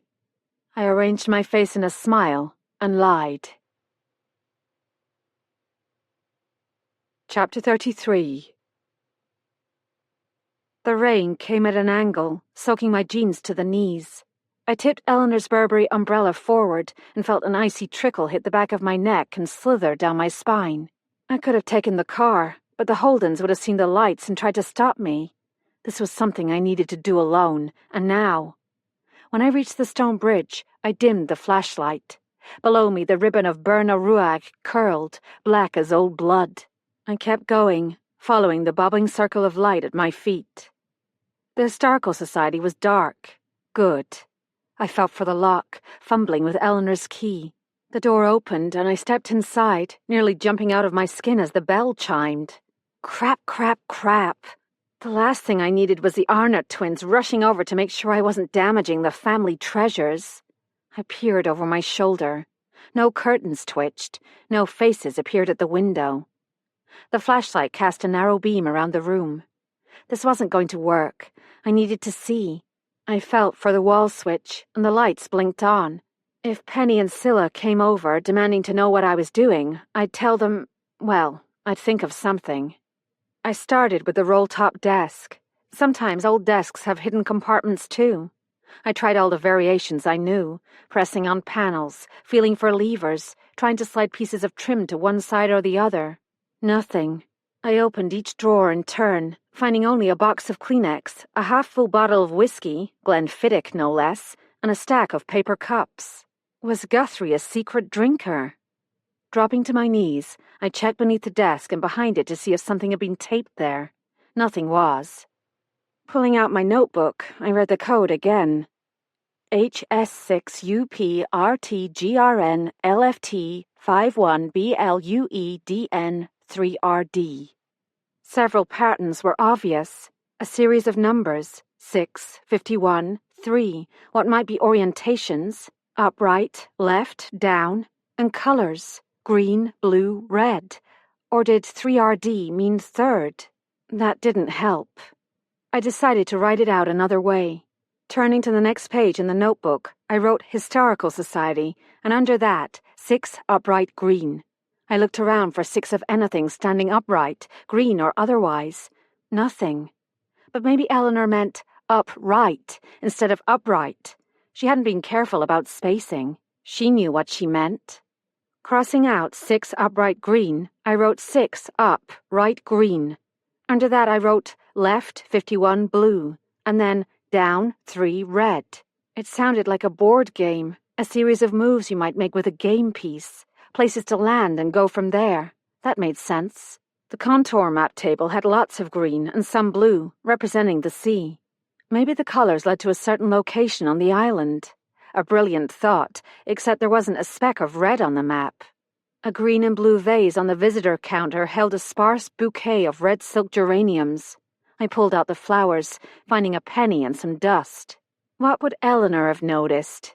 Well, the books. The room was lined with books, most bound in shades of brown and black, but some in other colors as well. I took the notepad and read the numbers again. 6, 51, 3. Eleanor had written 6, upright green. A large green cloth book lay flat on the bottom shelf. That didn't fit. No way to go up to the bottom shelf. But there was another green book near me, at shoulder height. I pulled it out. The title was Latin, something about flowers. Flora, a compendium of the wildflowers of the Hebrides. Coincidence? My heart quickened. I counted the shelves. The green book was on the 6th shelf from the bottom, on the right-hand side of the bookcase. I fanned through the pages, finding nothing but an old book plate with the owner's name written in elaborate copperplate. Charles Edward Stewart Arnott, 1889. Some people just won't let go of the dream. The next set of directions presumably started from that point. Left 51 blue. I counted to the left and, my golly, the 51st book was blue. Beautiful bonny blue. A medical textbook from Doc Arnott's days at university. I examined it carefully, finding only faded underlining in pencil, and replaced it on the shelf.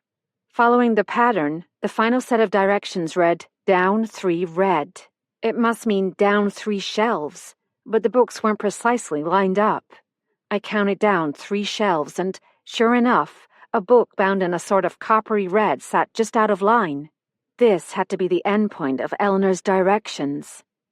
The steam locomotive, its failures and how to deal with them, was a slim volume published in 1927, a primer with questions and answers. What interest could Eleanor, or Doc Arnott for that matter, have had in locomotive steam engines? I turned the book upside down and shook it to see if anything would fall out. Nothing did. I flipped through every one of the 83 pages to see if someone had written a note. No one had. I checked the binding to see if someone had slipped something between the backing and the spine. Nope. I frowned. The book was small enough to fit in the hidden compartment, but it wasn't old enough, and it wouldn't have left a stain. Another dead end.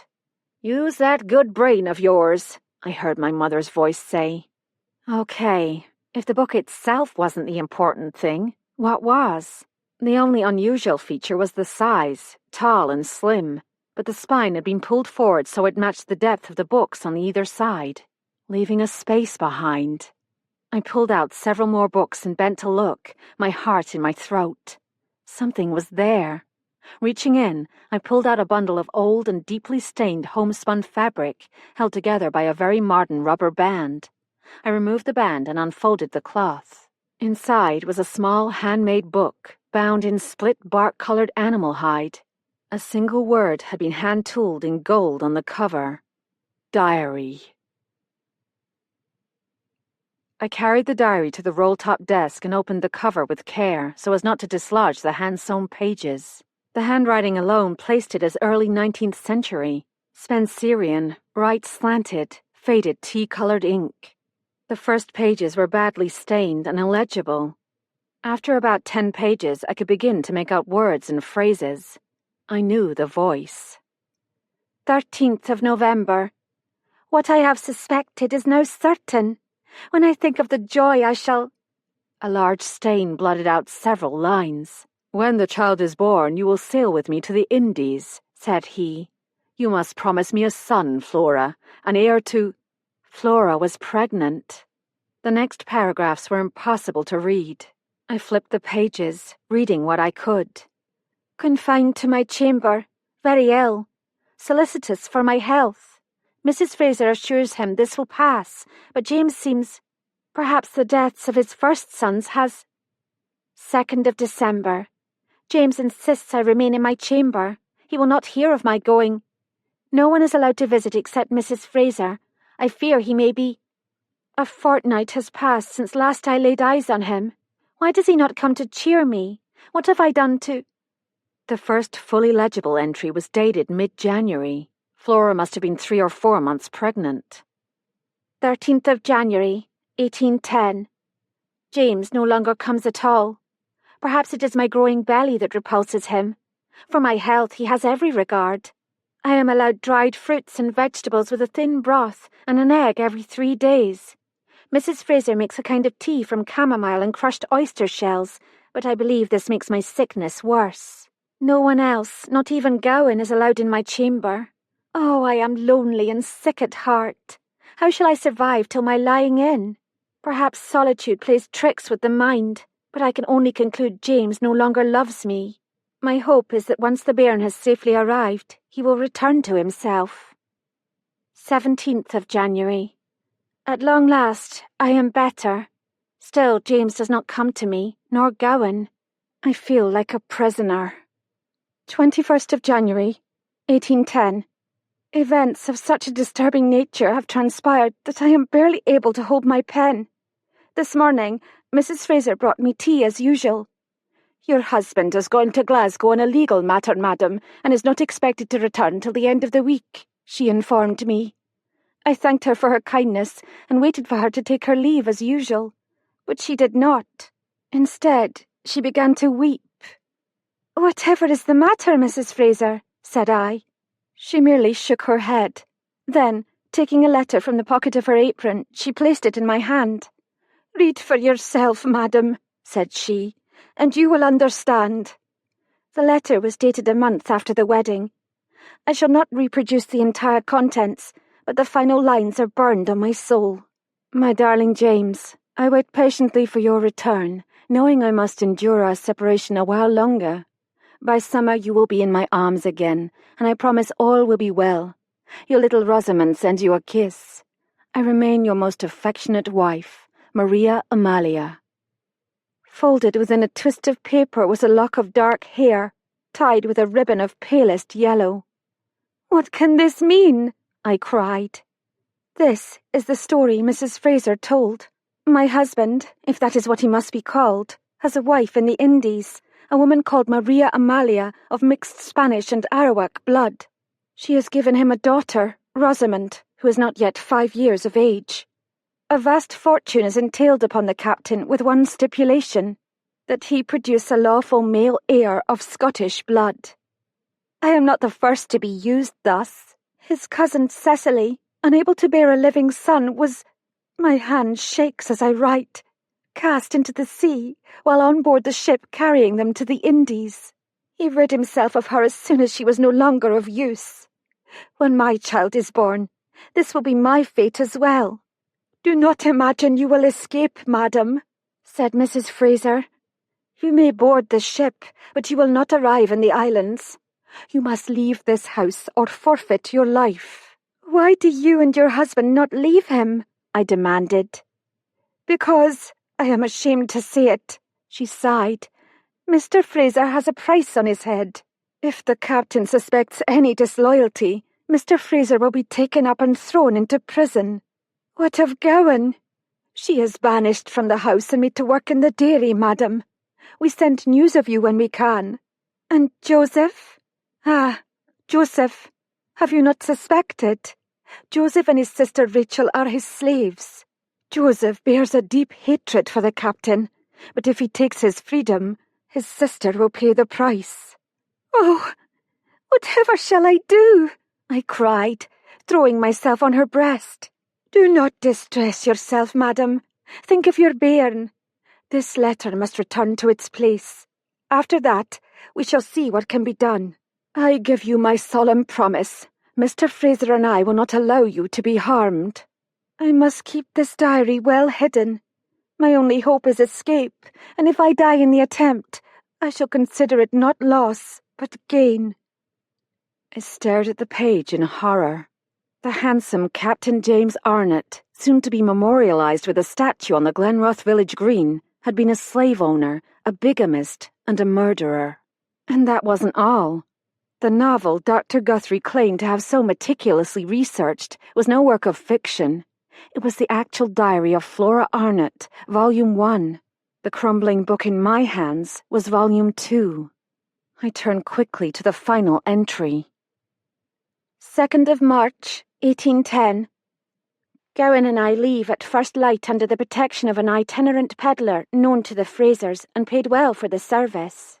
We shall travel north on horseback as far as the turf beds, then by boat toward the point of Sleat and Arisaig. Someone is to meet us on the road near the bay and conduct us from there to a kinswoman of Mrs. Fraser near Inverlochy. From thence I know not, only that we shall reach Gretna in some days. From there, the border is but 2 miles. Gowan and I shall be in England in a fortnight.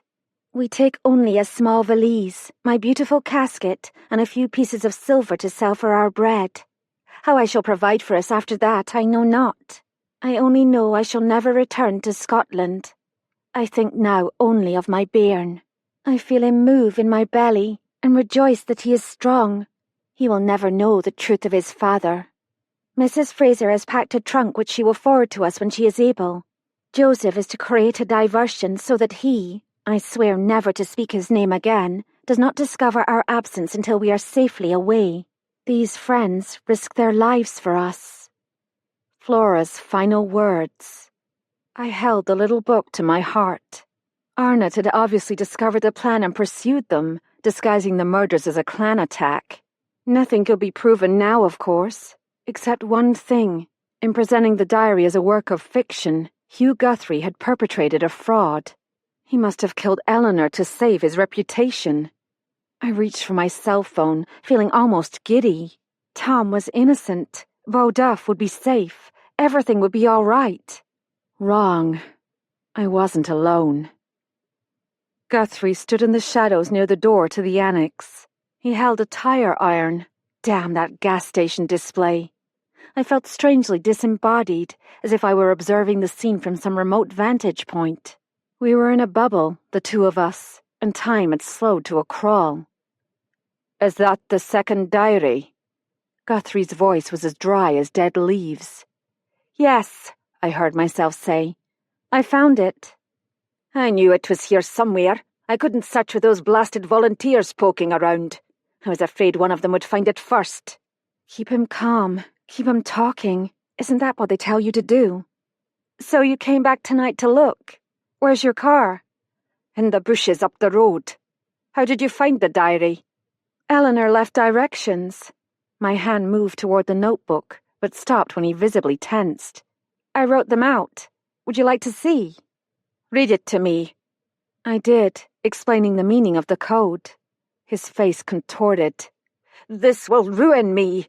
He gulped air, staring into the mid-distance. I don't think I can handle that." "Wouldn't it be best to admit what you've done, pay back the money and—" "No." He took a step toward me, holding the tire iron. "It's not the money, don't you see? It's the shame, the gossip, my academic reputation. That's all I have left." I wanted to say he should have thought of that earlier. "Where did you find the first diary? I'd really like to know." He dragged a fist across his mouth. 4 years ago, the twins donated a box of old books to the Historical Society. Not part of the library, just some old books tied up with twine in bundles of 5 or 6. Scylla must have packed them, because Penny wouldn't have been so careless. There it was, the diary in one of the bundles. The fabric cover was torn. Most of the pages were loose. I recognized the importance immediately. "Where is it now?" "Hidden in my closet. I couldn't bring myself to destroy it. The curse of the historian." He gave a mirthless laugh. "At the time, the head of my department was trying to push me out. I hadn't published anything for years, and the number of students interested in ancient stone circles wasn't sufficient to justify an entire course. I thought the diary would be a chance to vindicate myself. Local history, popular appeal. Originally, I planned to edit the diary, get the twins' permission to publish. When I probed, I realized they didn't know the diary existed. That's when it occurred to me I could publish it as my own work, a work of fiction. No harm, I thought. A bit of local history to sell in the island shops. I had no idea it would become so popular. You can't imagine the pressure. He gestured with the tire iron. Not only the pressure of producing a sequel, which was never going to happen, but the pressure of interviews, book signings. I never wanted to be famous. He groaned and slumped onto a battered metal footlocker. Why did you agree to a sequel in the first place? He looked up. The first diary ends before the wedding. The publisher said that wouldn't fly. I had to include the wedding day. I tried writing it, but I couldn't reproduce Flora's voice. So I told them I'd planned a second volume, beginning with the wedding day and ending with Flora's death. You didn't know there was a second diary? Not until the tartan ball. How long could I keep him talking? Someone at the hotel would miss me, eventually. You found the carriage trunk in the attic, didn't you? What attic? The corners of his mouth turned down. What are you talking about? Whoa. Guthrie wasn't the one who'd done the damage in the attic. Never mind.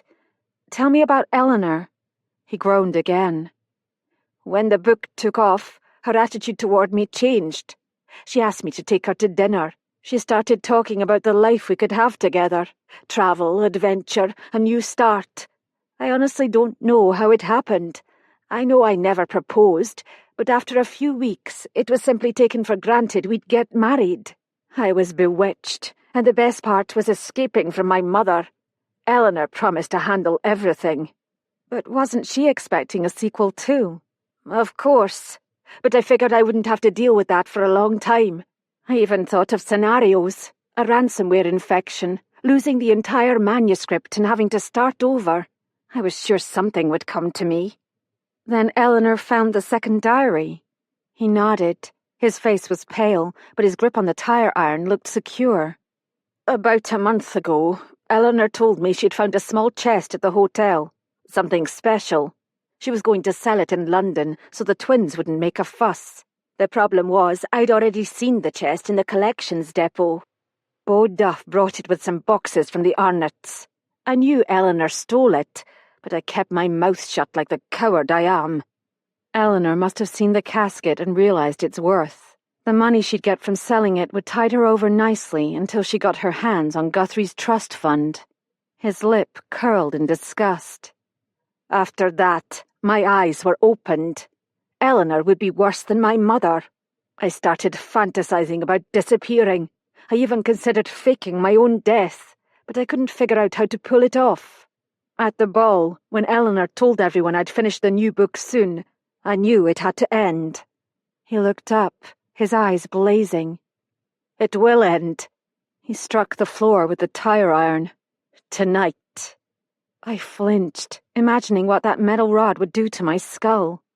So you were the one who found Eleanor that night? How did you get out of the house without your mother hearing? I put a sleeping pill in her nightly drink. Eleanor had given me a few of her pills for my insomnia. Once Mother was snoring, I drove to the gas and go. Bo Duff was filling up his truck, so I pulled behind the building and waited.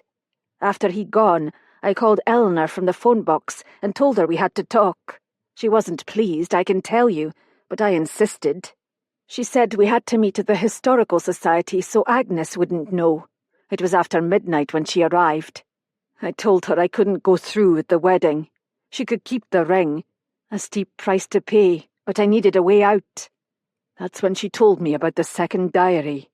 She threatened to expose you. No. He looked truly baffled. She said we'd get married as planned, and I'd publish the second diary as the sequel. She joked about the sensation it would create. They'll think you discovered the truth in your research, she said. That ridiculous statue won't be raised on a pedestal. It'll be tarred and feathered. And she laughed and laughed. She told me she'd hidden the diary somewhere safe. I figured it was here, and I could begin work on the sequel as soon as we were married. She even suggested we move the wedding up. She got out the bottle of scotch we keep in the office and poured a toast. That's when I knew I was trapped. Either face ruin or spend the rest of my life under her thumb. So the mucky ducks the police found in the lake are yours? He nodded miserably. One of the toes melted in a bonfire. Mother will recognize it immediately. And Agnes?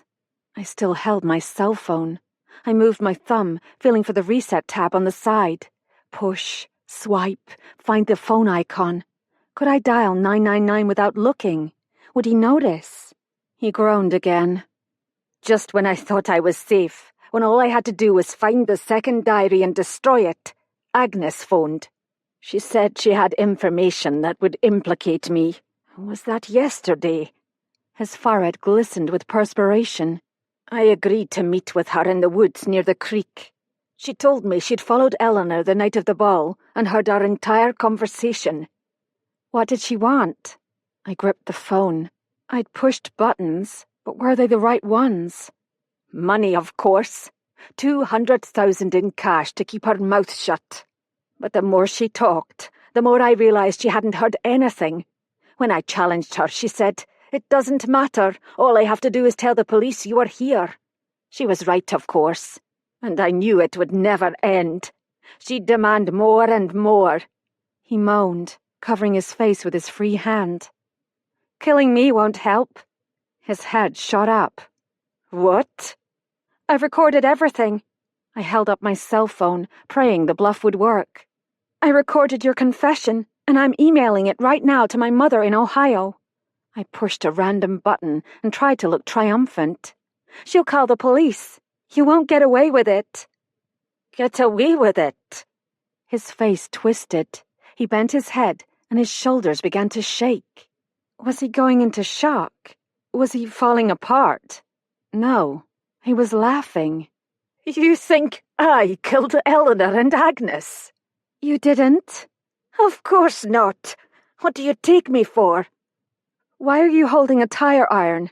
For protection. When I saw lights, I thought someone had broken in again. He wiped his eyes and stood. Look, I know this has to come out. I must go and prepare Mother. He dropped the iron with a clang and disappeared into the annex, without the diary. For a moment, I considered the possibility that Guthrie was delusional. If he wasn't the killer, who was? It had to be someone who stood to lose as much or more if the truth about Arnott came out. Then I knew. Everything. The footsteps in the night, the missing items from the hotel and the Historical Society, my cottage searched, the disarray in the attic, the secret passageway. I picked up my cell phone and scrolled to the number of the police station in Mallaig. I'd begun to dial when the door opened. Penny Arnott stepped deftly over the mat. She pointed her father's army revolver at my chest. Hang up and give me the diary. Chapter 34. I pressed end and held up the phone for Penny to see. Slide it to me on the floor. Her eyes were shiny marbles. Now the book. She closed the space between us in 2 long steps. Keeping the gun trained on me, she pocketed the phone and the diary. Thanks. Saves me a lot of trouble. Maybe playing dumb would work. Dr. Guthrie killed 2 people over that diary, Penny. Don't you think we should call the police? That cracked Penny up. She threw her head back and hooted, her lips stretched over a tangle of yellow teeth. What's so funny? You! Penny was still chuckling. Doc Guthrie didn't kill anyone. How do you know? Penny cocked her head like a turkey vulture spotting a fresh carcass. Because I did. You're not as smart as you look. I'll give you that one. What now? Penny did like the sound of her own voice. How did you know about the diary? Found it in that fancy little wooden chest. Pack of lies. That was clever, Penny. Most people wouldn't have discovered the secret compartment. And the little chest is called a casket. Impending death is no excuse for sloppy terminology. Where did you find it? Didn't find it anywhere. Penny's eyebrows formed an angry line. Belongs to us. Eleanor stole it. Why didn't you destroy the diary as soon as you discovered it? I was going to, Penny screeched. Decided to burn it in the fireplace, but couldn't do that with Scylla around, see? She'd want to know what I was doing. She'd insist on reading it. Couldn't let that happen. Scylla idolizes that man. Was she talking about Captain Arnott or Hugh Guthrie? I stared in amazement as a tear rolled down Penny's cheek. She swiped at the tear with the revolver. Before I got my chance, Scylla gave the thing to the Historical Society. I remembered Becca's story about Penny bursting in and accusing Eleanor of taking something Scylla had donated by mistake. Why would Scylla donate the casket to the Historical Society?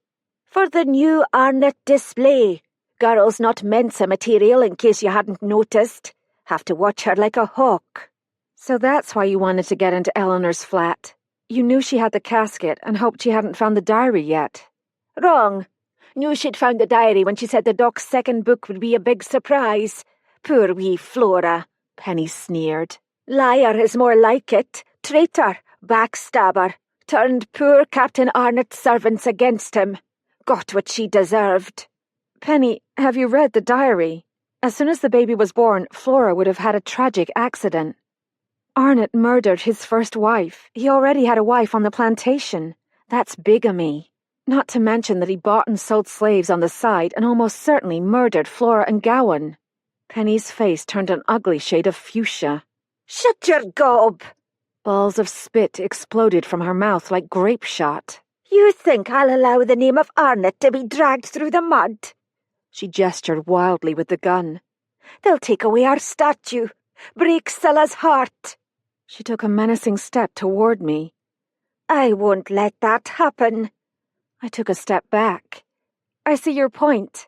You had to do something. Penny's lips curled horribly. You're a liar, too. You'll tell. She's completely mad. How did you know Eleanor was here the night of the ball? Penny shrugged. Heard the bell, saw the lights, like tonight. Agnes was here, too.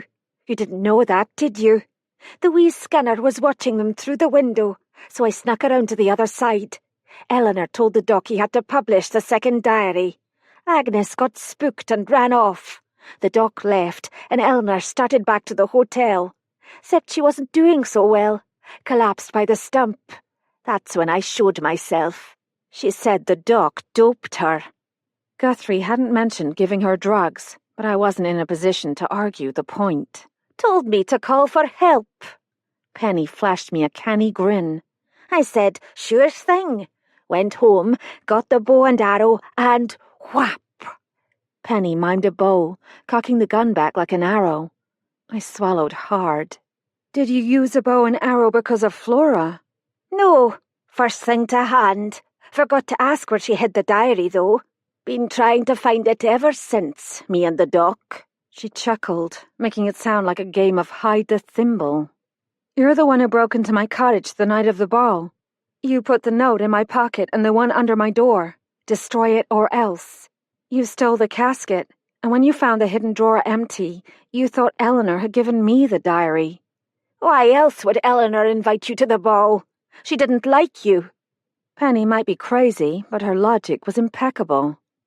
You used the secret passageway to come and go without being seen. Clever. Scylla and I used to play hide-and-seek in there. No one could ever find us. Of course. That's how the so-called ghost of Flora Arnott could vanish into thin air. No wonder Eleanor was spooked. No wonder she thought she saw the ghost. But why leave the casket in the passageway? Couldn't take it home with Scylla there, could I? Besides, someone might have seen me carrying the thing. Planned to come back for it later, at night, when things calmed down. But why did you have to kill Agnes? Don't you get it? Penny tapped her temple with the gun. She heard Eleanor telling the doc about the second diary. I watched Doc Guthrie meet Agnes in the woods. She wanted him to give her money or she'd spill the beans. Couldn't risk that. So I waited till he was gone and thwack.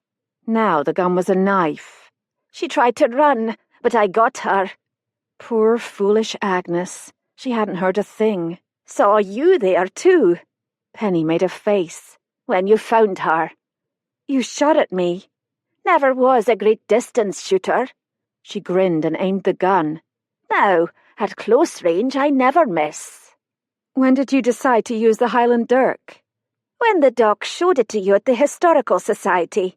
Made sense. Used the same weapons used back then. Throw people off the scent. I cringed. I was running out of questions. Who taught you to use the dirk? Father taught me all the old Highland ways. Hobby of his. Used one of his old arrows on Eleanor. Nice touch, don't you think? And you planted the arrows in Beau Duff's garage? Easy peasy. Penny actually looked pleased with herself. If I hadn't had that gun pointed at my head, I'd have slapped her. What about Dr. Guthrie? Won't you have to kill him, too? He won't tell. Have to give all that money back for one. He'd be ruined. Might even go to jail. Any more questions? Penny waggled her head like a fond parent who knows her child is stalling at bedtime. Oh, man. Could I drag this out long enough for someone to realize I was missing? Are you the one who took the silver tray from the hotel and the things from the Historical Society? Certainly not. Penny looked almost prim. That was Scylla. Only borrowing anyway. I put 'em all back. Well, Penny's standards were unique. Murder? No problem. Kleptomania? Now that was embarrassing. Tell me more about the Arnott family. What happened to James Arnott's son? Penny chuckled again, a deep, throaty sound I found deeply disturbing. Time's up, she snarled, and pushed the gun into my chest. Turn around, through the museum and out to the burn. That's where they found poor Captain Arnott, shot through the head. So that was it. My death would be the third and final recreation. First a bow and arrow, then a Highland dirk, now a gun. You won't get away with it, Penny. Someone will hear the shot. I'll say I caught you breaking in. You attacked me. I had no choice. Penny prodded me with the gun. Start walking. We moved through the double doors into the museum. At least Penny wouldn't risk shooting me there. Might damage the precious Arnott memorabilia. Hurry up, Penny growled. I shuddered, imagining the bullet tearing through my skull. Would Penny finish me off there or leave me bleeding to death? My children would be orphans.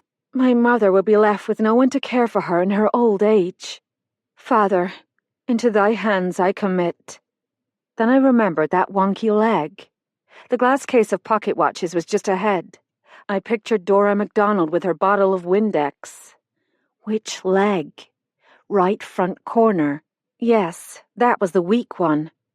As I passed the case, I put the palm of my hand on the right front edge and pushed down hard, at the same time kicking out the wonky leg. I leapt out of the way as the case came crashing down in an explosion of glass. Watches skittered across the floor. Penny screamed as she fell into the shards of broken glass. She still had the gun, though. I ducked behind the Bonnie Prince and heard a pop as part of his belted plaid shattered. Another pop, and his sparring exploded. Ouch. How many bullets did that revolver hold? Penny scrambled to her feet. She was bleeding, but she held the gun with both hands. Thud. A bullet lodged somewhere in Charlie's wooden body. A few more seconds and my cover would be useless. Instead of panicking, I felt a white-hot coil of anger inside me. My life was not going to end because some crazy woman didn't want to lose a statue. Eric and Christine were not going to have both parents die on the Isle of Glenroth. I was not going down without a fight. Penny stepped closer, snarling with rage. Wedging my back against the wall, I put my feet on Charlie's back and pushed hard. The statue tipped. What? Penny fell backward, twisting out of the way as the statue landed with a boom and a crash of splinters. The gun went off. Sparks flew as the bullet severed one of the chains holding the Esso sign. The sign swung like a pendulum into Penny's head. I heard a sickening crunch. Everything happened at once. An enormous dark shape careened into Penny on the floor. Strong arms scooped me up. Tom? As we rushed for the door, I caught a final glimpse of Penny, howling like a banshee, her head gushing blood. Standing over her, holding the gun, was Jackie MacDonald. Tom swept me outside. Thank God, Kate. Thank God. The faint woodsy scent of his cologne was utterly sweet. He kissed me, and I felt tears, whether his or mine I couldn't tell. Lights flashed. A siren screamed. Devlin's black Peugeot skidded to a stop, followed by 2 police cars and an emergency response vehicle. Someone clamped an oxygen mask over my face, and I let them do it, thinking how nice it would be to sleep in Tom's arms. Not yet. I lifted the mask, feeling a jolt of pain. Check on the Guthries. I'll explain later. Chapter 35. Tom sat with me in the accident and emergency ward at the hospital on Skye. The place bustled with activity. Computer displays flashed. Nursing sisters scurried in and out, yanking curtains open and closing them again. From somewhere in the distance, a baby cried inconsolably. My cubicle smelled like disinfectant. I thought of Beau. A nurse had cleaned blood from my face and hands, leaving the damp cloth in a kidney-shaped pan. A splinter from the wooden statue of Bonnie Prince Charlie had grazed the fleshy part of my right arm. A doctor had cleaned the wound, immobilized my arm, and given me a shot for pain. As soon as he signed the release papers, we could leave. Tom blinked once and took a breath. Seeing Penny with that gun, Kate, knowing there was nothing I could do that wouldn't put your life in further jeopardy, I couldn't have saved you. Thank God you had the presence of mind to do what you did. More desperation than presence of mind, but why refuse a compliment? He took my good hand and kissed it. Fearless Kate. I shook my head. A long way from fearless. All right then. If crazy women with guns don't frighten you, what does? Heights. I have a fear of heights. And spiders. He laughed. A head appeared around the privacy curtain. Rob Devlin held a bouquet. He stood at the foot of my bed looking sheepish. You okay? I'm fine. What happened to Penny and Hugh Guthrie? Haven't heard about Guthrie yet. Miss Arnott was transported to the district hospital in Inverness. She suffered multiple cuts, a concussion, and a pretty deep gash in her head. She should make a full recovery, physically anyway. And Scylla? We sent a female constable. She called in to report they were drinking tea and looking at scrapbooks. He held out the bouquet. I hate to admit it, Mrs. Hamilton, but you were a step ahead of us the whole time. He tossed Tom a set of keys. Your car's in the lot, near the kiosk. Then he pulled an envelope from inside his jacket and handed it to Tom. I think you'll both find this of interest. What's in the envelope? I asked when Devlin had gone. Something to read on the ride home. I just remembered. What was Jackie MacDonald doing at the Historical Society? When you didn't show up for dinner, Tom said, Frank and I went to search. Jackie met us on the road and insisted on coming along. We thought Guthrie was the killer. You can't imagine our shock when we saw Penny with that gun. Oh, I think I can. When the statue fell, Jackie dove for Penny, in case she tried to get off another shot. I just wanted to get you out of there. Penny's sturdy, I'll say that for her. I laughed and winced. The pain shot was wearing off. She survived Charlie, the SO sign, and Jackie MacDonald. Don't sell Jackie short. Under that bulk is the body of an athlete. We were silent for a moment. You shouldn't have gone alone, Kate. Why didn't you call me? I told him everything. I didn't want to believe it, Tom. It made me sick. But once I figured out Eleanor's affair with your father, I couldn't dismiss the possibility that you'd return to the island to take revenge. Not revenge. Setting things right. I'd decided to confront Eleanor. Figured she should take responsibility for what the affair did to our family. I never got the chance. And then you were always hanging around. I couldn't figure out why. Couldn't you, indeed? He gave me that half-smile. Why were you reading up on island history? Oh, that. My father's mother was a Maxwell, one of the Lowland families who came to Glenroth with James Arnott. I was curious. And what is going on with you and Sophia? Why were you at the lodge the night Agnes was killed? Sophia's here illegally, Kate. She came on a temporary work permit 15 years ago and never left. She told me the night of the ball. She's been terrified that the new owners of the hotel, or the police, would look into her background and deport her. I've been working with Devlin on her behalf. I went to the lodge to give her the good news. That she won't have to return to Bulgaria. She can stay, perhaps permanently. As a member of the Romani community, she can claim persecution. He stood. I'm going to see about breaking you out of here. Nancy's got food ready at the hotel, along with plenty of questions. Chapter 36. I sat with Tom and the remaining hotel staff at the oak table in the hotel kitchen. A turf fire simmered in the hearth. I was going to miss that toasty smell and the bone-warming heat. Frank had propped the portrait of Flora Arnott on the counter, along with a red and white pieced quilt. Nancy served hot sweet tea and a buttery round of shortbread. I broke off a massive wedge and tucked in. Tomorrow I'd regret the calories. Tonight I didn't care. While Tom and I were at the hospital, Frank had located the secret passageway and followed it down a narrow staircase to the cellar. From there, the twins could come and go through a wooden bulkhead door concealed in the bushes. They'd been using the passageway for years, keeping the hinges well oiled so they could slip in and out silently. "I'm sure that's why Eleanor was terrified as a child," I said. "She must have seen one of the twins and thought it was the ghost of Flora Arnott." "There goes the legend," Becca said. "Oh no, the legend just changes. Now it's a story about a greedy father, an evil man, and a young woman who should have lived to write lots of diaries. It's about a loyal friend and a child who never got the chance to live." "Do we know what's happened to Hugh Guthrie?" Nancy asked. "Devlin called on our way back from Skye," Tom said. "Guthrie locked himself in his office with a bottle of whiskey and sleeping tablets. The police were about to break down the door when he came out. Stumbled out, actually. He'd consumed a lot of whiskey, but nothing else. He confessed to stealing the diary and passing it off as his own work." "What would he have done if Eleanor hadn't been murdered?" Nancy asked. "Would he have gone through with the wedding?" "Probably," I said. "And she would have held his forgery over his head forever. I almost feel sorry for him." "Do you think he would have paid Agnes all that money?" Becca said. "No choice," Tom said. Guthrie told the deputies Agnes had written out a sort of confession. She called it her insurance policy, in case Guthrie threatened her or refused to pay. The police found it in her desk and gave us a copy. Kate and I read it on the ride home. "So who had been threatening Eleanor?" Becca asked. "Was it Penny?" "Agnes," I said, earning a few shocked looks. She'd eavesdropped on a phone conversation between Eleanor and her solicitor. If Eleanor sold the hotel, Agnes faced a future with no home, no job, and no money. Knowing how superstitious Eleanor was, Agnes hoped to frighten her into stopping the negotiations. "Agnes went to Eleanor's flat after the ball," Tom said.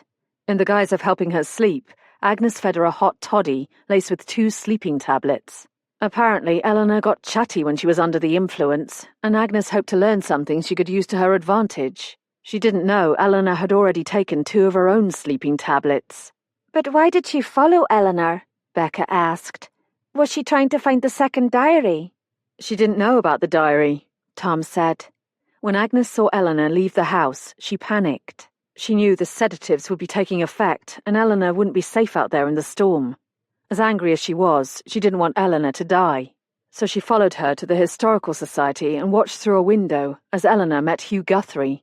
She was trying to hear what they were saying when she lost her balance and fell into a bush. Fearing she'd be discovered, she ran all the way back to the house." "That's hard to picture," Becca said. "No wonder she was limping the next day." When the police arrived in the morning, the first thought that entered Agnes's head was that she'd killed Eleanor with a concoction of sedatives and alcohol. She assumed the police had come to arrest her. Nancy sighed. "How's Margaret Guthrie taking it?" "Stoically," I said. "She's disowned her son completely." "What will happen to Beau?" Nancy asked. "All charges dropped," Tom said. "He'll be released tomorrow into Brenda's care." "I've offered to pick them up at the clinic in the morning," Frank said, speaking for the first time. An uneasy silence fell on the room. We all had the same questions. Could Beau ever recover from the trauma he'd experienced, and what would Brenda decide about his future? Nancy whisked away my empty plate.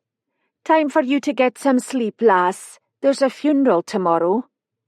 D.I. Devlin came through the door from reception, carrying the casket. "I thought you might appreciate a final look, Mrs. Hamilton." He placed the casket on the table and handed me the paperclip. "I'm sure we'd all like to see the secret compartment." Everyone watched as I released the spring lock and the drawer popped open. This is where Flora Arnott concealed her second diary, proof of her husband's guilt. He probably never knew it was there. As the others marveled, I laid my hand on the old wood and held my breath. My fingertips tingled, my cheeks grew hot, and my heart thumped. Was there something more? Something yet to be discovered? I watched as Frank slid the concealed drawer in and out. For the first time, I noticed that the hidden compartment didn't span the full width of the casket. I slid my hand, palm up, into the secret drawer, feeling my way along the underside of the main compartment. At the back, almost beyond the reach of my fingers, I felt some sort of pin. Without really knowing why, I pushed on it, and the drawer popped completely out. "Hand me my handbag," I told Tom. Grabbing my flashlight, I bent down and peered inside. "Something's there. Help me tip it." In the end, we had to shake the casket before it gave up its secret. A tiny papier-mâché snuff box, the lid painted with the image of Bonnie Prince Charlie. "Jings," Nancy said in a reverent voice. I held my breath as I opened the hinged top. Curled inside was a lock of red hair and a scrap of paper on which was written in a slanted, flowing hand, "Thank you and farewell. Charles Edward Stuart, 19th of September, 1746. For a moment, no one spoke. Then I started to cry. Chapter 37. Thursday, November 3. The morning of Eleanor's funeral, the Glenroth Islanders awoke to a layer of frost on trees, hedges, and postboxes. Before dressing, I called my mother and filled her in, glossing over the part about Penny's gun. I'm not sure she bought it, but she listened as usual without comment. Then, when I'd said all I intended to say, she spoke. "You always were a special child, Kate. So bright and curious, and such a compassionate heart. Remember all the stray animals you took in?" "I remember the baby owl." I laughed. "He started hooting, and Dad took him to that barn where he could have his fill of mice." "You were my treasure. You still are. I'm so grateful you're safe." "I'll see you tomorrow night. I love you, Mom." We disconnected. I took a forkful of scrambled eggs and watched Nancy bustle around Applegarth's Luck's little kitchen. She'd stayed the night to help me with the awkward tasks of dressing and undressing with one arm in a sling. She held 2 slices of bacon over the skillet. "A second helping?" "I'm sure I'll explode. So yes, and maybe another bite of toast." Some people overeat to compensate for pain. I overeat to celebrate not being killed. Tom arrived. Nancy set a place for him at the table and made a discreet exit. "Devlin called." Tom steadied my mug of coffee as I lifted it with my left hand. "Brenda's with Beau at the Munro, getting him ready to go home." "Has he said anything about that night yet? Does he know what happened?" "He's still confused, but from what they've been able to piece together, he saw Eleanor's body near the road, but couldn't stop the snowplow in time. He didn't hit her, but the snow spray smacked her hard, and when he realized she was dead, he assumed he'd killed her." "Didn't he see the arrow?" "If he did, it didn't register. He was in full-blown panic mode by that time and concealed her body with the snow he removed from the walkway. Then guilt set in. Apparently, his father had drummed 2 things into his head. First, never hurt a woman, a good thing considering Beau's size and strength, and second, don't hide your mistakes." I sighed. "I'd feel better if I knew what will happen to him now." "Brenda will stay with him at the Croft House for a few weeks. What happens ultimately is up to her." "And Penny?" "She'll face charges, but she'll almost certainly be declared mentally incompetent and sent to an institution." "I can't see Scylla living alone, but the marquetry casket rightfully belongs to the twins. If it's sold, she'll be able to live in sheltered comfort the rest of her life." I downed the last of my coffee. "That leaves Hugh Guthrie." "I'm not a solicitor, but if Guthrie can return the money he took fraudulently, his publisher might agree not to prosecute." A sudden twist of emotion coloured his face. "I really thought I might lose you, Kate. Do you know what that did to me? I care for you deeply." He put up a hand. "No, don't say a word. Life's too short not to tell the truth. We both know that." I put my hand on his cheek. He took it and kissed my palm. My insides went all wobbly. I swallowed, hoping my voice wouldn't let me down. "We'll talk later. The funeral begins at 11. Even a funeral couldn't spoil my joy. Tom was innocent. He was a good man. Gratitude overwhelmed me. And something I'd thought I'd never feel again. Perfect timing as usual. Tomorrow, he was flying back to England. About 40 people attended Eleanor's funeral service. Most followed the procession from the church to the island cemetery. Since the Historical Society was a crime scene again, the funeral meal was moved to the church hall. Grand turnout. Nancy handed me a fork and a gigantic slice of chocolate cake. Every family still on the island is represented. With 2 exceptions. I cut off a wedge of cake. This must be the first island gathering in more than 2 centuries with no Arnots and no Guthries. The fellowship hall was crowded. Sophia looked almost happy in an exotic beaded blouse and long bottle green velvet skirt. Becca seemed preoccupied with clearing plates and rearranging the buffet table. The MacDonalds were chatting with Tom. I joined them. Thank you for what you did, Jackie. Nothing at all, dear lady. Jackie saluted. One of his old rugby moves. Dora beamed. He used to mow him down like grass. A door opened.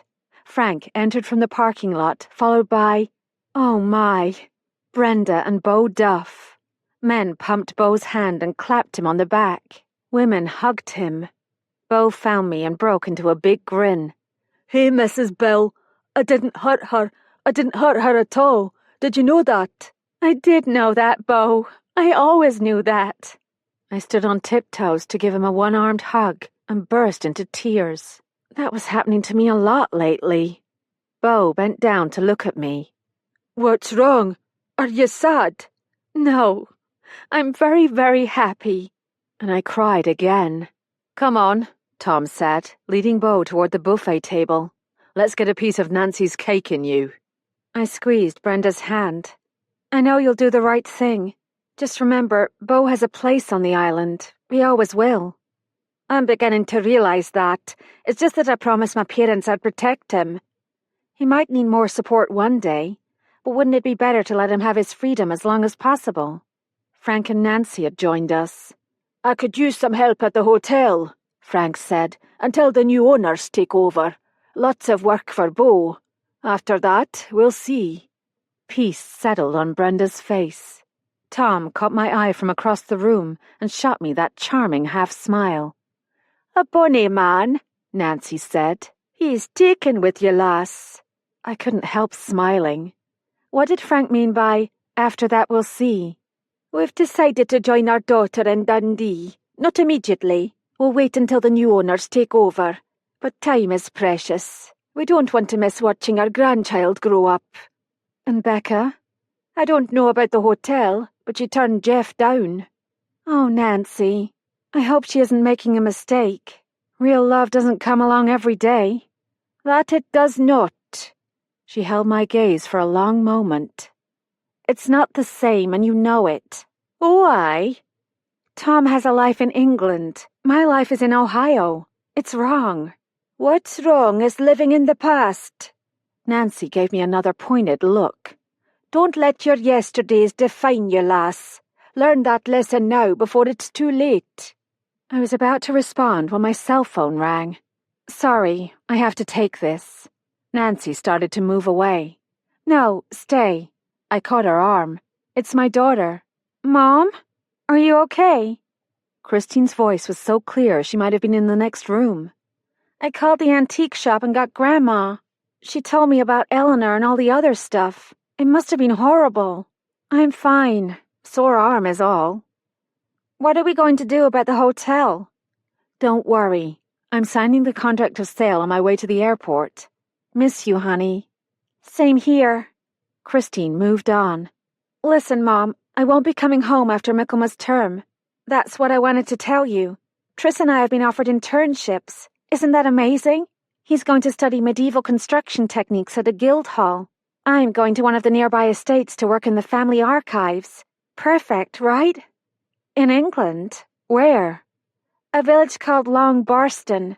We've got a place to stay and everything. It's real cool, a converted stable. There'll be other students from other universities. We're all doing internships. We'll be there for a month, from the beginning of December to the 5th of January. You can come for a couple of weeks, right? Where is this Long Barston? Northeast of London, Suffolk. You're spending December in Suffolk. Nancy just smiled. Chapter 38. After the funeral, I changed into jeans and the modeling college sweatshirt. I'd taken off the sling. I really didn't need it. The noontime sun had melted the frost. I breathed in the clear, cold air. As I passed Glenroth House with its turrets and crenellated battlements, I couldn't help feeling that this time I would never return to the island. Bill was gone. Eleanor was gone. So was Agnes.